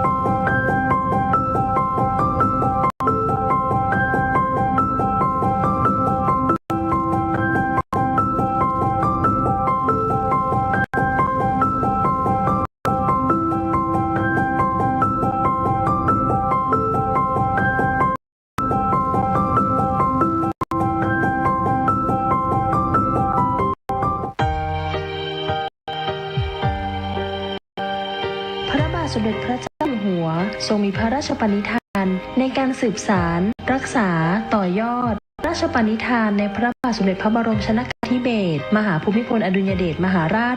นาถบพิตรจึงพระราชทานโครงการพัฒนาชุมชนในเขตรักษาพันธุ์สัตว์ป่าและอุทยานแห่งชาติจังหวัดกาญจนบุรีเมื่อวันที่ 29 สิงหาคม 2562 เพื่อส่งเสริมให้ประชาชนที่อยู่ตามแนวชายแดนหรือในถิ่นทุรกันดารเข้าถึงสิทธิพื้นฐานต่างๆจำเป็นต่อการดำรงชีวิตบ้านสารวัตรและบ้านไร่โว่ในเขตรักษาพันธุ์สัตว์ป่าทุ่งใหญ่นเรศวรด้านตะวันตกจังหวัดกาญจนบุรีประชากรส่วนใหญ่เป็นชาวกะเหรี่ยงซึ่งประสบปัญหานานานับประการไม่ว่าจะเป็นด้านคมนาคมสาธารณสุขสาธารณูปโภคการศึกษาเศรษฐกิจและการสื่อสารด้านคมนาคมในช่วงฤดูฝนของทุกปีทั้งสองชุมชนประสบปัญหาน้ำหลากบนเส้นทางสัญจรการเดินทางยากลำบากใช้เวลาเดินทางไม่มากกว่า 5-6 ชั่วโมงดังนั้นโครงการได้เข้ามาแก้ไขปัญหาในการปรับปรุงเส้นทางให้สอดคล้องกับความเป็นอุทยานแห่งชาติและมรดกโลกซึ่งปัจจุบันได้มีการปรับปรุงเส้นทางให้สามารถสัญจรได้อย่างสะดวกแล้วการดำเนินงานที่ผ่านมานะครับตามแผนงานโครงการสารวัตรไร่โว่นะครับก็ดำเนินการแล้วเสร็จตามเป้าหมายทำให้สามารถใช้สัญจรได้ตลอดปีครับด้านสาธารณสุขโครงการจึงได้สนับสนุนให้มีการสร้างโรงเรือนอนามัยในทั้งสองชุมชนรวมทั้งมีการอบรมประชาชนให้เป็นอาสาสมัครสาธารณสุขชุมชนซึ่งปัจจุบันมีอาสาสมัครสาธารณสุขชุมชนบ้านสารวะจำนวน 24 คนบ้านไร่โว่จำนวน 26 คนต่อมาได้มีการขยายความช่วยเหลือไปยังพื้นที่ใกล้เคียงในพื้นที่บ้านที่ไร่ป้าบ้านเสน่พ่องบ้านจักแกบ้านปังสนุกและบ้านเกาะเดิงโดยสมเด็จพระเจ้าลูกเธอเจ้าพัชรกิติยาภาได้เสด็จไปพระราชทานใบประกาศนียบัตรแก่ผู้ผ่านอบรมที่โรงเรียนบ้านที่ไร่ป้าเมื่อวันที่ 28 กันยายน 2563 ก่อนที่จะมีโรงเรือนอนามัยนะคะก็ชาวบ้านก็คือถ้าป่วยมีอาการหนักๆอย่างนี้ชาวบ้านก็คือกันลงไปแบกลงไปข้างล่างค่ะตั้งแต่มีโรงเรือนอนามัยขึ้นมาชาวบ้านก็คือสะดวกสบายค่ะเจ็บป่วยนิดนึงก็คือรักษาคุมกำเนิดเยอะขึ้นเพราะว่าคือมีอนามัยก็มียายาก็ไม่ต้องซื้อนะคะก็มารักษาที่โรงเรือนค่ะตั้งแต่โรงเรือนอนามัยของเรานะคะจัดตั้งขึ้นตอนนี้ก็ได้ระยะ1 ปีแล้วนะคะตั้งแต่ของแล้วก็ทางไร่โว่นะคะก็ได้มีการให้บริการกับคนไข้นะคะก็ให้บริการทั่วไปค่ะแล้วก็ประเด็นที่2ก็คือในเรื่องของการให้วัคซีนเด็กนะคะประเด็นที่3ก็จะมีการคุมกำเนิดและฝากครรภ์นะคะตามเกณฑ์แล้วก็มีการทำคลอดในโรงพยาบาลอนามัยนะคะต่อไปก็เป็นประเด็นของการส่งต่อผู้ป่วยค่ะในกรณีที่มีคนไข้ฉุกเฉินนะคะเราก็จะมีรถที่โรงพยาบาลอนามัยนะคะคอยรับส่งผู้ป่วยเส้นทางในการรับส่งผู้ป่วยก็คือสะดวกสบายขึ้นเคสของเราที่ส่งต่อนะคะก็คือสามารถไปทันเวลาแล้วก็สามารถส่งต่อไปที่โรงพยาบาลสังขะได้อย่างปลอดภัยค่ะในช่วงที่เกิดการแพร่ระบาดของเชื้อไวรัสโคโรนาหรือโควิด -19 โครงการได้สนับสนุนแอลกอฮอล์พระราชทานจำนวน50 แกลลอนหน้ากากอนามัย 4,000 ชิ้นและชุดตรวจ ATK 200 ชุดนอกจากนี้โครงการยังได้นำถุงพระราชทานจำนวน200 ถุงข้าวสารจำนวน500 กิโลกรัมมอบให้แก่ประชาชนทั้ง2ชุมชนที่ต้องพักรักษาตัวและกักตัวเพื่อการสังเกตอาการณโรงพยาบาลสนามทางเราเนี่ยก็เตรียมสถานที่นะครับสำหรับที่จะรับผู้ป่วยผู้เสี่ยงสูงจนถึงในเรื่องของการเตรียมอาหารอีกด้านหนึ่งเราก็จัดชุดประสานงานด้านการแพทย์เข้ามาร่วมกับสาธารณสุขในพื้นที่ในการคัดกรองในการตรวจหาเชื้อแล้วก็เข้ามาสู่ในกระบวนการกักตัวตามระบบครับด้านการสื่อสารชุมชนจะใช้การติดต่อสื่อสารผ่าน2ช่องทางคือวิทยุสื่อสารและสัญญาณ Wi-Fi โดยมีการทดสอบระบบการติดต่อสื่อสารประเภทวิทยุเป็นประจำทุกวันดำรงการติดต่อสื่อสารตลอด4 ชั่วโมงด้านสาธารณูปโภคก่อนเริ่มโครงการประชาชนที่อยู่อาศัยในเขตพื้นที่ดังกล่าวไม่มีไฟฟ้าใช้และไม่มีน้ำเพื่อการอุปโภคบริโภคที่สอดคล้องกับการดำรงชีวิตในเรื่องระบบไฟฟ้าได้วางแผนนำระบบไฟฟ้าพลังงานแสงอาทิตย์หรือโซลาร์เซลล์มาใช้ควบคู่กับระบบไฟฟ้าพลังงานน้ำหรือไฮโดรพาวเวอร์โดยระบบไฟฟ้าพลังงานแสงอาทิตย์หรือโซลาร์เซลล์มีการติดตั้งทั้งแบบรวมศูนย์หรือมินิกริดและแบบบ้านเดี่ยวหรือโซลาร์โฮมซึ่งปัจจุบันทั้ง2ชุมชนมีไฟฟ้าใช้ครบทุกครัวเรือนปัจจุบันนี้ไฟฟ้าไม่มีการดับแล้วฤดูฝนเสร็จแล้วเรายังมีการพัฒนาในการเก็บ ก็บค่าไฟฟ้าหน่วยละ5 บาทสำหรับโซลาร์โฟมจะเหมาจ่ายเนื่องจากเป็นระบบเดียวที่ใช้งานเดือนคนเดียวก็จะเก็บจน20 บาท ระบบน้ำโครงการได้เข้ามาสำรวจพร้อมปรับปรุงระบบน้ำเพื่ออุปโภคบริโภคโดยได้ร่วมกับชุมชนสร้างระบบกักเก็บน้ำสำรองจำนวน 42 แห่งสร้างเป็นสระเก็บน้ำเพื่อการเกษตรจำนวน 1 แห่งและจะทำฝายในลำน้ำจำนวน 33 แห่ง ช่วงฤดูแล้งจะเกิดปัญหาปริมาณน้ำไม่เพียงพอต่อการบริโภคในโครงการนี้เราก็เลยได้ดำเนินการในส่วนของการหาแหล่งน้ำเช่นบ่อน้ำซับนะครับรวมถึงการทำความสะอาดการทำความสะอาดแหล่งน้ำประปาภูเขาเราเชื่อว่าแหล่งน้ำที่เราพัฒนาไปนี้สามารถรองรับ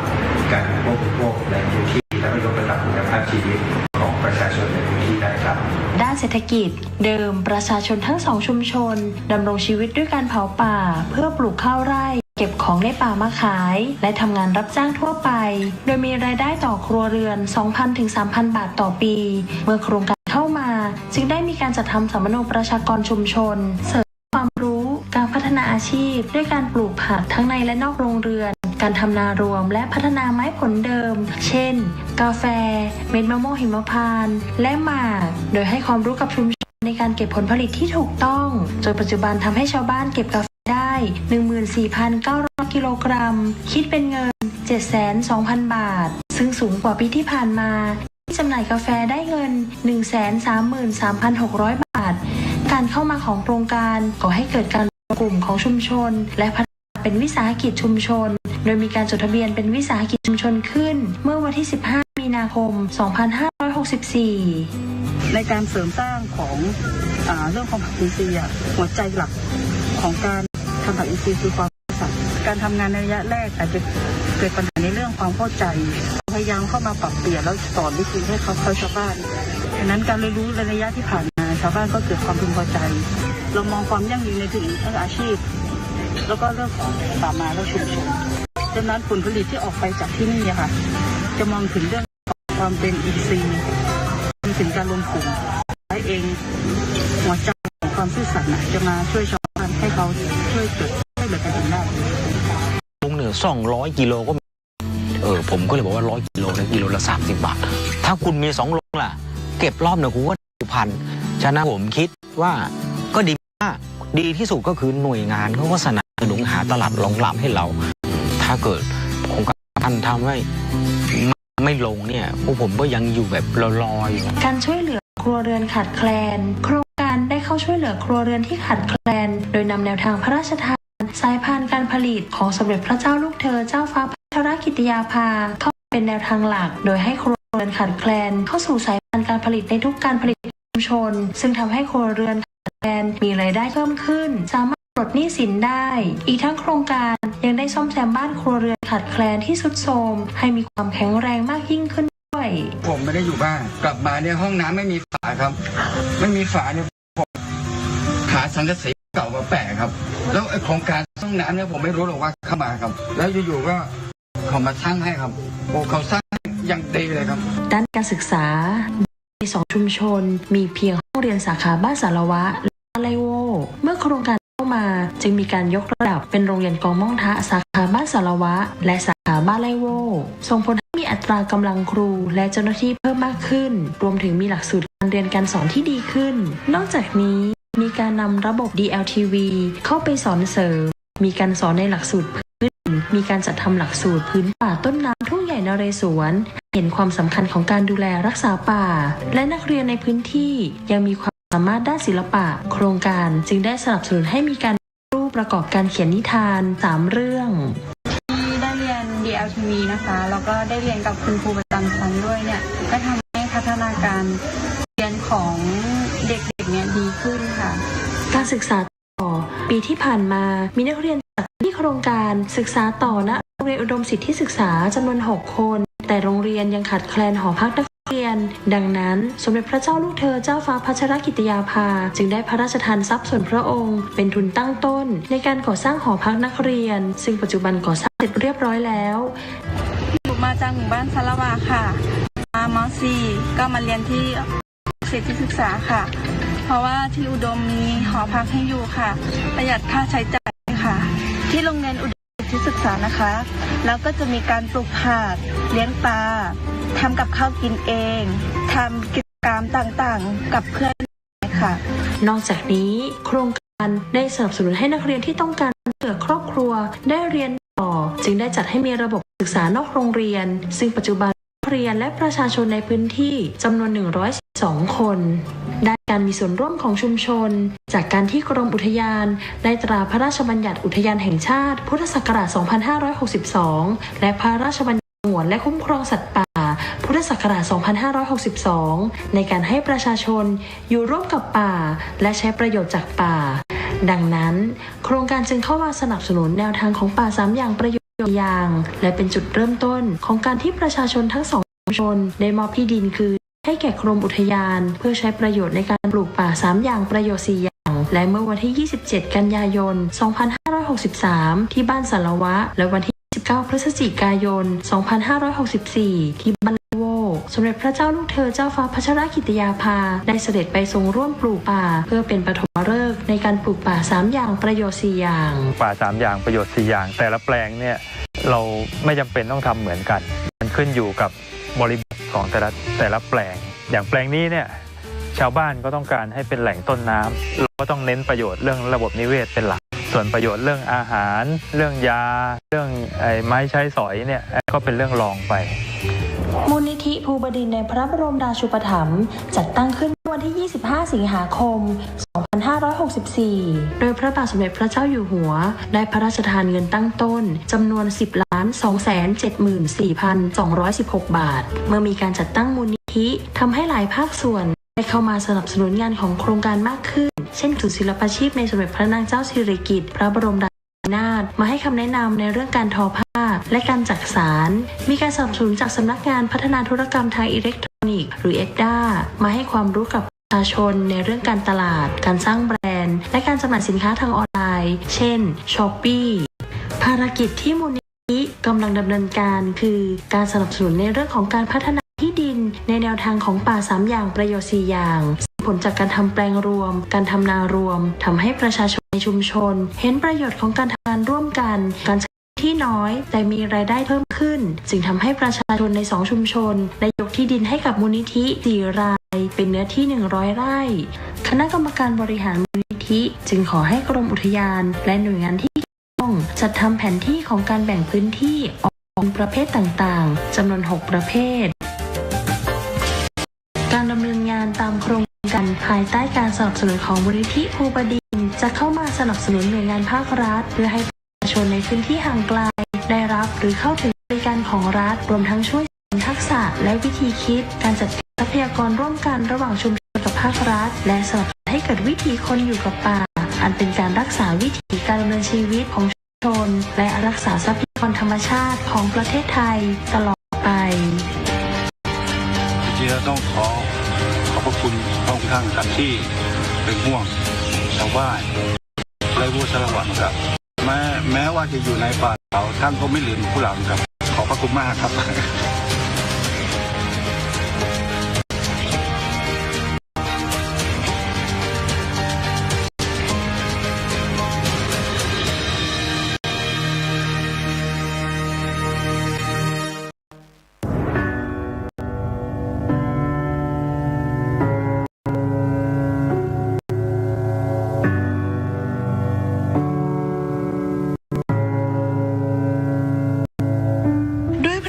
กรุณาธิคุณของพระบาทสมเด็จพระปรเมนทรรามาธิบดีศรีสิริมหาวชิราลงกรณ์พระวชิรเกล้าเจ้าอยู่หัวที่ทรงใส่พระทัยกับประชาชนชาวไทยทุกหมู่เหล่าอย่างเท่าเทียมกันไม่เว้นแม้แต่ผู้ต้องขังในเรือนจำที่ประสบปัญหาด้านสุขภาพด้วยเหตุนี้จึงพระราชทานโครงการพระราชทานปันสุขทำความดีเพื่อชาติศาสตร์กษัตริย์เพื่อแก้ด้านสุขภาพอนามัยของผู้ต้องขังอันเป็นสิทธิขั้นพื้นฐานที่มนุษยชนพึงได้รับเมื่อวันที่ 20 ธันวาคม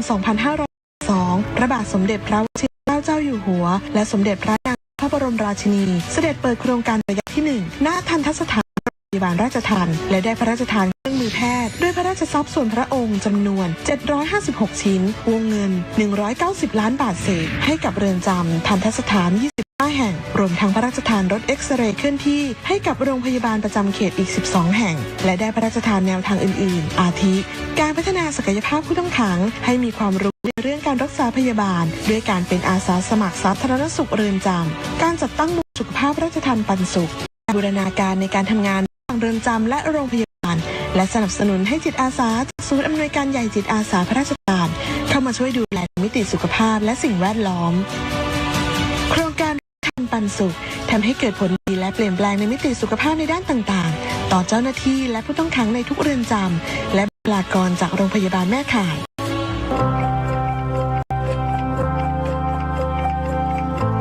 ปัจจุบันผู้ต้องขังโดยส่วนใหญ่ 89% ได้รับการขึ้นทะเบียนตรงกับโรงพยาบาลแม่ข่ายผู้ต้องขังสามารถเข้าถึงบริการสุขภาพได้ผู้ต้องขังต่างด้าวสิทธิ์หรือผู้ต้องขังคนไทยที่เราไม่สามารถตรวจสอบสิทธิ์ได้เนี่ยก่อนการเข้าถึงบริการสุขภาพของผู้ต้องขังกลุ่มค่อนข้างยากลำบากแต่ในปัจจุบันเรามีการบูรณาการทั้งในส่วนของกระทรวงยุติธรรมกรมราชทัณฑ์ในส่วนของกระทรวงสาธารณสุขรวมไปถึงสำนักงานหลักประกันสุขภาพแห่งชาติทุกคนร่วมมือกันแล้วก็หาแนวทางพัฒนาระบบการเข้าถึงบริการนี้นี่เนี่ยจะมีแพทย์เข้ามาให้การรักษา5สาขานะคะมีทั้งแพทย์ทั่วไปสูตินรีแพทย์ทันตแพทย์จักษุแพทย์แล้วก็จิตแพทย์นอกจากนั้นก็อาการมากขึ้นเราก็จะส่งตามที่แพทย์เนี่ยได้ให้คำแนะนำว่าไปที่นู่นที่นี่โรงพยาบาลหมอเป็นโรงพยาบาลชุมชนขนาด M2 ให้การดูแลเรือนจำกลางสมุทรปราการครับซึ่งมีผู้ต้องขังอยู่ประมาณ 4,500 รายซึ่งปัจจุบันปี 65 เนี่ยนะครับมีผู้ต้องขังอยู่ประมาณ 4,000 รายก็มีเรื่องของโรค NCD นะครับประมาณ 2,000 รายได้จากการที่มีโครงการราชทัณฑ์ปันสุขขึ้นมานะครับก็ทำให้มีแพทย์มีพยาบาลมีเภสัชกรและเจ้าหน้าที่สาวิชาชีพนะครับลงไปให้การดูแลผู้ต้องขังในเรือนจำทำให้มีการคัดกรองผู้ป่วยเบาหวานความดันนะครับกลุ่มปกติเราก็จะให้คำแนะนำในการดูแลตัวเองในกลุ่มเสี่ยงสูงจะมีการติดตามเป็นระยะทุก6 เดือนครับส่วนในผู้ที่สงสัยก็จะให้การปรับเปลี่ยนพฤติกรรมควบคุมอาหารการออกกำลังแล้วก็มีการติดตามนะครับทุก3 เดือนนะครับมีการสั่งยาให้จากการดำเนินการโครงการราชทัณฑ์ปันสุขเกี่ยวกับโรคทางช่องปากนะครับโดยเฉพาะฟันนะฮะรับยูนิตฟันซึ่งเป็นของพระราชทานนะครับยูนิตพระราชทานเข้ามาเนี่ยทีมทันตแพทย์เข้าไปทำการอุดฟันซึ่งทำให้ผู้ต้องขังเนี่ยสามารถทานอาหารแล้วก็สุขภาพดีขึ้นนะครับกลุ่มของวัณโรคนะครับโครงการราชทัณฑ์ปันสุขเนี่ยมีรถเอ็กซเรย์เคลื่อนที่นะครับเข้ามาเอ็กซเรย์อย่างน้อยคนละ1 ครั้งต่อปีนะครับก็สามารถทำให้ค้นพบได้เร็วนะครับแต่ที่เขาไปค้นพบปีแรกเนี่ยค้นพบถึง16%นะครับสุขภาพจิตนะครับนี่เรามีการส่งพยาบาลจิตเวชเข้าไปให้คำแนะนำเบื้องต้นนะครับแล้วก็กำลังดำเนินการเทเลเมดิซีนนะครับซึ่งทำให้คุณหมอหรือคุณพยาบาลเนี่ยคนไข้สามารถเข้าถึงบริการตรงนี้มากขึ้นถ้าผู้ต้องขังเนี่ยมาโรงพยาบาลวันหนึ่งอาจจะจำกัดมาแค่ได้ไม่กี่คนจะส่งมาเนาะค่ะแต่ว่าในหลวงรัชกาลที่10นะคะได้พระราชทานเครื่องมือตามเรือนจำต่างๆกล้องจุลทรรศน์ตรวจตราค่ะหรือว่าสลิปแลมป์ทำให้ผู้ต้องขังเนี่ยไม่ต้องเดินทางมาโรงพยาบาลพอวินิจฉัยโรคได้ก็รักษาได้เลยทันทีไม่ต้องรอค่ะก็อุปกรณ์จากโครงการราชทัณฑ์ปันสุขซึ่งที่ได้ใช้บ่อยๆก็อันดับแรกจะเป็นเครื่องวัดความดันอันดับ2ก็คือเครื่องสลิปแลมป์เนาะแล้วก็อันดับ3ก็จะเป็นระบบเทเลเมดิซีนค่ะก็เริ่มจากที่หนูไม่สบายค่ะแล้วก็ได้เห็นผู้ช่วยงานสถานพยาบาลอสจสถานพยาบาลค่ะช่วยคุณพยาบาลในการดูแลผู้ต้องขังป่วยค่ะรู้สึกว่าหนูอยากจะแบบพี่เขาบ้างหนูอยากจะช่วยเหลือผู้อื่นบ้างสำหรับการอบรมอสจนะคะเดิมอบรม5 วันค่ะแต่ในปัจจุบันเพิ่มความเข้มข้นขึ้นกลายเป็น7 วันค่ะก็มีการอบรมด้านการฟื้นชีพขั้นพื้นฐานค่ะการดูแลผู้ต้องขังป่วยในเรือนจำค่ะก็ดีใจครับมีความสุขครับได้ดูแลเราถ้าเราอยู่ข้างนอกเราก็ไม่ได้ดูแลแบบนี้หรอกครับเวลาเราดูแลเขาหายเนี่ยคนที่เดินไม่ได้จนวันหนึ่งเขาเดินได้เรามีความสุขครับเป็นโรคไตครับพระเจ้าอยู่หัวได้เสด็จมาโรงพยาบาลนี้พระองค์ท่านก็ได้มาบริจาคเครื่องไม้เครื่องมือทางการแพทย์แล้วก็มีบริจาคเครื่องฟอกไตด้วยครับที่ผมฟอกอยู่ทุกวันนะครับก็ปลาบปลื้มใจมากเลยครับที่มีโครงการหัวเกิดขึ้นมาถ้าไม่มีพระองค์ท่านวันนั้นก็คงไม่อยู่มันเพราะว่า วันนั้นไม่หาโรงพยาบาลไม่ได้เลยครับก็คือเป็นผู้ป่วยฉุกเฉินแล้วก็ตัวเองเป็นโรคภูมิแพ้แล้วก็เป็นโรคเครียดก็หลายๆคนที่เข้ามาก็แรกเริ่มเลยก็จะเครียดนะคะก็ได้รับการดูแลอย่างดีนะคะแล้วก็การมีหนังสือให้เราอ่านการให้เรามีโอกาสรีแลกซ์ได้ออกกำลังกายช่วยได้เยอะค่ะก็โครงการราชทัณฑ์ปันสุขมีส่วนที่จะช่วยผู้ต้องขังได้ดีมากต้องขอบคุณไปแล้วค่ะ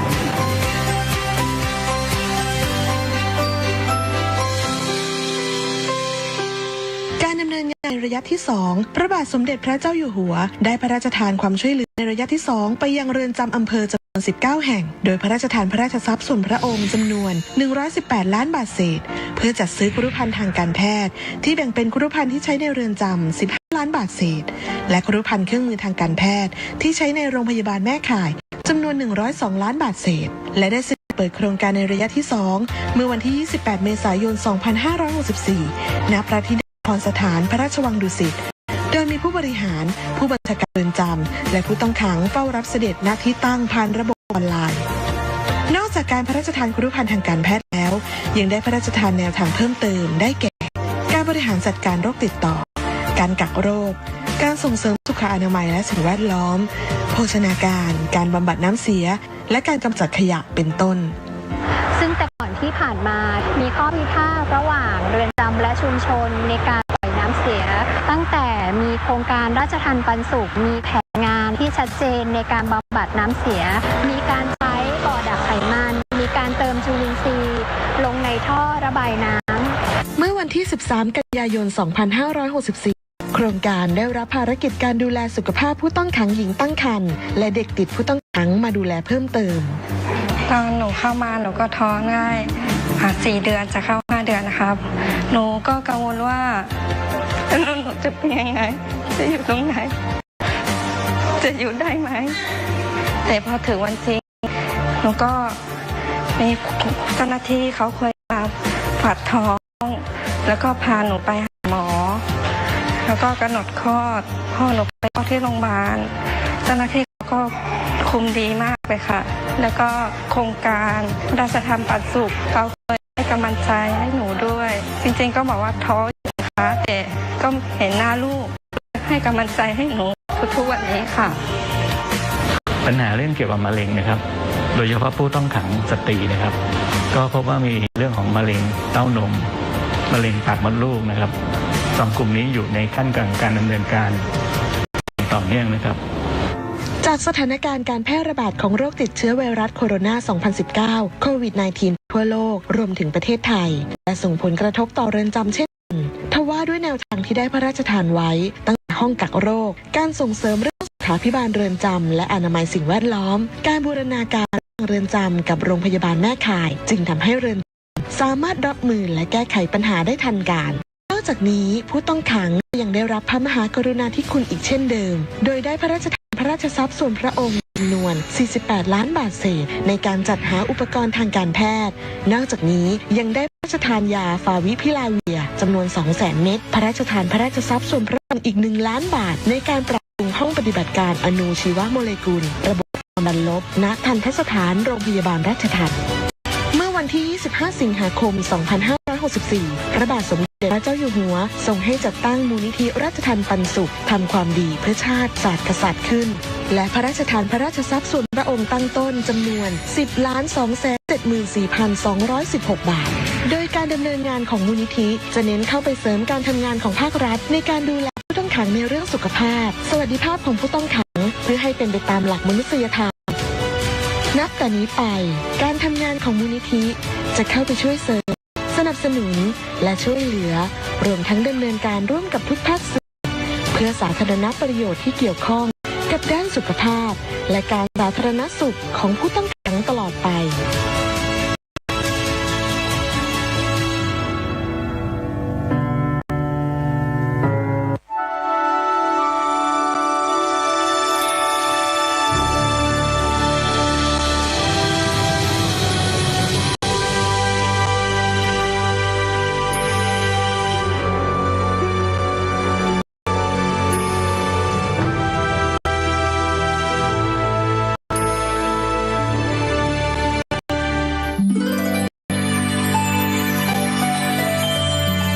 สมเด็จพระเจ้าลูกเธอเจ้าฟ้าพัชรกิติยาภา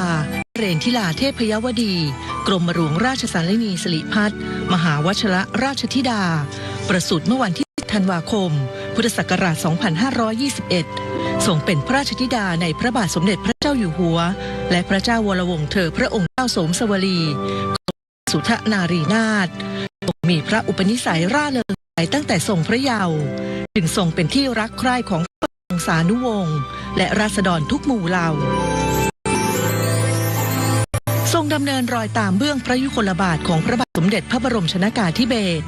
มหาภูมิพลอดุลยเดชมหาราชบรมนาถบพิตรและสมเด็จพระบรมชนกนาถ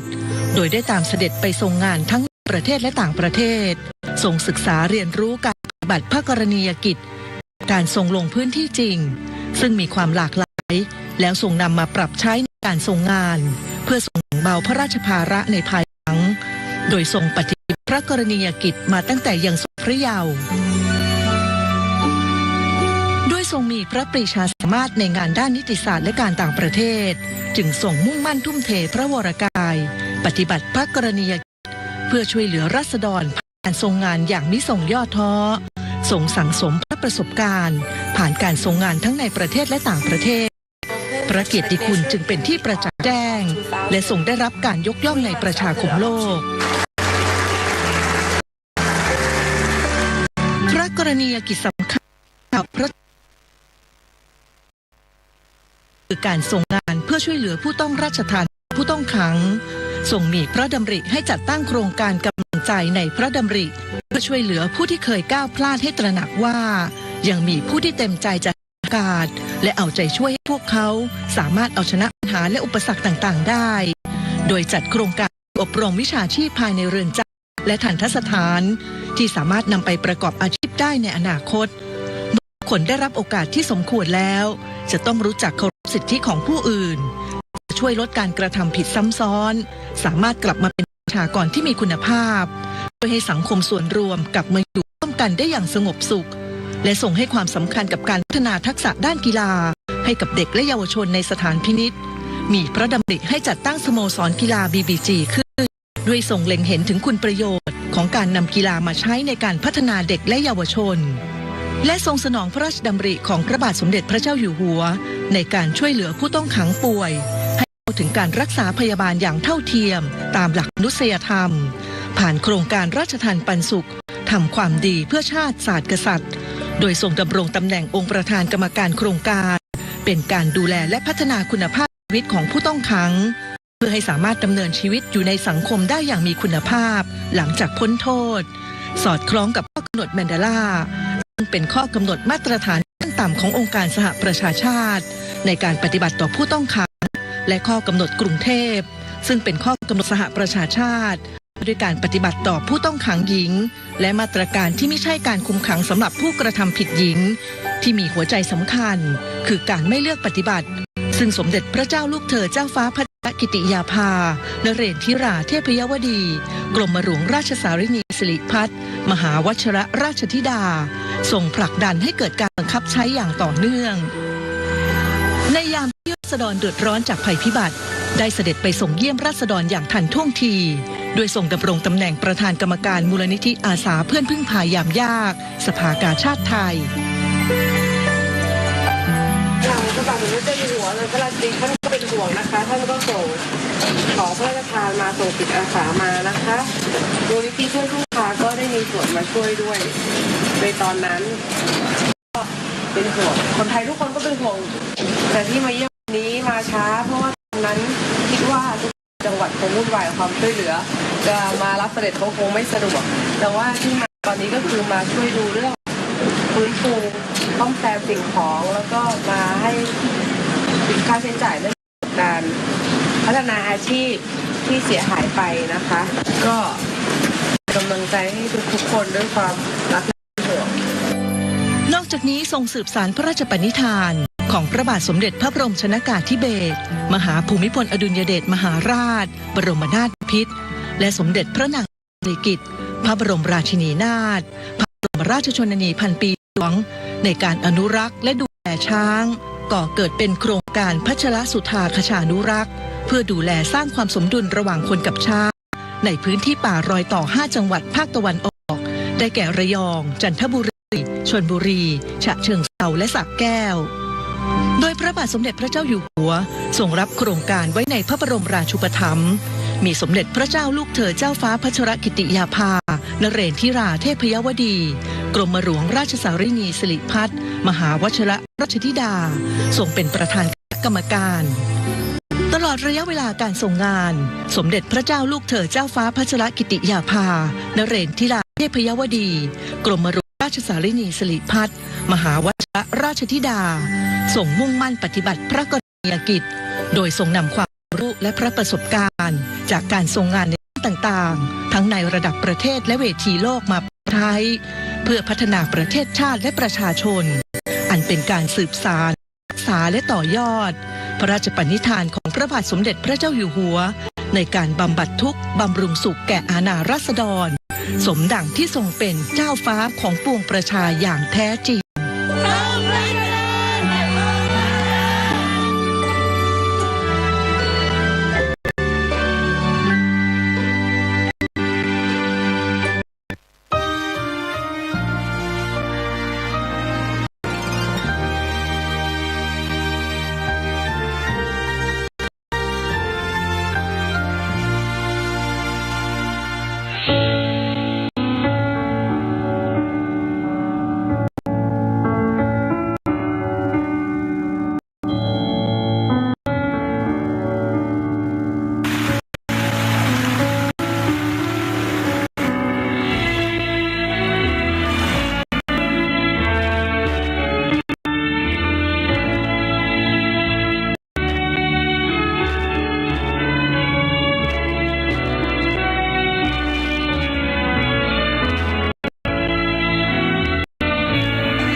เริ่มแรกเรายังไม่รู้อะไรเลยเราก็ทำแบบลุยๆไปเลย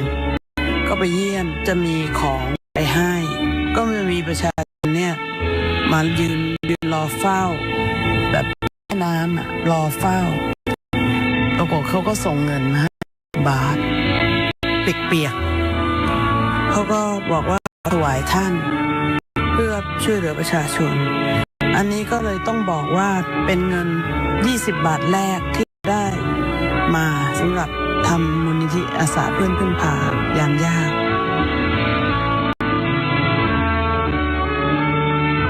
มูลนิธิอาสาเพื่อนพึ่งพายามยากสภากาชาติไทยก่อตั้งขึ้นเมื่อศักราช 2538 พระเจ้าวรวงศ์เธอพระองค์เจ้าสมสวลีกรมหมื่นสุทธนารีนาถทรงเป็นองค์นายกกิตติมศักดิ์ตลอดชีพและสมเด็จพระเจ้าลูกเธอเจ้าฟ้าพัชรกิติยาภานเรศธิราเทพยวดีกรมหลวงราชสารินีสิริพัฒน์มหาวชิรราชธิดาทรงเป็นองค์ประธานกรรมการมูลนิธิทั้งสองพระองค์เสด็จลงพื้นที่ด้วยพระองค์เองจึงทรงรับรู้ปัญหาอย่างลึกซึ้งทรงห่วงใยและใส่พระทัยในการช่วยเหลือผู้ประสบภัยไม่เพียงคลายความทุกข์แต่ยังสร้างขวัญกำลังใจให้ประชาชนมากยิ่งขึ้นเรื่องของธรรมชาติก็คือเรื่องของธรรมชาติคนก็อย่าเสียกำลังใจนะเราก็จะได้ร่วมมือร่วมใจร่วมแรงช่วยเหลือกันต่อไปนะแล้วก็หวังเป็นอย่างยิ่งว่าในอนาคตเราก็คงจะมีการเฝ้าระวังป้องกันปัญหาแบบนี้ได้ดีขึ้นนะคะสำหรับประชาชนทุกท่านก็ขอบอกว่าคิดถึงนะคะ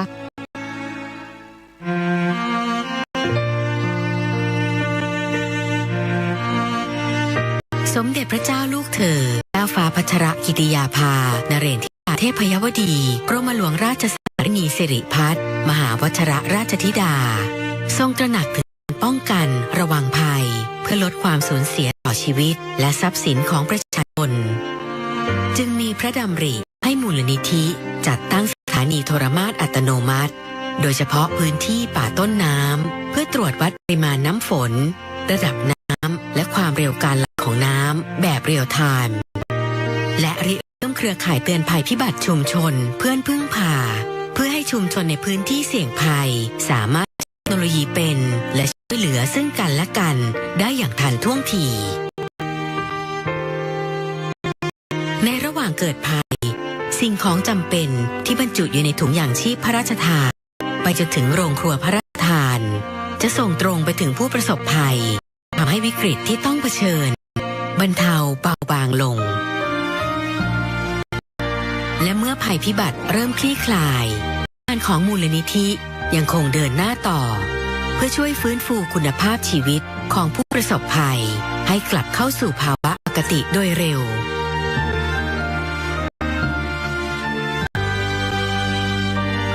มูลนิธิอาสาพึ่งพายามยากสภากาชาติไทยจะสืบสานพระปณิธานของทั้งสองพระองค์ในการบรรเทาทุกข์และสร้างขวัญกำลังใจแก่ผู้ประสบภัยเคียงข้างคนไทยเป็นเพื่อนที่พึ่งพาได้และไม่ทอดทิ้งกันตลอดไป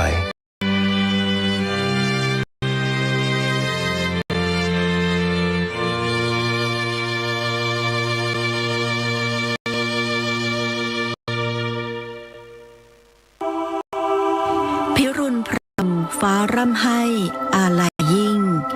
สรรพสิ่งรอบข้างดูหมางหม่นสดับข่าวร้าวรานสุดทานทนพระมิ่งขวัญดวงกมลชนประชาท้าเสด็จจากฟากฟ้าพาสวงเป็นดั่งดวงตะวันจันทร์ลงล่านิวัตสู่สวรรค์คันไลลาเป็นนางฟ้าเจิดจรัสรัตวิมานด้วยสำนึกในพระมหากรุณาธิคุณข้าพระพุทธเจ้าคณะผู้บริหารและเจ้าหน้าที่สถานีโทรทัศน์แห่งประเทศไทยกรมประชาสัมพันธ์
พระเจ้าลูกเธอเจ้าฟ้าพัชรกิติยาภานเรนทิราเทพยวดีกรมหลวงราชสารินีสิริพัฒน์มหาวชรราชธิดาประสูติวันที่ 7 ธันวาคม พุทธศักราช 2521 ณ พระที่นั่งอัมพรสถานพระราชวังดุสิตเป็นพระราชธิดาในพระบาทสมเด็จพระเจ้าอยู่หัวกับพระเจ้าวรวงศ์พระองค์เจ้าสมสวลีกรมหมื่นสุทธานารีนาถและเป็นพระราชนัดดาพระองค์แรกในพระบาทสมเด็จพระบรมชนกาธิเบศรมหาภูมิพลอดุลยเดชมหาราชบรมนาถบพิตรและสมเด็จพระนางเจ้าสิริกิติ์พระบรมราชินีนาถพระบรมราชชนนีพันปีหลวงโดยเมื่อแรกประสูติมีพระนามว่าพระเจ้าหลานเธอพระองค์เจ้าพัชรกิติยาภาทรงเริ่มเข้ารับการศึกษาที่โรงเรียนราชินีในระดับชั้นอนุบาลจนถึงระดับชั้นมัธยมศึกษาปีที่ 3จากนั้น ณโรงเรียนยีทฟิลด์สหราชอาณาจักรเสร็จกลับมาส่งศึกษาต่อระดับชั้นมัธยมศึกษาปีที่ 5 และปีที่ 6 ณโรงเรียนจิตรลดาและส่งศึกษาต่อระดับอุดมศึกษาที่คณะนิติศาสตร์มหาวิทยาลัยธรรมศาสตร์จนจบด้วยคะแนนเกียรตินิยมอันดับ 2อีกทั้งยังทรงสำเร็จการศึกษาระดับปริญญาตรีสาขาวิชารัฐศาสตร์จากมหาวิทยาลัยสุโขทัยธรรมาธิราชด้วยคะแนนเกียรตินิยมอันดับ 1ทรงศึกษาต่อจนสำเร็จการศึกษาระดับปริญญาโทและปริญญาเอกด้านนิติศาสตร์จากมหาวิทยาลัยคอร์เนลสหรัฐอเมริกาทรงสอบไล่ได้ตามหลักสูตรของอบรมศึกษากฎหมายแห่งเนติบัณฑิตยสภาในพระบรมราชูปถัมภ์ทรงเป็นเนติบัณฑิตไทยทรงพระปรีชาสามารถในด้านกฎหมายเป็นอย่างยิ่งทรงเป็นข้าราชการอัยการสำนักงานอัยการสูงสุดต่อมาทรงโอนย้ายไปเป็นข้าราชการพลเรือนกระทรวงการต่างประเทศทรงดำรงตำแหน่งเอกอัครราชทูตประจำคณะกรรมาธิการแห่งสหประชาชาติว่าด้วยการป้องกันอาชญากรรมและความยุติธรรมทางอาญา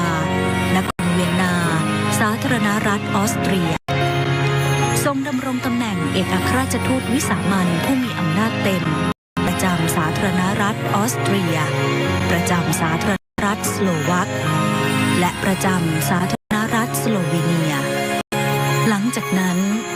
กลับมาเป็นข้าราชการอัยการทรงดำรงตำแหน่งอัยการจังหวัดประจำสำนักงานอัยการสูงสุดในการพระราชพิธีบรมราชาภิเษกพุทธศักราช 2562 เมื่อวันที่ 5 ธันวาคม 2562 พระบาทสมเด็จพระเจ้าอยู่หัวมีพระบรมราชโองการโปรดเกล้าโปรดกระหม่อมให้สถาปนาและเฉลิมพระนามพระเจ้าหลานเธอพระองค์เจ้าพัชรกิติยาภาเป็นสมเด็จพระเจ้าลูกเธอเจ้าฟ้าพัชรกิติยาภานเรศธิราเทพยวดีต่อมาวันที่ 28 กรกฎาคม 2562 พระบาทสมเด็จพระเจ้าอยู่หัวมีพระบรมราชโองการโปรดเกล้ากระหม่อมให้สถาปนาพระเกียรติยศเจ้าฟ้าต่างกรมฝ่ายในมีพระนามตามที่จารึกในพระสุพรรณบัตรว่าสมเด็จพระเจ้าลูกเธอเจ้าฟ้าพัชรกิติยาภานเรศธิราเทพยวดีกรมหลวงราชสารินีสิริพัฒน์มหาวชรราชธิดาวันที่ 2 กุมภาพันธ์พุทธศักราช 2564 พระบาทสมเด็จพระเจ้าอยู่หัวมีพระบรมราชโองการโปรดเกล้าโปรดกระหม่อมให้รับโอนข้าราชการฝ่ายอัยการเป็นข้าราชการในพระองค์ฝ่ายทหารและพระราชทานพระยศทหารโดยทรงพระกรุณาโปรดเกล้าโปรดกระหม่อมให้พระเจ้าลูกเธอเจ้าฟ้าพัชรกิติยาภานเรศธิราเทพยวดีกรมหลวงราชสารินีสิริพัฒน์มหาวชรราชธิดาอัยการผู้เชี่ยวชาญสำนักงานอัยการสูงสุดดำรงตำแหน่งเสนาธิการกองบัญชาการทหารมหาดเล็กราชวัลลบรักษาพระองค์หน่วยบัญชาการถวายความปลอดภัยรักษาพระองค์อัตราพลเอกและพระราชทานพระยศเป็นพลเอกหญิงสมเด็จพระเจ้าลูกเธอเจ้าฟ้าพัชรกิติยาภานเรศธิราเทพยวดีกรมหลวงราชสารินีสิริพัฒน์มหาวชรราชธิดาปฏิบัติพระกรณียกิจสร้างสรรค์ประโยชน์แก่ประเทศชาติและประชาชนเป็นอเนกอนันต์อาทิทรงเป็นประธานกรรมการมูลนิธิอาสาเพื่อนพึ่งพายามยากสภากาชาติไทยเพื่อสนับสนุนและเชื่อมโยงภาครัฐเอกชนและชุมชนร่วมกันเกื้อหนุนช่วยเหลือซึ่งกันและกันในการช่วยเหลือประชาชนจากอุทกภัยและภัยพิบัติรุนแรงทรงจัดตั้ง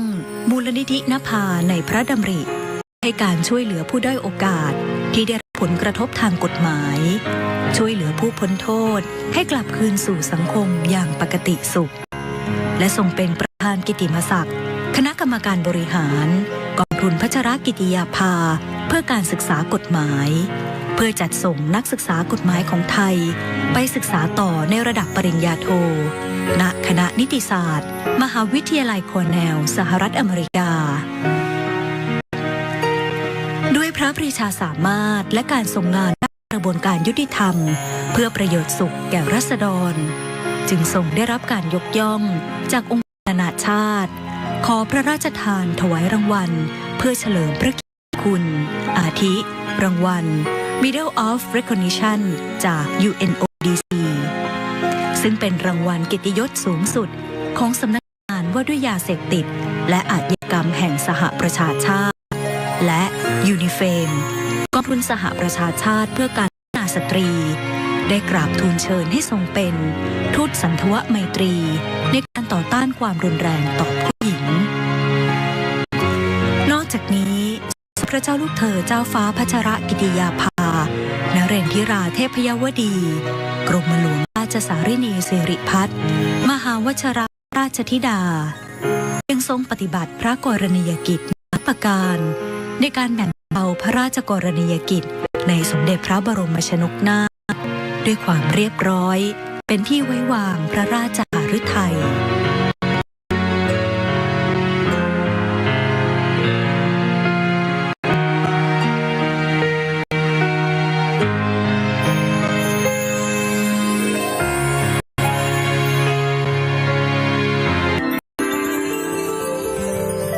สมเด็จพระเจ้าลูกเธอเจ้าฟ้าพัชรกิติยาภา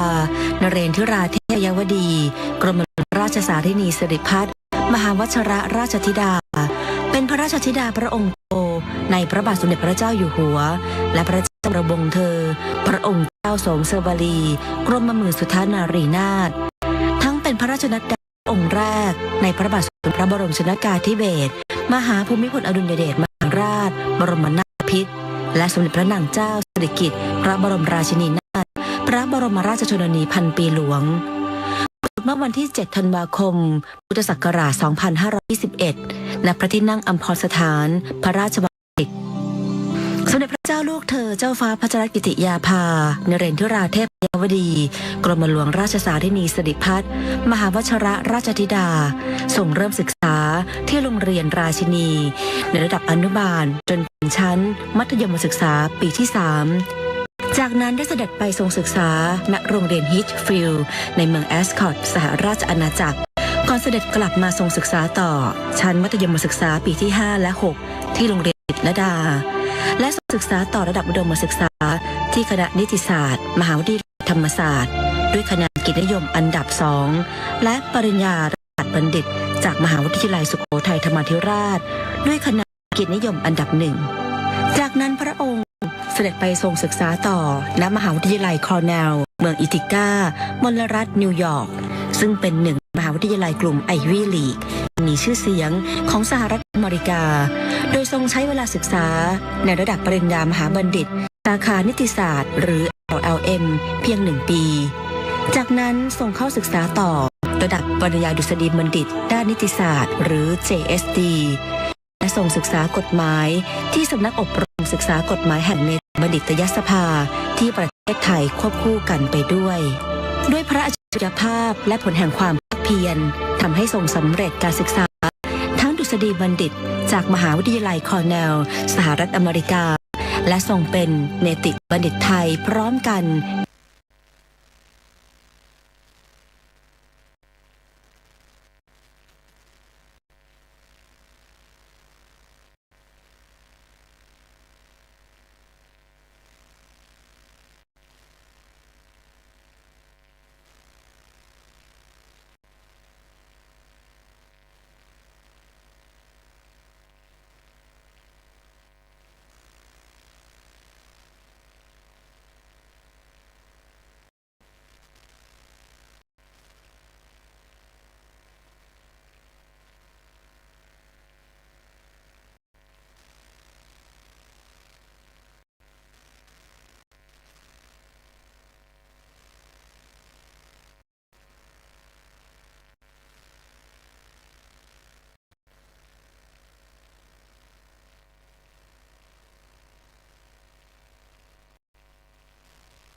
ผลักดันจนเกิดสิ่งที่เรียกว่า Bangkok Rules สิ่งหนึ่งที่ปลูกฝังแล้วดลพระทัยให้ท่านให้ความสนใจในเรื่องของมนุษย์ผู้เปราะบางสตรีและเด็กคือหม่อมปู่ล้นเกล้ารัชกาลที่ 9 สอนว่าประชาชนสำคัญที่สุด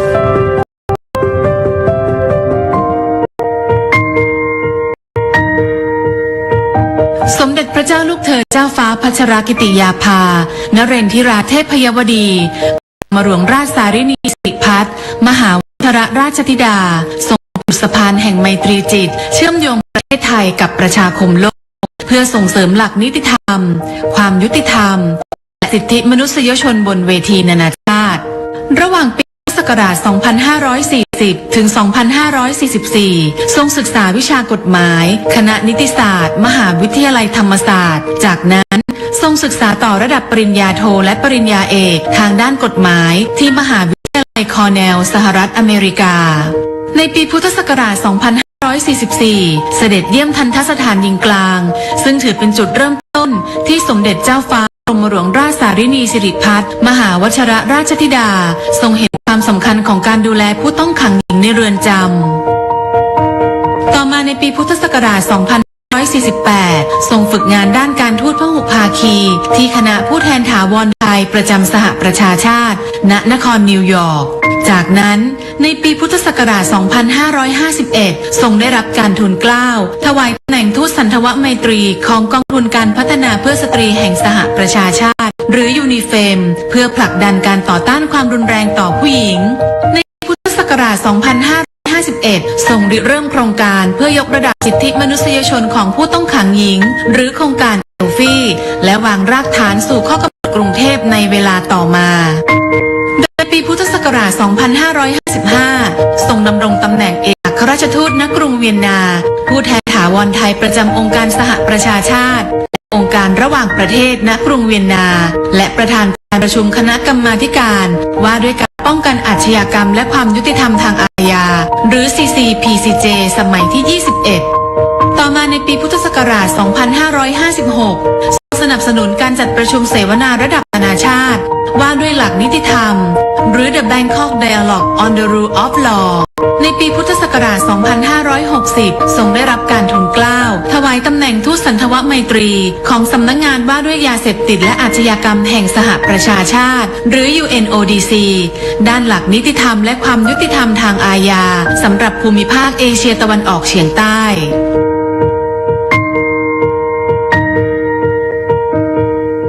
พระองค์ท่านมีความผูกพันกับนิวยอร์กและ UN ที่นิวยอร์กค่อนข้างมากตั้งแต่พระองค์ท่านสำเร็จการศึกษาที่คอร์เนลพระองค์ท่านก็มาฝึกงานที่คณะทูตถาวรของประเทศไทยประจำองค์การสหประชาชาติที่นครนิวยอร์กพระองค์ท่านก็เข้าร่วมการประชุมที่สำคัญที่สุดคือสภาใหญ่สหประชาชาติสมัยที่ 60 โดยพระองค์ท่านก็ทรงงานในเรื่องของกรรมการ 3 และกรรมการ 6 กรรมการ 3 ก็ที่เกี่ยวกับเรื่องผู้หญิงเด็กคนชราด้านสังคมต่างๆรวมทั้งสิทธิมนุษยชนผู้ลี้ภัยทั้งหลายส่วนกรรมการ 6 ก็คือกฎหมายหลังจากนั้นที่พระองค์ท่านกลับมาได้รับราชการในอัยการสูงสุดก่อนที่พระองค์ท่านจะเข้าดำรงตำแหน่งเอกอัครราชทูตที่กรุงเวียนนาต่อมาได้ทรงดำรงตำแหน่งเอกอัครราชทูตที่กรุงเวียนนาจะมีสวมหมวก2 ใบแรกก็เป็นเอกอัครราชทูตประจำออสเตรียเหมือนกับทูตอื่นๆทั่วโลกแต่หมวกใบที่2ก็คือพระองค์เป็นผู้แทนไทยประจำองค์การสหประชาชาติที่เวียนนาซึ่งเวียนนามีเรื่องที่สำคัญหลายประการแรกเรื่อง IEA เรื่องลดอาวุธจำกัดอาวุธดูแลอาวุธนิวเคลียร์อันที่2ก็คือเรื่องที่เกี่ยวกับอาชญากรรมเกี่ยวกับความกระบวนการยุติธรรมก็มี2 องค์กรใหญ่ๆอันแรกคือ UN Office on Drugs by UNODC นะครับก็ทำเรื่องเกี่ยวกับอาชญากรรมต่างเรื่องยาเสพติดอีกหน่วยงานหนึ่งก็คือ Commission on Criminal Crime Prevention ย่อว่า CCPCJ นะครับอันเนี้ยพระองค์ท่านก็เข้าไปเกี่ยวข้องค่อนข้างมากแต่ว่าระยะหลัง เห็นชัดว่ามีผู้หญิงเป็นโทษในเรือนจำมากขึ้นแล้วก็เห็นชัดว่าความจำเป็นความต้องการต่างกับผู้ชายพระองค์ท่านเริ่มสิ่งที่เรียกว่าฐานสำหรับนักโทษหญิงโดยเฉพาะและในที่สุดก็สามารถออกดันออกมาเป็นเรียกว่า Bangkok Rules นะครับกฎที่ออกที่กรุงเทพนะครับอันนี้ก็เพื่อดูแลนักโทษหญิงโดยเฉพาะเลยแล้วก็ไปผ่านมติในสมัชชาใหญ่สหประชาชาตินะครับในปี 2010 ในเรื่องที่เกี่ยวกับทูลกระหม่อมพานะครับพระราชกรณียกิจต่างประเทศนั้นเนี่ยมากมายและมีความหลากหลายมากนะครับท่านถ้าเกิดจะแบ่งเป็น2วันเนี่ยในช่วงแรกของปีครึ่งเนี่ยท่านทรงดำรงตำแหน่งประธานคณะกรรมการของ UNODC นะครับว่าด้วยการป้องกันอาชญากรรมและความยุติธรรมทางอาญาและท่านเองได้รับการกราบเชิญให้เป็นประธานการประชุมสมัยที่21ตลอดเวลาที่พระองค์ทรงดำรงตำแหน่งประธานการประชุมในปีท่านไม่เคยขาดการประชุมแต่วันเดียวในช่วงที่เป็นเอกอัครราชทูตนั้นเนี่ยท่านปฏิบัติหน้าที่ของความเป็นเอกอัครราชทูตได้อย่างสมบูรณ์แบบนี้อาศัยพระบารมีผูกใจคณะทูตานุทูตแล้วก็ประเทศบ้านหน่วยงานต่างๆได้เป็นอย่างดีมากสิ่งหนึ่งที่คนคาดถึงในฐานะเอกอัครราชทูตเนี่ยคือการคุ้มครองดูแลรักษาผลประโยชน์ของคนไทยในประเทศนั้นเขาจะได้เรามีงานกงสุลสัญจรที่สถานทูตจะบริการด้านนิติกรให้พี่น้องชาวไทยที่อยู่ในประเทศนั้นๆในหลายโอกาสต้องไปต่างเมืองต่างแคว้นเชื่อครับว่าพระองค์ท่านเสด็จไปทุกครั้งไม่ว่าจะเป็นแคว้นซึ่งอยู่ไกลยังไงก็ตามท่านเสด็จไปแล้วก็เปิดโอกาสให้พี่น้องชาวไทยได้มาเข้า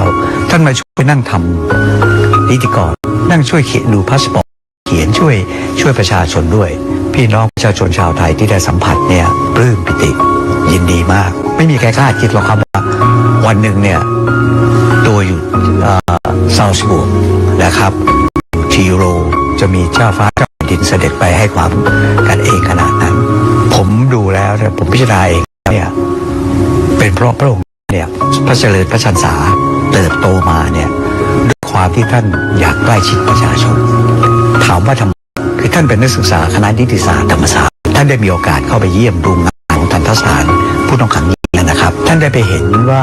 จริงๆแล้วเนี่ยผู้ต้องขังหญิงเนี่ยก็เป็นมนุษย์เหมือนกันแต่มีความแตกต่างทางกายภาพระหว่างนักโทษชายกับนักโทษหญิงทำให้พระดำริขึ้นมาว่าจะเป็นผู้หญิงแต่ก็ควรจะรับสิทธิเสมอภาคเช่นผู้ต้องขังชาย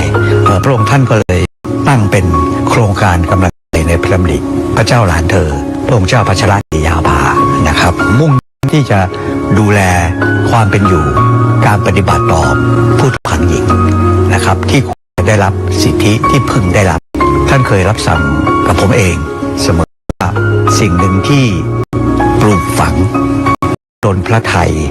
ให้ท่านให้ความสนใจในเรื่องของผู้เปราะบางสตรีและเด็กคือทูลกระหม่อมปู่นะครับล้นเกล้าและที่9สอนว่าเราต้องคิดถึงสิ่งเหล่านี้ประชาชนสำคัญที่สุดซึ่งไปอยู่ในพระทัยท่านตลอดมาครับจากรากฐานการเรียนรู้สู่เส้นทางการทูตบนเวทีโลกสมเด็จเจ้ากรมหลวงราชสารินีสิริพัฒน์มหาวชิราชธิดาทรงแสดงพระเกียรติคุณและพระปรีชาสามารถอันหาที่สุดมิได้ดังที่ผู้มีโอกาสถวายงานพระองค์อย่างใกล้ชิดต่างคงจดจำและสำนึกในพระกรุณาธิคุณและพระกรณียกิจนั้นอย่างไม่รู้ลืม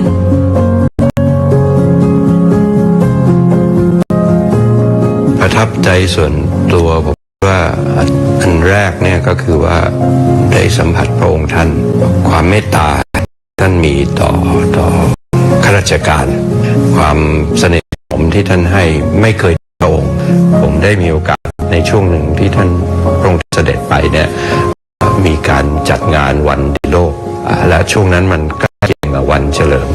เราก็จัดงานเลี้ยงรับรองวันชัยทุกปีพระองค์ท่านก็เสด็จมาแล้วก็ให้ความเป็นเองกับแขกของเราทุกๆคนครับอันที่สองผมคิดว่าความทุ่มเทของพระองค์ท่าน ค์ท่านเอาประสบการณ์ที่ท่านได้สัมผัสความรู้และผลักดันจนเกิดสิ่งที่เรียกว่า Bangkok Rules ในระดับนานาชาติสิ่งที่ท่านทำในระดับประเทศคือเอลฟี่ยกระดับชีวิตความเป็นอยู่ของนักโทษในเรือนจำผมคิดว่าสิ่งนี้คงไม่ใช่ประทับใจเฉพาะผมแต่ว่าใครที่ได้ทราบได้ทราบถึงพระกรณียกิจนี้ก็คงเห็นพ้องกันครับพระองค์ท่านเองมีพระจริยวัตรแล้วก็มีบทบาทอย่างมากนะครับเป็นที่ชื่นชมเป็นที่ศรัทธาของบรรดาประเทศสมาชิกทั้งหลายเป็นอย่างมากท่านให้ความเป็นกันเองกับทุกคนหมายถึงคณะ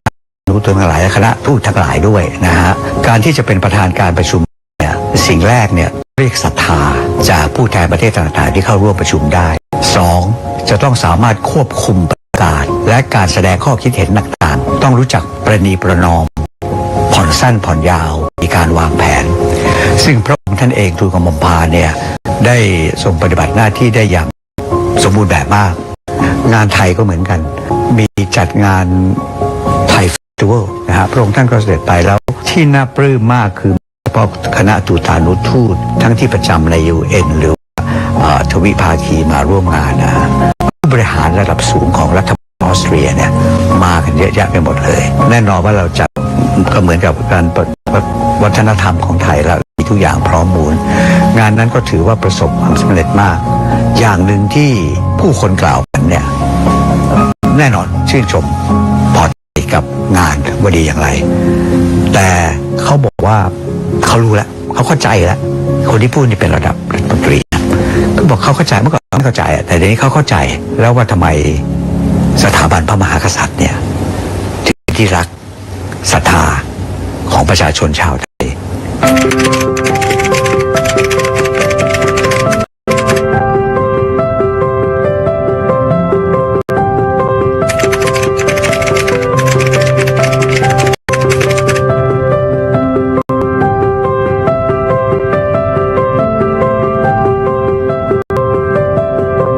สมเด็จพระเจ้าลูกเธอเจ้าฟ้าพัทรกิติยาภานเรศวราเทพยวดี กรมหลวงราชสารินีสิริพัฒน์มหาวชิรราชธิดาทรงเป็นกำลังสำคัญและทรงเป็นแรงบันดาลใจในการส่งเสริมความสัมพันธ์และภาพลักษณ์อันดีของประเทศไทยในเวทีระหว่างประเทศโดยเฉพาะอย่างยิ่งในการผลักดันข้อกำหนดกรุงเทพเพื่อยกระดับสิทธิมนุษยชนของผู้ต้องขังหญิงและทั่วโลกด้วยพระปรีชาสามารถด้านการทูตพระจริยวัตรอันงดงามน้ำพระทัยที่เปี่ยมด้วยพระเมตตาและพระกิตติคุณอันหาที่สุดมิได้สมเด็จเจ้าฟ้ากรมหลวงราชสารินีสิริพัฒน์มหาวชิรราชธิดาจึงทรงเป็นเจ้าหญิงนักการทูตผู้ทรงเป็นความภาคภูมิใจของคนไทยและทรงเป็นผู้นำพาประเทศไทยก้าวสู่เวทีโลกด้วยศักดิ์ศรีและความภาคภูมิสืบไป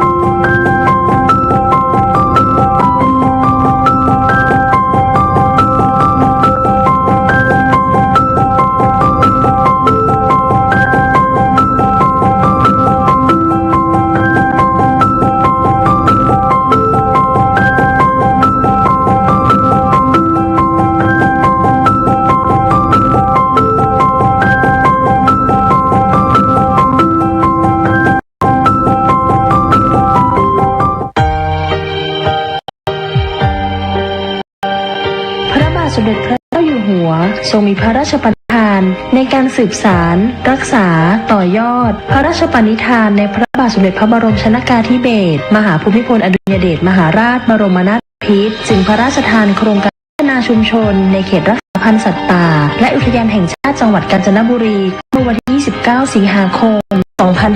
2562 เพื่อส่งเสริมให้ประชาชนที่อยู่ตามแนวชายแดนในถิ่นทุรกันดารเข้าถึงสิทธิพื้นฐานต่างๆที่จำเป็นต่อการดำรงชีวิต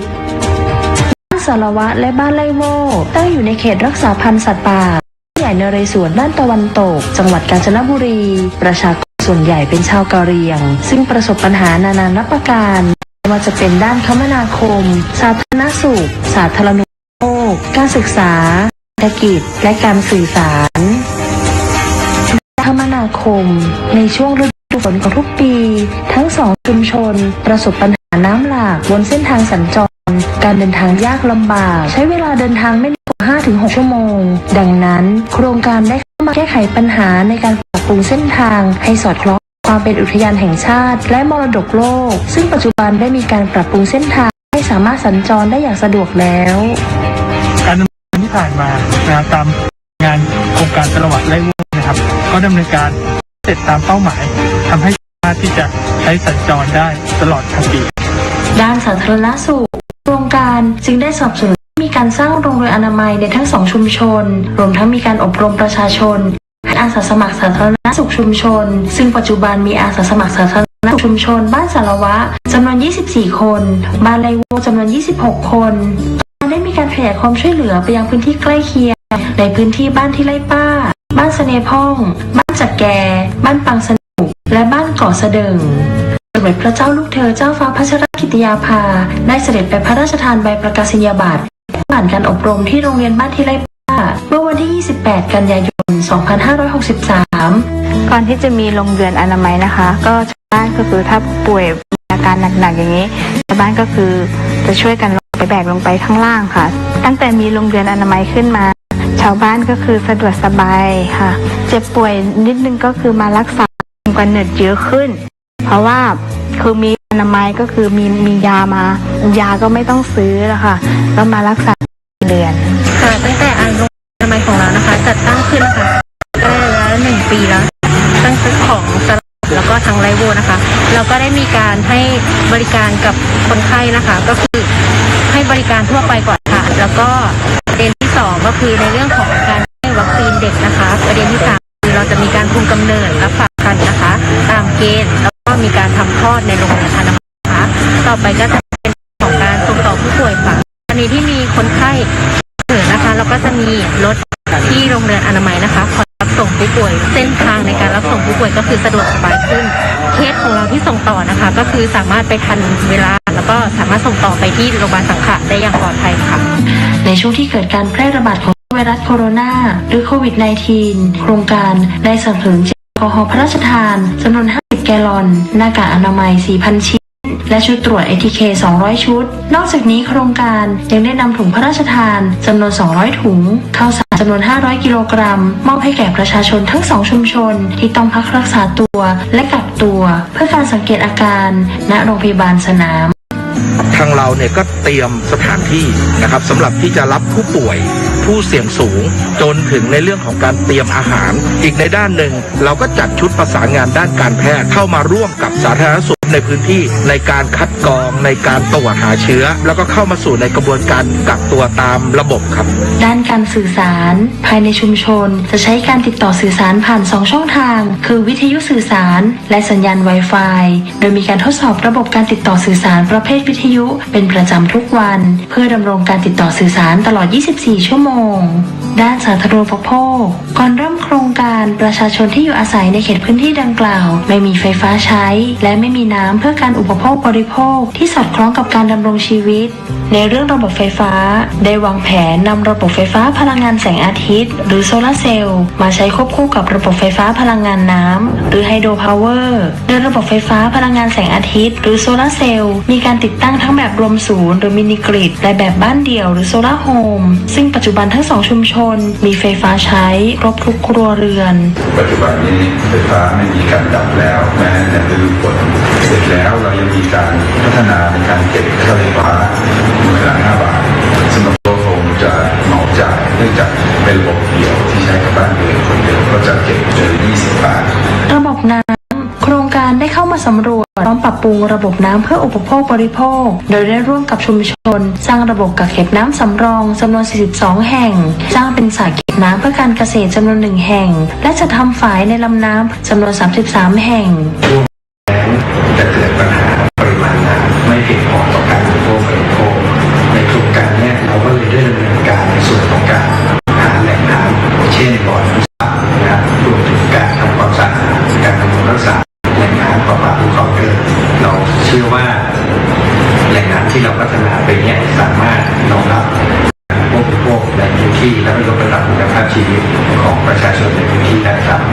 ศรษฐกิจเดิมประชาชนทั้งสองชุมชนดำรงชีวิตด้วยการเผาป่าเพื่อปลูกข้าวไร่เก็บของในป่ามาขายและทำงานรับจ้างทั่วไป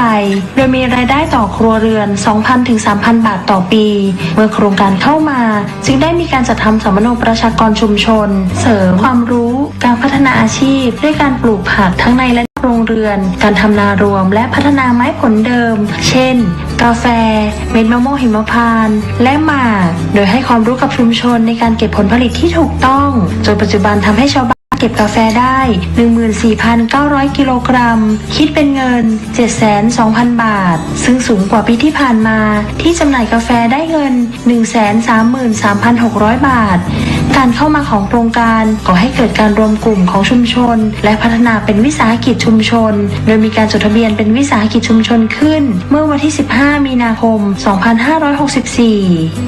ในการเสริมสร้างของเรื่องของผักอินทรีย์หัวใจหลัก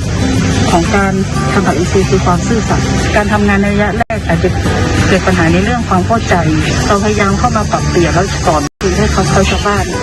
นั้นการเรียนรู้ในระยะที่ผ่านมาบ้านก็เกิดความพึงพอใจเรามองความยั่งยืนในถึงอาชีพแล้วก็เรื่องของป่าไม้และชุมชนดังนั้นผลที่ออกไปจากที่นี่ค่ะ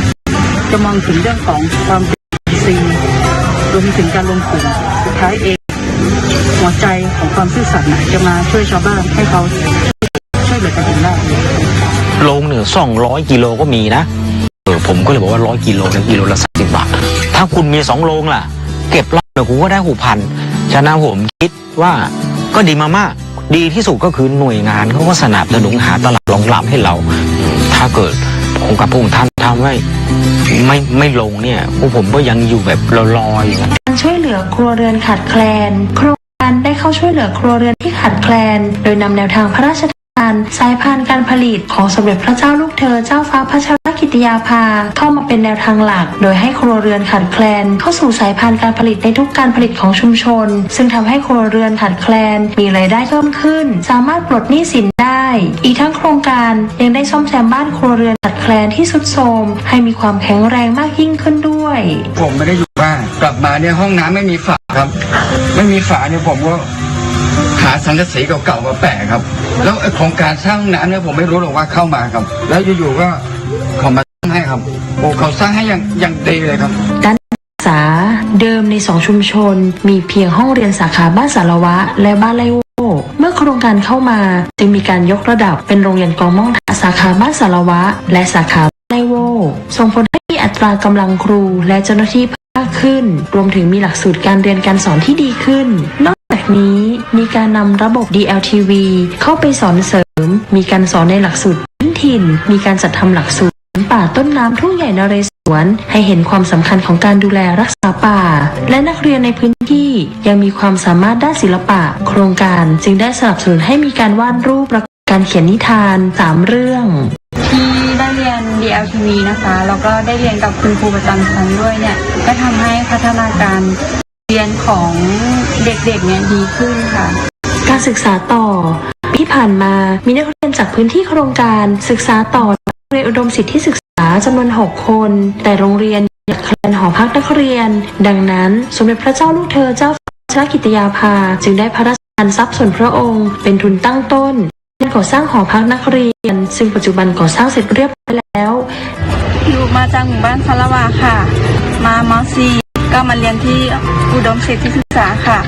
เพราะว่าอุดมมีหอพักให้อยู่ค่ะประหยัดค่าใช้จ่ายด้วยค่ะที่โรงเรียนอุดมสิทธิศึกษานะคะแล้วก็จะมีการปลูกผักเลี้ยงปลาทำกับข้าวกินเองทำกิจกรรมต่างๆกับเพื่อนมากมายค่ะนอกจากนี้โครงการได้สนับสนุนให้นักเรียนที่ต้องการช่วยเหลือครอบครัวได้เรียนต่อจึงได้จัดให้มีระบบการศึกษานอกโรงเรียนซึ่งปัจจุบันมีนักเรียนและประชาชนในพื้นที่จำนวน112 คนด้านการมีส่วนร่วมของชุมชนจากการที่กรมอุทยานได้ตราพระราชบัญญัติอุทยานแห่งชาติพุทธศักราช 2562 และพระราชบัญญัติสงวนและคุ้มครองสัตว์ป่าพุทธศักราช 2562 ในการให้ประชาชนอยู่ร่วมกับป่าและใช้ประโยชน์จากป่าดังนั้นโครงการจึงเข้ามาสนับสนุนแนวทางป่า3 อย่างประโยชน์4 อย่างและเป็นจุดเริ่มต้นของการที่ประชาชนทั้ง2 ชุมชนได้มอบที่ดินคืนให้แก่กรมอุทยานเพื่อใช้ประโยชน์ในการ ปลูกป่า3อย่างประโยชน์4อย่างและเมื่อวันที่ 27 กันยายน 2563 ที่บ้านสารวัตรและวันที่ 29 พฤศจิกายน 2564 ที่บ้านไลโวสมเด็จพระเจ้าลูกเธอเจ้าฟ้าพัชรกิติยาภาได้เสด็จไปทรงร่วมปลูกป่าเพื่อเป็นปฐมฤกษ์ในการปลูกป่า3อย่างประโยชน์4อย่างป่า3อย่างประโยชน์4อย่างแต่ละแปลงเนี่ยเราไม่จำเป็นต้องทำเหมือนกันมันขึ้นอยู่กับบริบทของแต่ละแปลงอย่างแปลงนี้เนี่ยชาวบ้านก็ต้องการให้เป็นแหล่งน้ำเราก็ต้องเน้นประโยชน์เรื่องระบบนิเวศเป็นหลักส่วนเรื่องอาหารเรื่องยาเรื่องไม้ใช้สอยเนี่ยก็เป็นเรื่องรองไปมูลนิธิภูบดินทร์ในพระบรมราชูปถัมภ์จัดตั้งขึ้นวันที่ 25 สิงหาคม 2564 โดยพระบาทสมเด็จพระเจ้าอยู่หัวได้พระราชทานเงินตั้งต้นจำนวน 10,274,216 บาทเมื่อมีการตั้งมูลนิธิทำให้หลายภาคส่วนได้เข้ามาสนับสนุนงานของโครงการมากขึ้นเช่นศูนย์ศิลปาชีพในสมเด็จพระนางเจ้าสิริกิติ์พระบรมราชินีนาถมาให้คำแนะนำในเรื่องการทอผ้าและการจักสานมีการสนับสนุนจากสำนักงานพัฒนาธุรกรรมทางอิเล็กทรอนิกส์หรือเอ็ดด้ามาให้ความรู้กับประชาชนในเรื่องการตลาดการสร้างแบรนด์และการจำหน่ายสินค้าทางออนไลน์เช่น Shopee ภารกิจที่มูลนิธิกำลังดำเนินการคือการสนับสนุนในเรื่องของการพัฒนาที่ดินในแนวทางของป่า3อย่างประโยชน์4อย่างซึ่งผลจากการทำแปลงรวมการทำนารวมให้ประชาชนในชุมชนเห็นประโยชน์ของการทำร่วมกันการใช้พื้นที่น้อยแต่มีรายได้เพิ่มขึ้นจึงทำให้ประชาชนใน2ชุมชนได้ยกที่ดินให้กับมูลนิธิ4รายเป็นเนื้อที่100ไร่คณะกรรมการบริหารมูลนิธิจึงขอให้กรมอุทยานและหน่วยงานที่เกี่ยวข้องจัดทำแผนที่ของการแบ่งพื้นที่ออกเป็นประเภทต่างๆจำนวนประเภทการดำเนินงานตามโครงการภายใต้การสนับสนุนของมูลนิธิภูบดินทร์จะเข้ามาสนับสนุนหน่วยงานภาครัฐเพื่อให้ประชาชนในพื้นที่ห่างไกลได้รับหรือเข้าถึงบริการของรัฐรวมทั้งช่วยเสริมทักษะและวิธีคิดการจัดการทรัพยากรการระหว่างชุมชนกับภาครัฐและสนับสนุนให้เกิดวิถีคนอยู่กับป่าอันเป็นการรักษาวิถีการดำเนินชีวิตของชุมชนและรักษาทรัพยากรธรรมชาติของประเทศไทยตลอดไปจริงๆเราต้องขอบพระคุณพระองค์ท่านครับที่เป็นห่วงชาวบ้านไร่วัวสารวัตรครับแม้ว่าจะอยู่ในป่าในเขาท่านก็ไม่ลืมผู้หลังครับขอบพระคุณมากครับ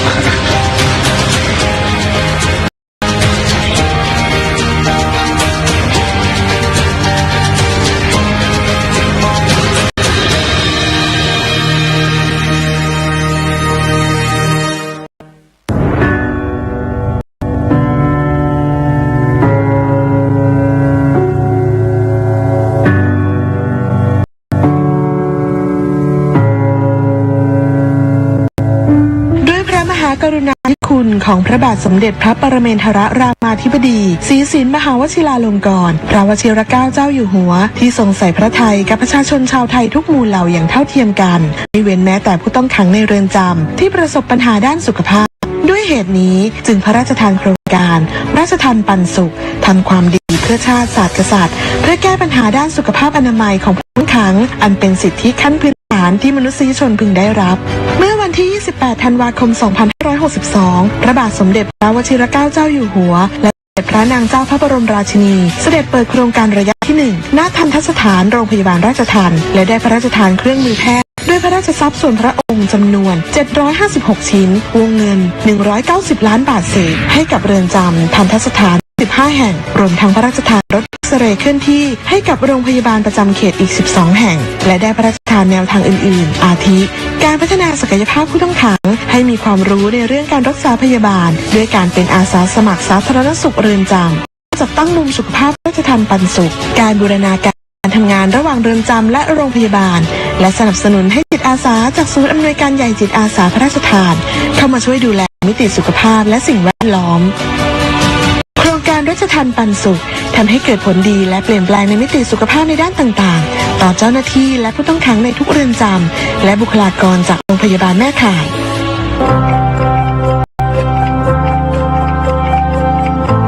ปัจจุบันผู้ต้องขังโดยส่วนใหญ่ 80% ได้รับการขึ้นทะเบียนตรงกับโรงพยาบาลแม่ข่ายผู้ต้องขังสามารถเข้าถึงบริการสุขภาพได้ผู้ต้องขังต่างด้าวผู้ต้องขังไร้สิทธิ์หรือคนไทยที่เราไม่สามารถตรวจสอบสิทธิ์ได้เนี่ยเมื่อก่อนการเข้าถึงบริการสุขภาพของผู้ต้องขัง เนี่ยค่อนข้างยากลำบาก แต่ในปัจจุบันเนี่ยเรามีการทั้งในส่วนของกระทรวงยุติธรรมกรมราชทัณฑ์ในส่วนของกระทรวงสาธารณสุขรวมไปถึงสำนักงานหลักประกันสุขภาพแห่งชาติทุกคนร่วมกันแล้วก็หาแนวทางพัฒนาระบบการเข้าถึงบริการนี้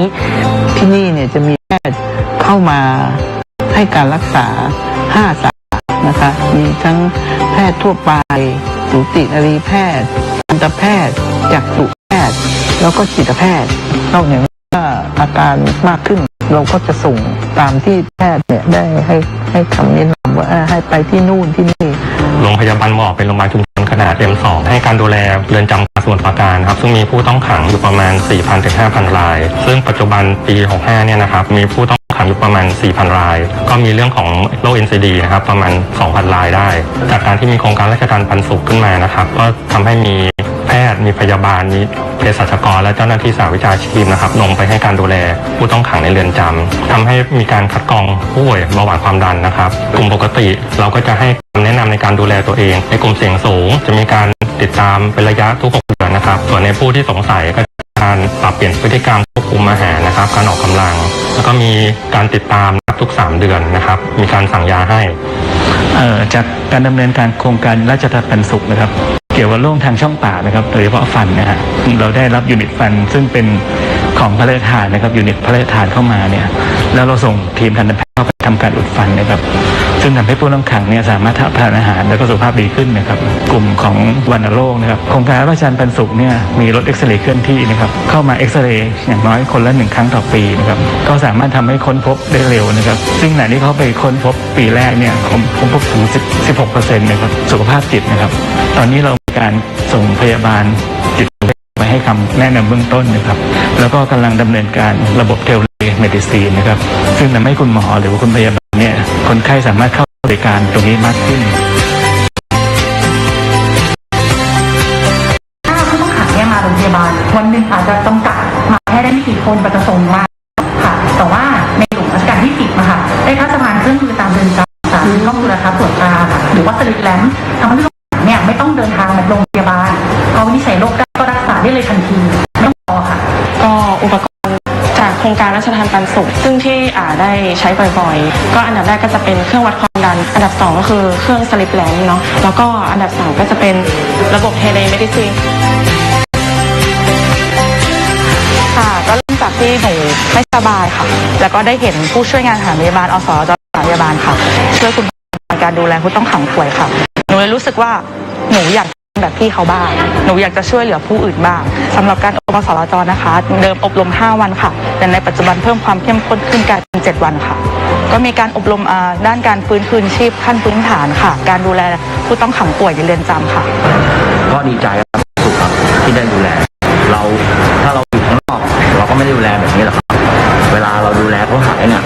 คนที่เดินไม่ได้จนวันหนึ่งเขาเดินได้เรามีความสุขครับ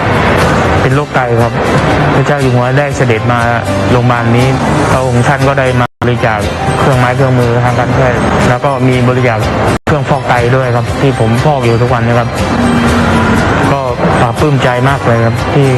มีโครงการพระเจ้าอยู่หัวเกิดขึ้นมาถ้าไม่มีพระองค์วันนั้นก็คงไม่อยู่วันนี้เพราะวันนั้นไม่หาโรงพยาบาลไม่ได้เลยครับก็คือเป็นผู้ป่วยฉุกเฉินแล้วครับตัวเองเป็นแผลแล้วก็เป็นโรคเครียดก็หลายคนผู้ต้องขังที่เข้ามาก็แรกเริ่มเลยก็จะเครียดนะคะก็ได้รับการดูแลอย่างดีแล้วก็การมีหนังสือที่เราอ่านการที่เรามีโอกาสได้ออกกำลังกายอย่างเงี้ยก็ช่วยเยอะค่ะก็โครงการราชทัณฑ์ปันสุขมีส่วนช่วยผู้ต้องขังได้ดีมากต้องขอบคุณไปแล้ว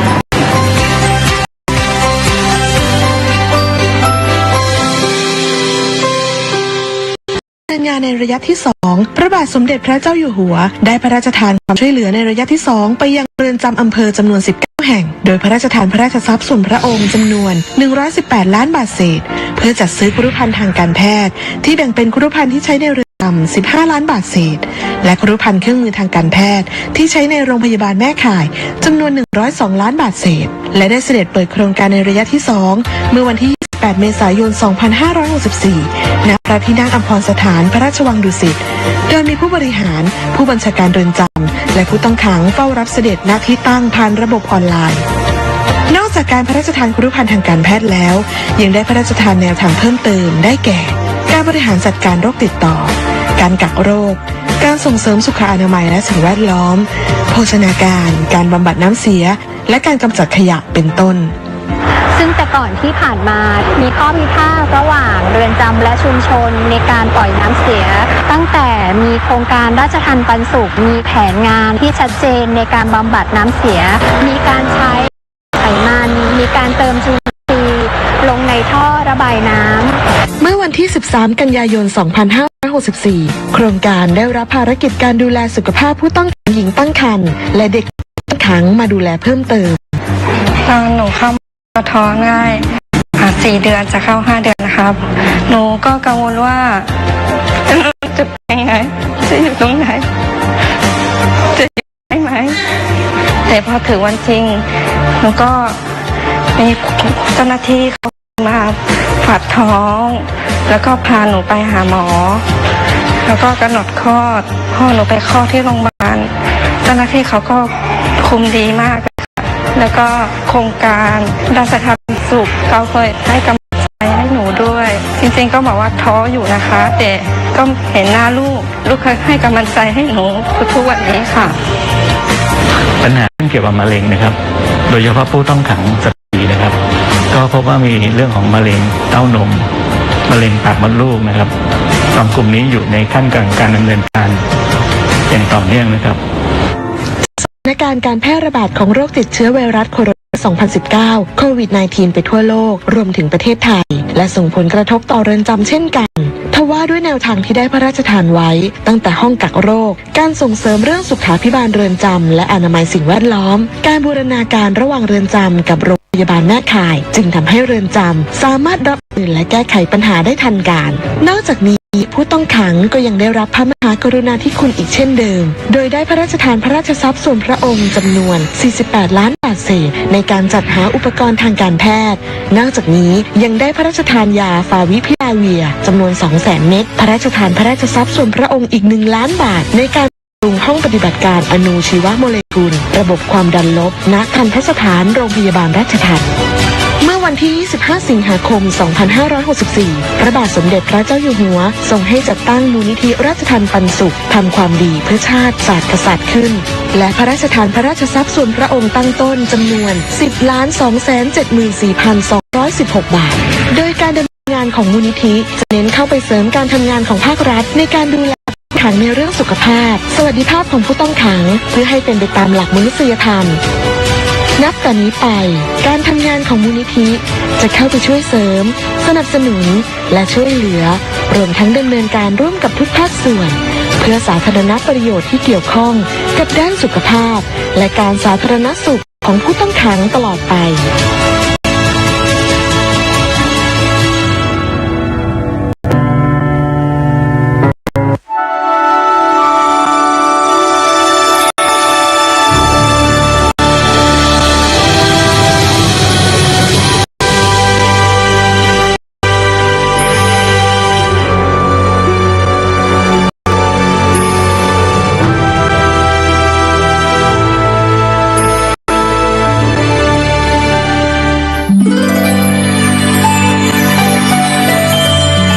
สมเด็จพระเจ้าลูกเธอเจ้าฟ้าพัชรกิติยาภานเรศธิลาเทพยวดีกรมหลวงราชสารนีสิริพัฒน์มหาวชิรราชธิดาประสูติเมื่อวันที่ 7 ธันวาคม พุทธศักราช 2521 ทรงเป็นพระราชธิดาในพระบาทสมเด็จพระเจ้าอยู่หัวและพระเจ้าวรวงศ์เธอพระองค์เจ้าโสมสวลีกรมหมื่นสุทนารีนาถทรงมีพระอุปนิสัยสดใสตั้งแต่ทรงพระเยาว์จึงทรงเป็นที่รักใคร่ของพระบรมวงศานุวงศ์และราษฎรทุกหมู่เหล่าทรงดำเนินรอยตามเบื้องพระยุคลบาทของพระบาทสมเด็จพระบรมชนกาธิเบศรมหาภูมิพลอดุลยเดชมหาราชบรมนาถบพิตรและสมเด็จพระบรมชนกนาถโดยได้ตามเสด็จไปทรงงานทั้งในประเทศและต่างประเทศทรงศึกษาเรียนรู้การปฏิบัติพระกรณียกิจจากการทรงลงพื้นที่จริงซึ่งมีความหลากหลายและทรงนำมาปรับใช้ในการทรงงานเพื่อทรงแบ่งเบาพระราชภาระในภายหลังโดยทรงปฏิบัติพระกรณียกิจมาตั้งแต่ยังทรงพระเยาว์ด้วยทรงมีพระปรีชาสามารถ ในงานด้านนิติศาสตร์และการต่างประเทศจึงส่งมุ่งมั่นทุ่มเทพระวรกายปฏิบัติพระกรณียกิจเพื่อช่วยเหลือราษฎรการทรงงานอย่างมิส่งย่อท้อทรงสั่งสมพระประสบการณ์ผ่านการทรงงานทั้งในประเทศและต่างประเทศพระเกียรติคุณจึงเป็นที่ประจักษ์แจ้งได้รับการยกย่องในประชาคมโลกพระกรณียกิจสำคัญทรงเอาพระทัยใส่อย่างต่อเนื่องคือการทรงงานเพื่อเหลือผู้ต้องราชทัณฑ์หรือผู้ต้องขังทรงมีพระดำริให้จัดตั้งโครงการกำลังใจในพระดำริเพื่อช่วยเหลือผู้ที่เคยก้าวพลาดให้ตระหนักว่ายังมีผู้ที่เต็มใจจะให้โอกาสและเอาใจช่วยให้พวกเขาสามารถเอาชนะปัญหาและอุปสรรคต่างๆได้โดยจัดโครงการฝึกอบรมวิชาชีพภายในเรือนจำและทัณฑสถานที่สามารถนำไปประกอบอาชีพได้ในอนาคต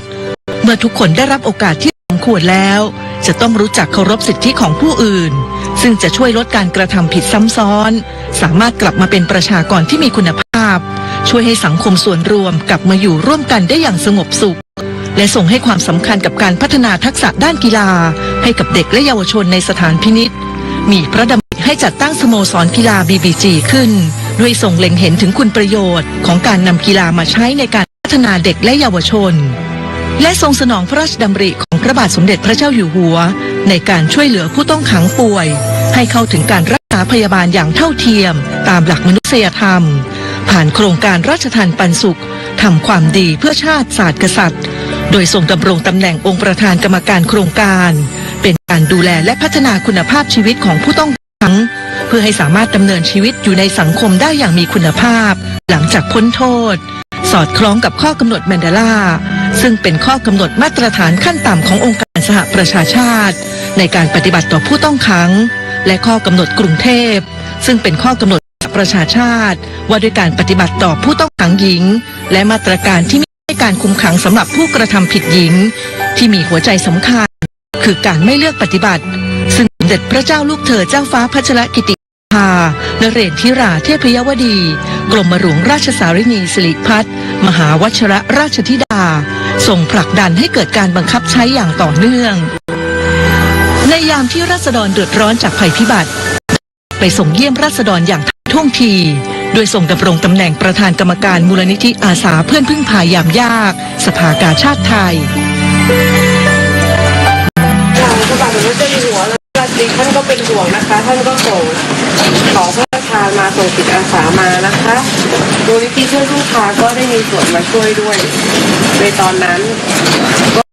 เป็นห่วงคนไทยทุกคนก็เป็นห่วงแต่ที่มาเยี่ยมวันนี้มาช้าเพราะว่าตอนนั้นคิดว่าทุกคนในจังหวัดคงวุ่นวายกับความช่วยเหลือจะมารับเสด็จคงไม่สะดวกแต่ว่าที่มาตอนนี้ก็คือมาช่วยดูเรื่องฟื้นฟูซ่อมแซมสิ่งของแล้วก็ให้ค่าใช้จ่ายเรื่องเกี่ยวกับการพัฒนาอาชีพที่เสียหายไปนะคะก็เป็นกำลังใจให้ทุกคนด้วยความรักและเป็นห่วง นอกจากนี้ทรงสืบสานพระราชปณิธานของพระบาทสมเด็จพระบรมชนกาธิเบศรมหาภูมิพลอดุลยเดชมหาราชบรมนาถบพิตรและสมเด็จพระนางเจ้าสิริกิติ์พระบรมราชินีนาถพระบรมราชชนนีพันปีหลวงในการอนุรักษ์และดูแลช้างก่อเกิดเป็นโครงการพัชรสุทธาชานุรักษ์เพื่อดูแลสร้างความสมดุลระหว่างคนกับช้างในพื้นที่ป่ารอยต่อ5จังหวัดภาคตะวันออกระยองจันทบุรีชลบุรีฉะเชิงเทราและสระแก้วโดยพระบาทสมเด็จพระเจ้าอยู่หัวทรงรับโครงการไว้ในพระบรมราชูปถัมภ์มีสมเด็จพระเจ้าลูกเธอเจ้าฟ้าพัชรกิติยาภานเรศธิราเทพยวดีกรมหลวงราชสารินีสิริพัฒน์มหาวชิรราชธิดาทรงเป็นประธานคณะกรรมการตลอดระยะเวลาการทรงงานสมเด็จพระเจ้าลูกเจ้าฟ้าพัชรกิติยาภานเรศธิราเทพยวดีกรมหลวงราชสารินีสิริพัฒน์มหาวชิรราชธิดาทรงมุ่งมั่นปฏิบัติพระกรณียกิจโดยทรงนำความรู้และพระประสบการณ์จากการทรงงานในด้านต่างๆทั้งในระดับประเทศและเวทีโลกมาปรับใช้เพื่อพัฒนาประเทศชาติและประชาชนอันเป็นการสืบสานรักษาและต่อยอดพระราชปณิธานของพระบาทสมเด็จพระเจ้าอยู่หัวในการบำบัดทุกข์บำรุงสุขแก่อาณาราษฎรสมดังที่ทรงเป็นเจ้าฟ้าของปวงประชาอย่างแท้จริง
เริ่มแรกเนี่ยเรายังไม่รู้อะไรเลย เราก็ทำแบบลุยๆไปเลย ก็ไปเยี่ยมจะมีของไปให้มีประชาชนเนี่ยมายืนรอเฝ้าแบบไม่แช่น้ำอะรอเฝ้าเขาก็ส่งเงินมาให้20 บาทเปียกๆเขาก็บอกว่าขอถวายท่านเพื่อช่วยเหลือประชาชนอันนี้ก็เลยต้องบอกว่าเป็นเงิน20 บาทแรกที่เราได้มาสำหรับทำมูลนิธิอาสาเพื่อนพึ่งพายามยาก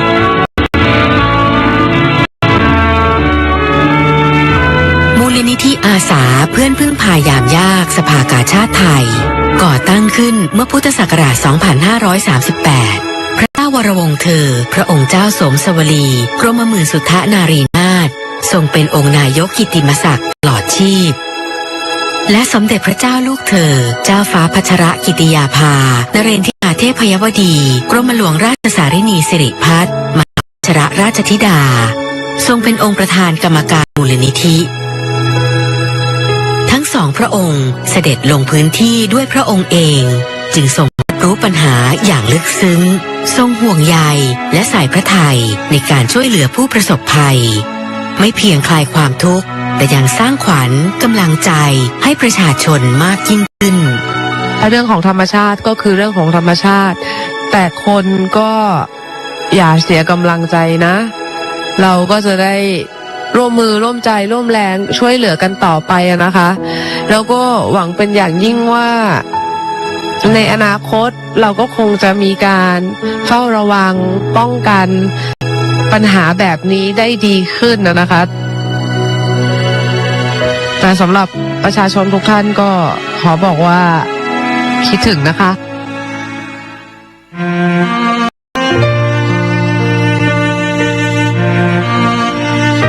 สมเด็จพระเจ้าลูกเธอเจ้าฟ้าพัชรกิติยาภานเรนทิราเทพยวดีกรมหลวงราชสารินีสิริพัฒน์มหาวชรราชธิดาทรงตระหนักถึงการป้องกันระวังภัยเพื่อลดความสูญเสียต่อชีวิตและทรัพย์สินของประชาชนจึงมีพระดำริให้มูลนิธิจัดตั้งสถานีโทรมาตรอัตโนมัติโดยเฉพาะพื้นที่ป่าต้นน้ำเพื่อตรวจวัดปริมาณน้ำฝนระดับน้ำและความเร็วการไหลของน้ำแบบเรียลไทม์และริเริ่มเครือข่ายเตือนภัยพิบัติชุมชนเพื่อนพึ่งพา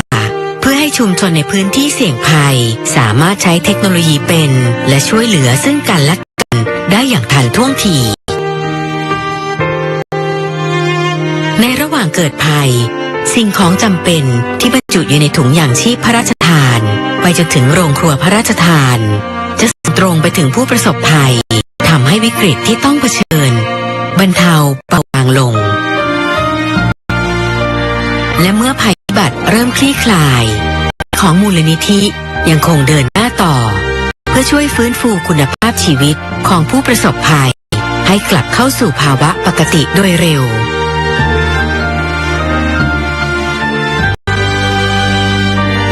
มูลนิธิอาสาเพื่อนพึ่งพายามยากสภากาชาติไทยจะสืบสานพระปณิธานของทั้งสองพระองค์การบรรเทาทุกข์และสร้างขวัญกำลังใจแก่ผู้ประสบภัยเคียงข้างคนไทย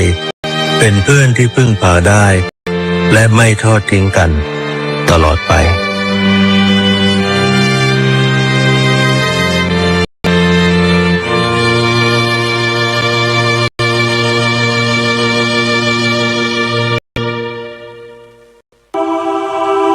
พิรุณพรำฟ้าร่ำให้อาลัยยิ่งสรรพสิ่งรอบข้างดูหมางหม่นสดับข่าวราชานสุดทานทนพระมิ่งขวัญดวงกมลชนประชาท้าเสด็จจากฟากฟ้านภาสวงเป็นดั่งดวงตะวันจันทร์ลงล่านิวัตสู่สวรรค์คันไลลาเป็นนางฟ้าเจิดจรัสรัตวิมานด้วยสำนึกในพระกรุณาธิคุณข้าพระพุทธเจ้าคณะผู้บริหารและเจ้าหน้าที่สถานีโทรทัศน์แห่งประเทศไทยกรมประชาสัมพันธ์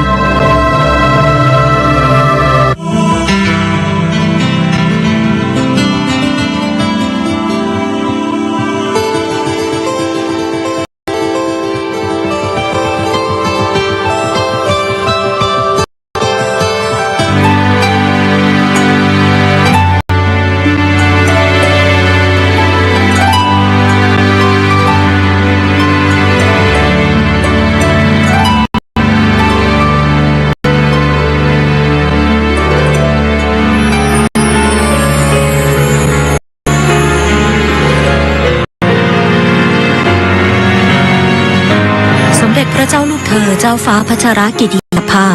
นเรนทิราเทพยวดี กรมหลวงราชสารินีสิริพัฒน์มหาวชิรราชธิดาประสูติเมื่อวันที่ 7 ธันวาคม พุทธศักราช 2521 ณ พระที่นั่งอัมพรสถานพระราชวังดุสิต เป็นพระราชธิดาในพระบาทสมเด็จพระเจ้าอยู่หัว กับพระเจ้าวรวงศ์เธอพระองค์เจ้าสมสวลี กรมหมื่นสุทนารีนาถและเป็นพระราชนัดดาพระองค์แรกในพระบาทสมเด็จพระบรมชนกาธิเบศรมหาภูมิพลอดุลยเดชมหาราชบรมนาถบพิตรและสมเด็จพระนางสิริกิติ์พระบรมราชินีนาถพระบรมราชชนนีพันปีหลวงโดยเมื่อแรกประสูติมีพระนามว่าพระเจ้าหลานเธอพระองค์เจ้าพัชรกิติยาภาทรงเริ่มเข้ารับศึกษาที่โรงเรียนราชินีในระดับชั้นอนุบาลจนถึงระดับชั้นมัธยมศึกษาปีที่ 3จากนั้นเสด็จไปทรงศึกษาณโรงเรียนยีทฟิลด์สหราชอาณาจักรแล้วเสด็จกลับทรงศึกษาต่อระดับชั้นมัธยมศึกษาปีที่ 5 และปี 6 ณโรงเรียนจิตรลดาและทรงศึกษาต่อระดับอุดมศึกษาที่คณะนิติศาสตร์มหาวิทยาลัยธรรมศาสตร์จนจบด้วยคะแนนเกียรตินิยมอันดับ 2อีกทั้งยังทรงสำเร็จการศึกษาระดับปริญญาตรีสาขาวิชารัฐศาสตร์จากมหาวิทยาลัยสุโขทัยธรรมาธิราชด้วยคะแนนเกียรตินิยมอันดับทรงศึกษาต่อจนสำเร็จการศึกษาระดับปริญญาโทและปริญญาเอกด้านนิติศาสตร์จากมหาวิทยาลัยคอร์เนลสหรัฐอเมริกาและทรงสอบไล่ได้ตามหลักสูตรของสำนักอบรมศึกษากฎหมายแห่งเนติบัณฑิตยสภาในพระบรมราชูปถัมภ์ทรงเป็นเนติบัณฑิตไทยทรงพระปรีชาสามารถในด้านกฎหมายเป็นอย่างยิ่งทรงเป็นข้าราชการอัยการสำนักงานอัยการสูงสุดต่อมาทรงโอนย้ายเป็นข้าราชการพลเรือนการต่างประเทศทรงดำรงตำแหน่งเอกอัครราชทูตประจำคณะกรรมาธิการแห่งสหประชาชาติว่าด้วยการป้องกันอาชญากรรมและความยุติธรรมทางอาญาณกรุงเวียนนาสาธารณรัฐออสเตรียทรงดำรงตำแหน่งเอกอัครราชทูตวิสามัญผู้มีอำนาจเต็มประจำสาธารณรัฐออสเตรียประจำสาธารณรัฐสโลวักและประจำสาธารณรัฐสโลวีเนียหลังจากนั้นทรงกลับมาเป็นข้าราชการอัยการทรงดำรงตำแหน่งอัยการจังหวัดประจำสำนักงานอัยการสูงสุดในการพระราชพิธีบรมราชาภิเษกพุทธศักราช 2562 เมื่อวันที่ 5 ธันวาคม 2562 พระบาทสมเด็จพระเจ้าอยู่หัวมีพระบรมราชโองการโปรดเกล้าโปรดกระหม่อมให้สถาปนาและเฉลิมพระนามพระเจ้าหลานเธอพระองค์เจ้าพัชรกิติยาภาเป็นสมเด็จพระเจ้าลูกเธอเจ้าฟ้าพัชรกิติยาภานเรนทิราเทพยวดีต่อมาวันที่ 28 กรกฎาคม 2562 พระบาทสมเด็จพระเจ้าอยู่หัวมีพระบรมราชโองการโปรดเกล้าโปรดกระหม่อมให้สถาปนาพระเกียรติยศขึ้นเป็นเจ้าฟ้าต่างกรมในมีพระนามตามรึกในพระสุพรรณบัตรว่าสมเด็จพระเจ้าฟ้าพัชรกิติยาภานเรนทิราเทพยวดี กรมหลวงราชสารินีสิริพัฒน์มหาวชิรราชธิดาวันที่ 2 กุมภาพันธ์ พุทธศักราช 2564 พระบาทสมเด็จพระเจ้าอยู่หัวมีพระบรมราชโองการโปรดกระหม่อมให้รับโอนข้าราชการฝ่ายอัยการเป็นข้าราชการในพระองค์ฝ่ายทหารและพระราชทานพระยศทหารโดยทรงพระกรุณาโปรดเกล้าโปรดกระหม่อมให้สมเด็จพระเจ้าลูกเธอเจ้าฟ้าพัชรกิติยาภานเรนทิราเทพยวดี กรมหลวงราชสารินีสิริพัฒน์มหาวชิรราชธิดาอัยการผู้เชี่ยวชาญสำนักงานอัยการสูงสุดดำรงตำแหน่งเสนาธิการกองบัญชาการทหารมหาดเล็กราชวัลลบรักษาพระองค์หน่วยบัญชาการถวายความปลอดภัยรักษาพระองค์อัตราพลเอกและพระราชทานพระยศเป็นพลเอกหญิง มเด็จพระลูกเธอเจ้าฟ้าพัชรกิติยาภานเรศธิราเทพยวดี กรมหลวงราชสารินีสิริพัฒน์มหาวชรราชธิดาทรงปฏิบัติพระกรณียกิจสร้างสรรค์ประโยชน์แก่ประเทศชาติและประชาชนเป็นอเนกชนร่วมกันเกื้อหนุนช่วยเหลือซึ่งกันและกันในการช่วยเหลือประชาชนจากอุทกภัยและภัยพิบัติรุนแรงทรงจัดตั้งมูลนิธินภาในพระดำริเพื่อให้การช่วยเหลือผู้ด้อยโอกาสได้รับผลกระทบทางกฎหมายช่วยเหลือผู้พ้นโทษให้กลับคืนสู่สังคมอย่างปกติสุขและทรงเป็นประธานกิตติมศักดิ์คณะกรรมการบริหารกองทุนพัชรกิติยาภาเพื่อการศึกษากฎหมายเพื่อจัดส่งนักศึกษากฎหมายของไทยไปศึกษาต่อในระดับปริญญาโทณคณะนิติศาสตร์มหาวิทยาลัยคอร์เนลสหรัฐอเมริกาด้วยพระปรีชาสามารถและการทรงงานด้านกระบวนการยุติธรรมเพื่อประโยชน์สุขแก่ราษฎรจึงทรงได้รับการยกย่องจากองค์กรนานาชาติขอพระราชทานถวายรางวัลเพื่อเฉลิมพระเกียรติคุณอาทิรางวัล Medal of Recognition จาก UNODC ซึ่งเป็นรางวัลเกียรติยศสูงสุดของสำนักงานว่าด้วยยาเสพติดและอาชญากรรมแห่งสหประชาชาติและยูนิเฟมกองทุนสหประชาชาติเพื่อการพัฒนาสตรีได้กราบทูลเชิญให้ทรงเป็นทูตสันทวไมตรีในการต่อต้านความรุนแรงต่อผู้หญิงนอกจากนี้สมเด็จพระลูกเธอเจ้าฟ้าพัชรกิติยาภานเรศธิราเทพยวดี กรมหลวงราชสารินีสิริพัฒน์มหาวชรราชธิดายังทรงปฏิบัติพระกรณียกิจนานับประการในการแบ่งเบาพระราชกรณียกิจในสมเด็จพระบรมชนกนาถด้วยความเรียบร้อยเป็นที่ไว้วางพระหฤทัย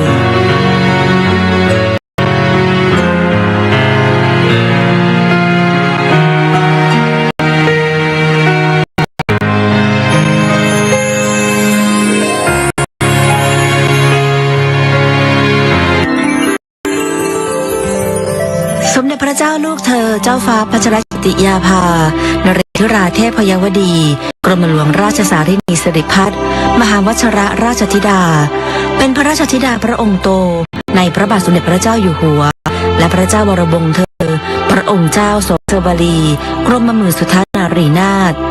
ทั้งเป็นพระราชนัดดาพระองค์แรกในพระบาทสมเด็จพระบรมชนกาธิเบศรมหาภูมิพลอดุลยเดชมหาราชบรมนาถบพิตรและสมเด็จพระนางเจ้าสิริกิติ์พระบรมราชินีนาถพระบรมราชชนนีพันปีหลวงประสูติเมื่อวันที่ 7 ธันวาคม พุทธศักราช 2521 ณ พระที่นั่งอัมพรสถาน พระราชวังดุสิตสมเด็จพระเจ้าลูกเธอเจ้าฟ้าพัชรกิติยาภานเรศธิราเทพยวดี กรมหลวงราชสารินีสิริพัฒน์มหาวชรราชธิดาทรงเริ่มศึกษาที่โรงเรียนราชินีระดับอนุบาลจนถึงชั้นมัธยมศึกษาปีที่ 3จากนั้นได้เสด็จไปทรงศึกษาณโรงเรียนฮิตฟิลด์ในเมืองแอสคอตสหราชอาณาจักรก่อนเสด็จกลับมาทรงศึกษาต่อชั้นมัธยมศึกษาปีที่ 5-6 ที่โรงเรียนจิตรลดาและทรงศึกษาระดับอุดมศึกษาที่คณะนิติศาสตร์มหาวิทยาลัยธรรมศาสตร์ด้วยคะแนนเกียรตินิยมอันดับ 2และปริญญารัฐศาสตร์บัณฑิตจากมหาวิทยาลัยสุโขทัยธรรมาธิราชด้วยคะแนนเกียรตินิยมอันดับ 1จากนั้นพระองค์เสด็จไปทรงศึกษาต่อณมหาวิทยาลัยคอร์เนลเมืองอิติก้ามลรัฐนิวยอร์กซึ่งเป็นหนึ่งในมหาวิทยาลัยกลุ่มไอวี่ลีกอันมีชื่อเสียงของสหรัฐอเมริกา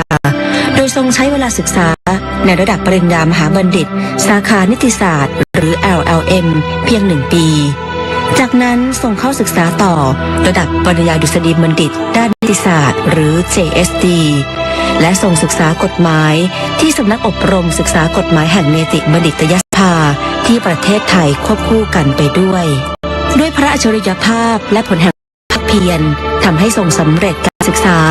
ทั้งดุษฎีบัณฑิตจากมหาวิทยาลัยคอร์เนลสหรัฐอเมริกาและทรงเป็นเนติบัณฑิตไทยพร้อมกันในปี 2548จากนั้นทรงเข้ารับราชการในตำแหน่งอัยการผู้ช่วยสถาบันพัฒนาข้าราชการฝ่ายอัยการสำนักอัยการสูงสุดสู่รองอัยการจังหวัดและอัยการ จังหวัดระหว่างทรงปฏิบัติราชการด้วยพระวิริยะอุตสาหะได้ส่งริเริ่มโครงการกำลังใจหรือ Inspire เมื่อปี 2550 เน้นการให้ความช่วยเหลือผู้ต้องขังหญิงเด็กติดผู้ต้องขังหญิงและผู้ต้องขังที่ตั้งครรภ์ในเรือนจำในด้านวัสดุอุปกรณ์การให้การฝึกอบรมให้บริการทางการแพทย์ต่อจนการฟื้นฟูจิตใจจนได้รับความสนใจจากนานาประเทศต่อมาทรงโอนย้ายไปดำรงตำแหน่งเอกอัครราชทูตประจำคณะกรรมาธิการแห่งสหประชาชาติว่าด้วยการป้องกันอาชญากรรมและความยุติธรรมทางอาญาณกรุงเวียนนาสาธารณรัฐออสเตรียตั้งแต่วันที่10 มกราคม พุทธศักราช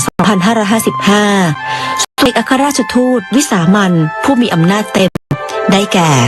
สาธารณรัฐออสเตรียประเทศสโลวาเกียประเทศสโลเวเนียก่อนทรงกลับมารับตำแหน่งอัยการจังหวัดสู่อัยการผู้เชี่ยวชาญสำนักงานอัยการภาค 2สำนักงานอัยการสูงสุดไม่เพียงทรงบำเพ็ญพระกรณียกิจในหน้าที่ราชการแต่เพียงเท่านั้นยังทรงบำเพ็ญพระกรณียกิจด้านอื่นๆเพื่อความผาสุกของอาณาประชาราษฎร์อาทิทรงเป็นประธานกรรมการมูลนิธิอาสาเพื่อนพึ่งพายามยากสภากาชาดไทยในการสนับสนุนและเชื่อมโยงให้ภาครัฐและเอกชนมาร่วมกันเกื้อหนุนให้ประชาชนช่วยเหลือซึ่งกันและกันในยามทุกข์ยากจากภัยธรรมชาติที่รุนแรงมูลนิธินภาในพระดำริที่เน้นช่วยเหลือและให้โอกาสทางอาชีพกลุ่มผู้ด้อยโอกาสอันเกิดจากผลที่ได้รับกฎหมายและด้านสังคมและพระราชทานทุนการศึกษาสำหรับผู้ต้องการศึกษาต่อปริญญามหาบัณฑิตด้านกฎหมายณคอร์เนลลอว์สคูลมหาวิทยาลัยคอร์เนลสหรัฐอเมริกาโดยทรงจัดตั้งทุนพัชรกิติยาภาเพื่อการศึกษากฎหมายซึ่งรับสมัครเพื่อคัดเลือกจากผู้ที่จบปริญญาบัณฑิตกฎหมายและสอบไล่ได้ในบัณฑิตของนิติบัณฑิตยสภาตามเงื่อนไขที่ทุนดังกล่าวกำหนดไว้ผู้สำเร็จการศึกษาได้นำความรู้มาแก้ไขปัญหาของประเทศที่ต้องอาศัยกฎหมายเป็นเครื่องมือด้วยพระปรีชาสามารถและพระจริยวัตรอันงดงามส่งผลให้องค์กรต่างๆขอพระราชทานถวายรางวัลเพื่อเฉลิมพระเกียรติคุณยูนิเฟมกองทุนสหประชาชาติเพื่อการพัฒนาสตรีได้กราบทูลเชิญให้ทรงเป็นทูตสันทวมนตรี Goodwill Ambassador ในการต่อต้านความรุนแรงต่อผู้หญิงประจำภูมิภาคเอเชียตะวันออกเฉียงใต้และรางวัล Medal of Recognition จาก UNODC ซึ่งเป็นรางวัลเกียรติยศสูงสุดของสำนักงานว่าด้วยยาเสพติดและอาชญากรรมแห่งสหประชาชาติเมื่อพระราชบิดาเสด็จถวายถวายราชสมบัติเป็นพระมหากษัตริย์รัชกาลที่ 10ซึ่งเมื่อวันที่ 5 พฤษภาคม 2562 มีพระบรมราชโองการโปรดเกล้าโปรดกระหม่อมสถาปนาและเฉลิมพระนามพระเจ้าหลานเธอพระเจ้าพัชรกิติยาภาเป็นสมเด็จพระเจ้าลูกเธอเจ้าฟ้าพัชรกิติยาภานเรนทิราเทพยวดีรับพระราชทานน้ำพระมหาสังใบมะตูมทรงเจิมและพระราชทานพระสุพรรณบัตรเครื่องราชอิสริยาภรณ์มีเกียรติคุณรุ่งเรืองยิ่งมหาจักรีวงศ์และเหรียญรัตนาภรณ์รัชกาลที่ 10 ชั้น 1ต่อมาเมื่อวันที่ 18 กรกฎาคม 2562 พระบาทสมเด็จพระเจ้าอยู่หัวมีพระบรมราชโองการโปรดเกล้าโปรดกระหม่อมให้สถาปนาพระเกียรติยศเป็นเจ้าฟ้าต่างกรมฝ่ายในมีพระนามตามที่จารึกในพันธบัตรว่าสมเด็จพระเจ้าลูกเธอเจ้าฟ้าพัชรกิติยาภานเรนทิราเทพยวดีกรมหลวงราชสีสิริพัฒน์มหาวชิรราชธิดาเมื่อวันที่ 2 กุมภาพันธ์ 2564 พระบาทสมเด็จพระเจ้าอยู่หัวมีพระบรมราชโองการโปรดเกล้าโปรดกระหม่อมให้รับโอนข้าราชการฝ่ายการเป็นข้าราชการพระองค์ฝ่ายทหารพระราชทานพระยศทหารจึงทรงพระกรุณาโปรดเกล้าโปรดกระหม่อมให้สมเด็จพระเจ้าลูกเธอเจ้าฟ้าพัชรกิติยาภานเรนทิราเทพยวดีกรมหลวงราชสารินีสิริพัฒน์มหาวชิรราชธิดาอัยการผู้เชี่ยวชาญสำนักงานอัยการสูงสุดดำรงตำแหน่งเสนาธิการกองบัญชาการทหารมหาดเล็กราชบัลลบรักษาพระองค์โดยบัญชาการถวายความปลอดภัยรักษาพระองค์อัตราพลเอกและพระราชทานพระยศเป็นพลเอกหญิง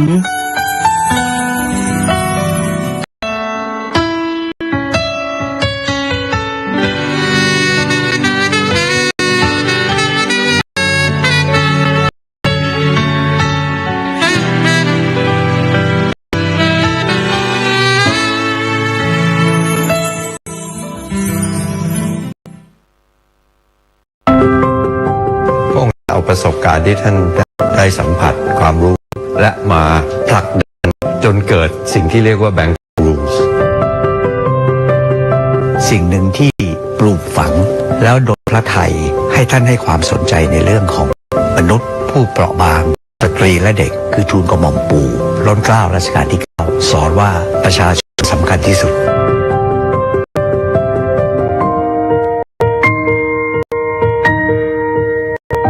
สมเด็จพระเจ้าลูกเธอเจ้าฟ้าพัชรกิติยาภานเรนทิราเทพยวดีหลวงราชสารินีสิริพัฒน์มหาวชรราชธิดาทรงเป็นดุจสะพานแห่งไมตรีจิตเชื่อมโยงประเทศไทยกับประชาคมโลกเพื่อส่งเสริมหลักนิติธรรมความยุติธรรมและสิทธิมนุษยชนบนเวทีนานาชาติระหว่างปีพุทธศักราช 2540 ถึง 2544 ทรงศึกษาวิชากฎหมายคณะนิติศาสตร์มหาวิทยาลัยธรรมศาสตร์จากนั้นทรงศึกษาต่อระดับปริญญาโทและปริญญาเอกทางด้านกฎหมายที่มหาวิทยาลัยคอร์เนลสหรัฐอเมริกาในปีพุทธศักราช 2544 เสด็จเยี่ยมทัณฑสถานหญิงกลางซึ่งถือเป็นจุดเริ่มต้นที่สมเด็จเจ้าฟ้ากรมหลวงราชสารินีสิริพัฒน์มหาวชรราชธิดาทรงเห็นความสำคัญของการดูแลผู้ต้องขังหญิงในเรือนจำต่อมาในปีพุทธศักราช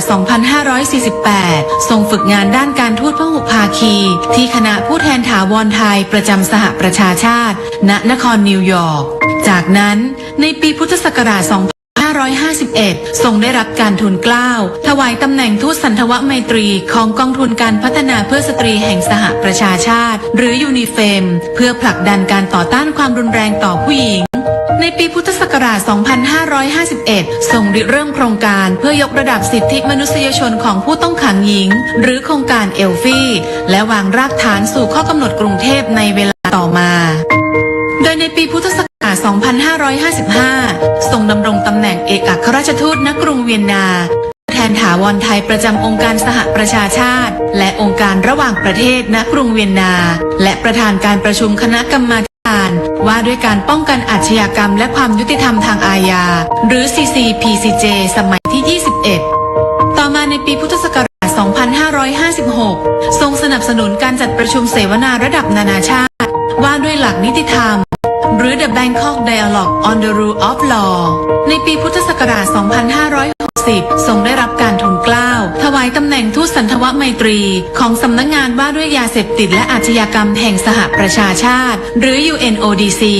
ด้านหลักนิติธรรมความยุติธรรมทางอาญาสำหรับภูมิภาคเอเชียตะวันออกเฉียงใต้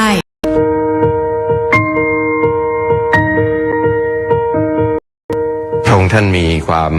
ผูกพันกับนิวยอร์กและ UN ที่นิวยอร์กค่อนข้างมากตั้งแต่พระองค์ท่านสำเร็จการศึกษาที่คอร์เนลพระองค์ท่านก็มาฝึกงานที่คณะทูตถาวรของประเทศไทยประจำองค์การสหประชาชาติที่นครนิวยอร์กพระองค์ท่านก็เข้าร่วมการประชุมที่สำคัญที่สุดคือ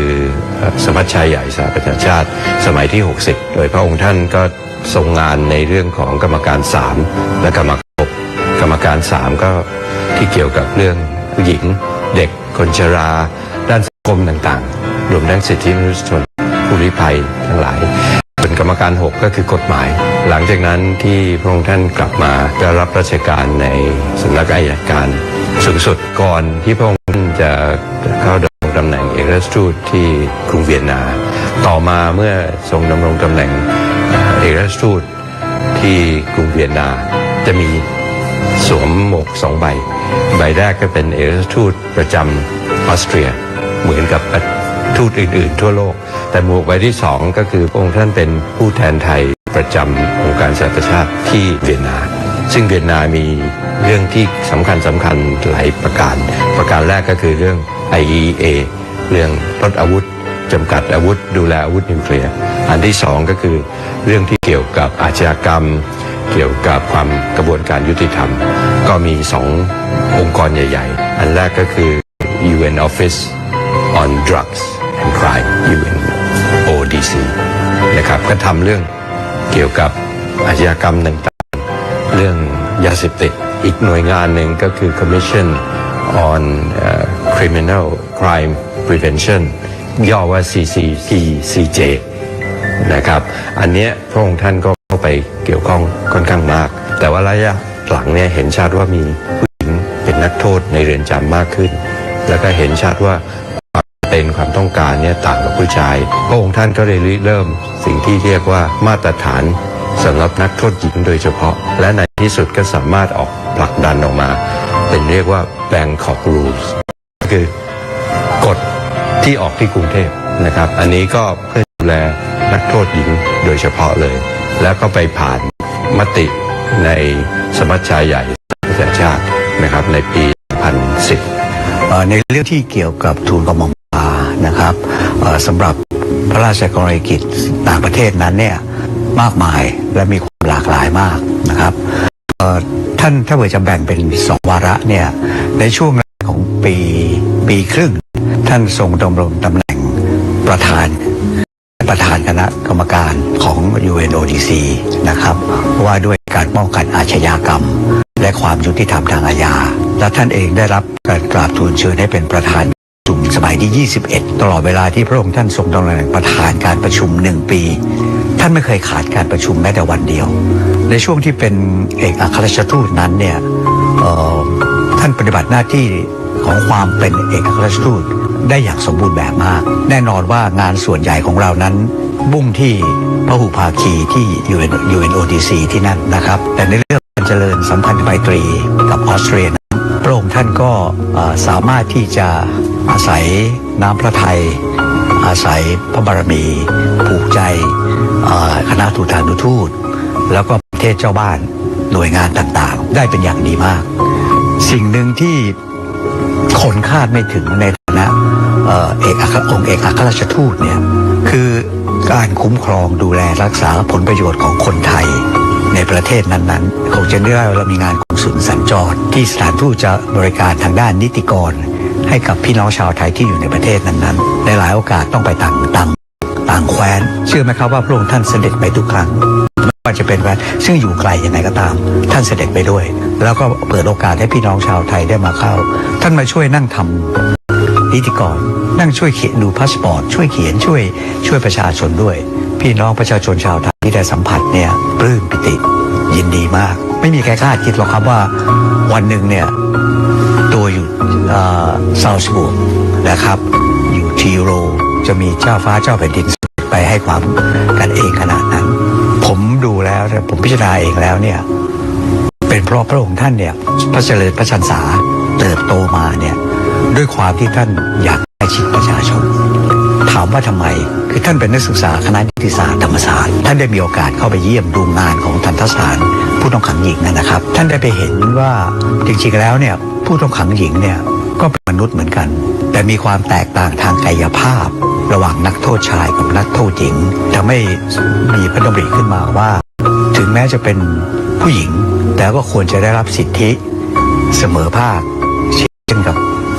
ผู้ต้องขังชายพระองค์ท่านก็เลยตั้งเป็นโครงการกำลังใจในพระดำริพระเจ้าหลานเธอพระองค์เจ้าพัชรกิติยาภานะครับมุ่งเน้นที่จะดูแลความเป็นอยู่การปฏิบัติต่อผู้ต้องขังหญิงนะครับที่ควรจะได้รับสิทธิที่พึงได้รับท่านเคยรับสั่งกับผมเองเสมอว่าสิ่งหนึ่งที่ปลูกฝังแล้วดลพระทัยให้ท่านให้ความสนใจในเรื่องของมนุษย์ผู้เปราะบางสตรีและเด็กคือทูลกระหม่อมปู่นะครับล้นเกล้ารัชกาลที่ 9สอนว่าเราต้องคิดถึงสิ่งเหล่านี้ประชาชนสำคัญที่สุดซึ่งอยู่ในพระทัยท่านตลอดครับจากรากฐานแห่งการเรียนรู้สู่เส้นทางการทูตบนเวทีโลกสมเด็จเจ้าฟ้ากรมหลวงราชสารินีสิริพัฒน์มหาวชิรราชธิดาทรงแสดงพระเกียรติคุณและปรีชาสามารถอันหาที่สุดมิได้ดังที่ผู้มีโอกาสถวายงานแด่พระองค์อย่างใกล้ชิดต่างยังคงจดจำและสำนึกในพระกรุณาธิคุณและพระกรณียกิจนั้นอย่างไม่รู้ลืม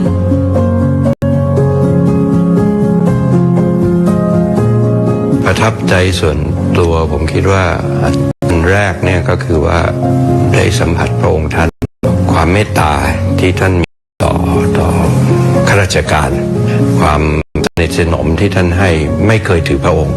ผมได้มีโอกาสในช่วงหนึ่งที่พระองค์ท่านเสด็จไปเนี่ย มีการจัดงานวันดินโลกและช่วงนั้นมันใกล้เคียงกับวันเฉลิมเราก็จัดงานเลี้ยงรับรองวันชาติไทยทุกปีท่านก็เสด็จมาแล้วก็ให้ความเป็นกันเองแขกของเราทุกๆคนครับอันที่สองผมคิดว่าความทุ่มเทของพระองค์ท่านเอาประสบการณ์ที่ท่านได้สัมผัสรู้และมาผลักจนเกิดสิ่งที่เรียกว่า Bangkok Rules ในระดับนานาชาติสิ่งที่พระองค์ท่านทำในระดับประเทศคือ LP ยกระดับชีวิตความเป็นอยู่ของนักโทษในเรือนจำผมคิดว่าสิ่งนี้ผมคิดว่าคงไม่ใช่ประทับใจเฉพาะผมแต่ว่าใครที่ได้ทราบถึงพระกรณียกิจนี้ก็คงเห็นพ้องกันครับพระองค์ท่านเองมีพระจริยวัตรแล้วก็มีบทบาทอย่างมากนะครับเป็นที่ชื่นชมเป็นที่ศรัทธาของบรรดาประเทศสมาชิกทั้งหลายเป็นอย่างมากท่านให้มาเป็นกันเองกับทุกคนหมายถึงคณะทูตานุทูตทั้งหลายและคณะทูตทั้งหลายด้วยนะฮะการที่จะเป็นประธานการประชุมได้เนี่ยสิ่งแรกเนี่ยต้องเรียกศรัทธาจากผู้แทนประเทศต่างๆที่เข้าร่วมประชุมได้2จะต้องสามารถควบคุมบรรยากาศและแสดงข้อคิดเห็นต่างๆต้องรู้จักประนอมผ่อนสั้นผ่อนยาวมีการวางแผนซึ่งพระองค์ท่านเองทูลกระหม่อมพาเนี่ยได้ทรงปฏิบัติหน้าที่ได้อย่างสมบูรณ์แบบมากงานไทยก็เหมือนกันมีจัดงานไทยเฟสติวัลนะฮะพระองค์ท่านก็เสด็จไปแล้วที่น่าปลื้มมากคือไม่ใช่เฉพาะคณะทูตานุทูตทั้งที่ประจำใน UN หรือว่าทวิภาคีมาร่วมงานนะผู้บริหารระดับสูงของรัฐบาลออสเตรียเนี่ยมากันเยอะแยะไปหมดเลยแน่นอนว่าเราจัดก็เหมือนกับการวัฒนธรรมของไทยเรามีทุกพร้อมมูลงานนั้นก็ถือว่าประสบความสำเร็จมากอย่างหนึ่งที่ผู้คนกล่าวว่าเนี่ยแน่นอนชื่นชมพอใจกับงานว่าดีอย่างไรแต่เขาบอกว่าเขารู้แล้วเขาเข้าใจแล้วคนที่พูดนี่เป็นระดับรัฐมนตรีนะก็บอกเขาเข้าใจเมื่อก่อนเขาไม่เข้าใจแต่เดี๋ยวนี้เขาเข้าใจแล้วว่าทำไม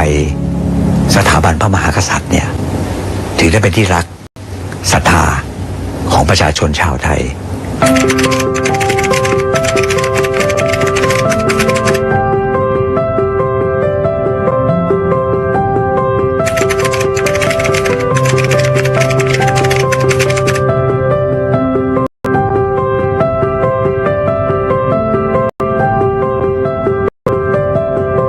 สมเด็จพระเจ้าลูกเธอเจ้าฟ้าพัชรกิติยาภานเรนทิราเทพยวดี กรมหลวงราชสารินีสิริพัฒน์มหาวชรราชธิดาทรงเป็นกำลังสำคัญและทรงเป็นแรงบันดาลใจในการส่งเสริมความสัมพันธ์และภาพลักษณ์ดีของประเทศไทยในเวทีระหว่างประเทศโดยเฉพาะอย่างยิ่งในการผลักดันข้อกำหนดกรุงเทพเพื่อยกระดับสิทธิมนุษยชนของผู้ต้องขังหญิงในไทยและทั่วโลกด้วยพระปรีชาสามารถด้านการทูตพระจริยวัตรอันงดงามน้ำพระทัยที่เปี่ยมด้วยพระเมตตาและพระกิตติคุณอันหาที่สุดมิได้สมเด็จเจ้าฟ้ากรมหลวงราชสารินีสิริพัฒน์มหาวชรราชธิดา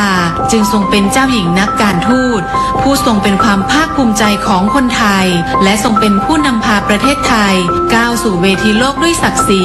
และความภาคภูมิสืบไป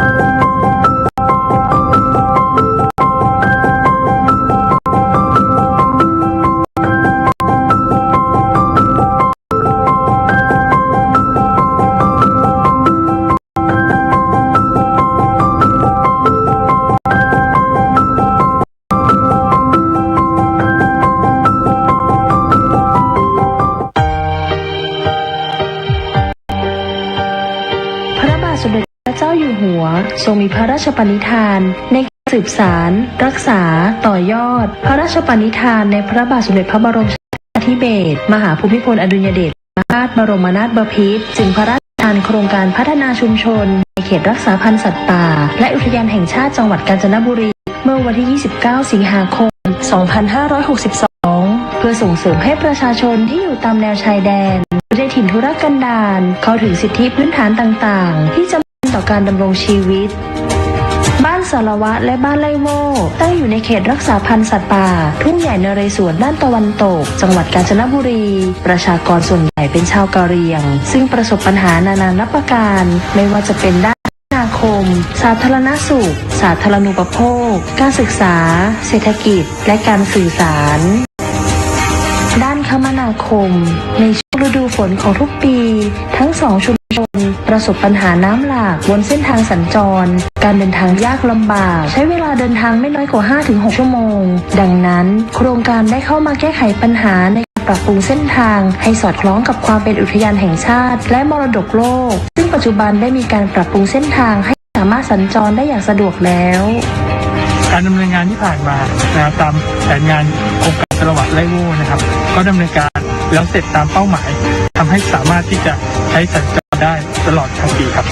ด้านสาธารณสุขโครงการจึงได้สนับสนุนให้มีการสร้างโรงเรือนอนามัยในทั้ง2ชุมชนรวมทั้งมีการอบรมประชาชนให้เป็นอาสาสมัครสาธารณสุขชุมชนซึ่งปัจจุบันมีอาสาสมัครสาธารณสุขชุมชนบ้านสารวะจำนวน 24 คนบ้านไร่โว่จำนวน 26 คน ต่อมาได้มีการขยายความช่วยเหลือไปยังพื้นที่ใกล้เคียงในพื้นที่บ้านที่ไร่ป้าบ้านเสน่ห์พ่องบ้านจัดแกบ้านปังสนุกและบ้านเกาะเสดิงโดยสมเด็จพระเจ้าลูกเธอเจ้าฟ้าพัชรกิติยาภาได้เสด็จไปพระราชทานใบประกาศนียบัตรแก่ผู้ผ่านการอบรมที่โรงเรียนบ้านที่ไร่ป้าเมื่อวันที่ 28 กันยายน 2563 ก่อนที่จะมีโรงเรือนอนามัยนะคะ ก็ชาวบ้านก็คือถ้าป่วยมีอาการหนักๆอย่างนี้ชาวบ้านก็คือจะช่วยกันลงไปแบกลงไปข้างล่างค่ะตั้งแต่มีโรงเรือนอนามัยขึ้นมาชาวบ้านก็คือสบายค่ะเจ็บป่วยนิดนึงก็คือมารักษาคุมกำเนิดเยอะขึ้นเพราะว่าคือมีอนามัยก็คือมียายาก็ไม่ต้องซื้อแล้วค่ะก็มารักษาที่โรงเรือนค่ะตั้งแต่โรงเรือนอนามัยของเรานะคะจัดตั้งขึ้นตอนนี้ก็ได้ระยะ1 ปีแล้วค่ะตั้งแต่ของสารวัตรแล้วก็ทางไร่โว่นะคะเราก็ได้มีการให้บริการคนไข้นะคะก็คือให้บริการทั่วไปนะคะแล้วก็ประเด็นที่2ก็คือในเรื่องของการให้วัคซีนเด็กนะคะประเด็นที่3ก็คือเราจะมีการเนินและฝากคันนะคะตามเกณฑ์แล้วก็มีการผ่าคลอดในโรงเรียนอนามัยนะคะต่อไปก็จะเป็นประเด็นของการส่งต่อผู้ป่วยค่ะในกรณีที่มีคนไข้ฉุกเฉินนะคะเราก็จะมีรถที่โรงเรียนอนามัยนะคะคอยรับส่งผู้ป่วยเส้นทางในการรับส่งผู้ป่วยก็คือสะดวกสบายขึ้นเคสของเราที่ส่งต่อนะคะก็คือสามารถไปทันเวลาแล้วก็ส่งต่อไปที่โรงพยาบาลสังขะได้อย่างปลอดภัยค่ะในช่วงที่เกิดการแพร่ระบาดของเชื้อไวรัสโคโรนาหรือโควิด -19 โครงการได้สนับสนุนเจลแอลกอฮอล์พระราชทานจำนวน 50 แกลลอนหน้ากากอนามัย 4,000 ชิ้นและชุดตรวจ ATK 200 ชุดนอกจากนี้โครงการยังได้นำถุงพระราชทานจำนวน 200 ถุงข้าวสารจำนวน 500 กิโลกรัมมอบให้แก่ประชาชนทั้ง2ชุมชนต้องพักรักษาตัวและกักตัวเพื่อการสังเกตอาการณโรงพยาบาลสนามทางเราเนี่ยก็เตรียมสถานที่นะครับสำหรับที่จะรับผู้ป่วยผู้เสี่ยงสูงจนถึงในเรื่องของการเตรียมอาหารอีกในด้านหนึ่งเราก็จัดชุดประสานงานด้านการแพทย์เข้ามาร่วมกับสาธารณสุขในพื้นที่ในการคัดกรองในการหาเชื้อแล้วก็เข้ามาสู่ในกระบวนการกักตัวตามระบบครับการสื่อสารภายในชุมชนจะใช้การติดต่อสื่อสารผ่าน2ช่องทางคือวิทยุสื่อสารและสัญญาณ Wi-Fi โดยมีการทดสอบระบบการติดต่อสื่อสารประเภทวิทยุเป็นประจำทุกวันเพื่อดำรงการติดต่อสื่อสารตลอด 24 ชั่วโมงด้านสาธารณูปโภคก่อนเริ่มโครงการประชาชนที่อยู่อาศัยในเขตพื้นที่ดังกล่าวไม่มีไฟฟ้าใช้และไม่มีน้ำเพื่อการบริโภคที่สอดคล้องกับการดำรงชีวิตในเรื่องระบบไฟฟ้าได้วางแผนนำระบบไฟฟ้าพลังงานแสงอาทิตย์หรือโซลาร์เซลล์ไปควบคู่กับระบบไฟฟ้าพลังงานน้ำหรือไฮโดรพาวเวอร์โดยระบบไฟฟ้าพลังงานแสงอาทิตย์หรือโซลาร์เซลล์มีการติดตั้งทั้งแบบรวมศูนย์หรือมินิกริดและแบบบ้านเดี่ยวหรือโซลาร์โฮมซึ่งปัจจุบันทั้ง2ชุมชนมีไฟฟ้าใช้ครบครัวเรือนปัจจุบันนี้ไฟฟ้าไม่มีการดับแล้วแม้แต่จะเสร็จแล้วเรายังมีการพัฒนาในการเก็บไฟฟ้าหน่วยละ5 บาทสำหรับโซลาร์โฮมจะเหมาจ่ายเนื่องจากเป็นระบบเดียวที่ใช้กับบ้านคนเดียวก็จะเก็บเดือนละ20 บาทระบบน้ำโครงการได้เข้ามาสำรวจพร้อมปรับปรุงระบบน้ำ เพื่ออุปโภคบริโภคโดยได้ร่วมกับชุมชนสร้างระบบกักเก็บน้ำสำรองจำนวน 42 แห่งสร้างเป็นสระเก็บน้ำเพื่อการเกษตรจำนวน 1 แห่งและจะทำฝายในลำน้ำจำนวน 33 แห่งช่วงฤดูแล้งจะเกิดปัญหาปริมาณน้ำไม่เพียงพอต่อการบริโภคในโครงการนี้เราก็เลยได้ดำเนินการในส่วนของการหาแหล่งน้ำเช่นบ่อน้ำสระรวมถึงการทำความสะอาดการบำรุงรักษาน้ำประปาภูเขาเดิมเราเชื่อว่าแหล่งน้ำที่เราพัฒนาไปนี้สามารถรองรับการบริโภคในพื้นที่และยกระดับคุณภาพชีวิตของประชาชนในพื้นที่ได้ด้านเศรษฐกิจเดิมประชาชนทั้งสองชุมชนดำรงชีวิตด้วยการเผาป่าเพื่อปลูกข้าวไร่เก็บของในป่ามาขายและทำงานรับจ้างทั่วไปโดยมีรายได้ต่อครัวเรือน 2,000 ถึง 3,000 บาทต่อปีโครงการเข้ามาจึงได้มีการจัดทำสัมมโนประชากรชุมชนเสริมความรู้การพัฒนาอาชีพด้วยการปลูกผักทั้งในและนอกโรงเรือนการทำนารวมและพัฒนาไม้ผลเดิมเช่นกาแฟเม็ดมะม่วงหิมพานต์และหมากโดยให้ความรู้ชุมชนในการเก็บผลผลิตที่ถูกต้องจนปัจจุบันทำให้ชาวบ้านเก็บกาแฟได้ 14,900 กิโลกรัมคิดเป็นเงิน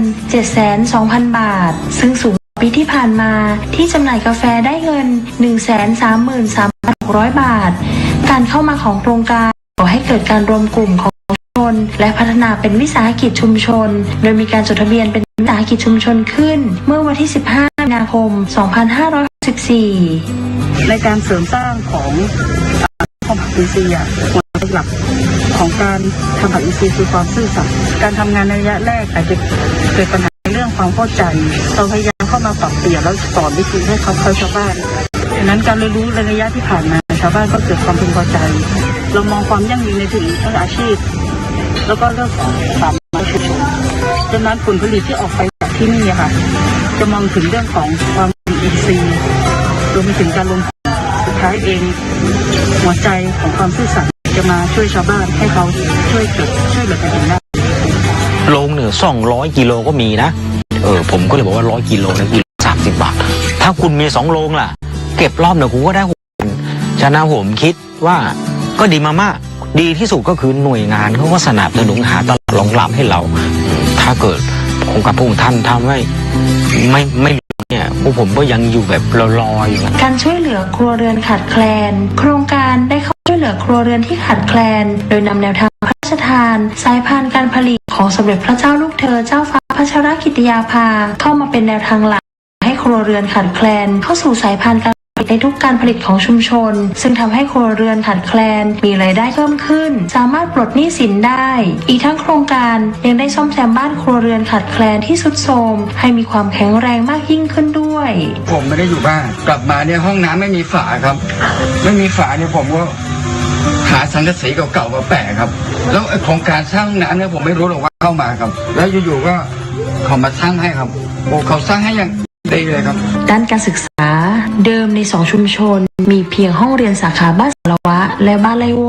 เมื่อโครงการเข้ามาจึงมีการยกระดับเป็นโรงเรียนกองม่องทะสาขาบ้านสารวะและสาขาบ้านไร่โวให้มีอัตรากำลังครูและเจ้าหน้าที่เพิ่มมากขึ้นรวมถึงมีหลักสูตรการเรียนการสอนที่ขึ้นนอกจากนี้มีการนำระบบ DLTV เข้าไปสอนเสริมมีการสอนในพื้นถิ่นมีการจัดทำหลักสูตรพื้นป่าต้นน้ำทุ่งใหญ่นเรศวรให้เห็นความสำคัญของการดูแลรักษาป่าและนักเรียนในพื้นที่ยังมีความสามารถด้านศิลปะโครงการจึงได้สนับสนุนให้มีการวาดรูปประกอบการเขียนนิทาน3 เรื่องที่ได้เรียน DLTV นะคะแล้วก็ได้เรียนกับคุณครูประจำด้วยเนี่ยก็ทำให้พัฒนาการเรียนของเด็กๆดีขึ้นค่ะการศึกษาต่อปีที่ผ่านมามีนักเรียนจากพื้นที่โครงการศึกษาต่อณโรงเรียนอุดมสิทธิศึกษาจำนวน6 คนแต่โรงเรียนยังขาดแคลนหอพักนักเรียนดังนั้นสมเด็จพระเจ้าลูกเธอเจ้าฟ้าพัชรกิติยาภาจึงได้พระราชทานทรัพย์ส่วนพระองค์เป็นทุนตั้งต้นในการก่อสร้างหอพักนักเรียนซึ่งปัจจุบันก่อสร้างเสร็จเรียบร้อยแล้วอยู่มาจากหมู่บ้านสารวะค่ะมาม.4 เรียนที่อุดมสิทธิศึกษาค่ะเพราะว่าที่อุดมมีหอพักให้อยู่ค่ะประหยัดค่าใช้จ่ายด้วยค่ะที่โรงเรียนอุดมสิทธิศึกษานะคะแล้วก็จะมีการปลูกผักเลี้ยงปลาทำกับข้าวกินเองทำกิจกรรมต่างๆกับเพื่อนมากมายค่ะนอกจากนี้โครงการได้สนับสนุนให้นักเรียนที่ต้องการช่วย เหลือครอบครัวได้เรียนต่อจึงได้จัดให้มีระบบการศึกษานอกโรงเรียนซึ่งปัจจุบันมีนักเรียนและประชาชนในพื้นที่จำนวน112 คนด้านการมีส่วนร่วมของชุมชนจากการที่กรมอุทยานตราพระราชบัญญัติอุทยานแห่งชาติพุทธศักราช 2562 และพระราชบัญญัติสงวนและคุ้มครองสัตว์ป่าพุทธศักราช 2562 ในการให้ประชาชนอยู่ร่วมกับป่าและใช้ประโยชน์จากป่าดังนั้นโครงการจึงเข้าสนับสนุนแนวทางของป่า3อย่างประโยชน์4อย่างและเป็นจุดเริ่มต้นของที่ประชาชนทั้ง2ชุมชนได้มอบที่ดินคืนให้แก่กรมอุทยานเพื่อใช้ประโยชน์ในการปลูกป่า3อย่างประโยชน์4อย่างและเมื่อวันที่ 27 กันยายน 2563 ที่บ้านสารวะและวันที่ 29 พฤศจิกายน 2564 ที่บ้านไลโวสมเด็จพระเจ้าลูกเธอเจ้าฟ้าพัชรกิติยาภาได้เสด็จไปทรงร่วมปลูกป่าเพื่อเป็นปฐมฤกษ์ในการปลูกป่า3อย่างประโยชน์4อย่างป่า3อย่างประโยชน์4อย่างแต่ละแปลงเนี่ยเราไม่จำเป็นต้องทำเหมือนกันมันขึ้นอยู่กับบริบทของแต่ละแปลงอย่างแปลงนี้เนี่ยชาวบ้านก็ต้องการให้เป็นแหล่งต้นน้ำเราก็ต้องเน้นประโยชน์เรื่องระบบนิเวศเป็นหลักส่วนประโยชน์เรื่องอาหารเรื่องยาเรื่องไม้ใช้สอยเนี่ยก็เป็นเรื่องรองไปมูลนิธิภูบดินทร์ในพระบรมราชูปถัมภ์จัดตั้งขึ้นเมื่อวันที่ 25 สิงหาคม 2564 โดยพระบาทสมเด็จพระเจ้าอยู่หัวได้พระราชทานเงินตั้งต้นจำนวน 10,274,216 บาทเมื่อมีการจัดตั้งมูลนิธิทำให้หลายภาคส่วนได้เข้ามาสนับสนุนงานของโครงการมากขึ้นเช่นศูนย์ศิลปาชีพในสมเด็จพระนางเจ้าสิริกิติ์พระบรมราชินีนาถมาให้คำแนะนำในเรื่องการทอผ้าและการจักสานมีการสนับสนุนจากสำนักงานพัฒนาธุรกรรมทางอิเล็กทรอนิกส์หรือ EDDA มาให้ความรู้กับประชาชนในเรื่องการตลาดการสร้างแบรนด์และการจำหน่ายสินค้าทางออนไลน์เช่น Shopee ภารกิจที่มูลนิธิกำลังดำเนินการคือสนับสนุนในเรื่องของการพัฒนาที่ดินในแนวทางของป่า3อย่างประโยชน์4อย่างซึ่งผลจากการทำแปลงรวมการทำนารวมทำให้ประชาชนในชุมชนเห็นประโยชน์ของการทำงานร่วมกันการใช้พื้นที่น้อยแต่มีรายได้เพิ่มขึ้นจึงทำให้ประชาชนใน2ชุมชนได้ยกที่ดินให้กับมูลนิธิ4รายเป็นเนื้อที่100 ไร่คณะกรรมการบริหารมูลนิธิจึงขอให้กรมอุทยานและหน่วยงานที่เกี่ยวข้องจัดทำแผนที่ของการแบ่งพื้นที่ออกเป็นประเภทต่างๆจำนวน6ประเภทการดำเนินงานตามโครงการภายใต้การสนับสนุนของมูลนิธิภูบดินทร์จะเข้ามาสนับสนุนหน่วยงานภาครัฐเพื่อให้ประชาชนในพื้นที่ห่างไกลได้รับหรือเข้าถึงบริการของรัฐรวมทั้งช่วยเสริมทักษะและวิธีคิดการจัดการทรัพยากรร่วมกันระหว่างชุมชนกับภาครัฐและสนับสนุนให้เกิดวิถีคนอยู่กับป่าอันเป็นการรักษาวิถีการดำเนินชีวิตของชุมชนและรักษาทรัพยากรธรรมชาติของประเทศไทยตลอดไปจริงๆต้องขอบพระคุณพระองค์ท่านครับที่เป็นห่วงชาวบ้านไร้วัวสารวัตรครับแม้ว่าจะอยู่ในป่าในเขาท่านก็เป็นผู้หลังครับขอบพระคุณมากครับ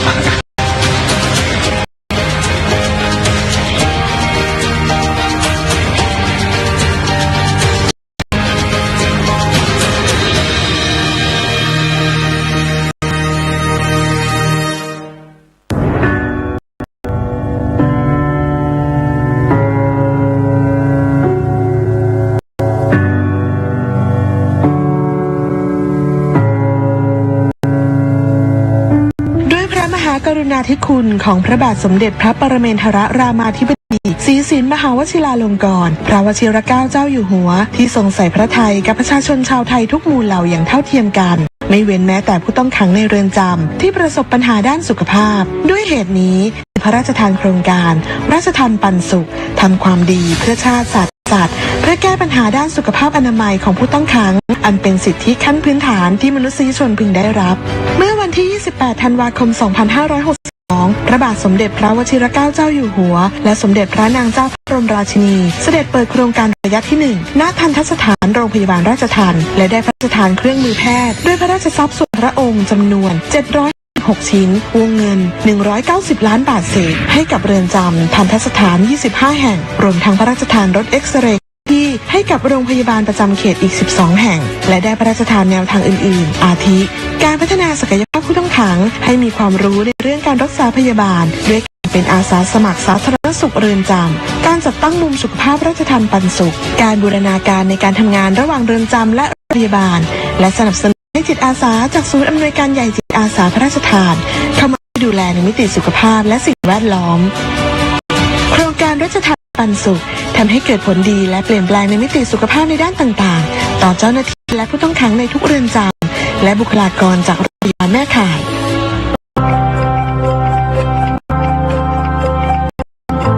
ปัจจุบันผู้ต้องขังโดยส่วนใหญ่ 89% ได้รับการขึ้นทะเบียนตรงกับโรงพยาบาลแม่ข่ายผู้ต้องขังสามารถเข้าถึงบริการสุขภาพได้ผู้ต้องขังต่างด้าวผู้ต้องขังไร้สิทธิ์หรือผู้ต้องขังคนใดที่เราไม่สามารถตรวจสอบสิทธิ์ได้เนี่ยเมื่อก่อนการเข้าถึงบริการสุขภาพของผู้ต้องขังกลุ่มนี้ค่อนข้างยากลำบากแต่ในปัจจุบันเนี่ยเรามีการบูรณาการทั้งในส่วนของกระทรวงยุติธรรมกรมราชทัณฑ์ในส่วนของกระทรวงสาธารณสุขไปถึงสำนักงานหลักประกันสุขภาพแห่งชาติทุกคนร่วมมือกันแล้วก็หาแนวทางพัฒนาระบบการเข้าถึงบริการนี้ที่นี่เนี่ยจะมีแพทย์เข้ามาให้การรักษา5 สาขานะคะมีทั้งแพทย์ทั่วไปสูตินรีแพทย์ทันตแพทย์จักษุแพทย์แล้วก็จิตแพทย์นอกจากนั้นก็อาการมากขึ้นเราก็จะส่งตามที่แพทย์เนี่ยได้ให้คำแนะนำว่าให้ไปที่นู่นที่นี่โรงพยาบาลหมอมาชุมชนขนาดเต็มสองให้การดูแลเรือนจำกลางสมุทรปราการครับซึ่งมีผู้ต้องขังอยู่ประมาณ 4,000 ถึง 5,000 รายซึ่งปัจจุบันปี 65 เนี่ยนะครับมีผู้ต้องขังอยู่ประมาณ 4,000 รายก็มีเรื่องของโรค NCD นะครับประมาณ 2,000 รายได้จากการที่มีโครงการราชทานปันสุขขึ้นมานะครับก็ทำให้มีแพทย์มีพยาบาลมีเภสัชกรและเจ้าหน้าที่สาวิชาชีพนะครับลงไปให้การดูแลผู้ต้องขังในเรือนจำทำให้มีการคัดกรองผู้ป่วยเบาหวานความดันนะครับกลุ่มเราก็จะให้คำแนะนำในการดูแลตัวเองในกลุ่มเสี่ยงสูงจะมีการติดตามเป็นระยะทุก6 เดือนนะครับส่วนในผู้ที่สงสัยก็จะให้การปรับเปลี่ยนพฤติกรรมควบคุมอาหารนะครับการออกกำลังแล้วก็มีการติดตามนะครับทุก3 เดือนนะครับมีการสั่งยาให้จากการดำเนินการโครงการราชทานปันสุขนะครับเกี่ยวกับโรคทางช่องปากนะครับโดยเฉพาะฟันนะฮะเราได้รับยูนิตฟันซึ่งเป็นของพระราชทานนะครับยูนิตพระราชทานเข้ามาเนี่ยแล้วเราส่งทีมทันตแพทย์เข้าไปทำการอุดฟันนะครับซึ่งทำให้ผู้ต้องขังเนี่ยสามารถรับประทานอาหารแล้วก็สุขภาพดีขึ้นกลุ่มของวัณโรคนะครับโครงการราชทานปันสุขมีรถเอ็กซเรย์เคลื่อนที่นะครับเข้ามาเอ็กซเรย์อย่างน้อยคนละ1 ครั้งต่อปีนะครับก็สามารถทำให้ค้นพบได้เร็วนะครับซึ่งขณะที่เขาไปค้นพบปีแรกเนี่ยพบถึง 16% นะครับสุขภาพจิตนะครับตอนนี้เรามีการส่งพยาบาลจิตเวชเข้าไปให้คำแนะนำเบื้องต้นนะครับแล้วก็กำลังดำเนินการระบบเทเลเมดิซีนนะครับซึ่งทำให้คุณหมอหรือคุณพยาบาลเนี่ยคนไข้สามารถเข้าถึงบริการตรงนี้มากขึ้นถ้าผู้ต้องขังเนี่ยมาโรงพยาบาลวันหนึ่งอาจจะจำกัดมาแค่ได้ไม่กี่คนประสงค์ค่ะแต่ว่าในหลวงรัชกาลที่ 10นะคะได้ทัศนานเครื่องมือตามเรือนจำต่างๆกล้องจุลทรรศน์ตรวจตาหรือว่าสลิปแลมป์ทำให้ผู้ต้องขังเนี่ยไม่ต้องเดินมาโรงพยาบาลเอาวินิจฉัยได้ก็รักษาได้เลยทันทีไม่ต้องรอก็อุปกรณ์จากโครงการราชทานปันสุขซึ่งที่ได้ใช้บ่อยๆก็อันดับแรกก็จะเป็นเครื่องวัดความดันอันดับ2คือเครื่องสลิปแลมป์เนาะแล้วก็อันดับ3ก็จะเป็นระบบเทเลก็เริ่มจากที่หนูไม่สบายค่ะแล้วก็ได้เห็นผู้ช่วยงานสถานพยาบาลอสจสถานพยาบาลค่ะช่วยคุณพยาบาลการดูแลผู้ต้องขังป่วยค่ะหนูเลยรู้สึกว่าหนูอยากจะเป็นแบบพี่เขาบ้างหนูอยากจะช่วยเหลือผู้อื่นบ้างสำหรับการอบรมอสจนะคะเดิมอบรม5 วันค่ะแต่ในปัจจุบันเพิ่มความเข้มข้นขึ้นกลายเป็น7 วันค่ะก็มีการอบรมด้านการฟื้นคืนชีพขั้นพื้นฐานค่ะการดูแลผู้ต้องขังป่วยในเรือนจำค่ะก็ดีใจครับมีความสุขครับที่ได้ดูแลถ้าเราอยู่ข้างนอกไม่ดูแลแบบนี้หรอกครับเวลาเราดูแลผู้หายเนี่ยคนที่เดินไม่ได้จนวันหนึ่งเขาเดินได้เรามีความสุขครับเป็นโรคไตพระเจ้าอยู่หัวได้เสด็จมาโรงพยาบาลนี้พระองค์ท่านก็ได้มาบริจาคเครื่องไม้เครื่องมือทางการแพทย์แล้วก็มีบริจาคเครื่องไตด้วยครับที่ผมพอกอยู่ทุกวันนะครับก็ปลาบปลื้มใจมากเลยครับที่มีโครงการพระเจ้าอยู่หัวเกิดขึ้นมาถ้าไม่มีพระองค์ท่านวันนั้นก็คงไม่อยู่วันนี้เพราะว่าวันนั้นไม่หาโรงพยาบาลไม่ได้เลยครับก็คือเป็นผู้ป่วยฉุกเฉินแล้วครับตัวเองเป็นโรคภูมิแพ้แล้วก็เป็นโรคเครียดก็หลายๆคนที่เข้ามาก็แรกเริ่มเลยก็จะเครียดนะคะก็ได้รับการดูแลอย่างดีนะคะก็การมีหนังสือให้เราอ่านการให้เรามีโอกาสรีแลกซ์ได้ออกกำลังกายนะคะก็ช่วยได้เยอะค่ะก็โครงการราชทานปันสุขมีส่วนที่จะช่วยผู้ต้องขังได้ดีมากต้องขอบคุณไปแล้วค่ะ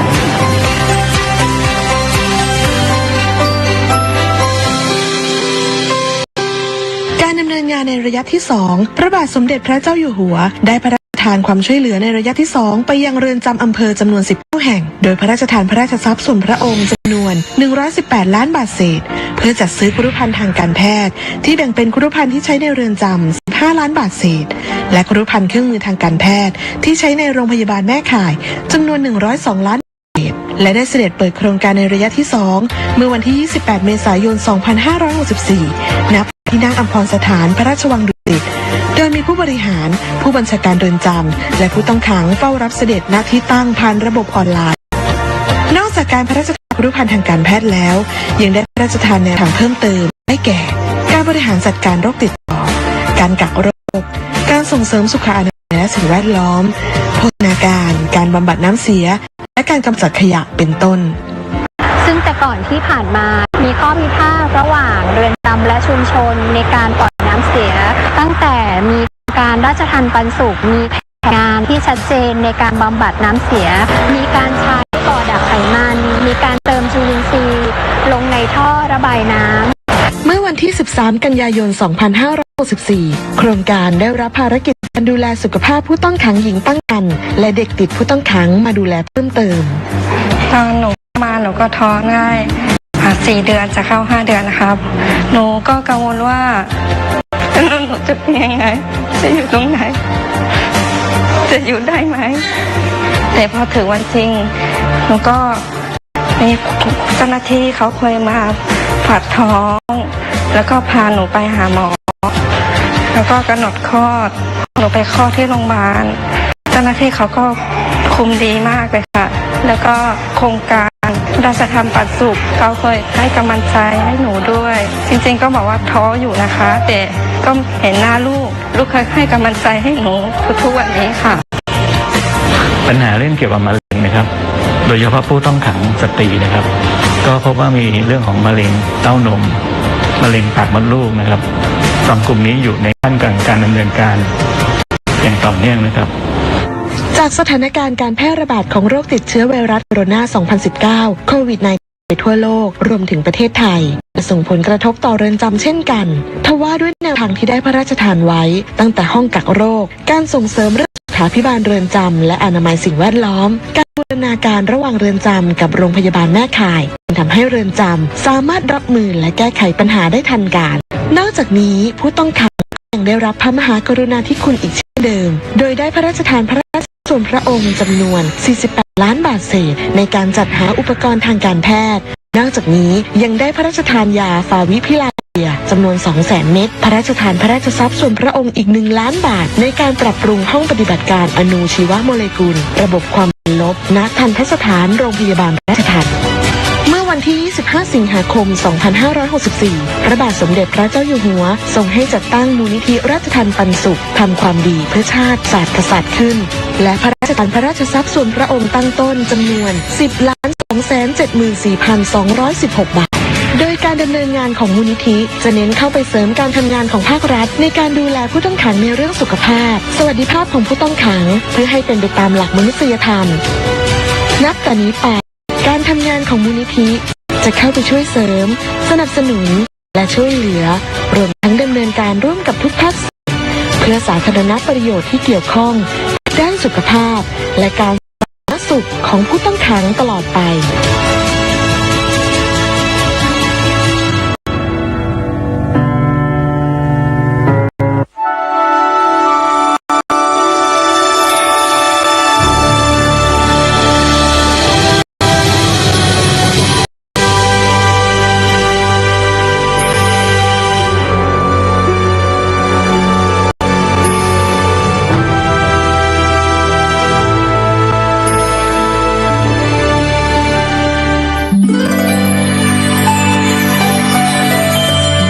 สมเด็จพระลูกเธอเจ้าฟ้าพัชรกิติยาภานเรนทิลาเทพยวดีกรมหลวงราชสารนีสิริพัฒน์มหาวชิระราชธิดาประสูติเมื่อวันที่ 7 ธันวาคม พุทธศักราช 2521 ทรงเป็นพระราชธิดาในพระบาทสมเด็จพระเจ้าอยู่หัวและพระเจ้าวรวงศ์เธอพระองค์เจ้าสวลีกรมหมื่นสุทนารีนาถทรงมีพระอุปนิสัยร่าเริงสดใสตั้งแต่ทรงเยาว์จึงทรงเป็นที่รักใคร่ของพระบรมวงศานุวงศ์และราษฎรทุกหมู่เหล่า เนินรอยตามเบื้องพระยุคลบาทของพระบาทสมเด็จพระบรมชนกาธิเบศรมหาภูมิพลอดุลยเดชมหาราชบรมนาถบพิตรและสมเด็จพระบรมชนกนาถโดยได้ตามเสด็จไปทรงงานทั้งในประเทศและต่างประเทศทรงศึกษาเรียนรู้การปฏิบัติพระกรณียกิจจากการทรงลงพื้นที่จริงซึ่งมีความหลากหลายแล้วทรงนำมาปรับใช้ในการทรงงานเพื่อทรงแบ่งเบาพระราชภาระในภายหลังโดยทรงปฏิบัติพระกรณียกิจมาตั้งแต่ยังทรงพระเยาว์ด้วยทรงมีพระปรีชาสามารถในงานด้านนิติศาสตร์และการต่างประเทศจึงทรงมุ่งมั่นทุ่มเทพระวรกายปฏิบัติพระกรณียกิจเพื่อช่วยเหลือราษฎรผ่านการทรงงานอย่างมิส่งย่อท้อทรงสั่งสมพระประสบการณ์ผ่านการทรงงานทั้งในประเทศและต่างประเทศพระเกียรติคุณจึงเป็นที่ประจักษ์แจ้งและทรงได้รับการยกย่องในประชาคมโลกกรณียกิจสำคัญที่ทรงเอาพระทัยใส่อย่างต่อเนื่องคือการทรงงานเพื่อช่วยเหลือผู้ต้องราชทัณฑ์หรือผู้ต้องขังทรงมีพระดำริให้จัดตั้งโครงการกำลังใจในพระดำริเพื่อช่วยเหลือผู้ที่เคยก้าวพลาดให้ตระหนักว่ายังมีผู้ที่เต็มใจจะให้โอกาสและช่วยให้พวกเขาสามารถเอาชนะปัญหาและอุปสรรคต่างๆได้โดยจัดโครงการฝึกอบรมวิชาชีพในเรือนจำและทัณฑสถานที่สามารถนำไปประกอบอาชีพได้ในอนาคตเมื่อทุกคนได้รับโอกาสที่สมควรแล้วจะต้องรู้จักเคารพสิทธิของผู้อื่นซึ่งจะช่วยลดการกระทำผิดซ้ำซ้อนสามารถกลับมาเป็นประชากรที่มีคุณภาพช่วยให้สังคมส่วนรวมกลับมาอยู่ร่วมกันได้อย่างสงบสุขและส่งให้ความสำคัญกับการพัฒนาทักษะด้านกีฬาให้กับเด็กและเยาวชนสถานพินิจมีพระดำริให้จัดตั้งสโมสรกีฬา BBG ขึ้นไปส่งเล็งเห็นถึงคุณประโยชน์ของการนำกีฬามาใช้ในการพัฒนาเด็กและเยาวชนและทรงสนองพระราชดำริของพระบาทสมเด็จพระเจ้าอยู่หัวในการช่วยเหลือผู้ต้องขังป่วยให้เข้าถึงการรักษาพยาบาลอย่างเท่าเทียมตามหลักมนุษยธรรมผ่านโครงการราชทานปันสุขทำความดีเพื่อชาติศาสตร์กษัตริย์โดยทรงดำรงตำแหน่งองค์ประธานกรรมการโครงการเป็นการดูแลและพัฒนาคุณภาพของผู้ต้องขังเพื่อให้สามารถดำเนินชีวิตอยู่ในสังคมได้อย่างมีคุณภาพหลังจากพ้นโทษสอดคล้องกับข้อกำหนดแมนเดลาซึ่งเป็นข้อกำหนดมาตรฐานขั้นต่ำขององค์การสหประชาชาติในการปฏิบัติต่อผู้ต้องขังและข้อกำหนดกรุงเทพซึ่งเป็นข้อกำหนดสหประชาชาติว่าด้วยการปฏิบัติต่อผู้ต้องขังหญิงและมาตรการที่ไม่ใช่การคุ้มครองสำหรับผู้กระทำผิดหญิงที่มีใจสำคัญคือการไม่เลือกซึ่งสมเด็จเจ้าลูกเธอเจ้าฟ้าพัชรกิติยาภานเรศธิราชเทพยวดีกรมหลวงราชสารินีสิริพัฒน์มหาวชิรราชธิดาทรงผลักดันให้เกิดการบังคับใช้อย่างต่อเนื่องในยามที่ราษฎรเดือดร้อนจากภัยพิบัติได้เสด็จไปส่งเยี่ยมราษฎรอย่างทันท่วงทีดำรงตำแหน่งประธานกรรมการมูลนิธิอาสาเพื่อนพึ่งพายามยากสภากาชาดไทยพระบาทสมเด็จพระเจ้าอยู่หัวพระราชินีท่านก็เป็นห่วงนะคะท่านก็ส่งของพระราชทานมาส่งจิตอาสามานะคะมูลนิธิเพื่อนพึ่งพาก็ได้มีส่วนมาช่วยด้วยในตอนนั้นก็เป็นห่วงคนไทยทุกคนก็เป็นห่วงแต่ที่มาเยี่ยมวันนี้มาช้าเพราะว่าตอนนั้นคิดว่าทุกคนในจังหวัดคงวุ่นวายกับความช่วยเหลือจะมารับเสด็จคงไม่สะดวกแต่ว่าที่มาตอนนี้ก็คือมาดูเรื่องฟื้นฟูซ่อมแซมสิ่งของก็มาให้ติดค่าใช้จ่ายเรื่องเกี่ยวกับการพัฒนาอาชีพที่เสียหายไปนะคะก็เป็นกำลังใจให้ทุกคนด้วยความรักและเป็นห่วงนอกจากนี้ทรงสืบสานพระราชปณิธานของพระบาทสมเด็จพระบรมชนกาธิเบศรมหาภูมิพลอดุลยเดชมหาราชบรมนาถบพิตรและสมเด็จพระนางเจ้าสิริกิติ์พระบรมราชินีนาถพระบรมราชชนนีพันปีหลวงในการอนุรักษ์และดูแลช้างก่อเกิดเป็นโครงการพัชรสุธาคชานุรักษ์เพื่อดูแลสร้างความสมดุลระหว่างคนกับช้างในพื้นที่ป่ารอยต่อ5จังหวัดภาคตะวันออกได้แก่ระยองจันทบุรีชลบุรีฉะเชิงเทราและสระแก้วโดยพระบาทสมเด็จพระเจ้าอยู่หัวทรงรับโครงการไว้ในพระบรมราชูปถัมภ์มีสมเด็จพระเจ้าลูกเธอเจ้าฟ้าพัชรกิติยาภานเรศธิราเทพยวดีกรมหลวงราชสารินีสิริพัฒน์มหาวชิรราชธิดาทรงเป็นประธานคณะกรรมการตลอดระยะเวลาการทรงงานสมเด็จพระ ลูกเธอเจ้าฟ้าพัชรกิติยาภานเรนทิราเทพยวดี กรมหลวงราชสารินีสิริพัฒน์มหาวชรราชธิดาทรงมุ่งมั่นปฏิบัติพระกรณียกิจโดยทรงนำความรู้และพระประสบการณ์จากการทรงงานในด้านต่างๆทั้งระดับประเทศและเวทีโลกมาปรับใช้เพื่อพัฒนาประเทศชาติและประชาชนอันเป็นการสืบสานรักษาและต่อยอดพระราชปณิธานของพระบาทสมเด็จพระเจ้าอยู่หัวในการบำบัดทุกข์บำรุงสุขแก่อาณาราษฎรสมดังที่ทรงเป็นเจ้าฟ้าของปวงประชาอย่างแท้จริง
เริ่มแรกเนี่ยเรายังไม่รู้อะไรเลยเราแบบลุยไปเลย ก็ไปเยี่ยมจะมีของไปให้ ก็มีประชาชนเนี่ยมายืนรอเฝ้าแบบไม่แช่น้ำรอเฝ้าปรากฏเขาก็ส่งเงินมาให้20 บาทเขาก็บอกว่าขอถวายท่านเพื่อช่วยเหลือประชาชนอันนี้ก็เลยต้องบอกว่าเป็นเงิน20 บาทแรกที่เราได้มาสำหรับทำมูลนิธิอาสาเพื่อนพึ่งพายามยาก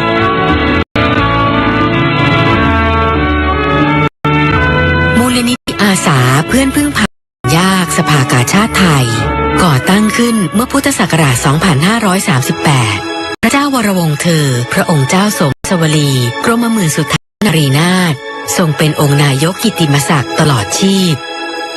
และสมเด็จพระเจ้าลูกเธอเจ้าฟ้าพัชรกิติยาภานเรนทิราเทพยวดีกรมหลวงราชสารินีสิริพัฒน์มหาวชรราชธิดาทรงเป็นองค์ประธานกรรมการมูลนิธิทั้งสองพระองค์เสด็จลงพื้นที่ด้วยพระองค์เองทรงรับรู้ปัญหาอย่างลึกซึ้งทรงห่วงใย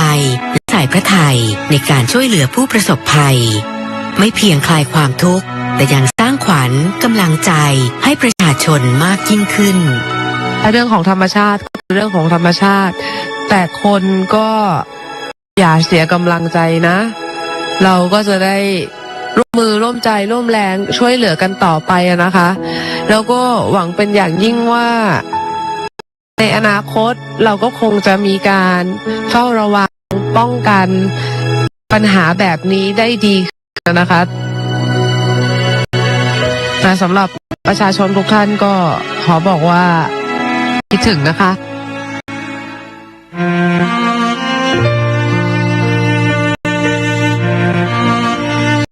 สมเด็จพระเจ้าลูกเธอเจ้าฟ้าพัชรกิติยาภานเรนทิราเทพยวดีกรมหลวงราชสารินีสิริพัฒน์มหาวชรราชธิดา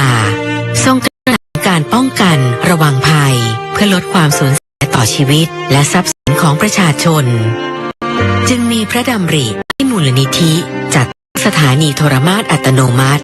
โดยเฉพาะพื้นที่ป่าต้นน้ำเพื่อตรวจวัดปริมาณน้ำฝนระดับน้ำและความเร็วการไหลของน้ำแบบเรียลไทม์และเริ่มเครือข่ายเตือนภัยพิบัติชุมชนเพื่อนพึ่งพาเพื่อให้ชุมชนในพื้นที่เสี่ยงภัยสามารถใช้เทคโนโลยีเป็นและช่วยเหลือซึ่งกันและกันได้อย่างทันท่วงทีในระหว่างเกิดภัยสิ่งของจำเป็นที่บรรจุอยู่ในถุงยางชีพพระราชทานไปจนถึงโรงครัวพระราชทานจะส่งตรงไปถึงผู้ประสบภัยทำให้วิกฤตที่ต้องเผชิญบรรเทาเบาบางลงและเมื่อภัยพิบัติเริ่มคลี่คลายงานของมูลนิธิยังคงเดินหน้าต่อเพื่อช่วยฟื้นฟู คุณภาพชีวิตของผู้ประสบภัยให้กลับเข้าสู่ภาวะปกติโดยเร็ว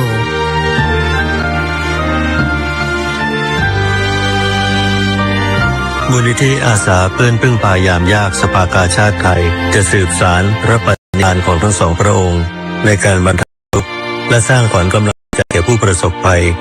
เคียงข้างคนไทยเป็นเพื่อนที่พึ่งพาได้และไม่ทอดทิ้งกันตลอดไป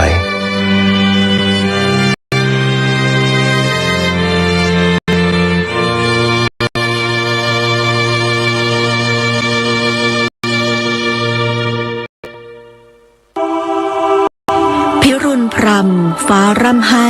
อาลัยยิ่งสรรพสิ่งรอบข้างดูหมางหม่นสดับข่าวร้าวรานสุดทานทนพระมิ่งขวัญดวงกมลชนประชาท้าเสด็จจากฟากฟ้านภาสวงเป็นดังดวงตะวันจันทร์ลงล่านิวัตสู่สวรรค์คันไลลาเป็นนางฟ้าเจิดจรัสรัตวิมานด้วยสำนึกในพระกรุณาธิคุณข้าพระพุทธเจ้าคณะผู้บริหารและเจ้าหน้าที่สถานีโทรทัศน์แห่งประเทศไทยกรมประชาสัมพันธ์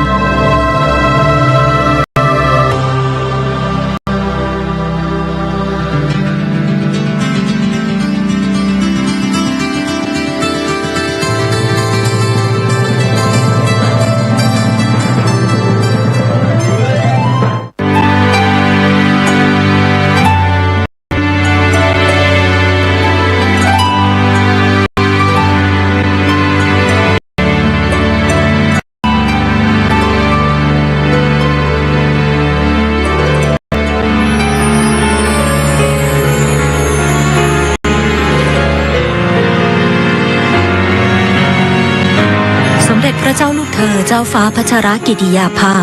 นเรนทิราเทพยวดีกรมหลวงราชสารินีสิริพัฒน์มหาวชรราชธิดาประสูติเมื่อวันที่ 7 ธันวาคม พุทธศักราช 2521 ณ ที่นั่งอัมพรสถานพระราชวังดุสิต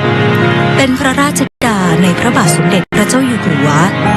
พระเจ้าวรวงศ์เธอพระองค์เจ้าสมสวลีกรมหมื่นสุทธนารีนาถและเป็นพระราชนัดดาพระองค์แรกในพระบาทสมเด็จพระบรมชนกาธิเบศรมหาภูมิพลอดุลยเดชมหาราชบรมบพิตรและสมเด็จพระนางเจ้าสิริกิติ์พระบรมราชินีนาถพระบรมราชชนนีพันปีหลวงโดยเมื่อแรกประสูติมีพระนามว่าพระเจ้าหลานเธอพระองค์เจ้าพัชรกิติยาภา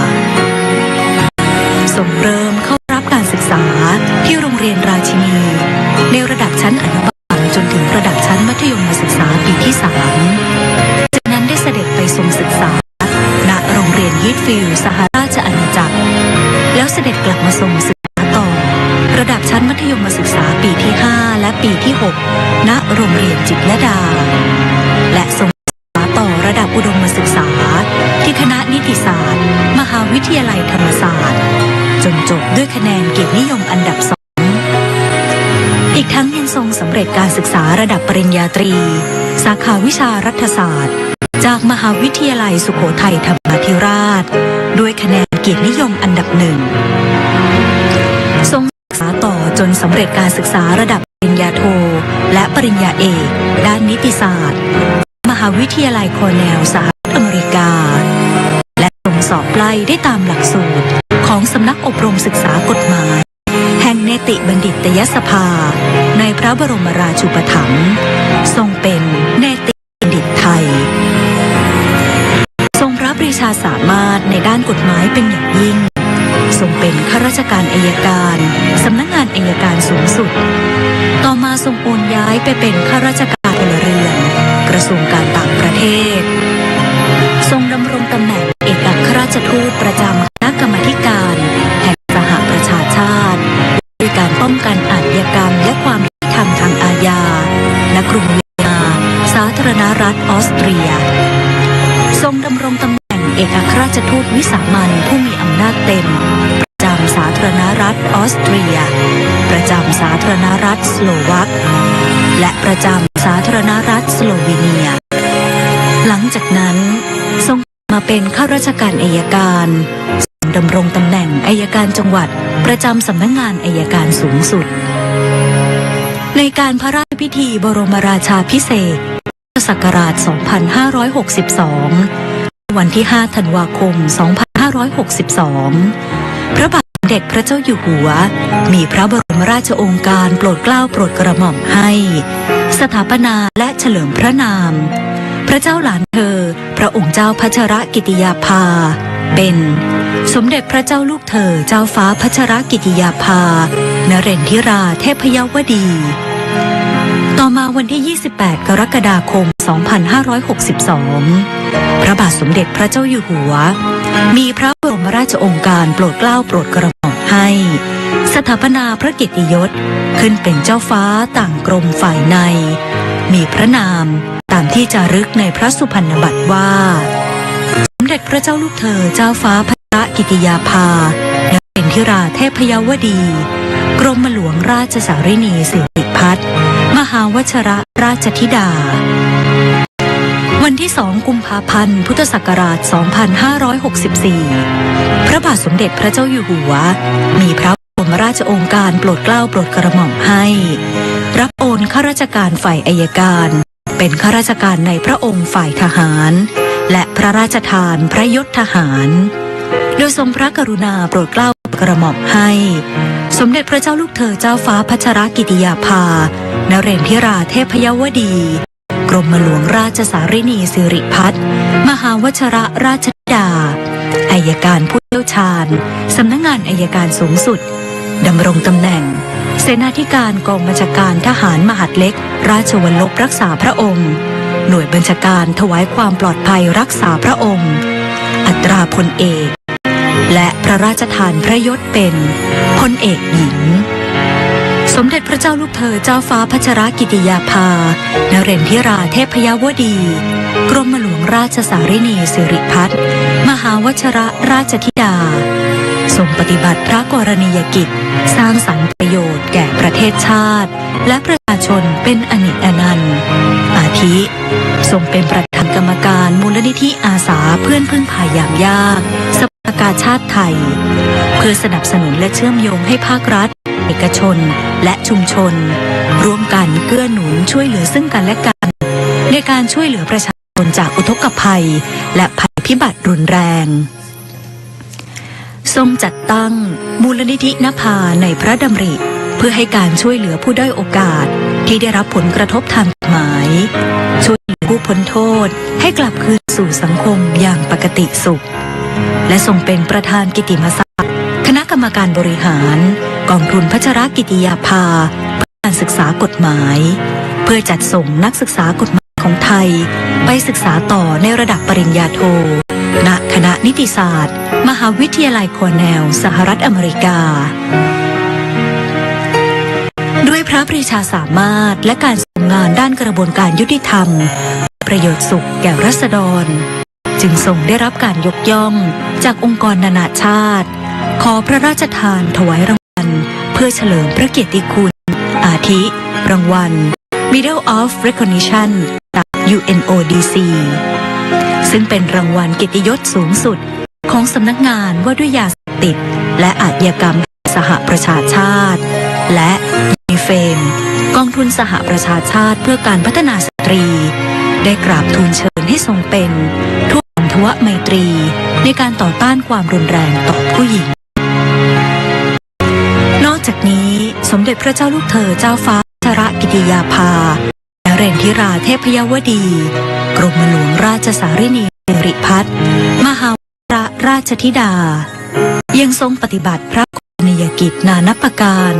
ในการแบ่งเบาพระราชกรณียกิจในพระบรมชนกนาถด้วยความเรียบร้อยเป็นที่ไว้วางพระราชหฤทัย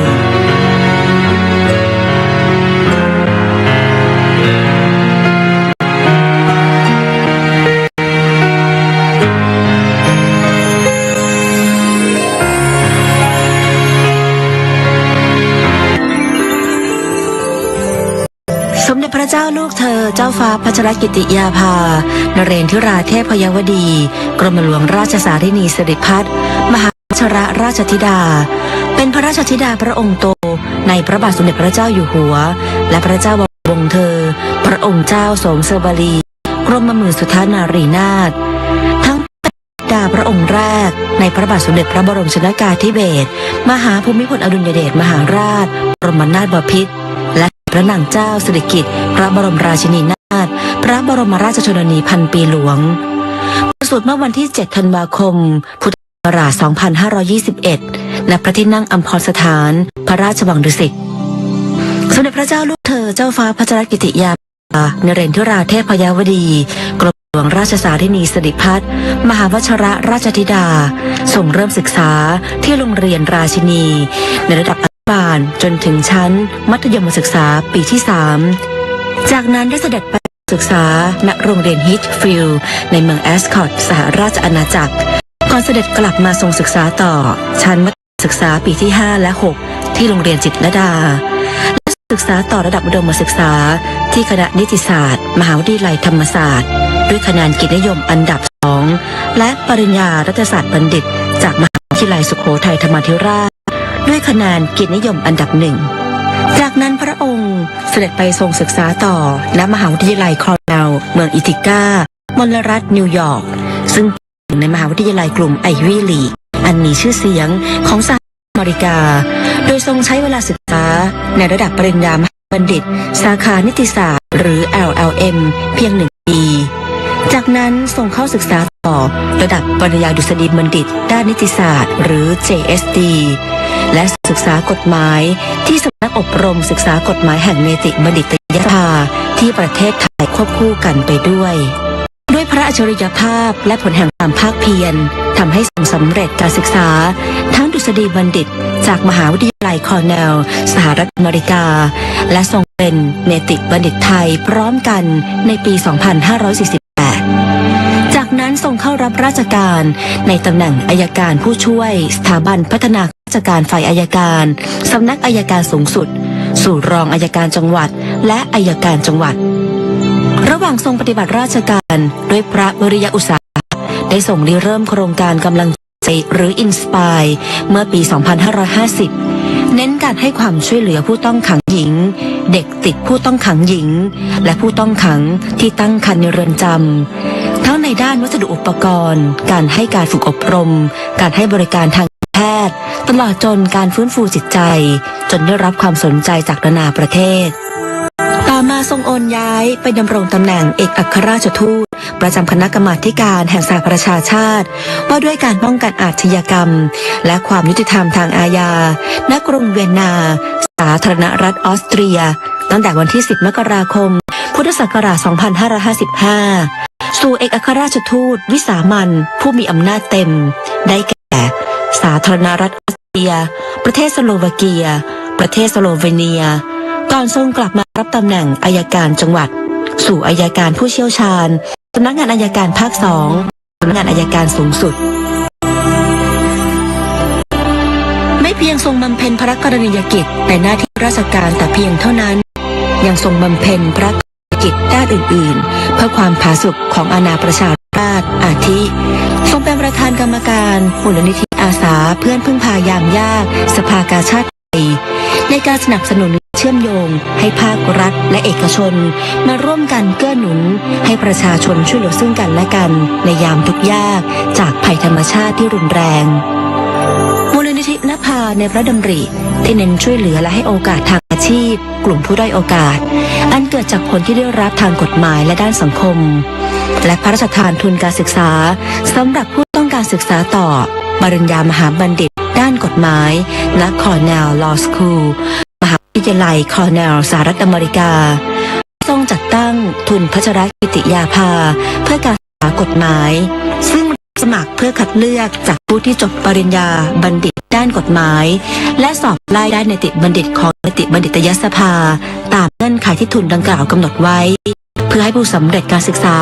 ได้นำความรู้มาแก้ไขปัญหาของประเทศที่ต้องอาศัยกฎหมายเป็นเครื่องมือ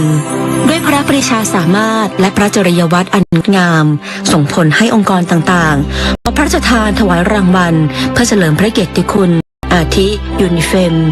กองทุนสหประชาชาติเพื่อการพัฒนาสตรี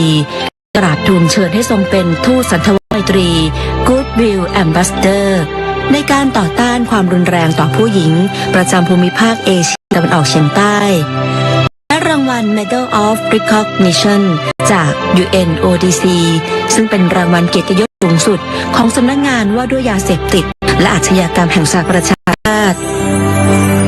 พระราชบิดาเสด็จเถลิงถวัลย์ราชสมบัติเป็นพระมหากษัตริย์รัชกาลที่ 10 ซึ่งเมื่อวันที่ 5 พฤษภาคม 2562 มีพระบรมราชโองการโปรดเกล้าโปรดกระหม่อมให้สถาปนาและเฉลิมพระนามพระเจ้าหลานเธอพระองค์เจ้าพัชรกิติยาภาเป็นสมเด็จพระเจ้าลูกเธอเจ้าฟ้าพัชรกิติยาภานเรศวราเทพยวดี รับพระราชทานพระมหาสังใบมะตูมทรงเจิมและพระราชทานพระสุพรรณบัตรเครื่องราชอิสริยาภรณ์อันมีเกียรติคุณรุ่งเรืองยิ่งมหาจักรีวงศ์และเหรียญรัตนาภรณ์รัชกาลที่ 10 ชั้นที่ 1ต่อมาเมื่อวันที่ 28 กรกฎาคม 2562 พระบาทสมเด็จพระเจ้าอยู่หัวมีพระบรมราชโองการโปรดเกล้าโปรดกระหม่อมให้สถาปนาพระเกียรติยศขึ้นเป็นเจ้าฟ้าต่างกรมฝ่ายในมีพระนามตามที่จารึกในพระสุพรรณบัตรว่าสมเด็จพระเจ้าลูกเธอเจ้าฟ้าพัชรกิติยาภานเรศวราเทพยวดีกรมหลวงราชสารินีสิริพัฒน์มหาวชิรราชธิดาเมื่อวันที่ 2 กุมภาพันธ์ 2564 สมเด็จพระเจ้าอยู่หัวมีบรมราชโองการโปรดเกล้าโปรดกระหม่อมให้รับโอนข้าราชการฝ่ายอัยการเป็นข้าราชการในพระองค์ฝ่ายทหารและพระราชทานพระยศทหารจึงทรงพระกรุณาโปรดเกล้าโปรดกระหม่อมให้พระเจ้าลูกเธอเจ้าฟ้าพัชรกิติยาภานเรศวราเทพยวดีกรมหลวงราชสารินีสิริพัฒน์มหาวชิรราชธิดาอัยการผู้เชี่ยวชาญสำนักงานอัยการสูงสุดดำรงตำแหน่งเสนาธิการกองบัญชาการทหารมหาดเล็กราชบัลลบรักษาพระองค์โดยบัญชาการถวายความรักษาพระองค์อัตราพลเอกและพระราชทานพระยศเป็นพลเอกหญิง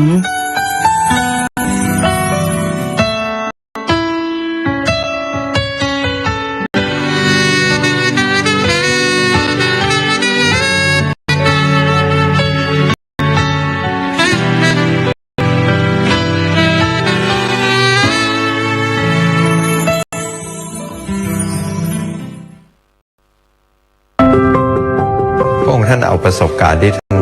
ได้สัมผัสความรู้และมาผลักดันจนเกิดสิ่งที่เรียกว่า Bangkok Rules สิ่งหนึ่งที่ปลูกฝังแล้วดลพระไทยให้ท่านให้ความสนใจในเรื่องของมนุษย์เปราะบางสตรีและเด็กคือทูลกระหม่อมปู่ล้นเกล้ารัชกาลที่ 9 สอนว่าประชาชนสำคัญที่สุด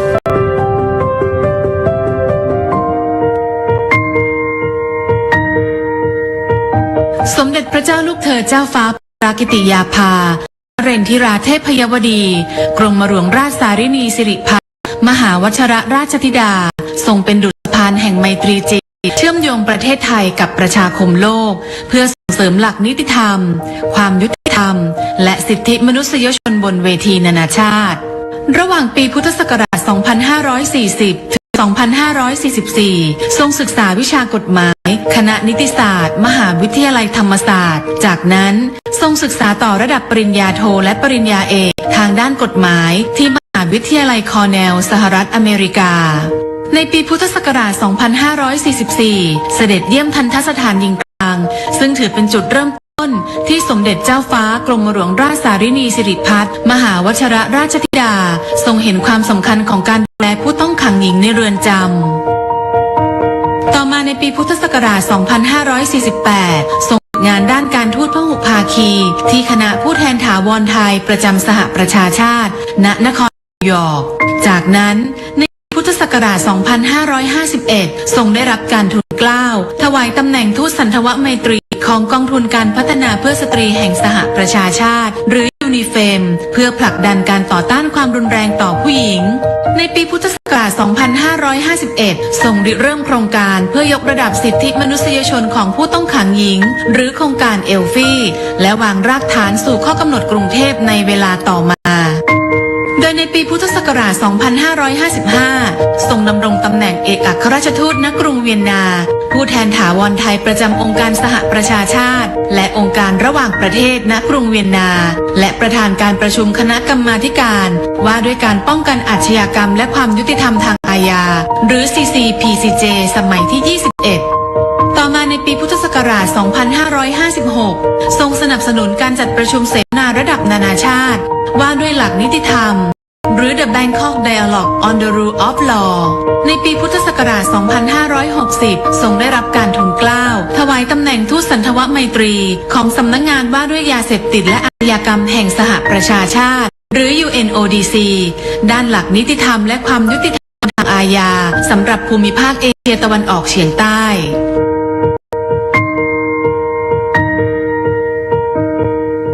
พระองค์ท่านมีความผูกพันกับนิวยอร์กและ UN ที่นิวยอร์กค่อนข้างมากตั้งแต่พระองค์ท่านสำเร็จการศึกษาที่คอร์เนลพระองค์ท่านก็มาฝึกงานที่คณะทูตถาวรของประเทศไทยประจำองค์การสหประชาชาติที่นครนิวยอร์กพระองค์ท่านก็เข้าร่วมการประชุมที่สำคัญที่สุดคือสมัชชาใหญ่สหประชาชาติสมัยที่ 60 โดยพระองค์ท่านก็ทรงงานในเรื่องของกรรมการ3และกรรมการ6กรรมการ3ก็เกี่ยวกับเรื่องผู้หญิงเด็กคนชราด้านสังคมต่างๆทั้งสิทธิมนุษยชนผู้ลี้ภัยทั้งหลายส่วนกรรมการ6ก็คือกฎหมายหลังจากนั้นที่พระองค์ท่านกลับมาได้รับราชการในสำนักอัยการสูงสุดก่อนที่พระองค์ท่านจะเข้าดำรงตำแหน่งเอกอัครราชทูตที่กรุงเวียนนาต่อมาเมื่อทรงดำรงตำแหน่งเอกอัครราชทูตที่กรุงเวียนนาจะมีสวมหมวก2 ใบแรกก็เป็นเอกอัครราชทูตประจำออสเตรียเหมือนกับทูตอื่นๆทั่วโลกแต่หมวกใบที่2คือพระองค์ท่านเป็นผู้แทนไทยประจำองค์การสหประชาชาติที่เวียนนาซึ่งเวียนนามีเรื่องที่สำคัญหลายประการแรกก็คือเรื่อง IEA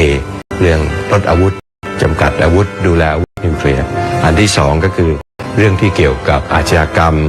เกี่ยวกับความกระบวนการก็มี2 องค์กรใหญ่ๆอันแรกก็คือ UN Office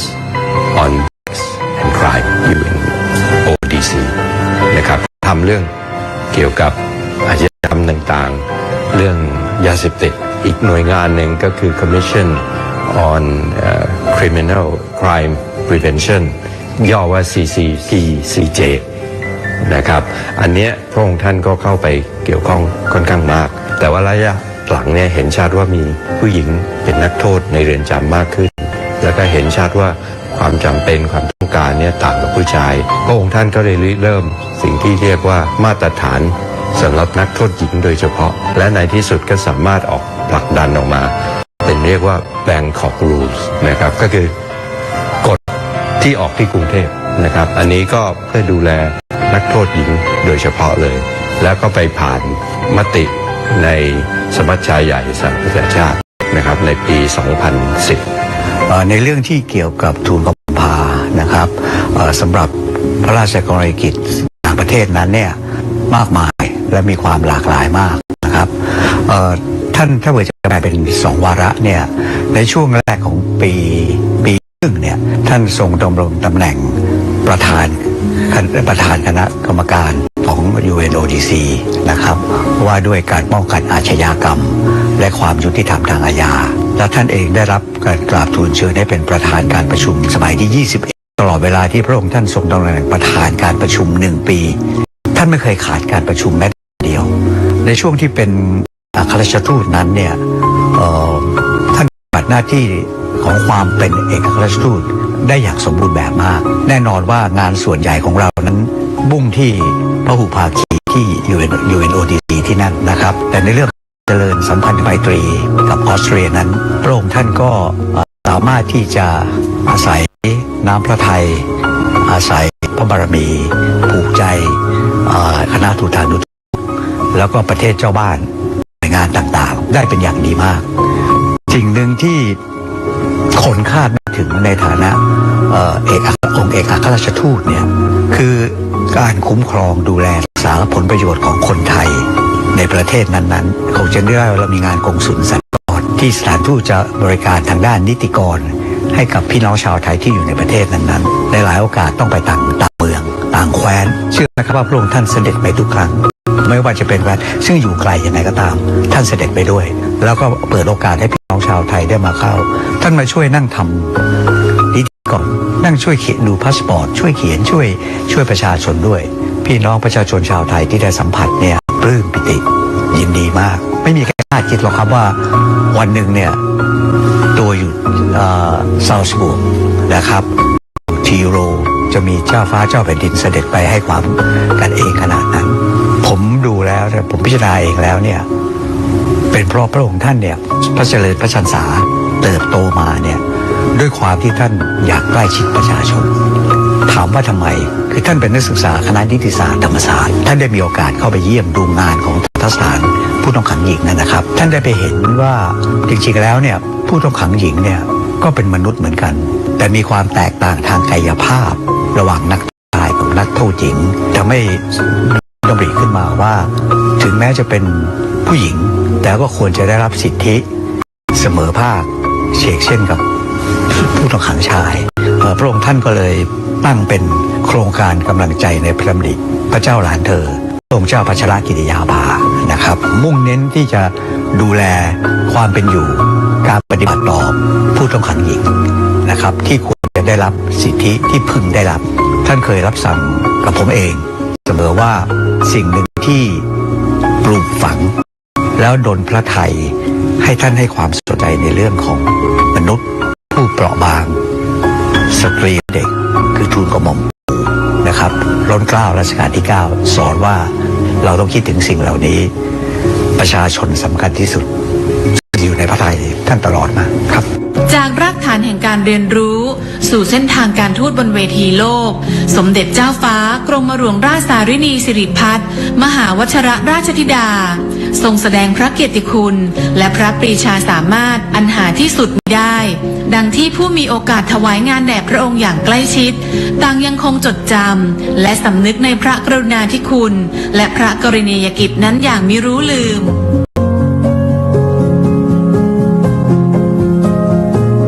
ประทับใจส่วนตัวผมคิดว่าอันแรกเนี่ยก็คือว่าได้สัมผัสพระองค์ท่านความเมตตาที่ท่านมีต่อข้าราชการความสนิทสนมที่ท่านให้ไม่เคยถือพระองค์ผมได้มีโอกาสในช่วงหนึ่งที่พระองค์ท่านเสด็จไปเนี่ยมีการจัดงานวันดินโลกและช่วงนั้นมันใกล้เคียงกับวันเฉลิมเราก็จัดงานเลี้ยงรับรองวันชาติไทยทุกปีพระองค์ท่านก็เสด็จมาแล้วก็ให้ความเป็นกันเองกับแขกของเราทุกๆคนครับอันที่สองผมคิดว่าความทุ่มเทของพระองค์ท่านเอาประสบการณ์ที่ท่านได้สัมผัสความรู้และมาผลักดันจนเกิดสิ่งที่เรียกว่า Bangkok Rules ในระดับนานาชาติสิ่งที่พระองค์ท่านทำในระดับประเทศคือเอลฟี่ยกระดับชีวิตความเป็นอยู่ของนักโทษในเรือนจำผมคิดว่าสิ่งนี้ผมคิดว่าคงไม่ใช่ประทับใจเฉพาะผมแต่ว่าใครที่ได้ทราบถึงพระกรณียกิจนี้ก็คงเห็นพ้องกันครับพระองค์ท่านเองมีจริยวัตรแล้วก็มีบทบาทอย่างมากนะครับเป็นที่ชื่นชมเป็นที่ศรัทธาของบรรดาประเทศสมาชิกทั้งหลายเป็นอย่างมากท่านให้ความเป็นกันเองทุกคนหมายถึงคณะทูตทั้งหลายและคณะทูตทั้งหลายด้วยนะฮะการที่จะเป็นประธานการประชุมได้เนี่ยสิ่งแรกเนี่ยเรียกศรัทธาจากผู้แทนประเทศต่างๆที่เข้าร่วมประชุมได้2จะต้องสามารถควบคุมบรรยากาศและการแสดงข้อคิดเห็นต่างๆต้องรู้จักประนีประนอมผ่อนสั้นผ่อนยาวมีการวางแผนซึ่งพระองค์ท่านเองทูลกระหม่อมพาเนี่ยได้ทรงปฏิบัติหน้าที่ได้อย่างสมบูรณ์แบบมากงานไทยก็เหมือนกันมีจัดงานไทยเฟสติวัลนะฮะพระองค์ท่านก็เสด็จไปแล้วที่น่าปลื้มมากคือไม่ใช่เฉพาะ ทูตานุทูตทั้งที่ประจำใน UN หรือว่าทวิภาคีมาร่วมงานนะผู้บริหารระดับสูงของรัฐบาลออสเตรียเนี่ยมาเยอะแยะไปหมดเลยแน่นอนว่าเราจัดก็เหมือนกับการวัฒนธรรมของไทยแล้วมีทุกอย่างพร้อมมูลงานนั้นก็ถือว่าประสบความสำเร็จมากอย่างหนึ่งที่ผู้คนกล่าวขวัญเนี่ยแน่นอนชื่นชมพอใจกับงานว่าดีอย่างไรแต่เขาบอกว่ารู้แล้วเขาเข้าใจแล้วคนที่พูดนี่เป็นระดับรัฐมนตรีนะก็บอกเขาเข้าใจเมื่อก่อนเขาไม่เข้าใจแต่เดี๋ยวนี้เขาเข้าใจแล้วว่าทำไมสถาบันพระมหากษัตริย์เนี่ยถึงได้เป็นที่รักศรัทธาของประชาชนชาวไทย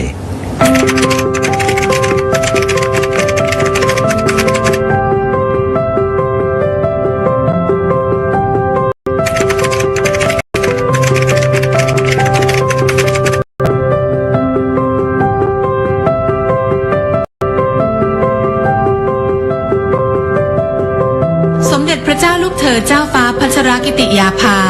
นเรนทิราเทพพยวดี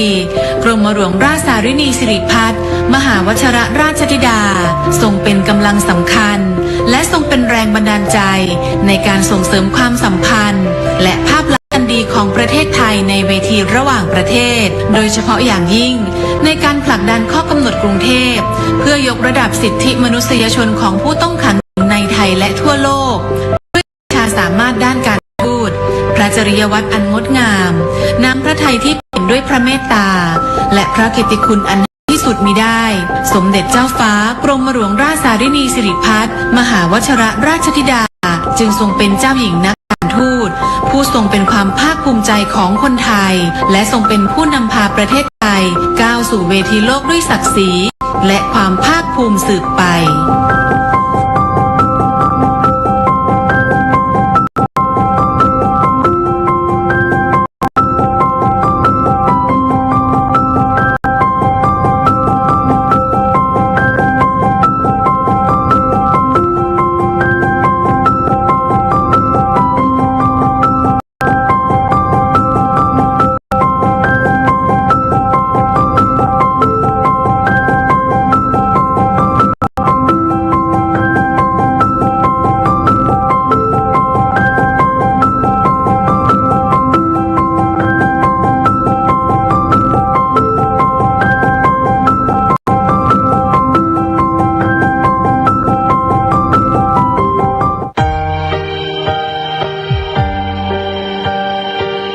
สมเด็จพระเจ้าอยู่หัวทรงมีพระราชปณิธานในการสืบสานรักษาต่อยอดพระราชปณิธานในพระบาทสมเด็จพระบรมชนกาธิเบศรมหาภูมิพลอดุลยเดชมหาราชบรมนาถบพิตรจึงพระราชทานโครงการพัฒนาชุมชนในเขตรักษาพันธุ์สัตว์ป่าและอุทยานแห่งชาติจังหวัดกาญจนบุรีเมื่อวันที่ 29 สิงหาคม 2562 เพื่อส่งเสริมให้ชนที่อยู่ตามแนวชายแดนหรือในถิ่นทุรกันดารเข้าถึงสิทธิพื้นฐานต่างๆที่จำเป็นต่อการดำรงชีวิตบ้านสารวะและบ้านไร่โว่ตั้งอยู่ในเขตรักษาพันธุ์สัตว์ป่าทุ่งใหญ่นเรศวรด้านตะวันตกจังหวัดกาญจนบุรีประชากรส่วนใหญ่เป็นชาวกะเหรี่ยงซึ่งประสบปัญหานานาประการไม่ว่าจะเป็นด้านคมนาคมสาธารณสุขสาธารณูปโภคการศึกษาเศรษฐกิจและสื่อสารด้านคมนาคมในช่วงฤดูฝนของทุกปีทั้งสองชุมชนประสบปัญหาน้ำหลากบนเส้นทางสัญจรการเดินทางยากลำบากใช้เวลาเดินทางไม่น้อยถึง6 ชั่วโมงดังนั้นโครงการได้เข้ามาแก้ไขปัญหาในการปรับปรุงเส้นทางให้สอดคล้องกับความเป็นอุทยานแห่งชาติและมรดกโลกซึ่งปัจจุบันได้มีการปรับปรุงเส้นทางให้สามารถสัญจรได้อย่างสะดวกแล้วการดำเนินงานที่ผ่านมานะครับตามแผนงานโครงการตลาดไร่โว่นะครับดำเนินการแล้วเสร็จตามเป้าหมายทำให้สามารถที่จะใช้สัญจรได้ตลอดทั้งปีด้านสาธารณสุขโครงการจึงได้สนับสนุนให้มีการสร้างโรงเรียนอนามัยในทั้ง2 ชุมชนรวมทั้งมีการอบรมประชาชนให้เป็นอาสาสมัครสาธารณสุขชุมชนซึ่งปัจจุบันมีอาสาสมัครสาธารณสุขชุมชนบ้านสารวะจำนวน24 คนบ้านไร่โว่จำนวน26 คนต่อมาได้มีการขยายความช่วยเหลือไปยังพื้นที่ใกล้เคียงในพื้นที่บ้านที่ไร่ป้าบ้านเสน่ห์พ่องบ้านจักแกบ้านปังสนุกและบ้านเกาะเสดิงโดยสมเด็จพระเจ้าลูกเธอเจ้าฟ้าพัชรกิติยาภาได้เสด็จไปพระราชทานใบประกาศนียบัตรแก่ผู้ผ่านการอบรมที่โรงเรียนบ้านที่ไร่ป้าเมื่อวันที่ 18 กันยายน 2563 ก่อนที่จะมีโรงเรือนอนามัยนะคะชาวบ้านก็คือถ้าป่วยมีอาการหนักๆอย่างนี้ชาวบ้านก็คือจะช่วยกันลงไปแบกลงไปข้างล่างค่ะตั้งแต่มีโรงเรือนอนามัยขึ้นมาชาวบ้านก็คือสะดวกสบายค่ะเจ็บป่วยนิดนึงก็คือมารักษาคุมกำเนิดเยอะขึ้นเพราะว่าคือมีอนามัยคือมียายาก็ไม่ต้องซื้อแล้วค่ะก็มารักษาที่โรงเรือนค่ะตั้งแต่โรงเรือนอนามัยของเรานะคะจัดตั้งขึ้นนะคะตอนนี้ก็ได้แล้ว1 ปีแล้วนะคะตั้งแต่ของสระวะแล้วก็ทางไรโวนะคะเราก็ได้มีการให้บริการกับคนไข้นะคะก็คือให้บริการทั่วไปก่อนนะคะแล้วก็ประเด็นที่2ก็คือในเรื่องของการให้วัคซีนเด็กนะคะประเด็นที่3ก็คือเราจะมีการกำเนิดและฝากครรภ์นะคะตามเกณฑ์แล้วก็มีการคลอดในโรงเรียนอนามัยนะคะต่อไปก็จะเป็นประเด็นของการส่งต่อผู้ป่วยค่ะในกรณีที่มีคนไข้ฉุกเฉินนะคะเราก็จะมีรถที่โรงเรียนอนามัยนะคะคอยรับผู้ป่วยเส้นทางในการรับผู้ป่วยก็คือสะดวกสบายขึ้นเคสของเราที่นะคะก็คือสามารถไปทันเวลาแล้วก็สามารถส่งต่อไปที่โรงพยาบาลสังขะได้อย่างปลอดภัยในช่วงที่เกิดการแพร่ระบาดของไวรัสโคโรนาโควิด -19 โครงการได้สนับสนุนเจลแอลกอฮอล์พระราชทานจำนวน10 แกลลอนหน้ากากอนามัย 4,000 ชิ้นและชุดตรวจ ATK 200 ชุดนอกจากนี้โครงการยังได้นำถุงพระราชทานจำนวน2ถุงข้าวสารจำนวน500 กิโลกรัมมอบให้แก่ประชาชนทั้ง2ชุมชนที่ต้องพักรักษาตัวและกักตัวเพื่อการสังเกตอาการณโรงพยาบาลสนามทางเราเนี่ยก็เตรียมสถานที่นะครับสำหรับที่จะรับผู้ป่วยผู้เสี่ยงสูงจนถึงในเรื่องของการเตรียมอาหารอีกในด้านหนึ่งเราก็จัดชุดประสานงานด้านการแพทย์เข้ามาร่วมสาธารณสุขในพื้นที่ในการคัดกรองในการตรวจหาเชื้อแล้วก็เข้ามาสู่ในกระบวนการกักตัวตามระบบครับด้านการสื่อสารภายในชุมชนจะใช้การติดต่อสื่อสารผ่าน2 ช่องทางคือวิทยุสื่อสารและสัญญาณ Wi-Fi มีการทดสอบระบบการติดต่อสื่อสารประเภทวิทยุเป็นประจำทุกวันเพื่อดำรงการติดต่อสื่อสารตลอด24 ชั่วโมงด้านสาธารณูปโภคก่อนเริ่มโครงการประชาชนที่อยู่อาศัยในเขตพื้นที่ดังกล่าวไม่มีไฟฟ้าใช้และไม่มีน้ำเพื่อการอุปโภคบริโภคที่สอดคล้องกับการดำรงชีวิตในเรื่องไฟฟ้าได้วางแผนนำระบบไฟฟ้าพลังงานแสงอาทิตย์หรือโซลาร์เซลล์มาใช้ควบคู่กับระบบไฟฟ้าพลังงานน้ำหรือไฮโดรพาวเวอร์โดยระบบไฟฟ้าพลังงานแสงอาทิตย์หรือโซลาร์เซลล์มีการติดตั้งแบบรวมศูนย์หรือมินิกริดและแบบบ้านเดี่ยวหรือโซลาร์โฮมซึ่งปัจจุบันทั้ง2ชุมชนมีไฟฟ้าใช้ครบทุกครัวเรือนปัจจุบันนี้ไฟฟ้าไม่มีการดับแล้วแม้ในฤดูฝน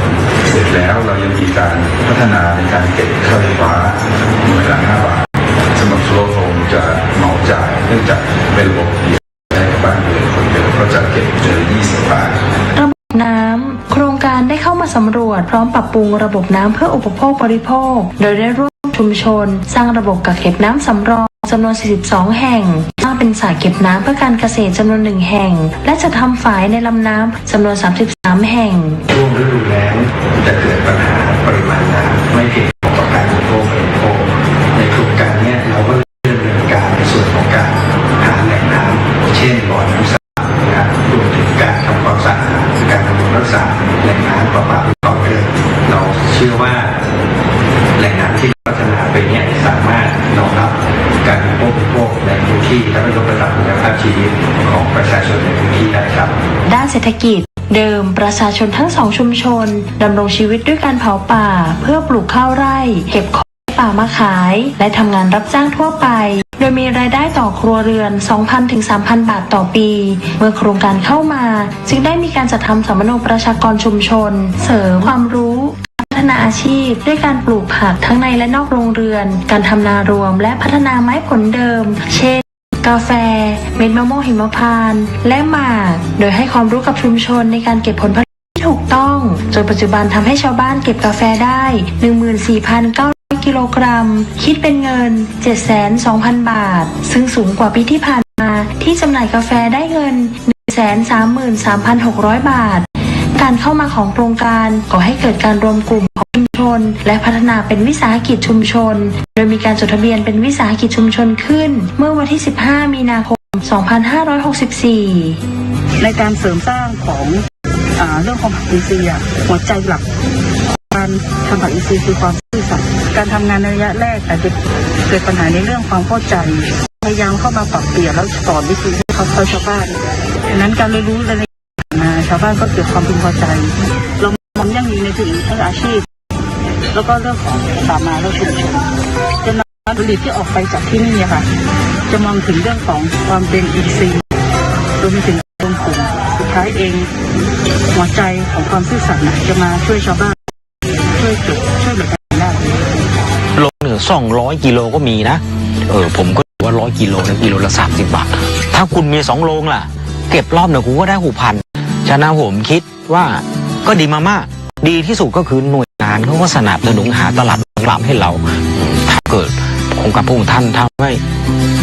ไม่ลงเนี่ยพวกผมก็ยังอยู่แบบรออยู่ การช่วยเหลือครัวเรือนขาดแคลนโครงการได้เข้าช่วยเหลือครัวเรือนที่ขาดแคลนโดยนำแนวทางพระราชทานสายพานการผลิตของสมเด็จพระเจ้าลูกเธอเจ้าฟ้าพัชรกิติยาภาเข้ามาเป็นแนวทางหลักโดยให้ครัวเรือนขาดแคลนเข้าสู่การผลิตในทุกการผลิตของชุมชนซึ่งทำให้ครัวเรือนขาดแคลนมีรายได้เพิ่มขึ้นสามารถปลดหนี้สินได้อีกทั้งโครงการยังได้ซ่อมบ้านครัวเรือนขาดแคลนที่ทรุดโทรมให้มีความแข็งแรงมากยิ่งขึ้นด้วยผมไม่ได้อยู่บ้านในห้องน้ำไม่มีฝาครับไม่มีฝาเนี่ยผมก็หาสังกะสีเก่าๆมาแปะครับแล้วไอ้โครงการสร้างห้องน้ำเนี่ยผมไม่รู้หรอกว่ามาครับแล้วอยู่ๆก็เขามาสร้างให้ครับโอ้เขาสร้างให้อย่างดีเลยครับด้านการศึกษาเดิมใน2ชุมชนมีเพียงโรงเรียนสาขาบ้านสารวะและบ้านไร่โวเมื่อโครงการเข้ามาจึงมีการยกระดับเป็นโรงเรียนกองม่องทะสาขาบ้านสารวะและสาขาบ้านไร่โวส่งผลให้มีอัตรากำลังครูและเจ้าหน้าที่เพิ่มขึ้นรวมถึงมีหลักสูตรการเรียนการสอนที่ดีขึ้นนอกจากนี้มีการนำระบบ DLTV เข้าไปสอนเสริมมีการสอนในหลักสูตรพื้นถิ่นมีการจัดทำหลักสูตรพื้นป่าต้นน้ำทุ่งนเรศวรให้เห็นความสำคัญของการดูแลรักษาป่าและนักเรียนในพื้นที่ยังมีความสามารถด้านศิลปะโครงการจึงได้สนับสนุนให้มีการวาดรูปประกอบการเขียนนิทาน3เรื่องที่ได้เรียน DLTV นะคะแล้วก็กับคุณครูประจำชั้นเนี่ยก็ทำให้พัฒนาการเรียนของเด็กๆเนี่ยดีขึ้นค่ะการศึกษาต่อที่ผ่านมามีนักเรียนจากพื้นที่โครงการศึกษาต่อณโรงเรียนอุดมสิทธิศึกษาจำนวน6 คนแต่โรงเรียนยังขาดแคลนหอพักนักเรียนดังนั้นพระเจ้าลูกเธอเจ้าฟ้าพัชรกิติยาภาจึงได้พระราชทานทรัพย์ส่วนพระองค์เป็นทุนตั้งต้นในการก่อสร้างหอพักนักเรียนซึ่งปัจจุบันก่อสร้างเรียบร้อยแล้วอยู่มาจากหมู่บ้านสารวะค่ะมาม.4 ก็มาเรียนที่อุดมสิทธิศึกษาค่ะเพราะว่าที่อุดมมีหอพักให้อยู่ค่ะประหยัดใช้จ่ายด้วยค่ะที่โรงเรียนอุดมสิทธิศึกษานะคะแล้วก็จะมีการปลูกผักเลี้ยงปลาทำกับข้าวกินเองทำกิจกรรมต่างๆกับเพื่อนมากมายค่ะนอกจากนี้โครงการได้สนับสนุนให้นักเรียนที่ต้องการช่วยเหลือครอบครัวได้เรียนต่อจึงได้จัดให้มีระบบการศึกษานอกโรงเรียนซึ่งปัจจุบันมีนักเรียนและประชาชนในพื้นที่จำนวน112 คนด้านการมีส่วนร่วมของชุมชนจากการที่กรมอุทยานได้ตราพระราชบัญญัติอุทยานแห่งชาติพุทธศักราช 2562 และพระราชบัญญัติสงวนและคุ้มครองสัตว์ป่าพุทธศักราช 2562 ในการให้ประชาชนอยู่ร่วมกับป่าและใช้ประโยชน์จากป่าดังนั้นโครงการจึงเข้ามาสนับสนุนแนวทางของป่า3อย่างประโยชน์4อย่างและเป็นจุดเริ่มต้นของการที่ประชาชนทั้ง2ชุมชนได้มอบที่ดินคือให้แก่กรมอุทยานเพื่อใช้ประโยชน์ในการปลูกป่า3อย่างประโยชน์4อย่างและเมื่อวันที่ 27 กันยายน 2563 ที่บ้านสารวะและวันที่ 29 พฤศจิกายน 2564 ที่บ้านไร่โวพระเจ้าลูกเธอเจ้าฟ้าพัชรกิติยาภาได้เสด็จไปทรงร่วมปลูกป่าเพื่อเป็นปฐมฤกษ์ในการปลูกป่า3อย่างประโยชน์4อย่างป่า3อย่างประโยชน์4อย่างแต่ละแปลงเนี่ยเราไม่จำเป็นต้องทำเหมือนกันมันขึ้นอยู่กับบริบทของแต่ละแปลงอย่างแปลงนี้เนี่ย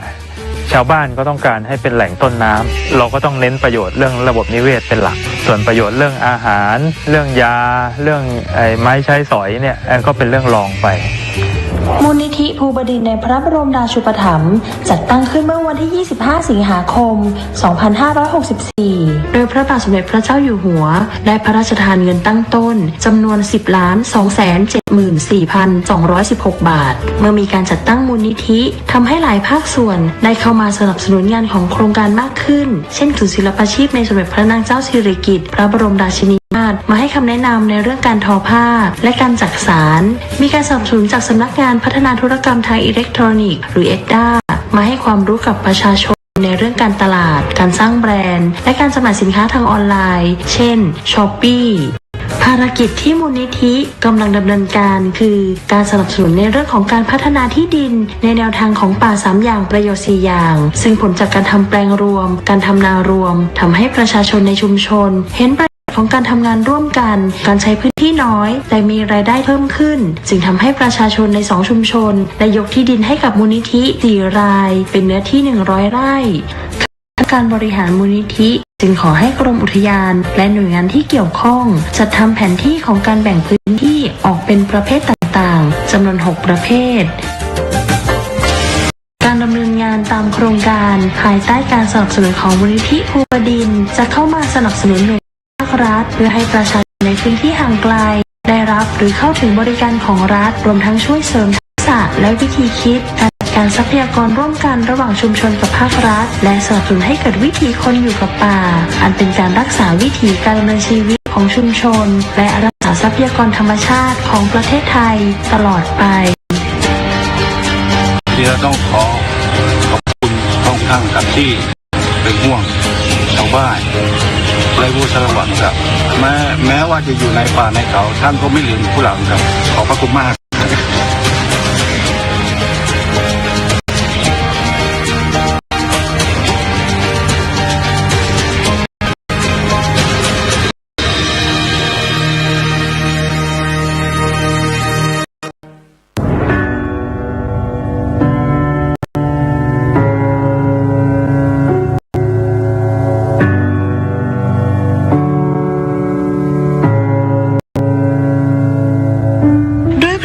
กรุณาธิคุณของพระบาทสมเด็จพระปรเมนทรรามาธิบดีศรีสินมหาวชิราลงกรณ์พระวชิรเกล้าเจ้าอยู่หัวที่ทรงใส่พระทัยกับประชาชนชาวไทยทุกหมู่เหล่าอย่างเท่าเทียมกันไม่เว้นแม้แต่ผู้ต้องขังในเรือนจำที่ประสบปัญหาด้านสุขภาพด้วยเหตุนี้จึงพระราชทานโครงการราชทานปันสุขทำความดีชาติศาสตร์กษัตริย์เพื่อแก้ปัญหาด้านสุขภาพอนามัยของผู้ต้องขังอันเป็นสิทธิขั้นพื้นฐานที่มนุษยชนพึงได้รับเมื่อวันที่ 28 ธันวาคม 2562 บาทสมเด็จพระวชิรเกล้าเจ้าอยู่หัวและสมเด็จพระนางเจ้าพระบรมราชินีเสด็จเปิดโครงการระยะที่ 1 ณ ทัณฑสถานโรงพยาบาลราชทัณฑ์และได้พระราชทานเครื่องมือแพทย์ด้วยพระราชทรัพย์ส่วนพระองค์จำนวน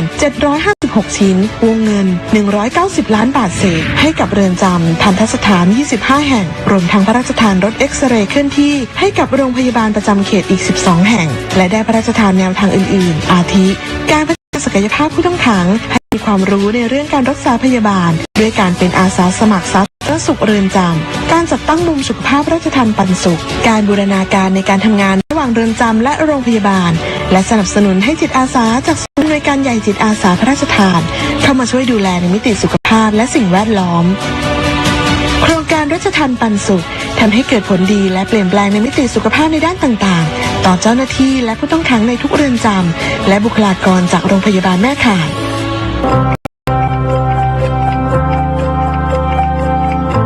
ปัจจุบันผู้ต้องขังโดยส่วนใหญ่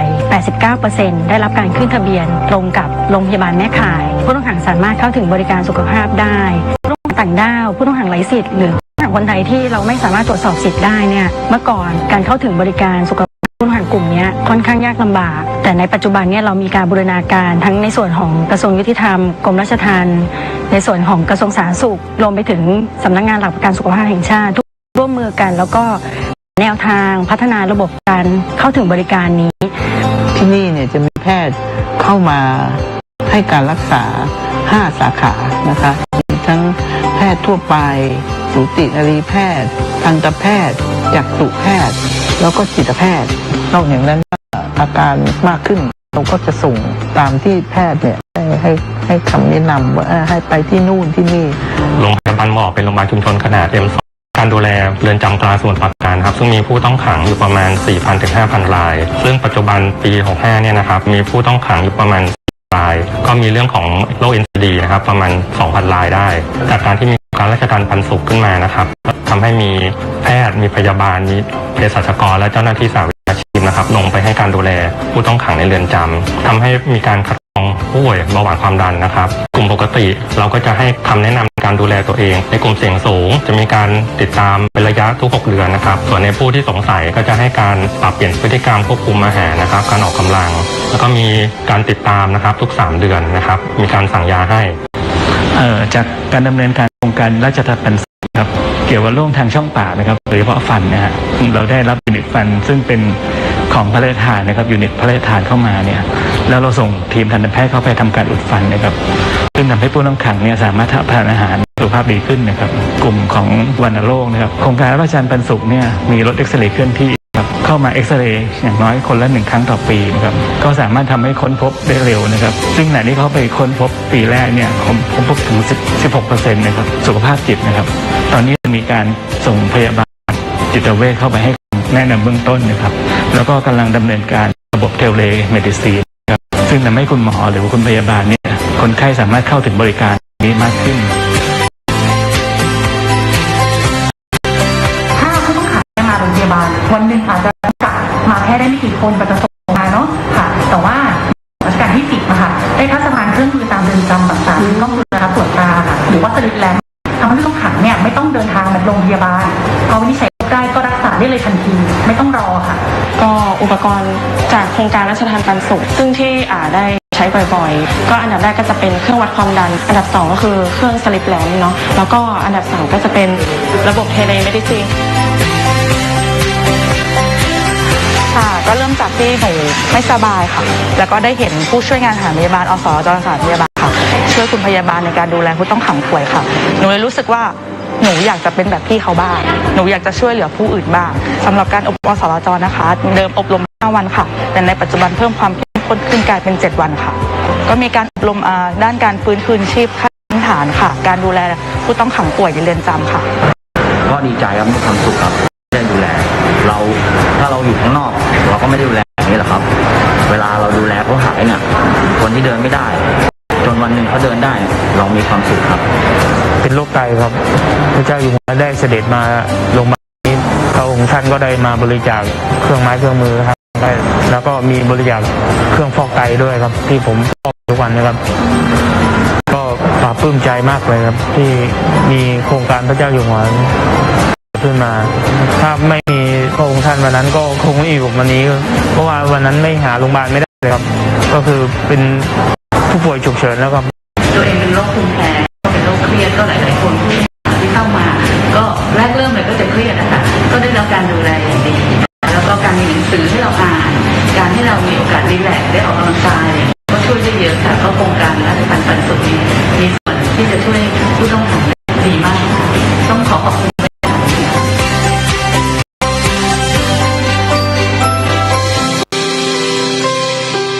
การดำเนินงานในระยะที่ 2พระบาทสมเด็จพระเจ้าอยู่หัวได้พระราชทานความช่วยเหลือในระยะที่ 2ไปยังเรือนจำอำเภอจำนวน19 แห่งโดยพระราชทานพระราชทรัพย์ส่วนพระองค์จำนวน118 ล้านบาทเศษเพื่อจัดซื้อครุภัณฑ์ทางการแพทย์ที่แบ่งเป็นครุภัณฑ์ที่ใช้ในเรือนจำ15 ล้านบาทเศษและครุภัณฑ์เครื่องมือทางการแพทย์ที่ใช้ในโรงพยาบาลแม่ข่ายจำนวน102 ล้านบาทเศษและได้เสด็จเปิดโครงการในระยะที่ 2เมื่อวันที่28 เมษายน 2564ณ พระที่นั่งอัมพรสถานพระราชวังดุสิตโดยมีผู้บริหารผู้บัญชาการเรือนจำและผู้ขังเฝ้ารับเสด็จณที่ตั้งผ่านระบบออนไลน์นอกจากการพระราชทานครุภัณฑ์ทางการแพทย์แล้วยังได้พระราชทานแนวทางเพิ่มเติมได้แก่การบริหารจัดการโรคติดต่อการกักโรคการส่งเสริมสุขอนามัยและสิ่งแวดล้อมการบำบัดน้ำเสียและการกำจัดขยะเป็นต้นซึ่งแต่ก่อนที่ผ่านมามีข้อพิพาทระหว่างเรือนจำและชุมชนในการปล่อยน้ำเสียตั้งแต่มีโครงการราชทัณฑ์ปันสุขมีแผนงานที่ชัดเจนในการบำบัดน้ำเสียมีการใช้ก่อนไขมันมีการเติมจุลินทรีย์ลงในท่อระบายน้ำที่13 กันยายน 2564โครงได้รับภารกิจการดูแลสุขภาพผู้ต้องขังหญิงตั้งครรภ์และเด็กติดผู้ต้องขังมาดูแลเพิ่มเติมตอนหนูเข้ามาหนูก็ท้องง่าย4 เดือนจะเข้า5 เดือนนะครับหนูก็กังวลว่าหนูจะเป็นยังไงจะอยู่ตรงไหนจะอยู่ได้ไหม อถึงวันจริงหนูก็มีเจ้าหน้าที่เขาเคยมาผ่าท้อง แล้วก็พาหนูไปหาหมอ แล้วก็กำหนดคลอดพ่อหนูไปคลอดที่โรงพยาบาลเจ้าหน้าที่เขาก็คุมดีมากเลยค่ะแล้วก็โครงการราชธรรมปันสุขเขาเคยให้กำลังใจให้หนูด้วยจริงๆบอกว่าท้ออยู่นะคะแต่ก็เห็นหน้าลูกให้กำลังใจให้หนูทุกวันนี้ค่ะปัญหาเรื่องเกี่ยวกับมะเร็งนะครับโดยเฉพาะผู้ต้องขังสตรีนะครับก็พบว่ามีเรื่องของมะเร็งเต้านมมะเร็งปากมดลูกนะสองกลุ่มนี้อยู่ในการดำเนินการต่อเนื่องนะครับจากสถานการณ์การแพร่ระบาดของติดเชื้อไวรัสโคโรนา 2019 โควิด -19 ไปทั่วโลกรวมถึงประเทศไทยและส่งผลกระทบต่อเรือนจำเช่นกันทว่าด้วยแนวทางที่ได้พระราชทานไว้ตั้งแต่ห้องกักโรคการส่งเสริมเรื่องสุขาภิบาลเรือนจำและอนามัยสิ่งแวดล้อมการบูรณาการระหว่างเรือนจำกับโรงพยาบาลแม่ข่ายจึงทำให้เรือนจำสามารถรับมือและแก้ไขปัญหาได้ทันการนอกจากนี้ผู้ต้องขังก็ยังได้รับพระมหากรุณาธิคุณอีกเช่นเดิมพระราชทานพระราชทรัพย์ส่วนพระองค์จำนวน48ล้านบาทเศษในการจัดหาอุปกรณ์ทางการแพทย์นอกจากนี้ยังได้พระราชทานยาฟาวิพิลาเวียจำนวน 200,000 เม็ดพระราชทานพระราชทรัพย์ส่วนพระองค์อีก1 ล้านบาทในการปรับปรุงห้องปฏิบัติการอนุชีวโมเลกุลระบบความดันลบณทันตสถานโรงพยาบาลราชทัณฑ์เมื่อวันที่25 สิงหาคม 2564 พระบาทสมเด็จพระเจ้าอยู่หัวทรงให้จัดตั้งมูลนิธิราชทัณฑ์ปันสุขทำความดีเพื่อชาติศาสตร์กษัตริย์ขึ้นและพระราชทานพระราชทรัพย์ส่วนพระองค์ตั้งต้นจำนวน 10,274,216 บาทโดยการดำเนินงานของมูลนิธิจะเน้นเข้าไปเสริมการทำงานของภาครัฐในการดูแลผู้ต้องขังในเรื่องสุขภาพสวัสดิภาพของผู้ต้องขังเพื่อให้เป็นไปตามหลักมนุษยธรรมนับแต่นี้ไปการทำงานของมูลนิธิจะเข้าไปช่วยเสริมสนับสนุนและช่วยเหลือรวมทั้งดำเนินการร่วมกับทุกภาคส่วนเพื่อสาธารณประโยชน์ที่เกี่ยวข้องกับด้านสุขภาพและการสาธารณสุขของผู้ต้องขังตลอดไป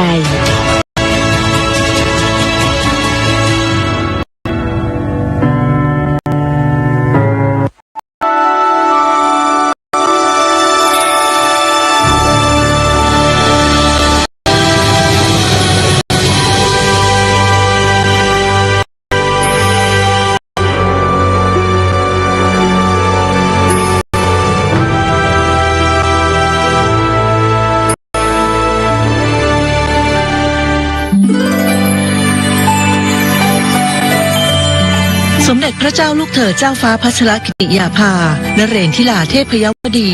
กรมหลวงราชสารินีสิริพัฒน์มหาวชิรราชธิดาประสูติเมื่อวันที่ 7 ธันวาคม พุทธศักราช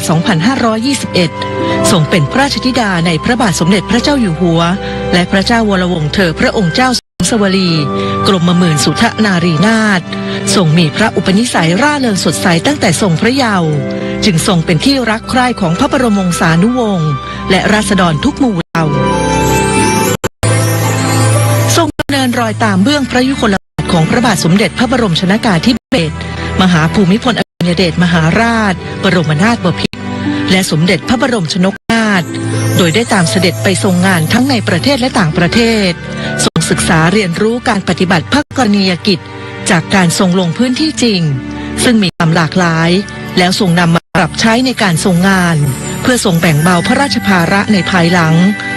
ทรงปฏิบัติพระกรณียกิจมาตั้งแต่ยังทรงพระเยาว์ด้วยทรงมีพระปรีชาสามารถในงานด้านนิติและการต่างประเทศจึงทรงมุ่งมั่นทุ่มเทพระวรกายปฏิบัติพระกรณียกิจเพื่อช่วยเหลือราษฎรผ่านทรงงานอย่างมิส่งย่อท้อทรงสั่งสมพระประสบการณ์ผ่านการทรงงานทั้งในประเทศและต่างประเทศพระเกียรติคุณจึงเป็นที่ประจักษ์แจ้งและทรงได้รับการยกย่องในประชาคมโลกพระกรณียกิจสำคัญที่ทรงเอาพระทัยใส่อย่างต่อเนื่องคือการทรงงานเพื่อช่วยเหลือผู้ต้องราชทัณฑ์หรือผู้ต้องขังทรงมีพระดำริให้จัดตั้งโครงการกำลังใจในพระดำริเพื่อช่วยเหลือผู้ที่เคยก้าวพลาดให้ตระหนักว่ายังมีผู้ที่เต็มใจจะให้โอกาสและเอาใจช่วยให้พวกเขาสามารถเอาชนะปัญหาและอุปสรรคต่างๆได้โดยโครงการฝึกอบรมวิชาชีพภายในเรือนจำและทันตสถานที่สามารถนำไปประกอบอาชีพได้ในอนาคต เมื่อทุกคนได้รับโอกาสที่สมควรแล้วจะต้องรู้เคารพสิทธิของผู้อื่นซึ่งจะช่วยลดการกระทำผิดซับซ้อนสามารถกลับมาเป็นประชากรที่มีคุณภาพช่วยให้สังคมส่วนรวมกลับมาอยู่ร่วมกันได้อย่างสงบสุขและส่งให้ความสำคัญการพัฒนาทักษะด้านกีฬาให้กับเด็กและเยาวชนในสถานพินิจมีพระดำริให้จัดตั้งสโมสรกีฬา BBG ขึ้นด้วยส่งเล็งเห็นถึงคุณประโยชน์ของการนำกีฬามาใช้ในการพัฒนาเด็กและเยาวชนและทรงสนองพระราชดำริของพระบาทสมเด็จพระเจ้าอยู่หัวในการช่วยเหลือผู้ต้องขังป่วยให้เข้าถึงการรักษาพยาบาลอย่างเท่าเทียมตามหลักมนุษยธรรมผ่านโครงการราชทานปันสุขทำความดีเพื่อชาติศาสตร์กษัตริย์โดยทรงดำรงตำแหน่งองค์ประธานกรรมการโครงการเป็นการดูแลและพัฒนาคุณภาพชีวิตของผู้ต้องขังเพื่อให้สามารถดำเนินชีวิตอยู่ในสังคมได้อย่างมีคุณภาพหลังจากพ้นโทษสอดคล้องกับข้อกำหนดแมนเดลาซึ่งเป็นข้อกำหนดมาตรฐานขั้นต่ำขององค์การสหประชาชาติในการปฏิบัติต่อผู้ต้องขังและข้อกำหนดกรุงเทพซึ่งเป็นข้อกำหนดสหประชาชาติว่าด้วยการปฏิบัติต่อผู้ต้องขังหญิงและมาตรการที่ไม่ใช่การคุมขังสำหรับผู้กระทำผิดหญิงที่มีหัวใจสำคัญคือการไม่เลือกปฏิบัติซึ่งสมเด็จพระเจ้าลูกเธอเจ้าฟ้าพัชรกิติยาภานเรศธิราเทพยวดีกรมหลวงราชสารินีสิริพัฒน์มหาวชิรราชธิดาทรงผลักดันให้เกิดการบังคับใช้อย่างต่อเนื่องในยามที่ราษฎรเดือดร้อนจากภัยพิบัติได้เสด็จไปทรงเยี่ยมราษฎรอย่างทันท่วงทีโดยทรงดำรงตำแหน่งประธานกรรมการมูลนิธิอาสาเพื่อนพึ่งพายามยากสภากาชาติไทยพระบาทสมเด็จเจ้าอยู่หัวในพระราชดีท่านก็เป็นห่วงนะคะท่านก็ส่งของพระราชทานมาส่งจิตอาสามานะคะมูลนิธิเพื่อนพึ่งพาก็ได้มีส่วนมาช่วยด้วยในตอนนั้นก็เป็นห่วงคนไทยทุกคนก็เป็นห่วงแต่ที่มาเยี่ยมวันนี้มาช้าเพราะว่าตอนนั้นคิดว่าทุกคนในจังหวัดคงวุ่นวายกับความช่วยเหลือมารับเสด็จคงไม่สะดวกแต่ว่าที่มาตอนนี้คือมาช่วยดูเรื่องฟื้นฟูซ่อมแซมสิ่งของแล้วก็มาให้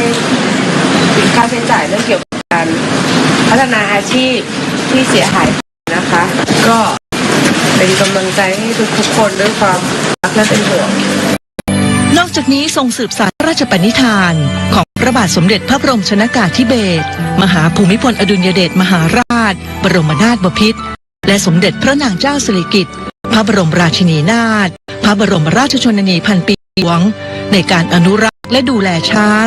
ก่อเกิดเป็นโครงการพัชรสุธาคชานุรักษ์เพื่อดูแลสร้างความสมดุลระหว่างคนกับช้างในพื้นที่ป่ารอยต่อ5จังหวัดภาคตะวันออกได้แก่ระยองจันทบุรีชลบุรีฉะเชิงเทราและสระแก้วโดยพระบาทสมเด็จพระเจ้าอยู่หัวทรงรับโครงการไว้ในพระบรมราชูปถัมภ์มีสมเด็จพระเจ้าลูกเธอฟ้าพัชรกิติยาภานเรศธิราเทพยวดีกรมหลวงราชสารินีสิริพัฒน์มหาวชิรราชธิดาทรงเป็นประธานคณะกรรมการตลอดระยะเวลาการทรงงานสมเด็จพระเจ้าลูกเธอเจ้าฟ้าพัชรกิติยาภานเรศธิราเทพยวดีกรมหลวงราชสารินีสิริพัฒน์มหาวชิรราชธิดาทรงมุ่งมั่นปฏิบัติพระกรณียกิจโดยทรงนำความรู้และพระประสบการณ์จากการทรงงานในด้านต่างๆทั้งระดับประเทศและเวทีโลกมาปรับใช้เพื่อพัฒนาประเทศชาติและประชาชนอันเป็นการสื่อสารรักษาและต่อยอดพระราชปณิธานของพระบาทสมเด็จพระเจ้าอยู่หัวในการบำบัดทุกข์บำรุงสุขแก่อาณาราษฎรสมดังที่ทรงเป็นเจ้าฟ้าของปวงประชาอย่างแท้จริง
แรกเนี่ยเรายังไม่รู้อะไรเลย เราก็ทำแบบลุยๆไปเลย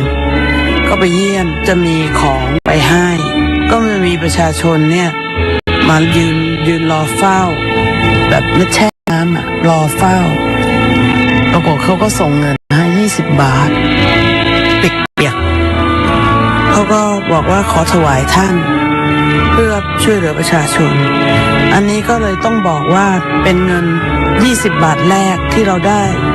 มาสำหรับทำมูลนิธิอาสาเพื่อนพึ่งพายามยาก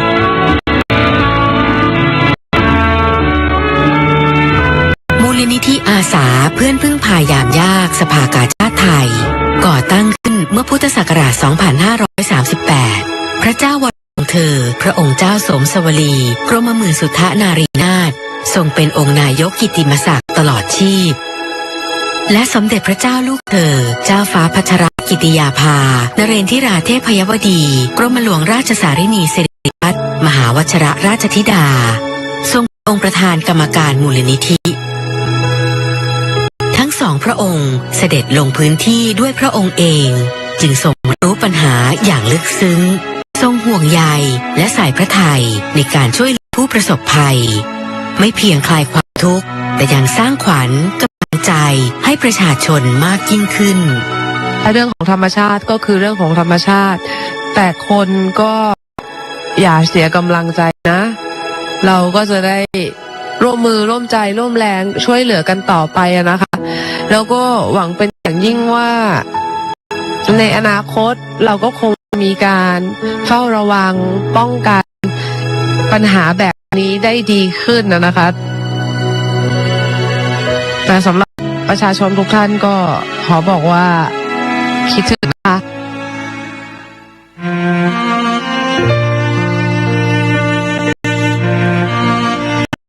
สมเด็จพระเจ้าลูกเธอเจ้าฟ้าพัชรกิติยาภานเรนทิราเทพยวดีกรมหลวงราชสารินีสิริพัฒน์มหาวชิรราชธิดา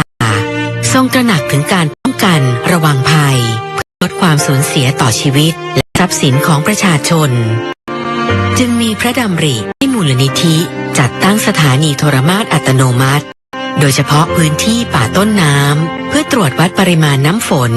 ระดับน้ำและความเร็วการไหลของน้ำแบบเรียลไทม์และริเริ่มเครือข่ายเตือนภัยพิบัติชุมชนเพื่อนพึ่งพาให้ชุมชนในพื้นที่เสี่ยงภัยสามารถใช้เทคโนโลยีเป็นและช่วยเหลือซึ่งกันและกันได้อย่างทันท่วงทีในระหว่างเกิดภัยสิ่งของจำเป็นที่บรรจุอยู่ในถุงยางชีพพระราชทานจนถึงโรงครัวพระราชทานจะส่งตรงไปถึงผู้ประสบภัย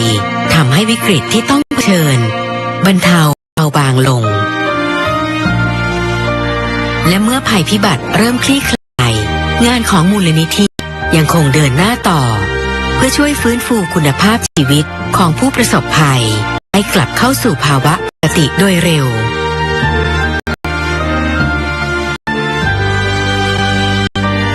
มูลนิธิอาสาเพื่อนพึ่งพายามยากสภากาชาติไทยจะสืบสานพระปณิธานของทั้งสองพระองค์ในการบรรเทาทุกข์และสร้างขวัญกำลังใจแก่ผู้ประสบภัยเคียงข้างคนไทยเป็นเพื่อนที่พึ่งพาได้และไม่ทอดทิ้งกันตลอดไป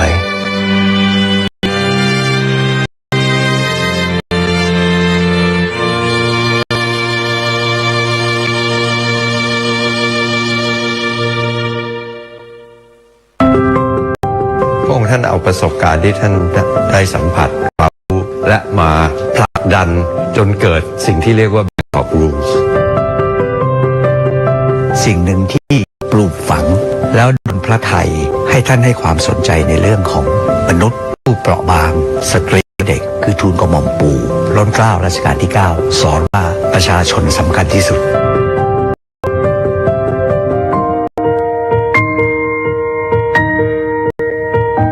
สมเด็จพระเจ้าเธอเจ้าฟ้าพัชรกิติยาภา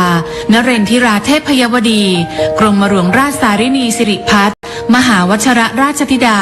ทรงเป็นดุจสะพานแห่งไมตรีจิตเชื่อมโยงประเทศไทยกับประชาคมโลกเพื่อส่งเสริมหลักนิติธรรมความยุติธรรมและสิทธิมนุษยชนบนเวทีนานาชาติ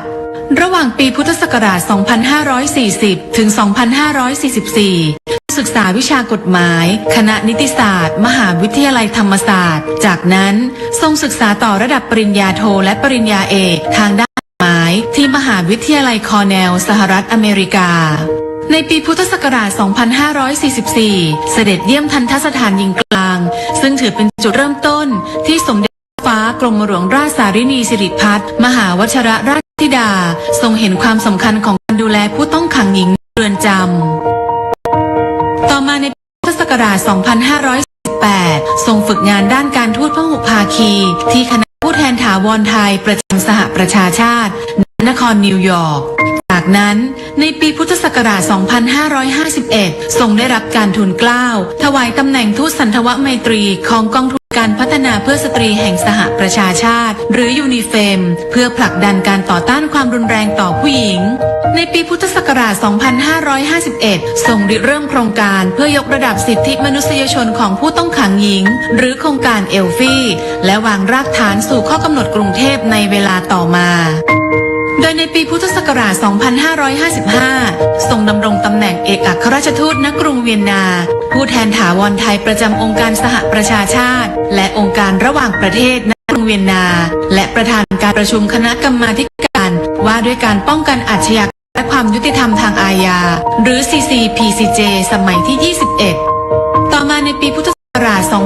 2556 ทรงสนับสนุนการจัดเสวนาระดับนานาชาติว่าด้วยหลักนิติธรรมหรือ The Bangkok on the Rule of Law ในปีพุทธศักราช 2560 ทรงได้รับการทูลเกล้าถวายตำแหน่งทูตสันทวไมตรีของสำนักงานว่าด้วยยาเสพติดและอาชญากรรมแห่งสหประชาชาติหรือ UNODC ด้านหลักนิติธรรมและความยุติธรรมทางอาญาสำหรับภูมิภาคเอเชียตะวันออกใต้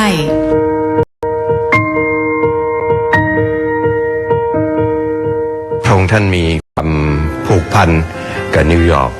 และ UN ที่นิวยอร์กค่อนข้างมากตั้งแต่พระองค์สำเร็จการศึกษาที่คอร์เนลพระองค์ท่านก็มาฝึกงานที่คณะทูตถาวรของประเทศไทยประจำองค์การสหประชาชาติที่นครนิวยอร์กพระองค์ท่านก็เข้าร่วมการประชุมที่สำคัญที่สุดคือสมัชชาใหญ่สหประชาชาติสมัย60โดยพระองค์ท่านก็ทรงงานในเรื่องของกรรมการ3และกรรมการ6กรรมการ3ก็ที่เกี่ยวกับเรื่องผู้หญิงเด็กคนชราด้านสังคมต่างๆรวมสิทธิมนุษยชนลี้ภัยทั้งหลายส่วนกรรมการ6ก็คือกฎหมายหลังจากนั้นที่พระองค์ท่านกลับมาได้รับราชการในสำนักอัยการสูงสุดก่อนที่พระองค์ท่านจะเข้าดำรงตำแหน่งเอกอัครราชทูตที่กรุงเวียนนาต่อมาเมื่อทรงดำรงตำแหน่งเอกอัครราชทูตที่กรุงเวียนนาจะมีสวมหมวก2 ใบแรกก็เป็นเอกอัครราชทูตประจำออสเตรียเหมือนกับทูตอื่นๆทั่วโลกแต่หมวกที่2ก็คือองค์ท่านเป็นผู้แทนไทยประจำองค์การสหประชาชาติที่เวียนนาซึ่งเวียนนามีเรื่องที่สำคัญหลายประการแรกก็คือเรื่อง IAEA เรื่องลดอาวุธจำกัดอาวุธดูแลอาวุธนิวเคลียร์อันที่2ก็คือ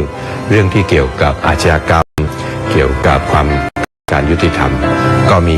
2 องค์กรใหญ่ๆอันแรกก็คือ UN Office on Drugs Crime UNODC นะครับก็ทำเรื่องเกี่ยวกับอาชญากรรมต่างๆเรื่องยาเสพติดอีกหน่วยงานหนึ่งก็คือ Commission on Criminal Crime Prevention ย่อว่า CCPCJ นะครับอันนี้พระองค์ท่านก็เข้าไปเกี่ยวข้องค่อนข้างมากแต่ว่าระยะหลังเนี่ยเห็นชัดว่ามีผู้หญิงเป็นนักโทษในเรือนจำมากขึ้นแล้วก็เห็นชัดว่าความจำเป็นความต้องการเนี่ยต่างกับผู้ชายพระองค์ท่านก็เลยเริ่มสิ่งที่เรียกว่ามาตรฐานสำหรับนักโทษหญิงโดยเฉพาะและในที่สุดก็สามารถออกผลักดันออกมาเป็นเรียกว่า Bangkok Rules นะครับกฎที่ออกที่กรุงเทพนะครับอันนี้ก็เพื่อดูแลนักโทษหญิงโดยเฉพาะเลยแล้วก็ไปผ่านมติในสมัชชาใหญ่สหประชาชาตินะครับในปี 2010ในเรื่องที่เกี่ยวกับทูลกระหม่อมพานะครับสำหรับราชกรณียกิจประเทศนั้นเนี่ยมากมายและมีความหลากหลายมากนะครับท่านถ้าจะแบ่งเป็น2เนี่ยในช่วงแรกของปีครึ่งเนี่ยทรงดำรงตำแหน่งประธานคณะ คณะกรรมการของ UNODC นะครับในการป้องกันอาชญากรรมและความยุติธรรมทางอาญาและท่านเองได้รับการกราบทูลเชิญให้เป็นประธานการประชุมสมัยที่20ตลอดเวลาที่พระองค์ท่านทรงดำรงประธานการประชุม1 ปีท่านไม่เคยขาดการประชุมแม้แต่วันเดียวในช่วงที่เป็นเอกอัครราชทูตนั้นเนี่ยท่านปฏิบัติหน้าที่ของเป็นเอกอัครราชทูตได้อย่างสมบูรณ์มากแน่นอนว่างานของเรานั้นมุ่งที่พหุภาคีที่ UNODC ที่นั่นนะครับแต่ในเรื่องของการเจริญสัมพันธไมตรีกับออสเตรียนั้นพระองค์ท่านก็สามารถที่จะอาศัยน้ำพระทัยอาศัยพระบารมีในคณะทูตแล้วก็ประเทศเจ้าหน่วยงานต่างๆได้เป็นอย่างดีมากสิ่งหนึ่งที่คนคาดไม่ถึงในฐานะองค์เอกอัครราชทูตเนี่ยคือ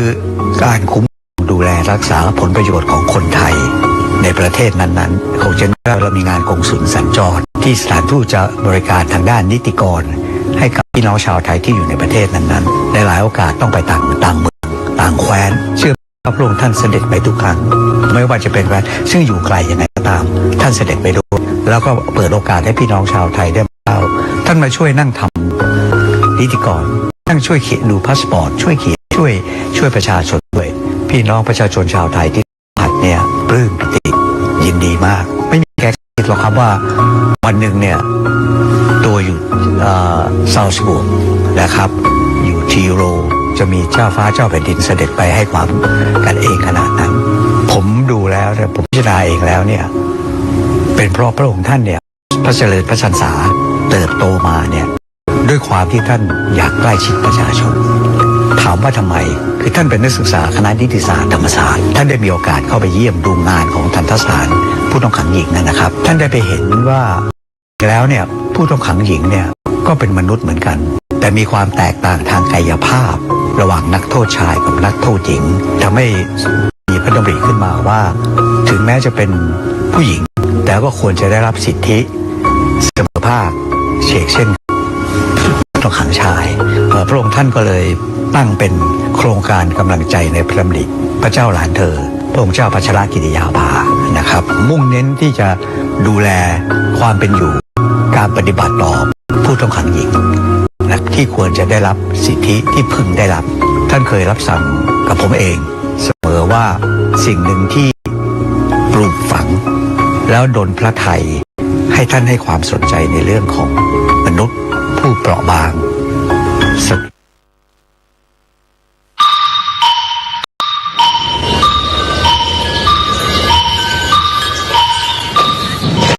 ชาติและเพลงชาติไทย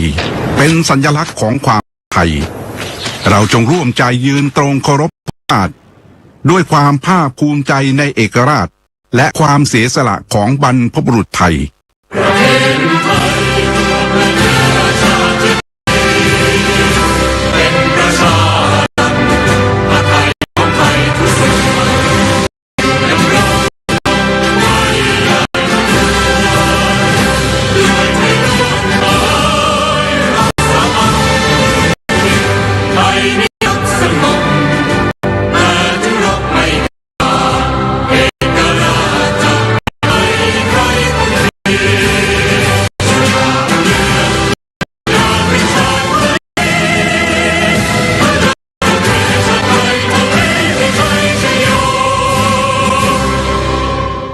และเด็กคือทูลกระหม่อมนะครับล้นเกล้ารัชกาลที่9สอนว่าเราต้องคิดถึงสิ่งเหล่านี้ประชาชนสำคัญที่สุดซึ่งไปอยู่ในใจท่านตลอดมาครับจากรากฐานแห่งการเรียนรู้สู่เส้นทางการทูตบนเวทีโลกสมเด็จเจ้าฟ้ากรมหลวงราชสารินีสิริพัฒน์มหาวชิรราชธิดาทรงแสดงพระเกียรติคุณและพระปรีชาสามารถอันหาที่สุดมิได้ดังที่ผู้มีโอกาสถวายงานแด่พระองค์อย่างใกล้ชิดต่างคงจดจำและสำนึกในพระกรุณาธิคุณและพระกรณียกิจนั้นอย่างมิรู้ลืม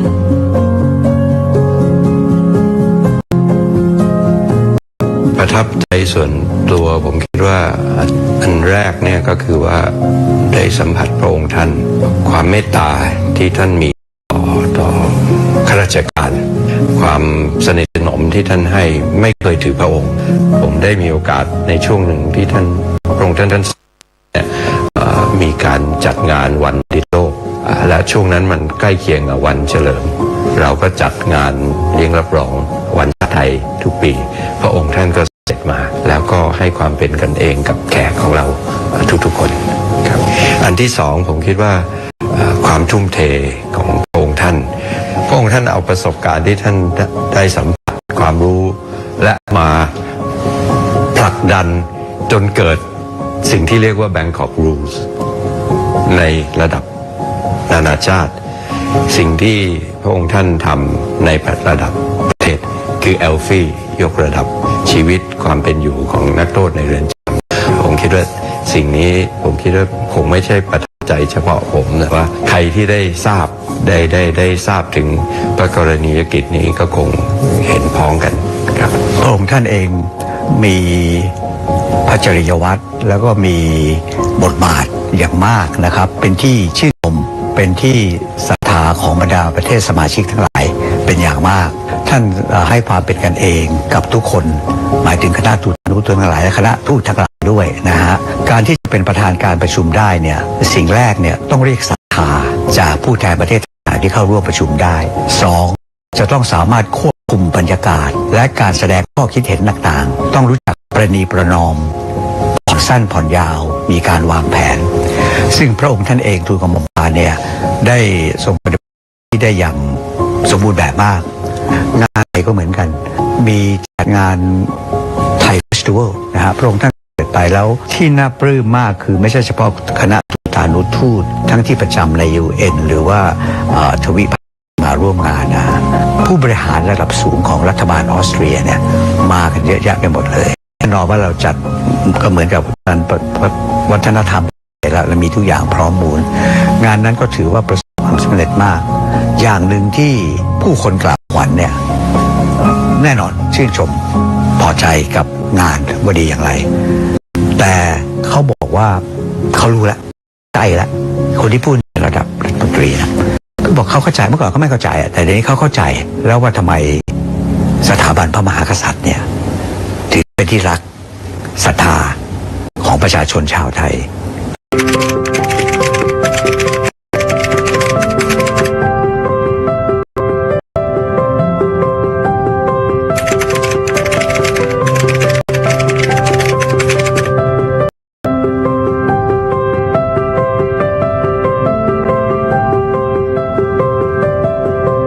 สมเด็จพระเจ้าลูกเธอเจ้าฟ้าพัชรกิติยาภานเรนทิราเทพยวดีกรมหลวงราชสารีสิริพัฒน์มหาวชิรราชธิดาทรงเป็นกำลังสำคัญและทรงเป็นแรงบันดาลใจในการส่งเสริมความสัมพันธ์และภาพลักษณ์อันดีของประเทศไทยในเวทีระหว่างประเทศโดยเฉพาะอย่างยิ่งในการผลักดันข้อกำหนดกรุงเทพเพื่อยกระดับสิทธิมนุษยชนของผู้ต้องขังหญิงในไทยและทั่วโลกด้วยพระปรีชาสามารถด้านการทูตพระจริยวัตรอันงดงามน้ำพระทัยที่เปี่ยมพระเมตตาและพระกิตติคุณอันหาที่สุดได้สมเด็จเจ้าฟ้ากรมหลวงราชสารินีสิริพัฒน์มหาวชิรราชธิดาจึงทรงเป็นหญิงนักการทูตผู้ทรงเป็นความภาคภูมิใจของคนไทยและทรงเป็นผู้นำพาประเทศไทยก้าวสู่เวทีโลกด้วยศักดิ์ศรีและความภาคภูมิสืบไป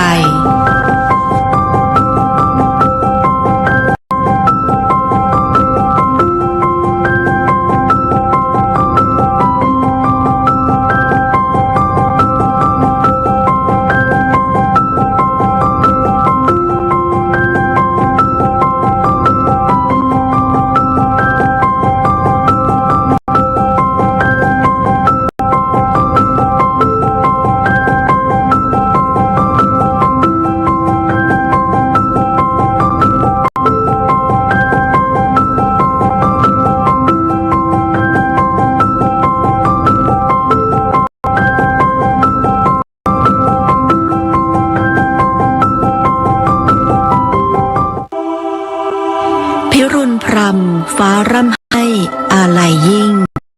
สรรพสิ่งรอบข้างดูหมาง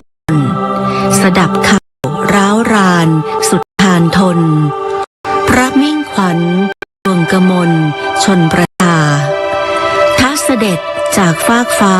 นภาสวงเป็นดั่งดวงตะวันจันทร์ลงล่านิวัตสู่สวรรค์คันลีลาเป็นนางฟ้าเจิดจรัสรัตวิมานด้วยสำนึกในพระมหากรุณาธิคุณข้าพระพุทธเจ้าคณะผู้บริหารและเจ้าหน้าที่สถานีโทรทัศน์แห่งประเทศไทยกรมประชาสัมพันธ์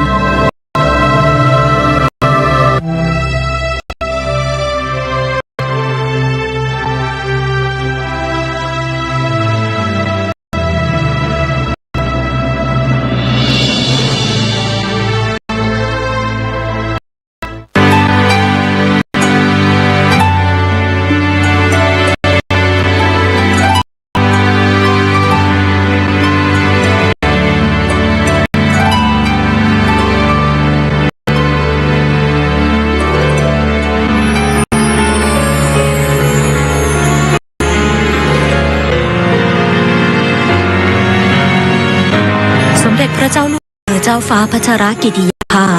นเรนทิราเทพยวดีกรมหลวงราชสารินีสิริพัฒน์มหาวชรราชธิดาประสูติเมื่อวันที่ 7 ธันวาคม พุทธศักราช 2521 พระที่นั่งอัมพรสถานพระราชวังดุสิตเป็นพระราชธิดาในพระบาทสมเด็จพระเจ้าอยู่หัวกับพระเจ้าหลวงเธอพระองค์เจ้าสมสวลีกรมหมื่นสุทธานารีนาถเป็นพระราชนัดดาพระองค์แรกในพระบาทสมเด็จพระบรมชนกาธิเบศรมหาภูมิพลอดุลยเดชมหาราชบรมนาถบพิตรและสมเด็จพระนางเจ้าสิริกิติ์พระบรมราชินีนาถพระบรมราชชนนีพันปีหลวงโดยเมื่อแรกประสูติมีพระนามว่าพระเจ้าหลานเธอพระองค์เจ้าพัชรกิติยาภาทรงเริ่มเข้ารับการศึกษาที่โรงเรียนราชินีในระดับจนถึงระดับชั้นมัธยมศึกษาปีที่ 3จากนั้นได้เสด็จไปทรงศึกษาณโรงเรียนฮีทฟิลด์สหราชอาณาจักรแล้วเสด็จกลับมาทรงศึกษาต่อระดับชั้นมัธยมศึกษาปีที่ 5 และปีที่ 6ณโรงเรียนจิตรดา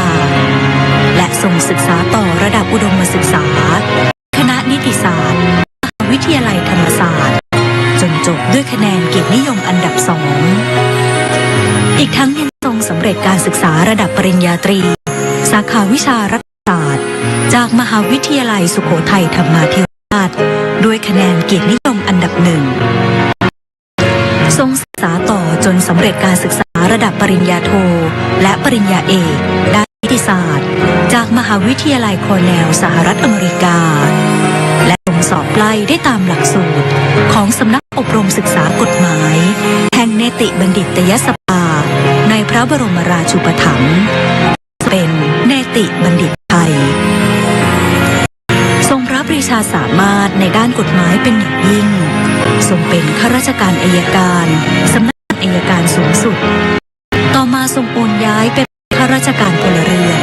กระทรวงการต่างประเทศ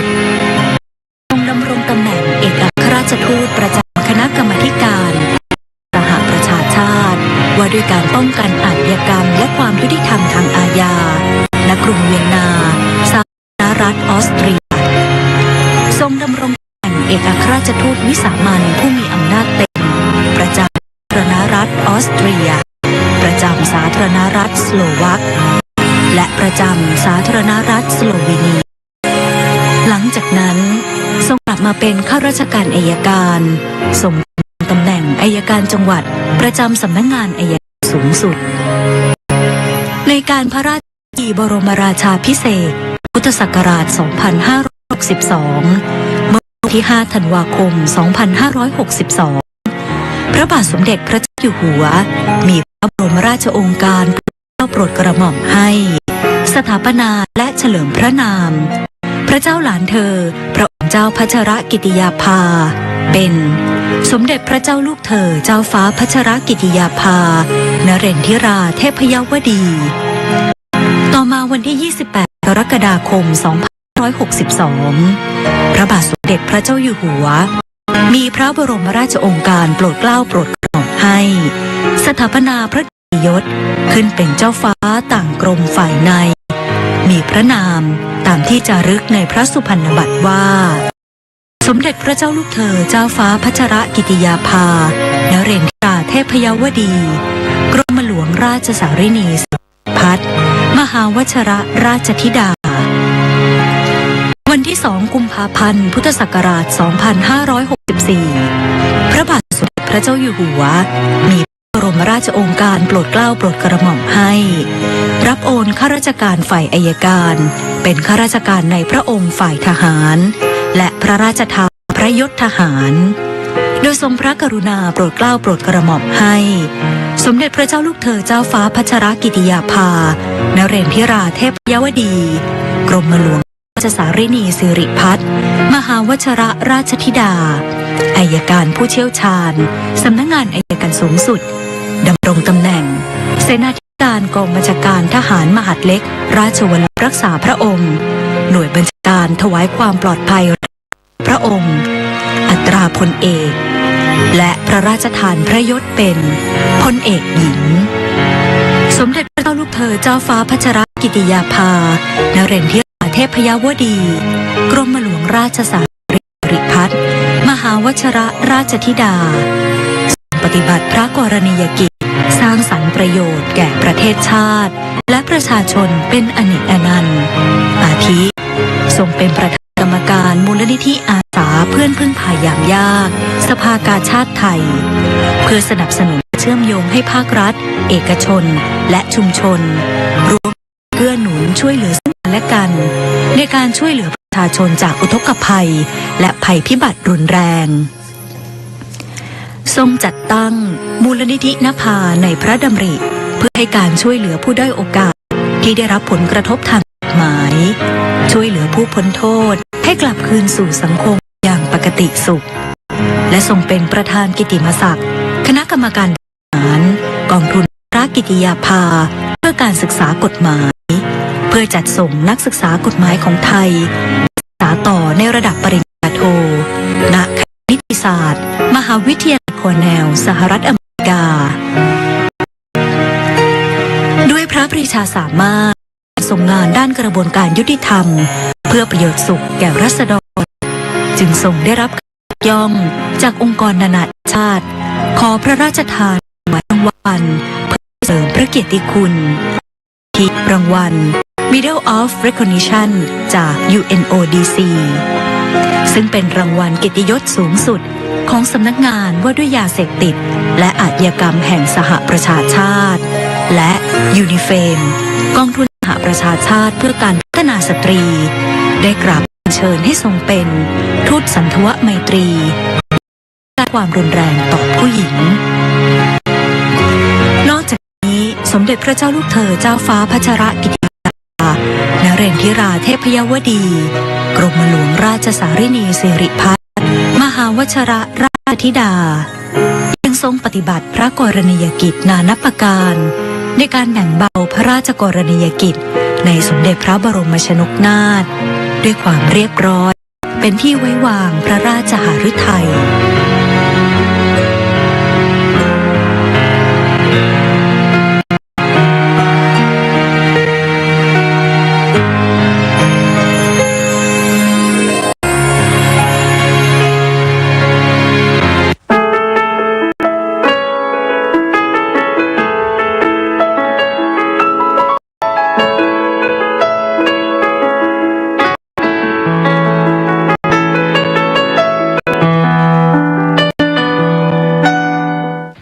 สมเด็จพระเจ้าลูกเธอเจ้าฟ้าพัชรกิติยาภานเรนทิราเทพยวดี กรมหลวงราชสารินีสิริพัฒน์มหาวชรราชธิดาทรงสืบสานพระราชปณิธานและทรงแบ่งเบาพระราชภาระของพระบาทสมเด็จพระเจ้าอยู่หัวและพระบรมวงศานุวงศ์ในการปฏิบัติพระกรณียกิจนานับประการเพื่อพัฒนาชีวิตความเป็นอยู่ของราษฎรในทุกมิติโดยเฉพาะด้านการสาธารณสุขผ่านมูลนิธิเพื่อนพึ่งพายามยากสภากาชาดไทยได้ทรงตั้งพระปณิธานมุ่งมั่นในการพระราชทานช่วยเหลือราษฎรที่ได้รับความเดือดร้อนจากอุทกภัยและภัยพิบัติรุนแรงโดยทรงสนับสนุนและเชื่อมโยงให้ทุกภาคส่วนทั้งภาครัฐเอกชนและชุมชนร่วมกันเกื้อหนุนช่วยเหลือซึ่งกันและกันในยามทุกข์ยากจากอุทกภัย พิบัติรุนแรงอย่างครบวงจรโดยทรงเป็นองค์นำในการร่วมกันระดมองค์ความรู้แนวทางการบริหารจัดการน้ำนวัตกรรมการมีจิตสาธารณะรวมถึงการพัฒนาอาชีพและการดำรงชีวิตอย่างยั่งยืนในทุกมิติสมเด็จพระเจ้าลูกเธอเจ้าฟ้าพัชรกิติยาภานเรนทิราเทพยวดีกรมหลวงราชสารินีสิริพัฒน์มหาวชิรราชธิดาทรงเล็งเห็นว่าการฟื้นฟูสภาพจิตใจของผู้ประสบอุทกภัยเป็นสิ่งสำคัญโดยได้พระราชทานกำลังใจและเสด็จเยี่ยมราษฎรในยามที่ประสบกับความทุกข์ยากเดือดร้อนพร้อมกับพระราชทานถุงยางชีพที่ไม่ใช่เพียงบรรจุสิ่งจำเป็นในการดำรงชีวิตของประสบอุทกภัยเท่านั้นแต่ยังเป็นสัญลักษณ์แห่งขวัญกำลังใจที่จะนำพาผู้ประสบภัยให้ก้าวพ้นช่วงวิกฤตที่เกิดขึ้นบ่อยครั้งที่ทรงเป็นผู้คัดเลือกสิ่งของและร่วมบรรจุสิ่งของลงในถุงยางชีพด้วยพระองค์เองอย่างใส่พระทัยในเรื่องของน้ำท่วมเนี่ยเราทุกคนก็ทราบกันนะว่าแค่ตอนน้ำท่วมก็แย่อยู่แล้วก็ต้องแก้ไขปัญหาเฉพาะหน้ากันก่อนว่าหลังจากน้ำท่วมการฟื้นฟูหลังน้ำลดเนี่ยมันก็มีความหมายอยู่เหมือนกันเพราะว่าแน่นอนน้ำท่วมมันก็ทำความเสียหายให้กับอุปกรณ์ทำความเสียหายให้กับข้าวของเครื่องใช้ต่างๆโดยเฉพาะผู้ที่จะต้องประกอบอาชีพที่จะต้องสร้างรายได้จากอุปกรณ์ต่างๆก็จะเป็นการเกษตรการจัดหรือการทำผลิตภัณฑ์พื้นบ้านก็ตามก็รู้สึกเห็นใจและเข้าใจนะคะทางมูลนิธิก็เลยจัดบุญและจัดสิ่งของที่จำเป็นมาช่วยสนับสนุนให้ฟื้นคืนกลับสู่อาชีพต่างๆและกลับคืนสู่ชีวิตปกติได้อย่างรวดเร็วที่สุดด้วยพระกรุณาธิคุณของสมเด็จพระเจ้าลูกเธอเจ้าฟ้าพัชรกิติยาภานเรนทิราเทพยวดีกรมหลวงราชสารินีสิริพัฒน์มหาวชิรราชธิดาได้พระราชทานความช่วยเหลือผู้ประสบภัยพิบัติอย่างต่อเนื่องและทรงรับฟังความเดือดร้อนของราษฎรเสมือนเป็นเพื่อนพึ่งพาในยามยากและในหลายโอกาสที่ทรงนำเอาสินค้าที่ได้รับการส่งเสริมจากมูลนิธิอาสาเพื่อนพึ่งพายามยากสภากาชาติไทยมาจำหน่ายที่ร้านมูลนิธิและในงานออกร้านเพื่อให้มีช่องทางการจัดจำหน่ายช่วยให้การประกอบอาชีพยืนอยู่ได้ด้วยตนเองก่อให้เกิดประโยชน์สูงสุดในการดำรงชีวิตของผู้ประสบภัยให้ผ่านพ้นช่วงเวลาที่วิกฤตไปได้อย่างมีความสุขและยั่งยืนเพชรมณีแสงเพชรทีมข่าวในพระราชสำนักรายงาน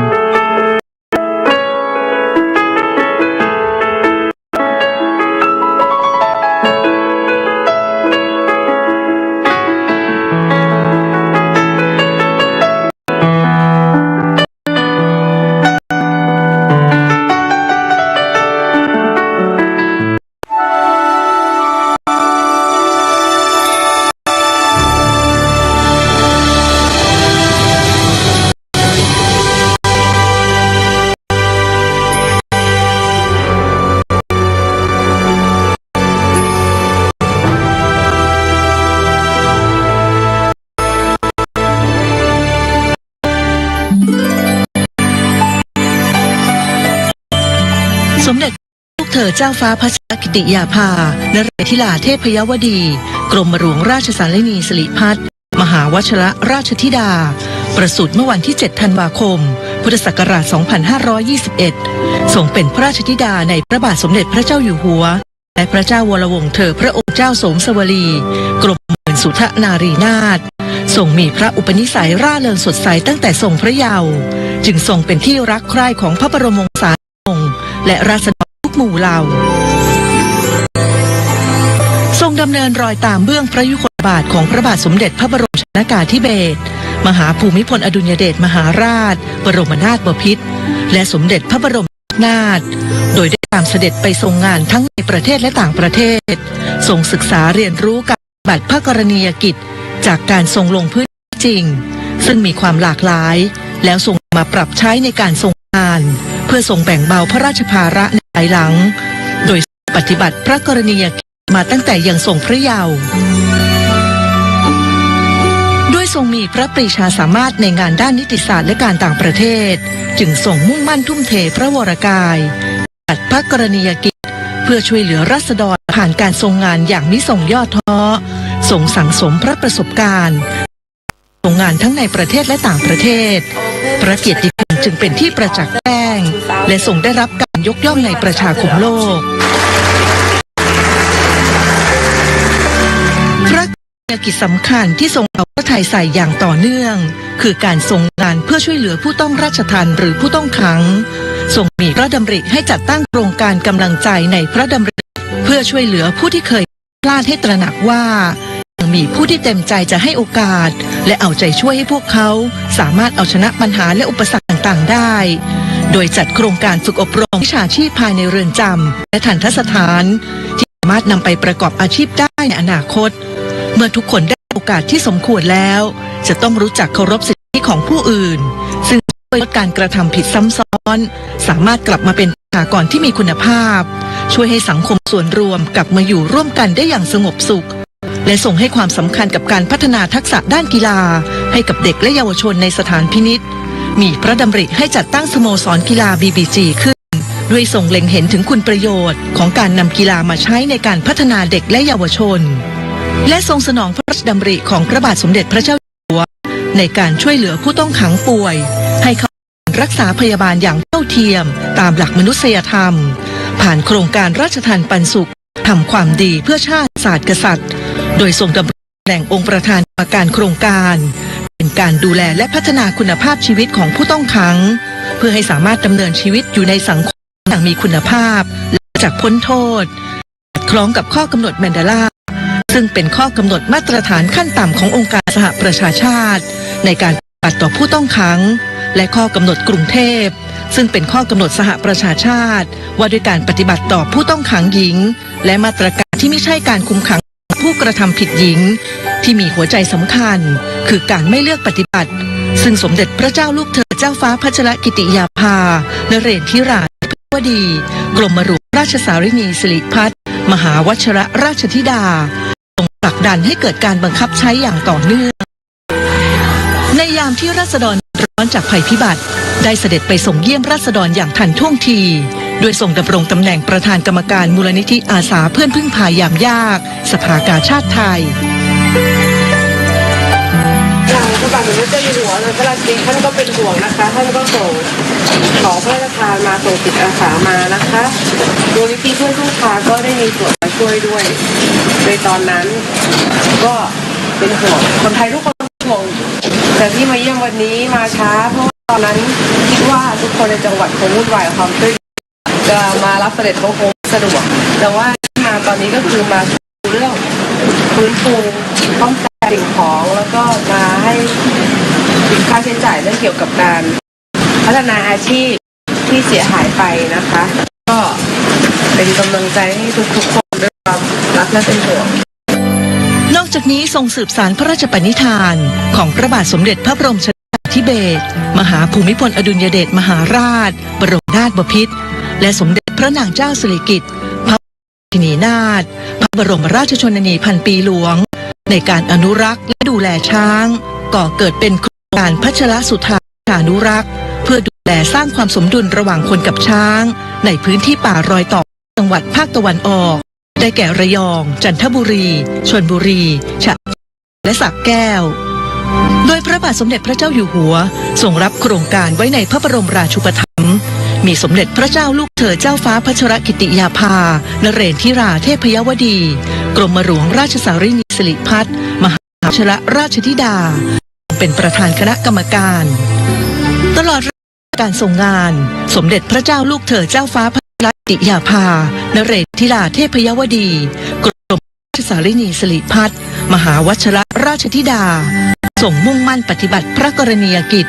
โดยความรู้และพระประสบการณ์จากการทรงงานในด้านต่างๆทั้งในระดับประเทศและเวทีโลกมาปรับใช้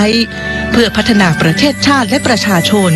อันเป็นการสืบสานรักษาและต่อยอดพระราชปณิธานของพระบาทสมเด็จพระเจ้าอยู่หัวในการบำบัดทุกข์บำรุงสุขนานาราษฎรสมดังที่ทรงเป็นเจ้าฟ้าของปวงประชาอย่างแท้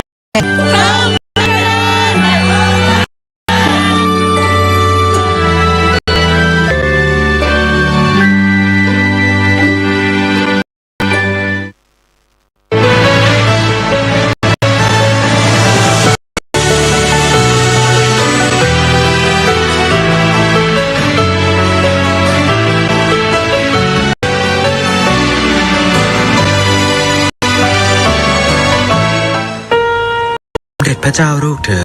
เจ้าฟ้าพัชรกิติยาภานเรนทิราเทพยวดีกรมหลวงราชสารินีสิริพัฒน์มหาวชิรราชธิดาทรงมุ่งมั่นในการปฏิบัติพระกรณียกิจเพื่อสืบสารรักษาต่อยอดพระราชปณิธานพระบาทสมเด็จพระเจ้าอยู่หัวด้วยพระวิริยะอุตสาหะโดยเฉพาะพระกรณียกิจในด้านสาธารณกุศลต้องดำรงตำแหน่งเป็นประธานกรรมการมูลนิธิอาสาเพื่อนพึ่งพายามยากสภากาชาติไทยซึ่งเป็นองค์กรการกุศลที่จัดตั้งขึ้นตามพระดำริพระเจ้าวรวงศ์เธอเจ้าสมสวรีกรมหมื่นสุทธนารีนาถนายกกิตติมศักดิ์ตลอดชีพเพื่อสนับสนุนและเชื่อมโยงให้ภาครัฐเอกชนและชุมชนร่วมกันเกื้อหนุนช่วยเหลือซึ่งกันและกันในยามทุกข์ยากจากอุทกภัยและภัยพิบัติที่รุนแรงด้วยการร่วมกันระดมองค์ความนวัตกรรมกำลังแรงกายทรัพย์และจิตสาธารณะเพื่อช่วยเหลือฟื้นฟูอย่างครบวงจรรวมทั้งการพัฒนาอาชีพและคุณภาพชีวิตอย่างยั่งยืนโดยมุ่งเน้นการประดับชีวิตและการฟื้นฟูสภาพจิตใจภายใต้แนวคิดแบ่งปันพอเพียงยั่งยืนด้วยพระเมตตาและทรงตระหนักถึงคุณค่าในทุกชีวิตที่ด้อยโอกาสโดยเฉพาะอย่างยิ่งผู้ต้องขังในเรือนจำเป็นการให้โอกาสแก่เพื่อนมนุษย์ที่อยู่ร่วมโรคใบเดียวกันจัดตั้งมูลนิธินภาในพระดำริขึ้นเพื่อให้ความช่วยเหลือและให้โอกาสทางอาชีพกับกลุ่มผู้ด้อยโอกาสอันเกิดจากผลที่ได้รับทางกฎหมายและสังคมเป็นกลุ่มแรกทั้งยังทรงจัดตั้งโครงการกำลังใจในพระดำริเพื่อพัฒนาคุณภาพชีวิตของผู้ต้องขังเป็นกำลังใจให้กับกลุ่มผู้ก้าวพลาดทำให้ชีวิตต้องเข้ามาเกี่ยวข้องกับกระบวนการยุติธรรมและผู้ขาดโอกาสกลุ่มอื่นๆให้สามารถมีโอกาสกลับมาดำรงชีวิตเป็นคนดีของสังคมได้อย่างปกติสุขด้วยพระวิริยะอุตสาหะของสมเด็จพระเจ้าลูกเธอเจ้าฟ้าพัชรกิติยาภานเรนทิราเทพยวดีกรมหลวงราชสารินีสิริพัฒน์มหาวชิรราชธิดาทรงมุ่งมั่นสืบสานพระราชปณิธานพระบาทสมเด็จพระเจ้าอยู่หัวเพื่อให้ประชาชนผู้ด้อยโอกาสอยู่ดีกินดีเป็นสังคมแห่งการแบ่งปันจึงเกิดเป็นโครงการสำคัญเพื่อขับเคลื่อนการพัฒนาด้านการพัฒนาคน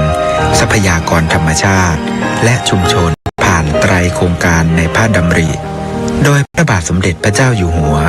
ทรงรับไว้ในพระบรมราชูปถัมภ์ประกอบด้วย3โครงการได้แก่โครงการราชทัณฑ์สุขทำความดีเพื่อชาติศาสตร์กษัตริย์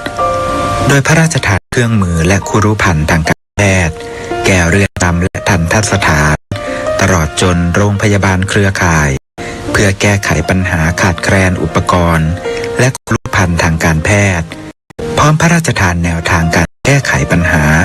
อย่างเป็นระบบทำให้เกิดการบูรณาการทางการแพทย์ระหว่างหน่วยงานที่เกี่ยวข้องเพื่อให้ผู้ต้องขังสามารถเข้าถึงการรักษาพยาบาลอย่างรวดเร็วและเท่าเทียมตามหลักมนุษยธรรมโครงการพระราชสุธากชานุรักษ์ซึ่งมีความหมายว่ารักษาช้างให้แข็งแกร่งยืนยงดุจเพชรเป็นโครงการอนุรักษ์ป่าและช้างบริเวณป่ารอยต่อ5จังหวัดในภาคตะวันออกเพื่อการอยู่ร่วมกันอย่างสมดุลระหว่างคนและช้างอย่างมีความสุขโดยเฉพาะการทำให้ชุมชนสามารถพึ่งพาตนเองได้มีอาชีพที่เหมาะสมไม่เบียดเบียนป่าไม่ทำลายที่อยู่ของช้างมีรายได้เลี้ยงครอบครัวได้อย่างยั่งยืนโครงการพัฒนาชุมชนในเขตรักษาพันธุ์สัตว์ป่าและอุทยานแห่งชาติจังหวัดกาญจนบุรีในพระบรมราชูปถัมภ์หรือโครงการพัฒนาชุมชนตำบลไร่โวอำเภอสังขละบุรีจังหวัดกาญจนบุรีเป็นอีกโครงการหนึ่งที่ทรงเป็นองค์ประธานกรรมการขับเคลื่อนการทรงงานสนองพระบรมราโชบายในการบำบัดทุกข์บ บำรุงสุขของราษฎรโดยเฉพาะผู้ที่อาศัยอยู่ในเขตชายแดนที่มีความเจริญยังเข้าไปไม่ถึงทำให้ประชาชนมีความยากลำบากในการดำรงชีวิตรวมทั้งเห็นว่าพื้นที่โครงการเป็นชุมชนอยู่ติดชายแดนอันถือว่ามีความสำคัญต่อความมั่นคงของประเทศและเป็นพื้นที่มรดกโลกของประเทศไทยที่ควรได้รับการพัฒนาและอนุรักษ์อย่างยั่งยืนเพื่อให้คนอยู่กับป่าอย่างสมดุลและรักษาต้นน้ำเพื่ออนุรักษ์ทรัพยากรธรรมชาติพระปณิธานของสมเด็จพระเจ้าลูกเธอเจ้าฟ้าพัชรกิติยาภานเรนทิราเทพยวดีกรมหลวงราชสารินีสิริพัฒน์มหาวชิรราชธิดาในการพัฒนาคุณภาพชีวิตของประชาชนผ่านโครงการพระดำริได้เป็นที่ประจักษ์ชัดแล้วว่าสามารถสร้างสรรค์สังคมไทยให้เป็นสังคมแห่งการแบ่งปันสังคมแห่งการช่วยเหลือเอื้ออาทรอันจะทำให้เกิดรากฐานพัฒนาที่ยั่งยืนสืบไปสราวุธจอกลมทีมข่าวในพระราชสำนักเรียบเรียง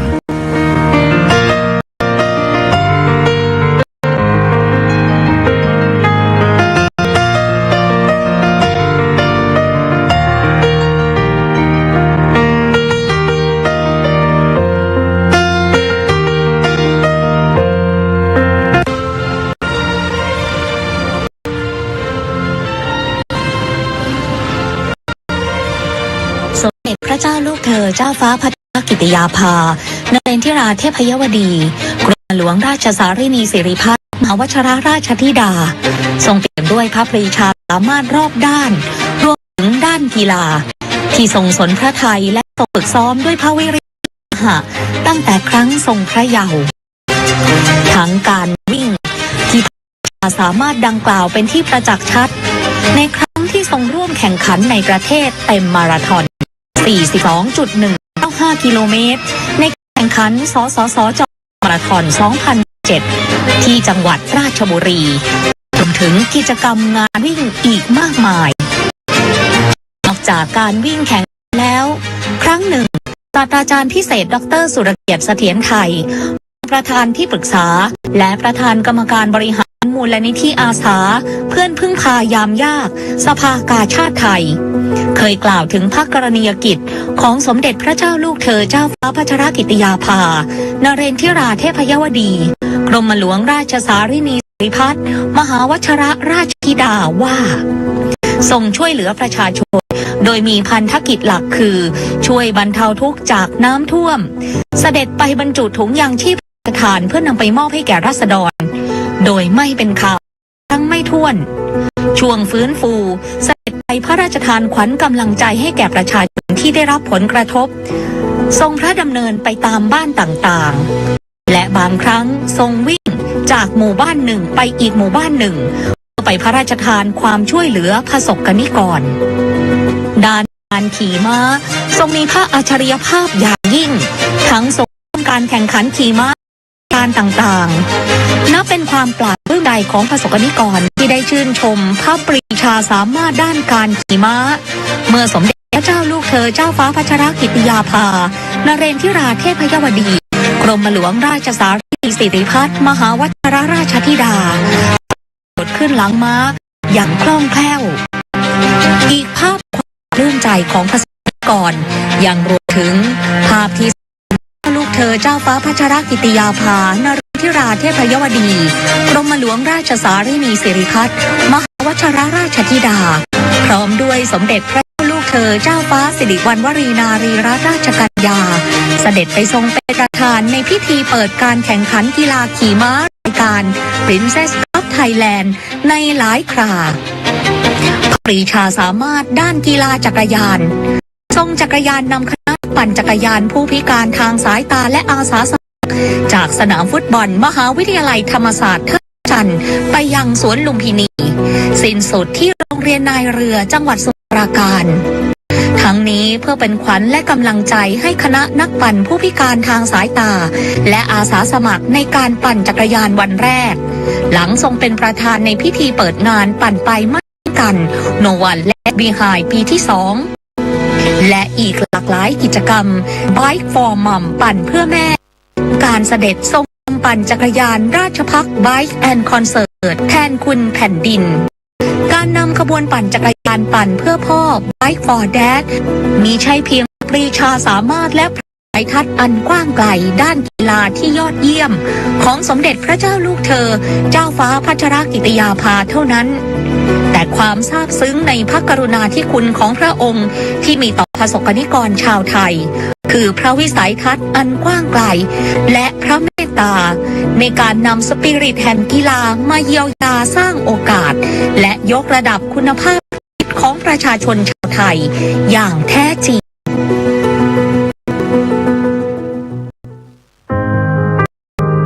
หลังกำแพงสูงของเรือนจำคือชีวิตของผู้คนจำนวนไม่น้อยที่ยังรอคอยโอกาสจากสังคมบางคนคือผู้ป่วยบางคนคือผู้สูงอายุบางคนคือเด็กเล็กที่เติบโตอยู่กับแม่ภายในเรือนจำแม้จะเป็นผู้ก้าวพลาดแต่ทุกชีวิตยังคงต้องการโอกาสและรอคอยความหวังในการเริ่มต้นใหม่เสมอด้วยพระเมตตาและความห่วงใยของสมเด็จพระเจ้าลูกเธอฟ้าพัชรกิติยาภานเรนทิราเทพยวดีกรมหลวงราชสารินีสิริพัฒน์มหาวชิรราชธิดาทรงปฏิบัติพระกรณียกิจด้านกระบวนการยุติธรรมและสิทธิมนุษยชนมาอย่างต่อเนื่องโดยเฉพาะการพัฒนาคุณภาพชีวิตของผู้ต้องขังซึ่งเป็นหนึ่งในกลุ่มเปราะบางที่สังคมมักมองข้ามภายใต้พระราชดำริของพระบาทพระเจ้าอยู่หัวเกิดโครงการราชทานปันทำความดีเพื่อชาติศาสตร์กษัตริย์ขึ้นเพื่อยกระดับการดูแลสุขภาพของผู้ต้องขังในเรือนจำทั่วประเทศให้สามารถเข้าถึงบริการด้านสาธารณสุขและการรักษาพยาบาลได้อย่างเท่าเทียมกับบุคคลทั่วไปโครงการนี้มุ่งเน้นทั้งการป้องกันและควบคุมโรคการส่งเสริมสุขภาพการพัฒนาศักยภาพบุคลากรทางการแพทย์ตลอดจนการจัดหาอุปกรณ์และเครื่องมือทางการแพทย์ที่จำเป็นเพื่อให้ผู้ต้องขังได้รับการดูแลทั้งร่างกายและจิตใจและสามารถกลับคืนสู่สังคมภายนอกได้อย่างมีคุณภาพเมื่อพ้นโทษและเมื่อวันที่ 11 มกราคม 2564 ได้มีพระบรมราชโองการโปรดเกล้าโปรดกระหม่อมแต่งตั้งกรรมการโครงการราชทัณฑ์ปันสุขทำความดีเพื่อชาติศาสตร์กษัตริย์โดยพระบาทสมเด็จพระเจ้าอยู่หัวและสมเด็จพระนางเจ้าพระบรมราชินีทรงเป็นองค์ประธานที่ปรึกษาโครงการขณะที่สมเด็จพระเธอเจ้าฟ้าพัชรกิติยาภานเรนทิราเทพยวดีกรมหลวงราชสารินีสิริพัฒน์มหาวชิรราชธิดาทรงดำรงตำแหน่งองค์ประธานกรรมการโครงการภายใต้การราชทัณฑ์ปันสุขมีการพัฒนาห้องพยาบาลระบบสาธารณสุขภายในเรือนจำทั่วประเทศทั้งการพระราชทานอุปกรณ์ทางการแพทย์การจัดตั้งมุมสุขภาพราชทัณฑ์ปันสุขรวมถึงการพัฒนาเครือข่ายอาสาสมัครสาธารณสุขเรือนจำหรืออสรจเพื่อช่วยดูแลสุขภาพเบื้องต้นแก่ผู้ต้องขัง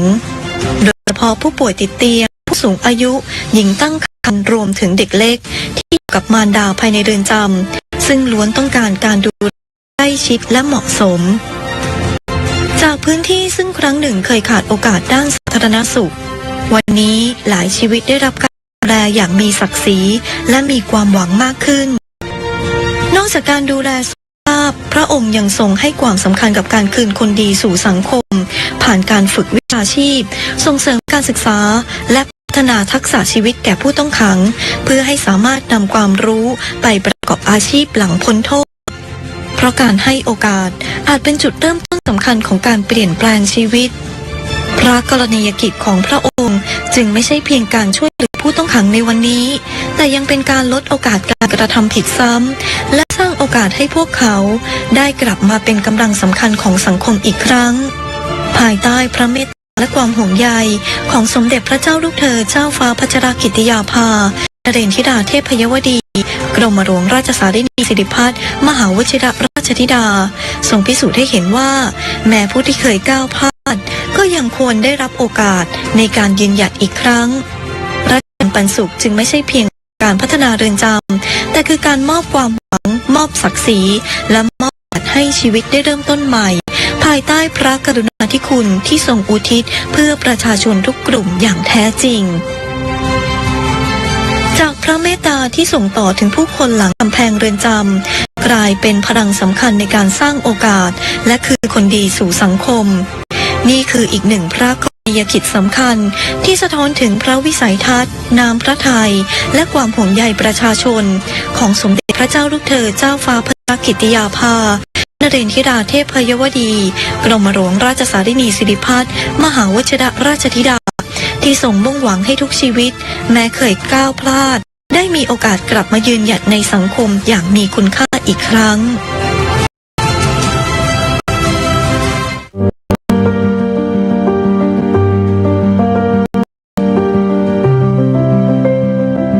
สมเด็จพระเจ้าลูกเธอเจ้าฟ้าพัชรกิติยาภานเรนทิราเทพยวดีกรมหลวงราชสารินีสิริพัฒน์มหาวชิรราชธิดาเป็นราชธิดาพระองค์ใหญ่ในพระบาทสมเด็จพระวชิรเกล้าเจ้าอยู่หัวประสูติแต่พระเจ้าวรวงศ์เธอพระองค์เจ้าสมสวรีกรมหมื่นสุทธนารีนาถเมื่อวันพฤหัสบดีที่ 7 ธันวาคม พุทธศักราช 2521 มีพระอิสริยยศเดิมเมื่อแรกประสูติคือพระเจ้าหลานเธอพระองค์เจ้าพัชรกิติยาภาเป็นพระราชนัดดาพระองค์แรกในพระบาทสมเด็จพระบรมชนกาธิเบศรมหาภูมิพลอดุลยเดชมหาราชบรมนาถบพิตรกับสมเด็จพระนางเจ้าสิริกิติ์พระบรมราชินีนาถพระบรมราชชนนีพันปีหลวงสมเด็จพระลูกเธอเจ้าฟ้าพัชรกิติยาภานเรนทิราเทพยวดีกรมหลวงราชสารินีสิริพัฒน์มหาวชิรราชธิดาทรงปฏิบัติพระกรณียกิจอย่างเนื่องเรื่อยมาตั้งแต่เมื่อครั้งทรงพระเยาว์ยังไม่ทรงสำเร็จการศึกษาด้วยทรงพระวิริยะอุตสาหะและพระกตัญญูกตเวทิตาฉลองพระคุณมาตั้งแต่รัชสมัยพระบาทสมเด็จพระบรมชนกาธิเบศรมหาภูมิพลอดุลยเดชมหาราชบรมนาถบพิตรสืบเนื่องมาจนถึงรัชกาลปัจจุบันทรงปฏิบัติพระราชกิจแทนพระองค์ในหลายวาระเบาพระราชภาระในพระบาทสมเด็จพระเจ้าอยู่หัวได้เป็นอันมากเป็นที่ไว้วางพระหฤทัยทั้งยังทรงเป็นข้าราชการในพระองค์ฝ่ายทหารโดยเมื่อวันที่ 17 สิงหาคม พุทธศักราช 2568 พระบาทสมเด็จพระเจ้าอยู่หัวทรงพระกรุณาโปรดเกล้าโปรดกระหม่อมให้พลเอกหญิงสมเด็จพระเจ้าลูกเธอเจ้าฟ้าพัชรกิติยาภานเรนทิราเทพยวดีกรมหลวงราชสารินีสิริพัฒน์มหาวชิรราชธิดาตำแหน่งเสนาธิการกองบัญชาการมหาดเล็กราชวัลลบรักษาพระองค์โดยบัญชาการถวายความปลอดภัยรักษาพระองค์ราพลเอกตรงตำแหน่งรองผู้บัญชาการหน่วยบัญชาการถวายความปลอดภัยรักษาพระองค์อัตราพลเอกพิเศษนอกจากนี้ทรงปฏิบัติพระกรณียกิจน้อยใหญ่หลากหลายด้านด้วยพระปรีชาสามารถและพระสติปัญญาทางด้านสาธารณกุศลด้านการสาธารณสุขด้านการต่างประเทศด้านกฎหมายด้านอาชญาวิทยาและทันตวิทยา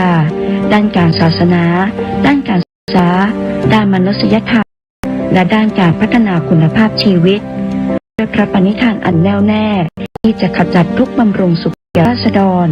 ตามรอยเบื้องพระยุคลบาทบุพการีและทรงสานต่อแนวพระราชดำริของพระบาทสมเด็จพระบรมชนกาธิเบศรมหาภูมิพลอดุลยเดชมหาราชบรมนาถบพิตรและสมเด็จพระนางเจ้าสิริกิติ์พระบรมราชินีนาถพระบรมราชชนนีพันปีหลวงเกิดเป็นมูลนิธิอันสร้างคุณูปการใหม่อาทิมูลนิธิภูบดินทร์ในพระบรมราชูปถัมภ์ช่วยเหลือราษฎรชายขอบและมูลนิธิราชทัณฑ์ปันสุขทำความดีเพื่อชาติศาสตร์กษัตริย์ในพระบรมราชูปถัมภ์ช่วยเหลือผู้ต้องราชทัณฑ์ให้ได้รับบริการทางสุขภาพเท่าเทียมกับประชาชนทั่วไปพระองค์ยังทรงทุ่มเทพลังกายพลังใจเพื่อช่วยบรรเทาทุกข์และสร้างโอกาสให้กับผู้คนเป็นมากผ่านหลายโครงการและมูลนิธิส่วนพระองค์อาทิโครงการกำลังใจในพระดำริให้โอกาสแก่ผู้ต้องขังได้กลับมาเริ่มต้นชีวิตใหม่ มูลนิธินภาในพระดำริช่วยสร้างงานสร้างอาชีพแก่กลุ่มผู้ด้อยโอกาสโดยเฉพาะกลุ่มผู้ต้องขังที่พ้นโทษอย่างพระเกียรติคุณให้เป็นที่ประจักษ์ยกย่องในสายตาประชาคมโลกและมูลนิธิอาสาเพื่อนพึ่งพายามญาติสภากาชาติไทยที่สนับสนุนและเชื่อมโยงให้ภาครัฐและเอกชนร่วมกันเกื้อหนุนให้ประชาชนช่วยเหลือกันในยามเมื่อเกิดภัยพิบัติที่รุนแรงทุกพระกรณียกิจสะท้อนให้เห็นถึงพระกรุณาธิคุณและน้ำพระทัยอันเปี่ยมล้นที่ทรงการุณต่อมนุษยชาติและทุกสรรพชีวิต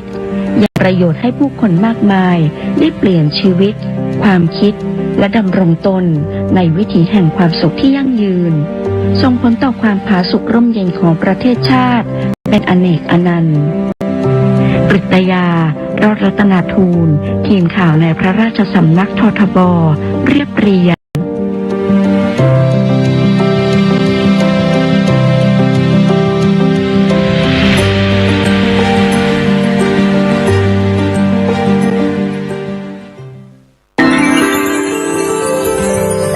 สมเด็จพระเจ้าลูกเธอเจ้าฟ้าพัชรกิติยาภานเรนทิราเทพยวดี กรมหลวงราชสารินีสิริพัฒน์มหาวชรราชธิดาเป็นพระราชธิดาพระองค์โตในพระบาทสมเด็จพระเจ้าอยู่หัวและพระเจ้าวรวงศ์เธอพระองค์เจ้าสมเสวลีกรมหมื่นสุทานารีนาถทั้งเป็นพระราชนัดดาพระองค์แรกในพระบาทสมเด็จพระบรมชนกาธิเบศรมหาภูมิพลอดุลยเดชมหาราชบรมนาถบพิตรและสมเด็จพระนางเจ้าสิริกิติ์พระบรมราชินีนาถพระบรมราชชนนีปีหลวงประสูติที่ 7 ธันวาคม พุทธศักราช 2521 ณ พระที่นั่งอัมพรสถาน พระราชวังดุสิต สมเด็จพระเจ้าลูกเธอเจ้าฟ้าพัชรกิติยาภานเรนทิราเทพยวดี กรมหลวงราชสารินีสิริพัฒน์มหาวชรราชธิดาส่งเริ่มศึกษาที่โรงเรียนราชินีในระดับอนุบาลจนถึงชั้นมัธยมศึกษาปีที่ 3จากนั้นได้เสด็จไปทรงศึกษาณโรงเรียนฮิตฟิลด์ในเมืองแอสคอตสหราชอาณาจักรก่อนเสด็จกลับมาทรงศึกษาต่อชั้นมัธยมศึกษาปีที่ 5 และ 6 ที่โรงเรียนจิตรลดาและทรงศึกษาต่อระดับอุดมศึกษาที่คณะนิติศาสตร์มหาวิทยาลัยธรรมศาสตร์ด้วยคะแนนเกียรตินิยมอันดับ 2 และปริญญารัฐศาสตร์บัณฑิตจากมหาวิทยาลัยสุโขทัยธรรมาธิราชด้วยคะแนนเกียรตินิยมอันดับ 1จากนั้นพระองค์เสด็จไปทรงศึกษาต่อณมหาวิทยาลัยคอร์เนลเมืองอิติก้ามลรัฐนิวยอร์กซึ่งเป็นหนึ่งในมหาวิทยาลัยกลุ่มไอวี่ลีกอันมีชื่อเสียงของสหรัฐอเมริกาโดยทรงใช้เวลาศึกษาในระดับปริญญามหาบัณฑิตสาขานิติศาสตร์หรือ LLM เพียง1 ปีจากนั้นทรงเข้าศึกษาต่อระดับปริญญาดุษฎีบัณฑิตด้านนิติศาสตร์หรือ JSD และทรงศึกษากฎหมายที่สำนักอบรมศึกษากฎหมายแห่งเนติบัณฑิตยสภาที่ประเทศไทยควบคู่กันไปด้วยพระอัจฉริยภาพและผลแห่งความภาคเพียรทำให้ทรงสำเร็จการศึกษาทั้งดุษฎีบัณฑิตจากมหาวิทยาลัยคอร์เนลสหรัฐอเมริกาและทรงเป็นเนติบัณฑิตไทยพร้อมกันในปี 2548 จากนั้นทรงเข้ารับราชการในตำแหน่งอัยการผู้ช่วยสถาบันพัฒนาข้าราชการฝ่ายอัยการสำนักอัยการสูงสุดสู่รองอัยการจังหวัดและอัยการจังหวัดระหว่างทรงปฏิบัติราชการด้วยพระวิริยะอุตสาหะได้ส่งริเริ่มโครงการกำลังใจหรือ Inspire เมื่อปี 2550 เน้นการให้ความช่วยเหลือผู้ต้องขังหญิงเด็กติดผู้ต้องขังหญิงและผู้ต้องขังที่ตั้งครรภ์ในเรือนจำทั้งในด้านวัสดุอุปกรณ์การให้การฝึกอบรมการให้บริการทางการแพทย์ตลอดจนการฟื้นฟูจิตใจจนได้รับความสนใจจากนานาประเทศต่อมาทรงโอนย้ายไปดำรงตำแหน่งเอกอัครราชทูตประจำคณะกรรมาธิการแห่งสหประชาชาติว่าด้วยการป้องกันอาชญากรรมและความยุติธรรมทางอาญาณกรุงเวียนนาสาธารณรัฐออสเตรียตั้งแต่วันที่ 10 มกราคม พุทธศักราช 2555 สู่เอกอัครราชทูตวิสามัญผู้มีอำนาจเต็มได้แก่สาธารณรัฐออสเตรียประเทศสโลวาเกียประเทศสโลเวเนียก่อนทรงกลับมารับตำแหน่งอัยการจังหวัดสู่อัยการผู้เชี่ยวชาญสำนักงานอัยการภาค 2สำนักงานอัยการสูงสุดไม่ยังทรงบำเพ็ญ พ็ญพระกรณียกิจในหน้าที่ราชการแต่เพียงเท่านั้นยังทรงบำเพ็ญพระกรณียกิจด้านอื่นๆเพื่อความผาสุกของอาณาประชาราษฎร์อาทิทรงเป็นประธานกรรมการมูลนิธิอาสาเพื่อนพึ่งพายามยากสภากาชาดไทยในการสนับสนุนและเชื่อมโยงให้ภาครัฐและเอกชนมาร่วมกันเกื้อหนุนให้ประชาชนช่วยเหลือซึ่งกันและกันในยามทุกข์ยากจากภัยธรรมชาติที่รุนแรงมูลนิธินภาในพระดำริที่เน้นช่วยเหลือและให้โอกาสทางอาชีพกลุ่มผู้ด้อยโอกาสอันเกิดจากผลที่ได้รับทางกฎหมายและด้านสังคมและพระราชทานทุนการศึกษาสำหรับผู้ต้องการศึกษาต่อปริญญามหาบัณฑิตด้านกฎหมายณคอร์เนลลอว์สคูลมหาวิทยาลัยคอร์เนลสหรัฐอเมริกาโดยทรงจัดตั้งทุนพัชรกิติยาภาเพื่อการศึกษากฎหมายซึ่งรับสมัครเพื่อคัดเลือกจากผู้ที่จบปริญญาบัณฑิตด้านกฎหมายและสอบไล่ได้นิติบัณฑิตของนิติบัณฑิตยสภาตามเงื่อนไขที่ทุนดังกล่าวกำหนดไว้เพื่อให้ผู้สำเร็จการศึกษาได้นำความรู้มาแก้ไขปัญหาของประเทศที่ต้องอาศัยกฎหมายเป็นเครื่องมือด้วยพระปรีชาสามารถและพระจริยวัตรอันงดงามส่งผลให้องค์กรต่างๆขอพระราชทานถวายรางวัลเพื่อเฉลิมพระเกียรติคุณอาทิยูนิเฟมกองทุนสหประชาชาติเพื่อการพัฒนาสตรีได้กราบทูลเชิญให้ทรงเป็นทูตสันทวไมตรี Goodwill Ambassador ในการต่อต้านความรุนแรงต่อผู้หญิงประจำภูมิภาคเอเชียตะวันออกเฉียงใต้และรางวัล Medal of Recognition จาก UNODC ซึ่งเป็นรางวัลเกียรติยศสูงสุดของสำนักงานว่าด้วยยาเสพติดและอาชญากรรมแห่งสหประชาชาติเมื่อพระราชบิดาเสด็จเถลิงถวัลยราชสมบัติเป็นพระมหากษัตริย์รัชกาลที่ 10ซึ่งเมื่อวันที่ 5 พฤษภาคม 2562 มีพระบรมราชโองการโปรดเกล้าโปรดกระหม่อมให้สถาปนาและเฉลิมพระนามเจ้าหลานเธอพระองค์เจ้าพัชรกิติยาภาเป็นสมเด็จพระเจ้าลูกเธอเจ้าฟ้าพัชรกิติยาภานเรนทิราเทพยวดีรับพระราชทานน้ำพระมหาสังใบมะตูมทรงเจิมและพระราชทานพระสุพรรณบัตรเครื่องราชอิสริยาภรณ์อันมีเกียรติคุณรุ่งเรืองยิ่งมหาจักรีวงศ์และเหรียญรัตนาภรณ์รัชกาลที่ 10 ชั้นที่ 1ต่อมาเมื่อวันที่ 28 กรกฎาคม 2562 พระบาทสมเด็จพระเจ้าอยู่หัวมีพระบรมราชโองการโปรดเกล้าโปรดกระหม่อมให้สถาปนาพระเกียรติยศขึ้นเป็นเจ้าฟ้าต่างกรมฝ่ายในมีพระนามตามที่จารึกในพระสุพรรณบัตรว่าสมเด็จพระเจ้าลูกเธอเจ้าฟ้าพัชรกิติยาภานเรนทิราเทพยวดีกรมหลวงราชสารินีสิริพัฒน์มหาวชิรราชธิดาเมื่อวันที่2 กุมภาพันธ์ 2564 พระบาทสมเด็จพระเจ้าอยู่หัวมีพระบรมราชโองการโปรดเกล้าโปรดกระหม่อมให้รับโอนข้าราชการฝ่ายอัยการเป็นข้าราชการในพระองค์ฝ่ายทหารและพระราชทานพระยศทหารจึงทรงพระกรุณาโปรดเกล้าโปรดกระหม่อมให้สมเด็จพระเจ้าลูกเธอเจ้าฟ้าพัชรกิติยาภานเรนทิราเทพยวดีกรมหลวงราชสารินีสิริพัฒน์มหาวชิรราชธิดาอัยการผู้เชี่ยวชาญสำนักงานอัยการสูงสุดดำรงตำแหน่งเสนาธิการกองบัญชาการทหารมหาดเล็กราชบัลลบรักษาพระองค์โดยบัญชาการถวายความปลอดภัยรักษาพระองค์อัตราพลเอกและพระราชทานพระยศเป็นพลเอกหญิง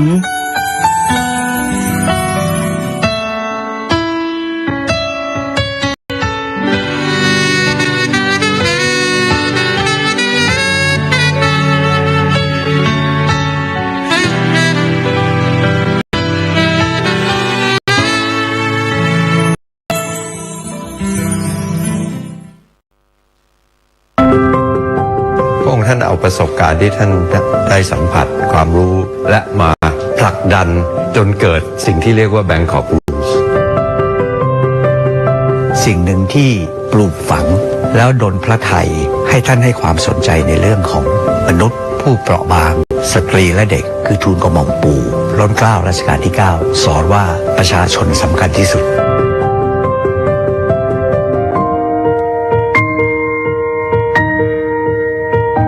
สมเด็จพระเจ้าเธอเจ้าฟ้าพัชรกิติยาภานเรนทิราเทพยวดีกรมหลวงราชสารินีสิริพัฒน์มหาวชิรราชธิดาทรงเป็นดุจสะพานแห่งไมตรีจิตเชื่อมโยงประเทศไทยกับประชาคมโลก พื่อส่งเสริมหลักนิติธรรม ความยุติธรรม และสิทธิมนุษยชนบนเวทีนานาชาติระหว่างปีพุทธศักราช 2540 ถึง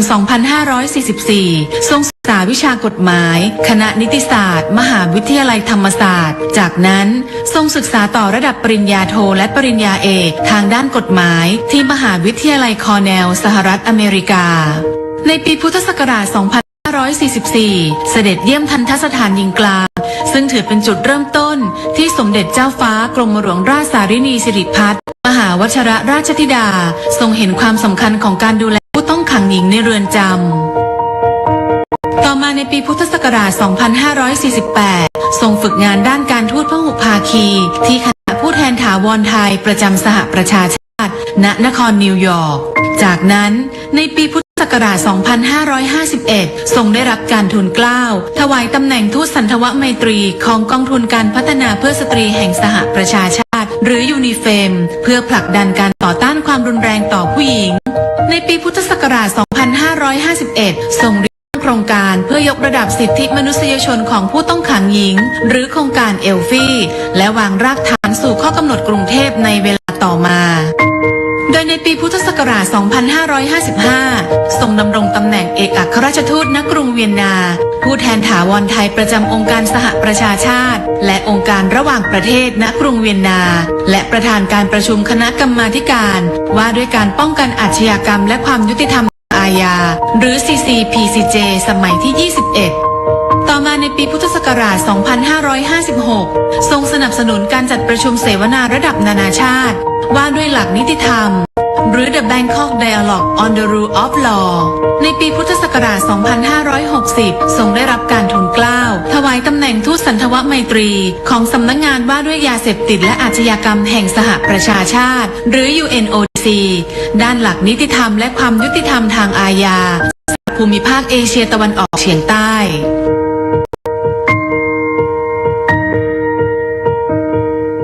พระองค์ท่านมีความพันกับนิวยอร์กและ UN ที่นิวยอร์กค่อนข้างมากตั้งแต่พระองค์ท่านสำเร็จการศึกษาที่คอร์เนลพระองค์ท่านก็มาฝึกงานที่คณะทูตถาวรของประเทศไทยประจำองค์การสหประชาชาติที่นครนิวยอร์กพระองค์ท่านก็เข้าร่วมการประชุมที่สำคัญที่สุดคือสมัชชาใหญ่สหประชาชาติสมัยที่ 60 โดยพระองค์ท่านก็ทรงงานในเรื่องของกรรมการ3และกรรมการ6กรรมการ3ก็ที่เกี่ยวกับเรื่องผู้หญิงเด็กคนชราด้านสังคมต่างๆรวมทั้งสิทธิมนุษยชนผู้ลี้ภัยทั้งหลายส่วนกรรมการ6ก็คือกฎหมายหลังจากนั้นที่พระองค์ท่านกลับมาได้รับราชการในสำนักอัยการสูงสุดก่อนที่พระองค์ท่านจะเข้าดำรงตำแหน่งเอกอัครราชทูตที่กรุงเวียนนาต่อมาเมื่อทรงดำรงตำแหน่งเอกอัครราชทูตที่กรุงเวียนนาจะมีสวมหมวก2 ใบแรกก็เป็นเอกอัครราชทูตประจำออสเตรียเหมือนกับทูตอื่นๆทั่วโลกแต่หมวกใบที่2ก็คือพระองค์ท่านเป็นผู้แทนไทยประจำองค์การสหประชาชาติที่เวียนนาซึ่งเวียนนามีเรื่องที่สำคัญหลายประการแรกก็คือเรื่อง IEA เรื่องลดอาวุธจำกัดอาวุธดูแลอาวุธนิวเคลียร์อันที่2ก็คือเรื่องที่เกี่ยวกับอาชญากรรมเกี่ยวกับความกระบวนการยุติธรรมก็มี2องค์กรใหญ่ๆอันแรกก็คือ UN Office on Drugs and Crime UNODC นะครับก็ทำเรื่องเกี่ยวกับอาชญากรรมต่างๆเรื่องยาเสพติดอีกหน่วยงานหนึ่งก็คือ Commission on Criminal Crime Prevention ย่อว่า CCPCJ นะครับเนี่ยพระองค์ท่านก็เข้าไปเกี่ยวข้องค่อนข้างมากแต่ว่าระยะหลังเนี่ยเห็นชัดว่ามีผู้หญิงเป็นนักโทษในเรือนจำมากขึ้นแล้วก็เห็นชัดว่าความจำเป็นความต้องการเนี่ยต่างกับผู้ชายท่านก็เลยเริ่มสิ่งที่เรียกว่ามาตรฐานสำหรับนักโทษหญิงโดยเฉพาะและในที่สุดก็สามารถออกผลักดันออกมาเป็นเรียกว่า Bangkok Rules นะครับก็คือกฎที่ออกที่กรุงเทพนะครับอันนี้ก็เพื่อดูแลนักโทษหญิงโดยเฉพาะเลยแล้วก็ไปผ่านมติในสมัชชาใหญ่สหประชาชาตินะครับในปี 2010ในเรื่องที่เกี่ยวกับทูลกระหม่อมพานะครับสำหรับพระราชกรณียกิจต่างประเทศนั้นเนี่ย มากมายและมีความหลากหลายมากนะครับท่านถ้าเกิดจะแบ่งเป็น2วาระเนี่ยในช่วงแรกของปีครึ่งเนี่ยท่านทรงดำรงตำแหน่งประธานคณะกรรมการของ UNODC นะครับว่าด้วยการป้องกันอาชญากรรมและความยุติธรรมทางอาญาและท่านเองได้รับการกราบทูลเชิญให้เป็นประธานการประชุมสมัยที่21ตลอดเวลาที่พระองค์ท่านทรงดำรงประธานการประชุม1 ปีท่านไม่เคยขาดการประชุมแม้แต่วันเดียวในช่วงที่เป็นอัครราชทูตนั้นเนี่ยท่านปฏิบัติหน้าที่ของความเป็นเอกอัครราชทูตได้อย่างสมบูรณ์แบบมากแน่นอนว่างานส่วนใหญ่ของเรานั้นมุ่งที่พหุภาคีที่ UNODC ที่นั่นนะครับแต่ในเรื่องของการเจริญสัมพันธไมตรีกับออสเตรียนั้นพระองค์ท่านก็สามารถที่จะอาศัยน้ำพระทัยอาศัยพระบารมีผูกใจคณะทูตานุทูตและประเทศเจ้าบ้านหน่วยงานต่างๆได้เป็นอย่างดีมากสิ่งหนึ่งที่คนคาดไม่ถึงในฐานะองค์เอกอัครราชทูตเนี่ยคือการคุ้มครองดูแลรักษาผลประโยชน์ของคนไทยในประเทศนั้นๆคงจะได้เรามีงานกงสุลสัญจรที่สถานทูตจะบริการทางด้านนิติกรให้กับพี่น้องชาวไทยที่อยู่ในประเทศนั้นๆในหลายโอกาสต้องไปต่างเมืองต่างแคว้นเชื่อไหมครับว่าพระองค์ท่านเสด็จไปทุกครั้งไม่ว่าจะเป็นแคว้นซึ่งอยู่ไกลยังไงก็ตามท่านเสด็จไปด้วยแล้วก็เปิดโอกาสให้พี่น้องชาวไทยได้มาเข้าท่านมาช่วยนั่งทำนิติกรนั่งช่วยเขียนดูพาสปอร์ตช่วยเขียนช่วยประชาชนด้วยพี่น้องประชาชนชาวไทยที่ได้สัมผัสเนี่ยปลื้มปิติยินดีมากไม่มีใครคาดคิดหรอกครับว่าวันหนึ่งเนี่ย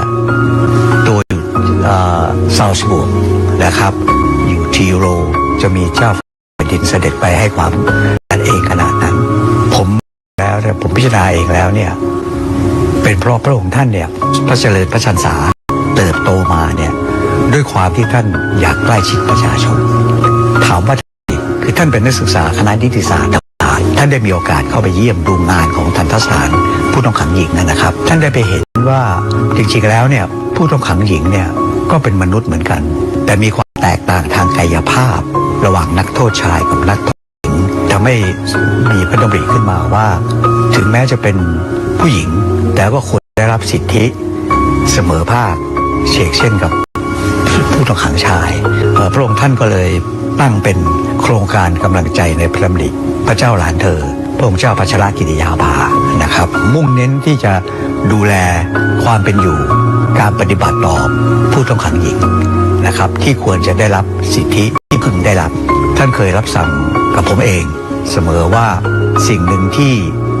ปลูกฝังแล้วดลพระทัยให้ท่านให้ความสนใจในเรื่องของมนุษย์ผู้เปราะบางสตรีและเด็กคือทูลกระหม่อมปู่นะครับล้นเกล้ารัชกาลที่9สอนว่าเราต้องคิดถึงสิ่งเหล่านี้ประชาชนสำคัญที่สุดซึ่งไปอยู่ในพระทัยท่านตลอดมาครับจากรากฐานแห่งการเรียนรู้สู่เส้นทางการทูตบนเวทีโลกสมเด็จเจ้าฟ้ากรมหลวงราชสารินีสิริพัฒน์มหาวชิรราชธิดาทรงแสดงพระเกียรติคุณและพระปรีชาสามารถอันหาที่สุดมิได้ดังที่ผู้มีโอกาสถวายงานแด่พระองค์อย่างใกล้ชิดต่างยังคงจดจำและสำนึกในพระกรุณาธิคุณและพระกรณียกิจนั้นอย่างมิรู้ลืม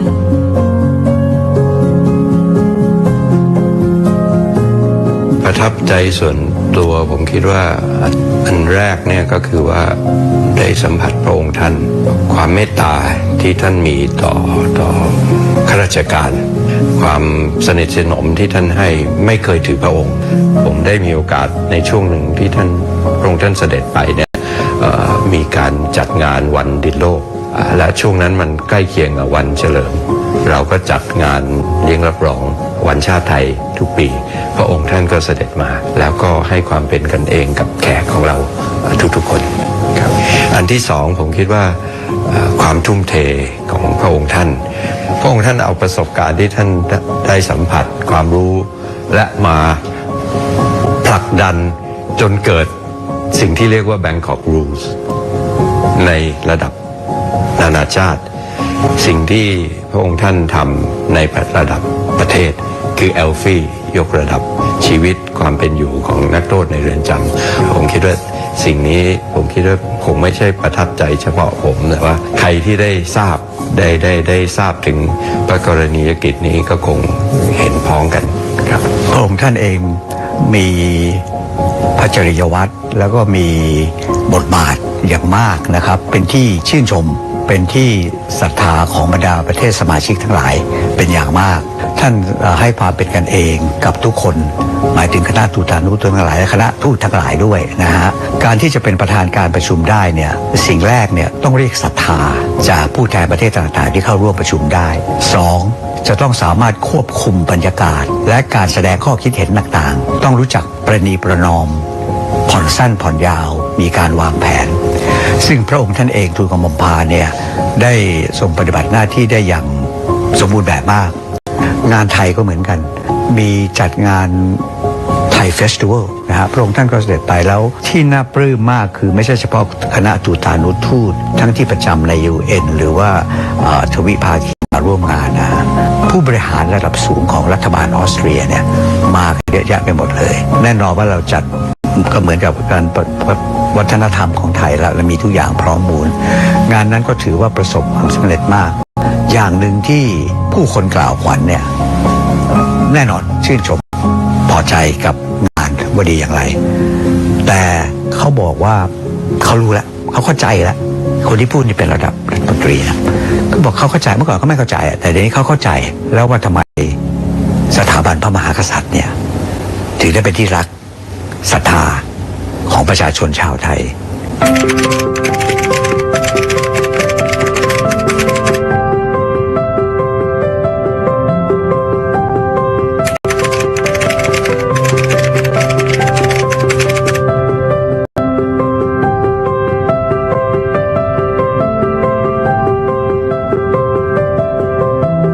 พระเจ้าลูกเธอเจ้าฟ้าพัชรกิติยาภา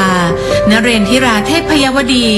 กรมหลวงราชสารินีสิริพัฒน์มหาวชิรราชธิดาทรงเป็นกำลังสำคัญและทรงเป็นแรงบันดาลใจในการส่งเสริมความสัมพันธ์และภาพลักษณ์อันดีของประเทศไทยในเวทีระหว่างประเทศโดยเฉพาะอย่างยิ่งในการผลักดันข้อกำหนดกรุงเทพเพื่อยกระดับสิทธิมนุษยชนของผู้ต้องขังหญิงในไทยและทั่วโลกด้วยพระปรีชาสามารถด้านการทูตพระจริยวัตรอันงดงามพระทัยที่เปี่ยมด้วยพระเมตตาและพระกิตติคุณอันหาที่สุดมิได้สมเด็จเจ้าฟ้ากรมหลวงราชสารินีสิริพัฒน์มหาวชิรราชธิดาจึงทรงเป็นเจ้าหญิงนักการทูตผู้ทรงเป็นความภาคภูมิใจของคนไทยและทรงเป็นผู้นำพาประเทศไทยก้าวสู่เวทีโลกด้วยศักดิ์ศรีและความภาคภูมิสืบไป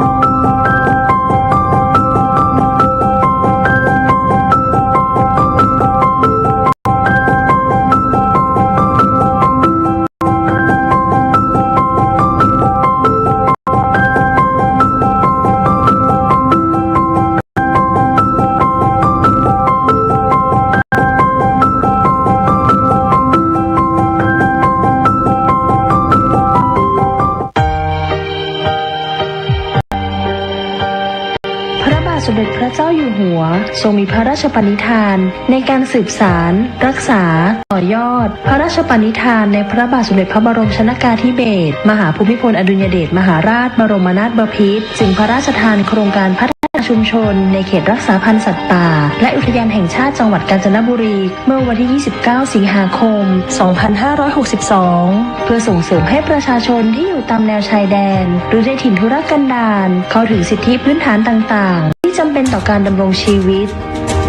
บ้านสารวัตรและบ้านไร่โม่ตั้งอยู่ในเขตรักษาพันธุ์สัตว์ป่าทุ่งใหญ่นเรศวรด้านตะวันตกจังหวัดกาญจนบุรีประชากรส่วนใหญ่เป็นชาวกะเหรี่ยงซึ่งประสบปัญหานานานับประการไม่ว่าจะเป็นด้านคมนาคมสาธารณสุขสาธารณูปโภคการศึกษาเศรษฐกิจและการสื่อสาร ด้านคมนาคมในช่วงฤดูฝนของทุกปี ทั้งสองชุมชนประสบปัญหาน้ำหลากบนเส้นทางสัญจรการเดินทางยากลำบากใช้เวลาเดินทางไม่น้อยกว่า 5-6 ชั่วโมงดังนั้นโครงการได้เข้ามาแก้ไขปัญหาในการปรับปรุงเส้นทางให้สอดคล้องกับความเป็นอุทยานแห่งชาติและมรดกโลกซึ่งปัจจุบันได้มีการปรับปรุงเส้นทางให้สามารถสัญจรได้อย่างสะดวกแล้วการดำเนินงานที่ผ่านมานะครับตามแผนงานโครงการตลาดไร่โว่นะครับก็ดำเนินการแล้วเสร็จตามเป้าหมายทำให้สามารถที่จะใช้สัญจรได้ตลอดทั้งปีครับด้านสาธารณสุขโครงการจึงได้สนับสนุนให้มีการสร้างโรงเรือนอนามัยในทั้งสองชุมชนรวมทั้งมีการอบรมประชาชนให้เป็นอาสาสมัครสาธารณสุขชุมชนซึ่งปัจจุบันมีอาสาสมัครสาธารณสุขชุมชนบ้านสารวะจำนวน 24 คนบ้านไร่โว่จำนวน 26 คนต่อมาได้มีการขยายความช่วยเหลือไปยังพื้นที่ใกล้เคียงในพื้นที่บ้านที่ไร่ป้าบ้านเสน่พ่องบ้านจัดแกบ้านปังสนุกและบ้านเกาะเสดิงโดยสมเด็จพระเจ้าลูกเธอเจ้าฟ้าพัชรกิติยาภาได้เสด็จไปพระราชทานใบประกาศนียบัตรแก่ผู้ผ่านการอบรมที่โรงเรียนบ้านที่ไร่ป้าเมื่อวันที่ 28 กันยายน 2563 ก่อนที่จะมีโรงเรือนอนามัยนะคะก็ชาวบ้านก็คือถ้าป่วยมีอาการหนักๆอย่างนี้ชาวบ้านก็คือจะช่วยกันลงไปแบกลงไปข้างล่างค่ะตั้งแต่มีโรงเรือนอนามัยขึ้นมาชาวบ้านก็คือสะดวกสบายค่ะเจ็บป่วยนิดนึงก็คือมารักษาคุมกำเนิดเยอะขึ้นเพราะว่าคือมีอนามัยก็คือมียายาก็ไม่ต้องซื้อแล้วค่ะแล้วมารักษาที่โรงเรือนค่ะตั้งแต่โรงเรือนอนามัยของเรานะคะจัดตั้งขึ้นนะคะตอนนี้ก็ได้ระยะ1 ปีแล้วนะคะตั้งแต่ของสารวัตรแล้วก็ทางไร่โว่นะคะเราก็ได้มีการให้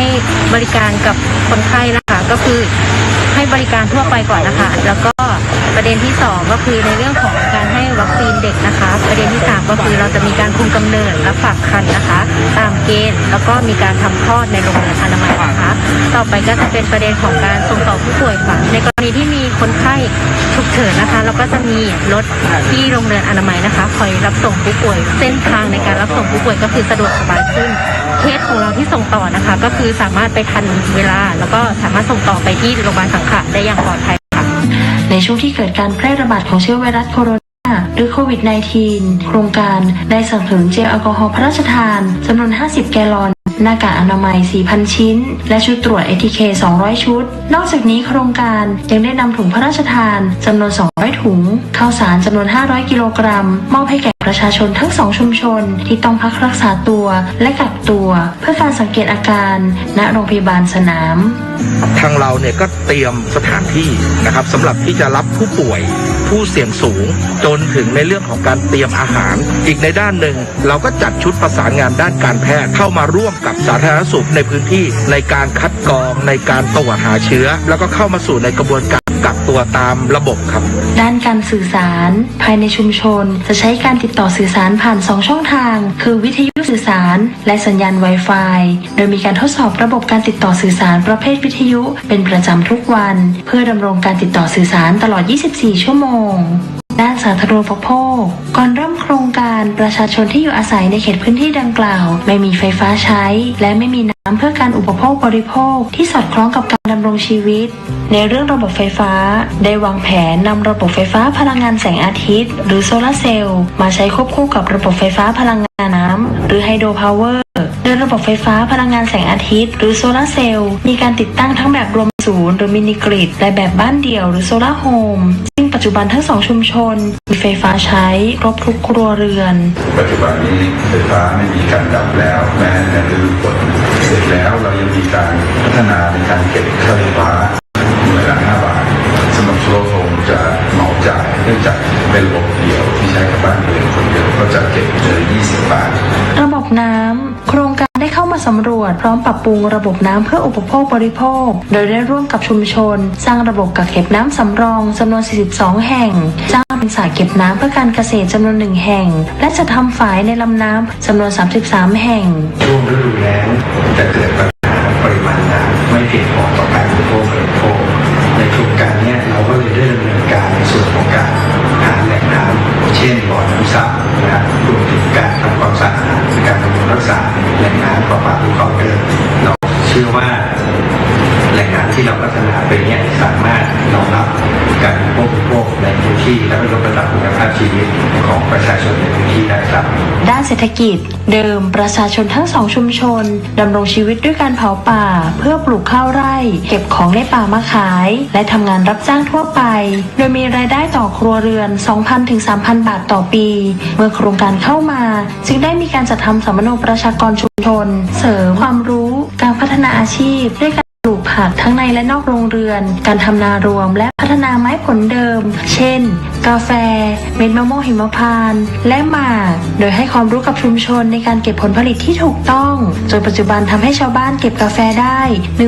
14,900 กิโลกรัมคิดเป็นเงิน 720,000 บาทซึ่งสูงกว่าปีที่ผ่านมาที่จำหน่ายกาแฟได้เงิน 133,600 บาทการเข้ามาของโครงการก่อให้เกิดการรวมกลุ่มของชุมชนและพัฒนาเป็นวิสาหกิจชุมชนโดยมีการจดทะเบียนเป็นวิสาหกิจชุมชนขึ้นเมื่อวันที่ 15 มีนาคม 2564 ในการเสริมสร้างของเรื่องของผักอินทรีย์หัวใจหลักของการทำผักอินทรีย์คือความซื่อสัตย์การทำงานในระยะแรกอาจจะเกิดปัญหาในเรื่องความเข้าใจเราพยายามเข้ามาปรับเปลี่ยนแล้วสอนวิธีให้เขาชาวบ้านฉะนั้นการเรียนรู้ในระยะที่ผ่านมาชาวบ้านก็เกิดความพึงพอใจเรามองความยั่งยืนในถึงทั้งอาชีพแล้วก็เรื่องของป่าไม้และชุมชนฉะนั้นผลผลิตที่ออกไปจากที่นี่ค่ะจะมองถึงเรื่องของความเป็นอินทรีย์รวมถึงการรวมกลุ่มสุดท้ายเองหัวใจของความซื่อสัตย์จะมาช่วยชาวบ้านให้เขาช่วยเก็บช่วยเหลือกันเองได้โลหนึ่ง200 กิโลก็มีนะผมก็เลยบอกว่า100 กิโลนะกิโลละ30 บาทถ้าคุณมี2 โลล่ะเก็บรอบหนึ่งคุณก็ได้ 6,000 ฉะนั้นผมคิดว่าก็ดีมากๆดีที่สุดก็คือหน่วยงานเขาก็สนับสนุนหาตลาดรองรับให้เราถ้าเกิดโครงการพวกท่านทำไม่ลงเนี่ยพวกผมก็ยังอยู่แบบลอยๆอยู่การช่วยเหลือครัวเรือนขาดแคลนโครงการได้เข้าช่วยเหลือครัวเรือนที่ขาดแคลนโดยนำแนวทางพระราชทานสายพานการผลิตของสมเด็จพระเจ้าลูกเธอเจ้าฟ้าพัชรกิติยาภาเข้ามาเป็นแนวทางหลักโดยให้ครัวเรือนขาดแคลนเข้าสู่สายพานการผลิตในทุกการผลิตของชุมชนซึ่งทำให้ครัวเรือนขาดแคลนมีรายได้เพิ่มขึ้นสามารถปลดหนี้สินได้อีกทั้งโครงการยังได้ซ่อมแซมบ้านครัวเรือนขาดแคลนที่ทรุดโทรมให้มีความแข็งแรงมากยิ่งขึ้นด้วยผมไม่ได้อยู่บ้านกลับมาเนี่ยห้องน้ำไม่มีฝาครับไม่มีฝาเนี่ยผมก็หาสังกะสีเก่าๆมาแปะครับแล้วโครงการสร้างห้องน้ำเนี่ยผมไม่รู้หรอกว่าเข้ามาครับแล้วอยู่ๆเขามาสร้างให้ครับโอ้เขาสร้างให้อย่างดีเลยครับด้านการศึกษาเดิมใน2ชุมชนมีเพียงห้องเรียนสาขาบ้านสารวะและบ้านไร่โว่เมื่อโครงการเข้ามาจึงมีการยกระดับเป็นโรงเรียนกองม่องทะสาขาบ้านสารวะและสาขาบ้านไร่โว่ส่งผลให้มีอัตรากำลังครูและเจ้าหน้าที่เพิ่มมากขึ้นรวมถึงมีหลักสูตรการเรียนการสอนที่ดีขึ้นนอกจากนี้มีการนำระบบ DLTV เข้าไปสอนเสริมมีการสอนในหลักสูตรพื้นถิ่นมีการจัดทำหลักสูตรพื้นป่าต้นน้ำทุ่งใหญ่นเรศวรให้เห็นความสำคัญของการดูแลรักษาป่าและนักเรียนในพื้นที่ยังมีความสามารถด้านศิลปะโครงการจึงได้สนับสนุนให้มีการวาดรูปประกอบการเขียนนิทาน3 เรื่องที่ได้เรียน DLTV นะคะแล้วก็ได้เรียนกับคุณครูประจำชั้นด้วยเนี่ยได้ทำให้พัฒนาการเรียนของเด็กๆเนี่ยดีขึ้นค่ะการศึกษาต่อปีที่ผ่านมามีนักเรียนจากพื้นที่โครงการศึกษาต่อณโรงเรียนอุดมสิทธิศึกษาจำนวน6 คนแต่โรงเรียนยังขาดแคลนหอพักนักเรียนดังนั้นสมเด็จพระเจ้าลูกเธอเจ้าฟ้าพัชรกิติยาภาจึงได้พระราชทานทรัพย์ส่วนพระองค์เป็นทุนตั้งต้นในการก่อสร้างหอพักนักเรียนซึ่งปัจจุบันก่อสร้างเสร็จเรียบร้อยแล้วอยู่มาจากหมู่บ้านสารวะค่ะมาม.4 ก็มาเรียนที่อุดมสิทธิศึกษาค่ะเพราะว่าที่อุดมมีหอพักให้อยู่ค่ะประหยัดค่าใช้จ่ายด้วยค่ะที่โรงเรียนอุดมสิทธิศึกษานะคะแล้วก็จะมีการปลูกผักเลี้ยงปลาทำกับข้าวกินเองทำกิจกรรมต่างๆกับเพื่อนมากมายค่ะนอกจากนี้โครงการได้สนับสนุนให้นักเรียนที่ต้องการช่วยเหลือครอบครัวได้เรียนต่อจึงได้จัดให้มีระบบการศึกษานอกโรงเรียนซึ่งปัจจุบันมีนักเรียนและประชาชนในพื้นที่จำนวน112 คนด้านการมีส่วนร่วมของชุมชนจากการที่กรมอุทยานได้ตราพระราชบัญญัติอุทยานแห่งชาติพุทธศักราช 2562 และพระราชบัญญัติสงวนและคุ้มครองสัตว์ป่าพุทธศักราช 2562 ในการให้ประชาชน อยู่ร่วมกับป่าและใช้ประโยชน์จากป่า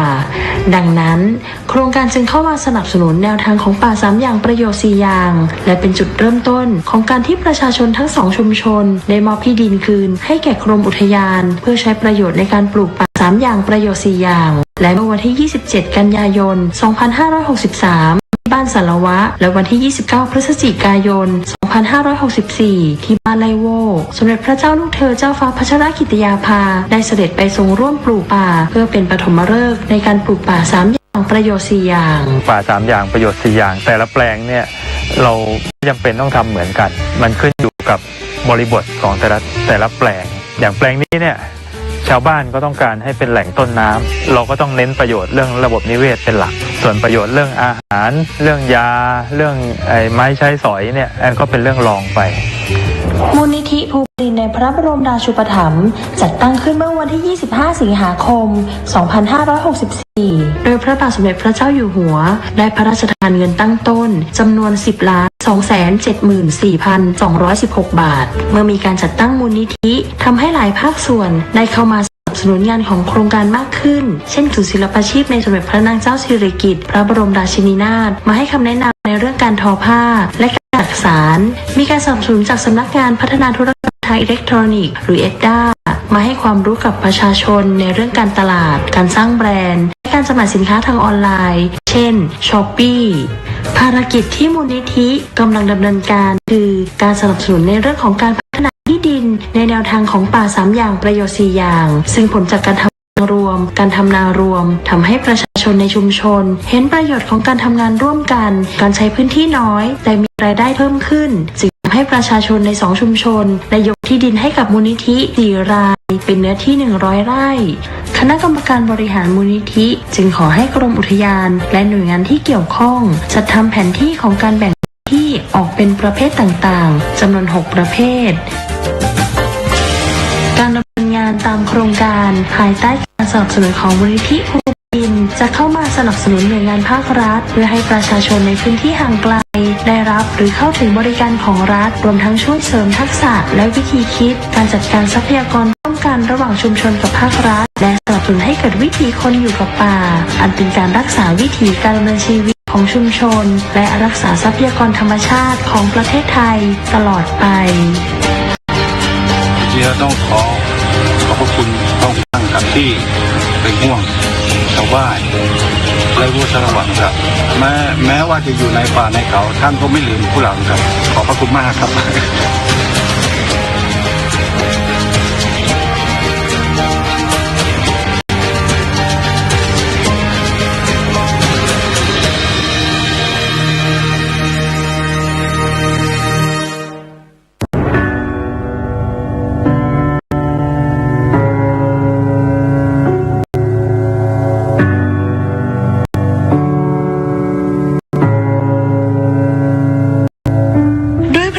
กรุณาธิคุณของพระบาทสมเด็จพระปรเมนทรรามาธิบดีศรีสินมหาวชิราลงกรณ์พระวชิรเกล้าเจ้าอยู่หัวที่ทรงใส่พระทัยกับประชาชนชาวไทยทุกหมู่เหล่าอย่างเท่าเทียมกันไม่เว้นแม้แต่ผู้ต้องขังในเรือนจำที่ประสบปัญหาด้านสุขภาพด้วยเหตุนี้จึงพระราชทานโครงการราชทานปันสุขทำความดีเพื่อชาติศาสตร์กษัตริย์เพื่อแก้ปัญหาด้านสุขภาพอนามัยของผู้ต้องขังอันเป็นสิทธิขั้นพื้นฐานที่มนุษยชนพึงได้รับที่ 28 ธันวาคม 2562 พระบาทสมเด็จพระวชิรเกล้าเจ้าอยู่หัวและสมเด็จพระนางเจ้าพระบรมราชินีเสด็จเปิดโครงการระยะที่ 1 ณ ทัณฑสถานโรงพยาบาลราชทัณฑ์และได้พระราชทานเครื่องมือแพทย์ด้วยพระราชทรัพย์ส่วนพระองค์จำนวน 756 ชิ้นวงเงิน 190 ล้านบาทเศษให้กับเรือนจำทัณฑสถาน 25 แห่งทางพระราชทานรถเอ็กซเรย์เคลื่อนที่ให้กับโรงพยาบาลประจำเขตอีก 12 แห่งและได้พระราชทานแนวทางอื่นๆอาทิการพัฒนาศักยภาพผู้ต้องขังให้มีความรู้ในเรื่องการรักษาพยาบาลด้วยการเป็นอาสาสมัครสาธารณสุขเรือนจำการจัดตั้งมุมสุขภาพราชทัณฑ์ปันสุขการบูรณาการในการทำงานระหว่างเรือนจำและโรงพยาบาลและสนับสนุนให้จิตอาสาจากศูนย์อำนวยการใหญ่จิตอาสาพระราชทานเข้ามาช่วยดูแลในมิติสุขภาพและสิ่งแวดล้อมโครงการราชทัณฑ์ปันสุขทำให้เกิดผลดีและเปลี่ยนแปลงในมิติสุขภาพในด้านต่างๆต่อเจ้าหน้าที่และผู้ต้องขังในทุกเรือนจำและบุคลากรจากโรงพยาบาลแม่ข่าย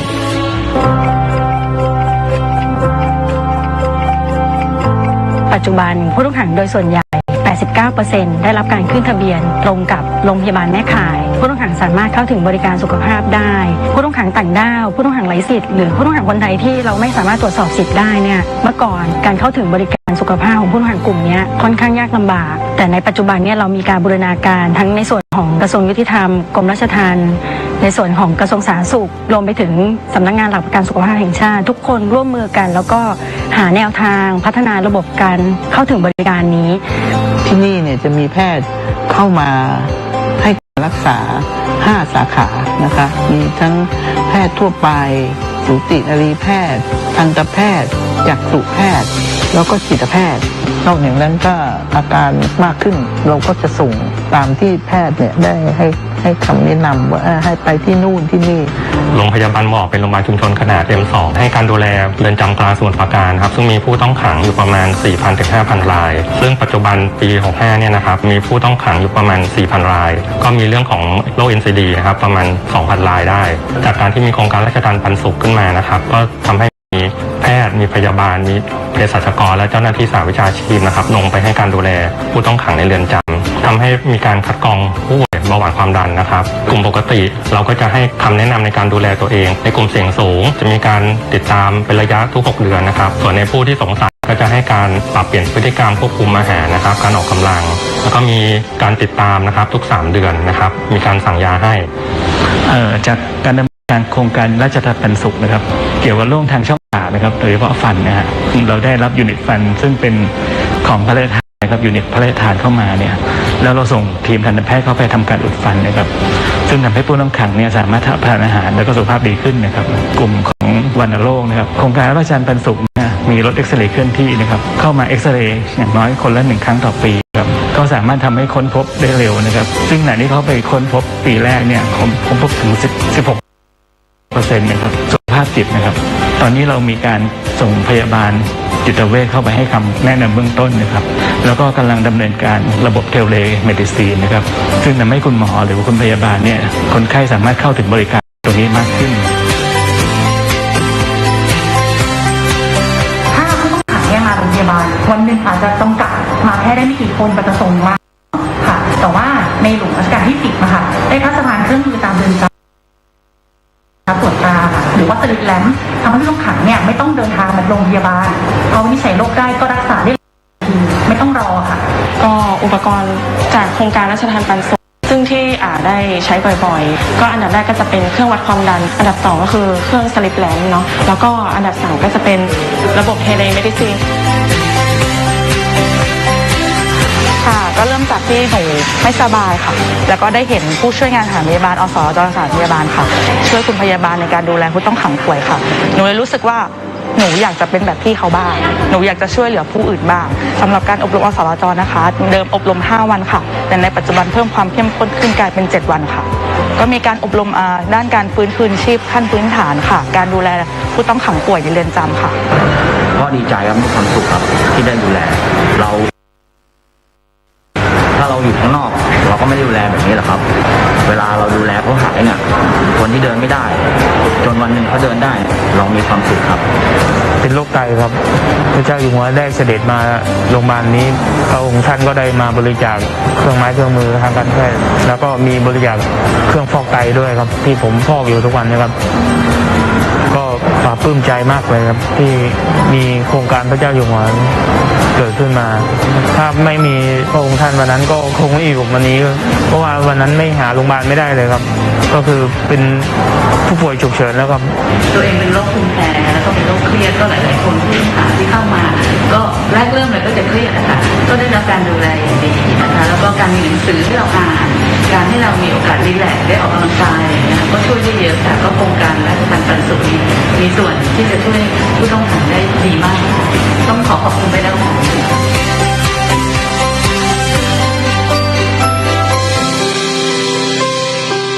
การดำเนินงานในเรือน ระยะที่ 2 พระบาทสมเด็จพระเจ้าอยู่หัวได้พระราชทานความช่วยเหลือในระยะที่ 2 ไปยังเรือนจำอำเภอจำนวน 19 แห่งโดยพระราชทานพระราชทรัพย์ส่วนพระองค์จำนวน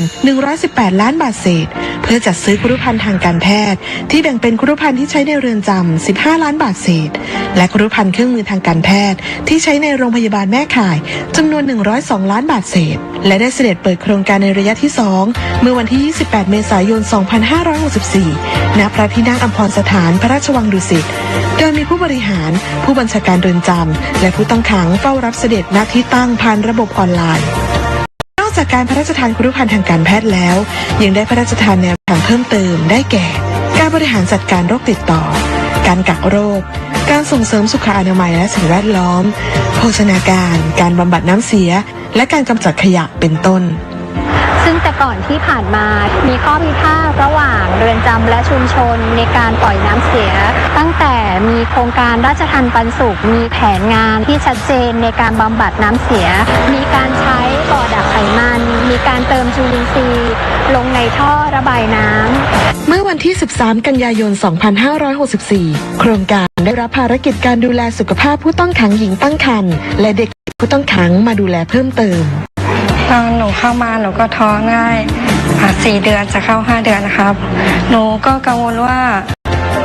หนูจะเป็นยังไงจะอยู่ตรงไหนจะอยู่ได้ไหมแต่พอถึงวันจริงหนูก็มี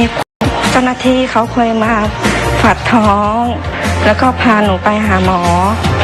แล้วก็กำหนดคลอดพอหนูไปคลอดที่โรงพยาบาลเจ้าหน้าที่เขาก็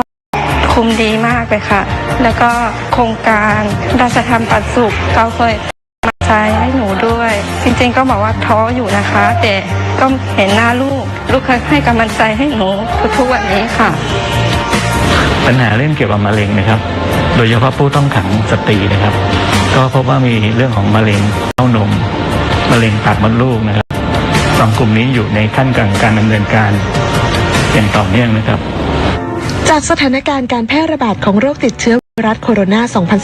2019 โควิด -19 ไปทั่วโลกรวมถึงประเทศไทยและส่งผลกระทบต่อเรือนจำเช่นกันทว่าด้วยแนวทางที่ได้พระราชทานไว้ตั้งแต่ห้องกักโรคการส่งเสริมเรื่องสุขาภิบาลเรือนจำและอนามัยสิ่งแวดล้อมการบูรณาการระหว่างเรือนจำกับโรงพยาบาลแม่ข่ายจึงทำให้เรือนจำสามารถรับมือและแก้ไขปัญหาได้ทันการนอกจากนี้ผู้ต้องขังก็ยังได้รับพระมหากรุณาธิคุณอีกเช่นเดิมโดยได้พระราชทานพระราชทรัพย์ส่วนพระองค์จำนวน48 ล้านบาทเศษในการจัดหาอุปกรณ์ทางการแพทย์นอกจากนี้ยังได้พระราชทานยาฟาวิพิลาเวียจำนวน 200,000 เม็ดพระราชทานพระราชทรัพย์ส่วนพระองค์อีก1 ล้านบาทในการปรับปรุงห้องปฏิบัติการอนูชีวโมเลกุลระบบความดันลบณทันตสถานโรงพยาบาลราชทัณฑ์เมื่อวันที่ 25 สิงหาคม 2564 พระบาทสมเด็จพระเจ้าอยู่หัวทรงให้จัดตั้งมูลนิธิราชทัณฑ์ปันสุขทำความดีเพื่อชาติศาสตร์กษัตริย์ขึ้นและพระราชทานพระราชทรัพย์ส่วนพระองค์ตั้งต้นจำนวน 10,274,216 บาทโดยการดำเนินงานของมูลนิธิจะเน้นเข้าไปเสริมการทำงานของภาครัฐในการดูแลผู้ต้องขังในเรื่องสุขภาพสวัสดิภาพของผู้ต้องขังเพื่อให้เป็นไปตามหลักมนุษยธรรมนับแต่นี้ไปการทำงานของมูลนิธิจะเข้าไปช่วยเสริมสนับสนุนและช่วยเหลือรวมทั้งดำเนินการร่วมกับทุกภาคส่วนเพื่อสาธารณประโยชน์ที่เกี่ยวข้องกับด้านสุขภาพและการสาธารณสุขของผู้ต้องขังตลอดไป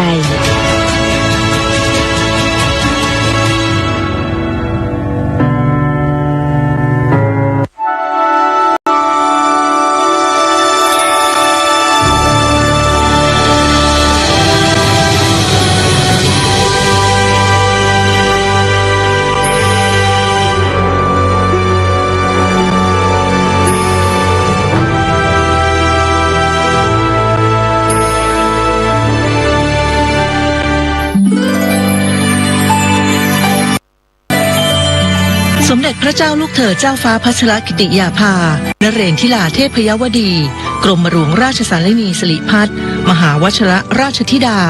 ประสูติเมื่อวันที่ 7 ธันวาคม พุทธศักราช 2521 ทรงเป็นพระราชธิดาในพระบาทสมเด็จพระเจ้าอยู่หัวและพระเจ้าวรวงศ์เธอพระองค์เจ้าโสมสวลีกรมหมื่นสุทนารีนาถทรงมีพระอุปนิสัยร่าเริงสดใสตั้งแต่ทรงพระเยาว์จึงทรงเป็นที่รักใคร่ของพระบรมวงศานุวงศ์และราษฎรทุกหมู่เหล่า ดำเนินรอยตามเบื้องพระยุคลบาทของพระบาทสมเด็จพระบรมชนกาธิเบศรมหาภูมิพลอดุลยเดชมหาราชบรมนาถบพิตรและสมเด็จพระบรมชนกนาถโดยได้ตามเสด็จไปทรงงานทั้งในประเทศและต่างประเทศทรงศึกษาเรียนรู้การปฏิบัติพระกรณียกิจจากการทรงพื้นที่จริงซึ่งมีความหลากหลายแล้วทรงนำมาปรับใช้ในการทรงงานเพื่อทรงแบ่งเบาพระราชภาระในภายหลังโดยทรงปฏิบัติพระกรณียกิจมาตั้งแต่ยังทรงพระเยาว์ด้วยทรงมีพระปรีชาสามารถในงานด้านนิติศาสตร์และการต่างประเทศจึงทรงมุ่งมั่นทุ่มเทพระวรกายปฏิบัติพระกรณียกิจเพื่อช่วยเหลือราษฎรผ่านการทรงงานอย่างมิส่งย่อท้อทรงสั่งสมพระประสบการณ์ผ่านการทรงงานทั้งในประเทศและต่างประเทศพระเกียรติคุณจึงเป็นที่ประจักษ์แจ้งและทรงได้รับการยกย่องในประชาคมโลกพระกรณียกิจสำคัญที่ทรงเอาพระทัยใส่อย่างต่อเนื่องคือการทรงงานเพื่อช่วยเหลือผู้ต้องราชทัณฑ์หรือผู้ต้องขังทรงมีพระดำริให้จัดตั้งโครงการกำลังใจในพระดำริเพื่อช่วยเหลือผู้ที่เคยก้าวพลาดให้ตระหนักว่ายังมีผู้ที่เต็มใจจะให้การและเอาใจช่วยให้พวกเขาสามารถเอาชนะปัญหาและอุปสรรคต่างๆได้โดยจัดโครงการฝึกอบรมวิชาชีพภายในเรือนจำและทัณฑสถานที่สามารถนำไปประกอบอาชีพได้ในอนาคตเมื่อทุกคนได้รับโอกาสที่สมควรแล้วจะต้องรู้จักเคารพสิทธิของผู้อื่นซึ่งจะช่วยลดการกระทำผิดซ้ำซ้อนสามารถกลับมาเป็นประชากรที่มีคุณภาพช่วยให้สังคมส่วนรวมกลับมาอยู่ร่วมกันได้อย่างสงบสุขและส่งให้ความสำคัญกับการพัฒนาทักษะด้านกีฬาให้กับเด็กและเยาวชนในสถานพินิจมีพระดำริให้จัดตั้งสโมสรกีฬา BBG ขึ้นด้วยทรงเล็งเห็นถึงคุณประโยชน์ของการนำกีฬามาใช้ในการพัฒนาเด็กและเยาวชนและทรงสนองดำริของพระบาทสมเด็จพระเจ้าอยู่หัวในการช่วยเหลือผู้ต้องขังป่วยให้เข้าถึงการรักษาพยาบาลอย่างเท่าเทียมตามหลักมนุษยธรรม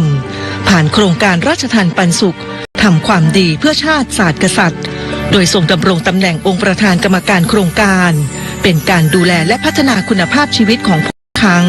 เพื่อให้สามารถดำเนินชีวิตอยู่ในสังคมได้อย่างมีคุณภาพหลังจากพ้นโทษ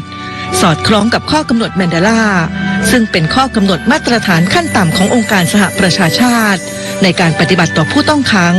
และข้อกำหนดกรุงเทพซึ่งเป็นข้อกำหนดสหประชาชาติว่าด้วยการปฏิบัติต่อผู้ต้องขังหญิงและมาตรการที่ไม่ใช่การคุมขังสำหรับผู้กระทำผิดหญิงที่มีหัวใจสำคัญคือการไม่เลือกปฏิบัติซึ่งสมเด็จพระเจ้าลูกเธอเจ้าฟ้าพัชรกิติยาภานเรศธิราเทพยวดีกรมหลวงราชสารินีสิริพัฒน์มหาวชิรราชธิดาทรงผลักดันให้เกิดการบังคับใช้อย่างต่อเนื่องในยามที่ราษฎรเดือดร้อนจากภัยพิบัติได้เสด็จไปส่งเยี่ยมราษฎรอย่างทันท่วงทีโดยทรงดำรงตำแหน่งประธานกรรมการมูลนิธิอาสาเพื่อนพึ่งพายามยากสภากาชาดไทยพระบาทสมเด็จเจ้าอยู่หัวเลยพระราชินีท่านก็เป็นห่วงนะคะท่านก็ส่งของพระราชทานมาส่งจิตอาสามานะคะมูลนิธิเพื่อนพึ่งพาก็ได้มีส่วนมาช่วยด้วยในตอนนั้นก็เป็นห่วงคนไทยทุกคนก็เป็นห่วงแต่ที่มาเยี่ยมวันนี้มาช้าเพราะว่าตอนนั้นคิดว่าทุกคนในจังหวัดคงวุ่นวายกับความช่วยเหลือจะมารับเสด็จคงไม่สะดวกแต่ว่าที่มาตอนนี้ก็คือมาช่วยดูเรื่องฟื้นฟูซ่อมแซมสิ่งของแล้วก็มาให้ค่าใช้จ่ายเรื่องเกี่ยวกับการพัฒนาอาชีพที่เสียหายไปนะคะก็เป็นกำลังใจให้ทุกคนด้วยความรักและเป็นห่วงนอกจากนี้ทรงสืบสานพระราชปณิธานของพระบาทสมเด็จพระบรมชนกาธิเบศร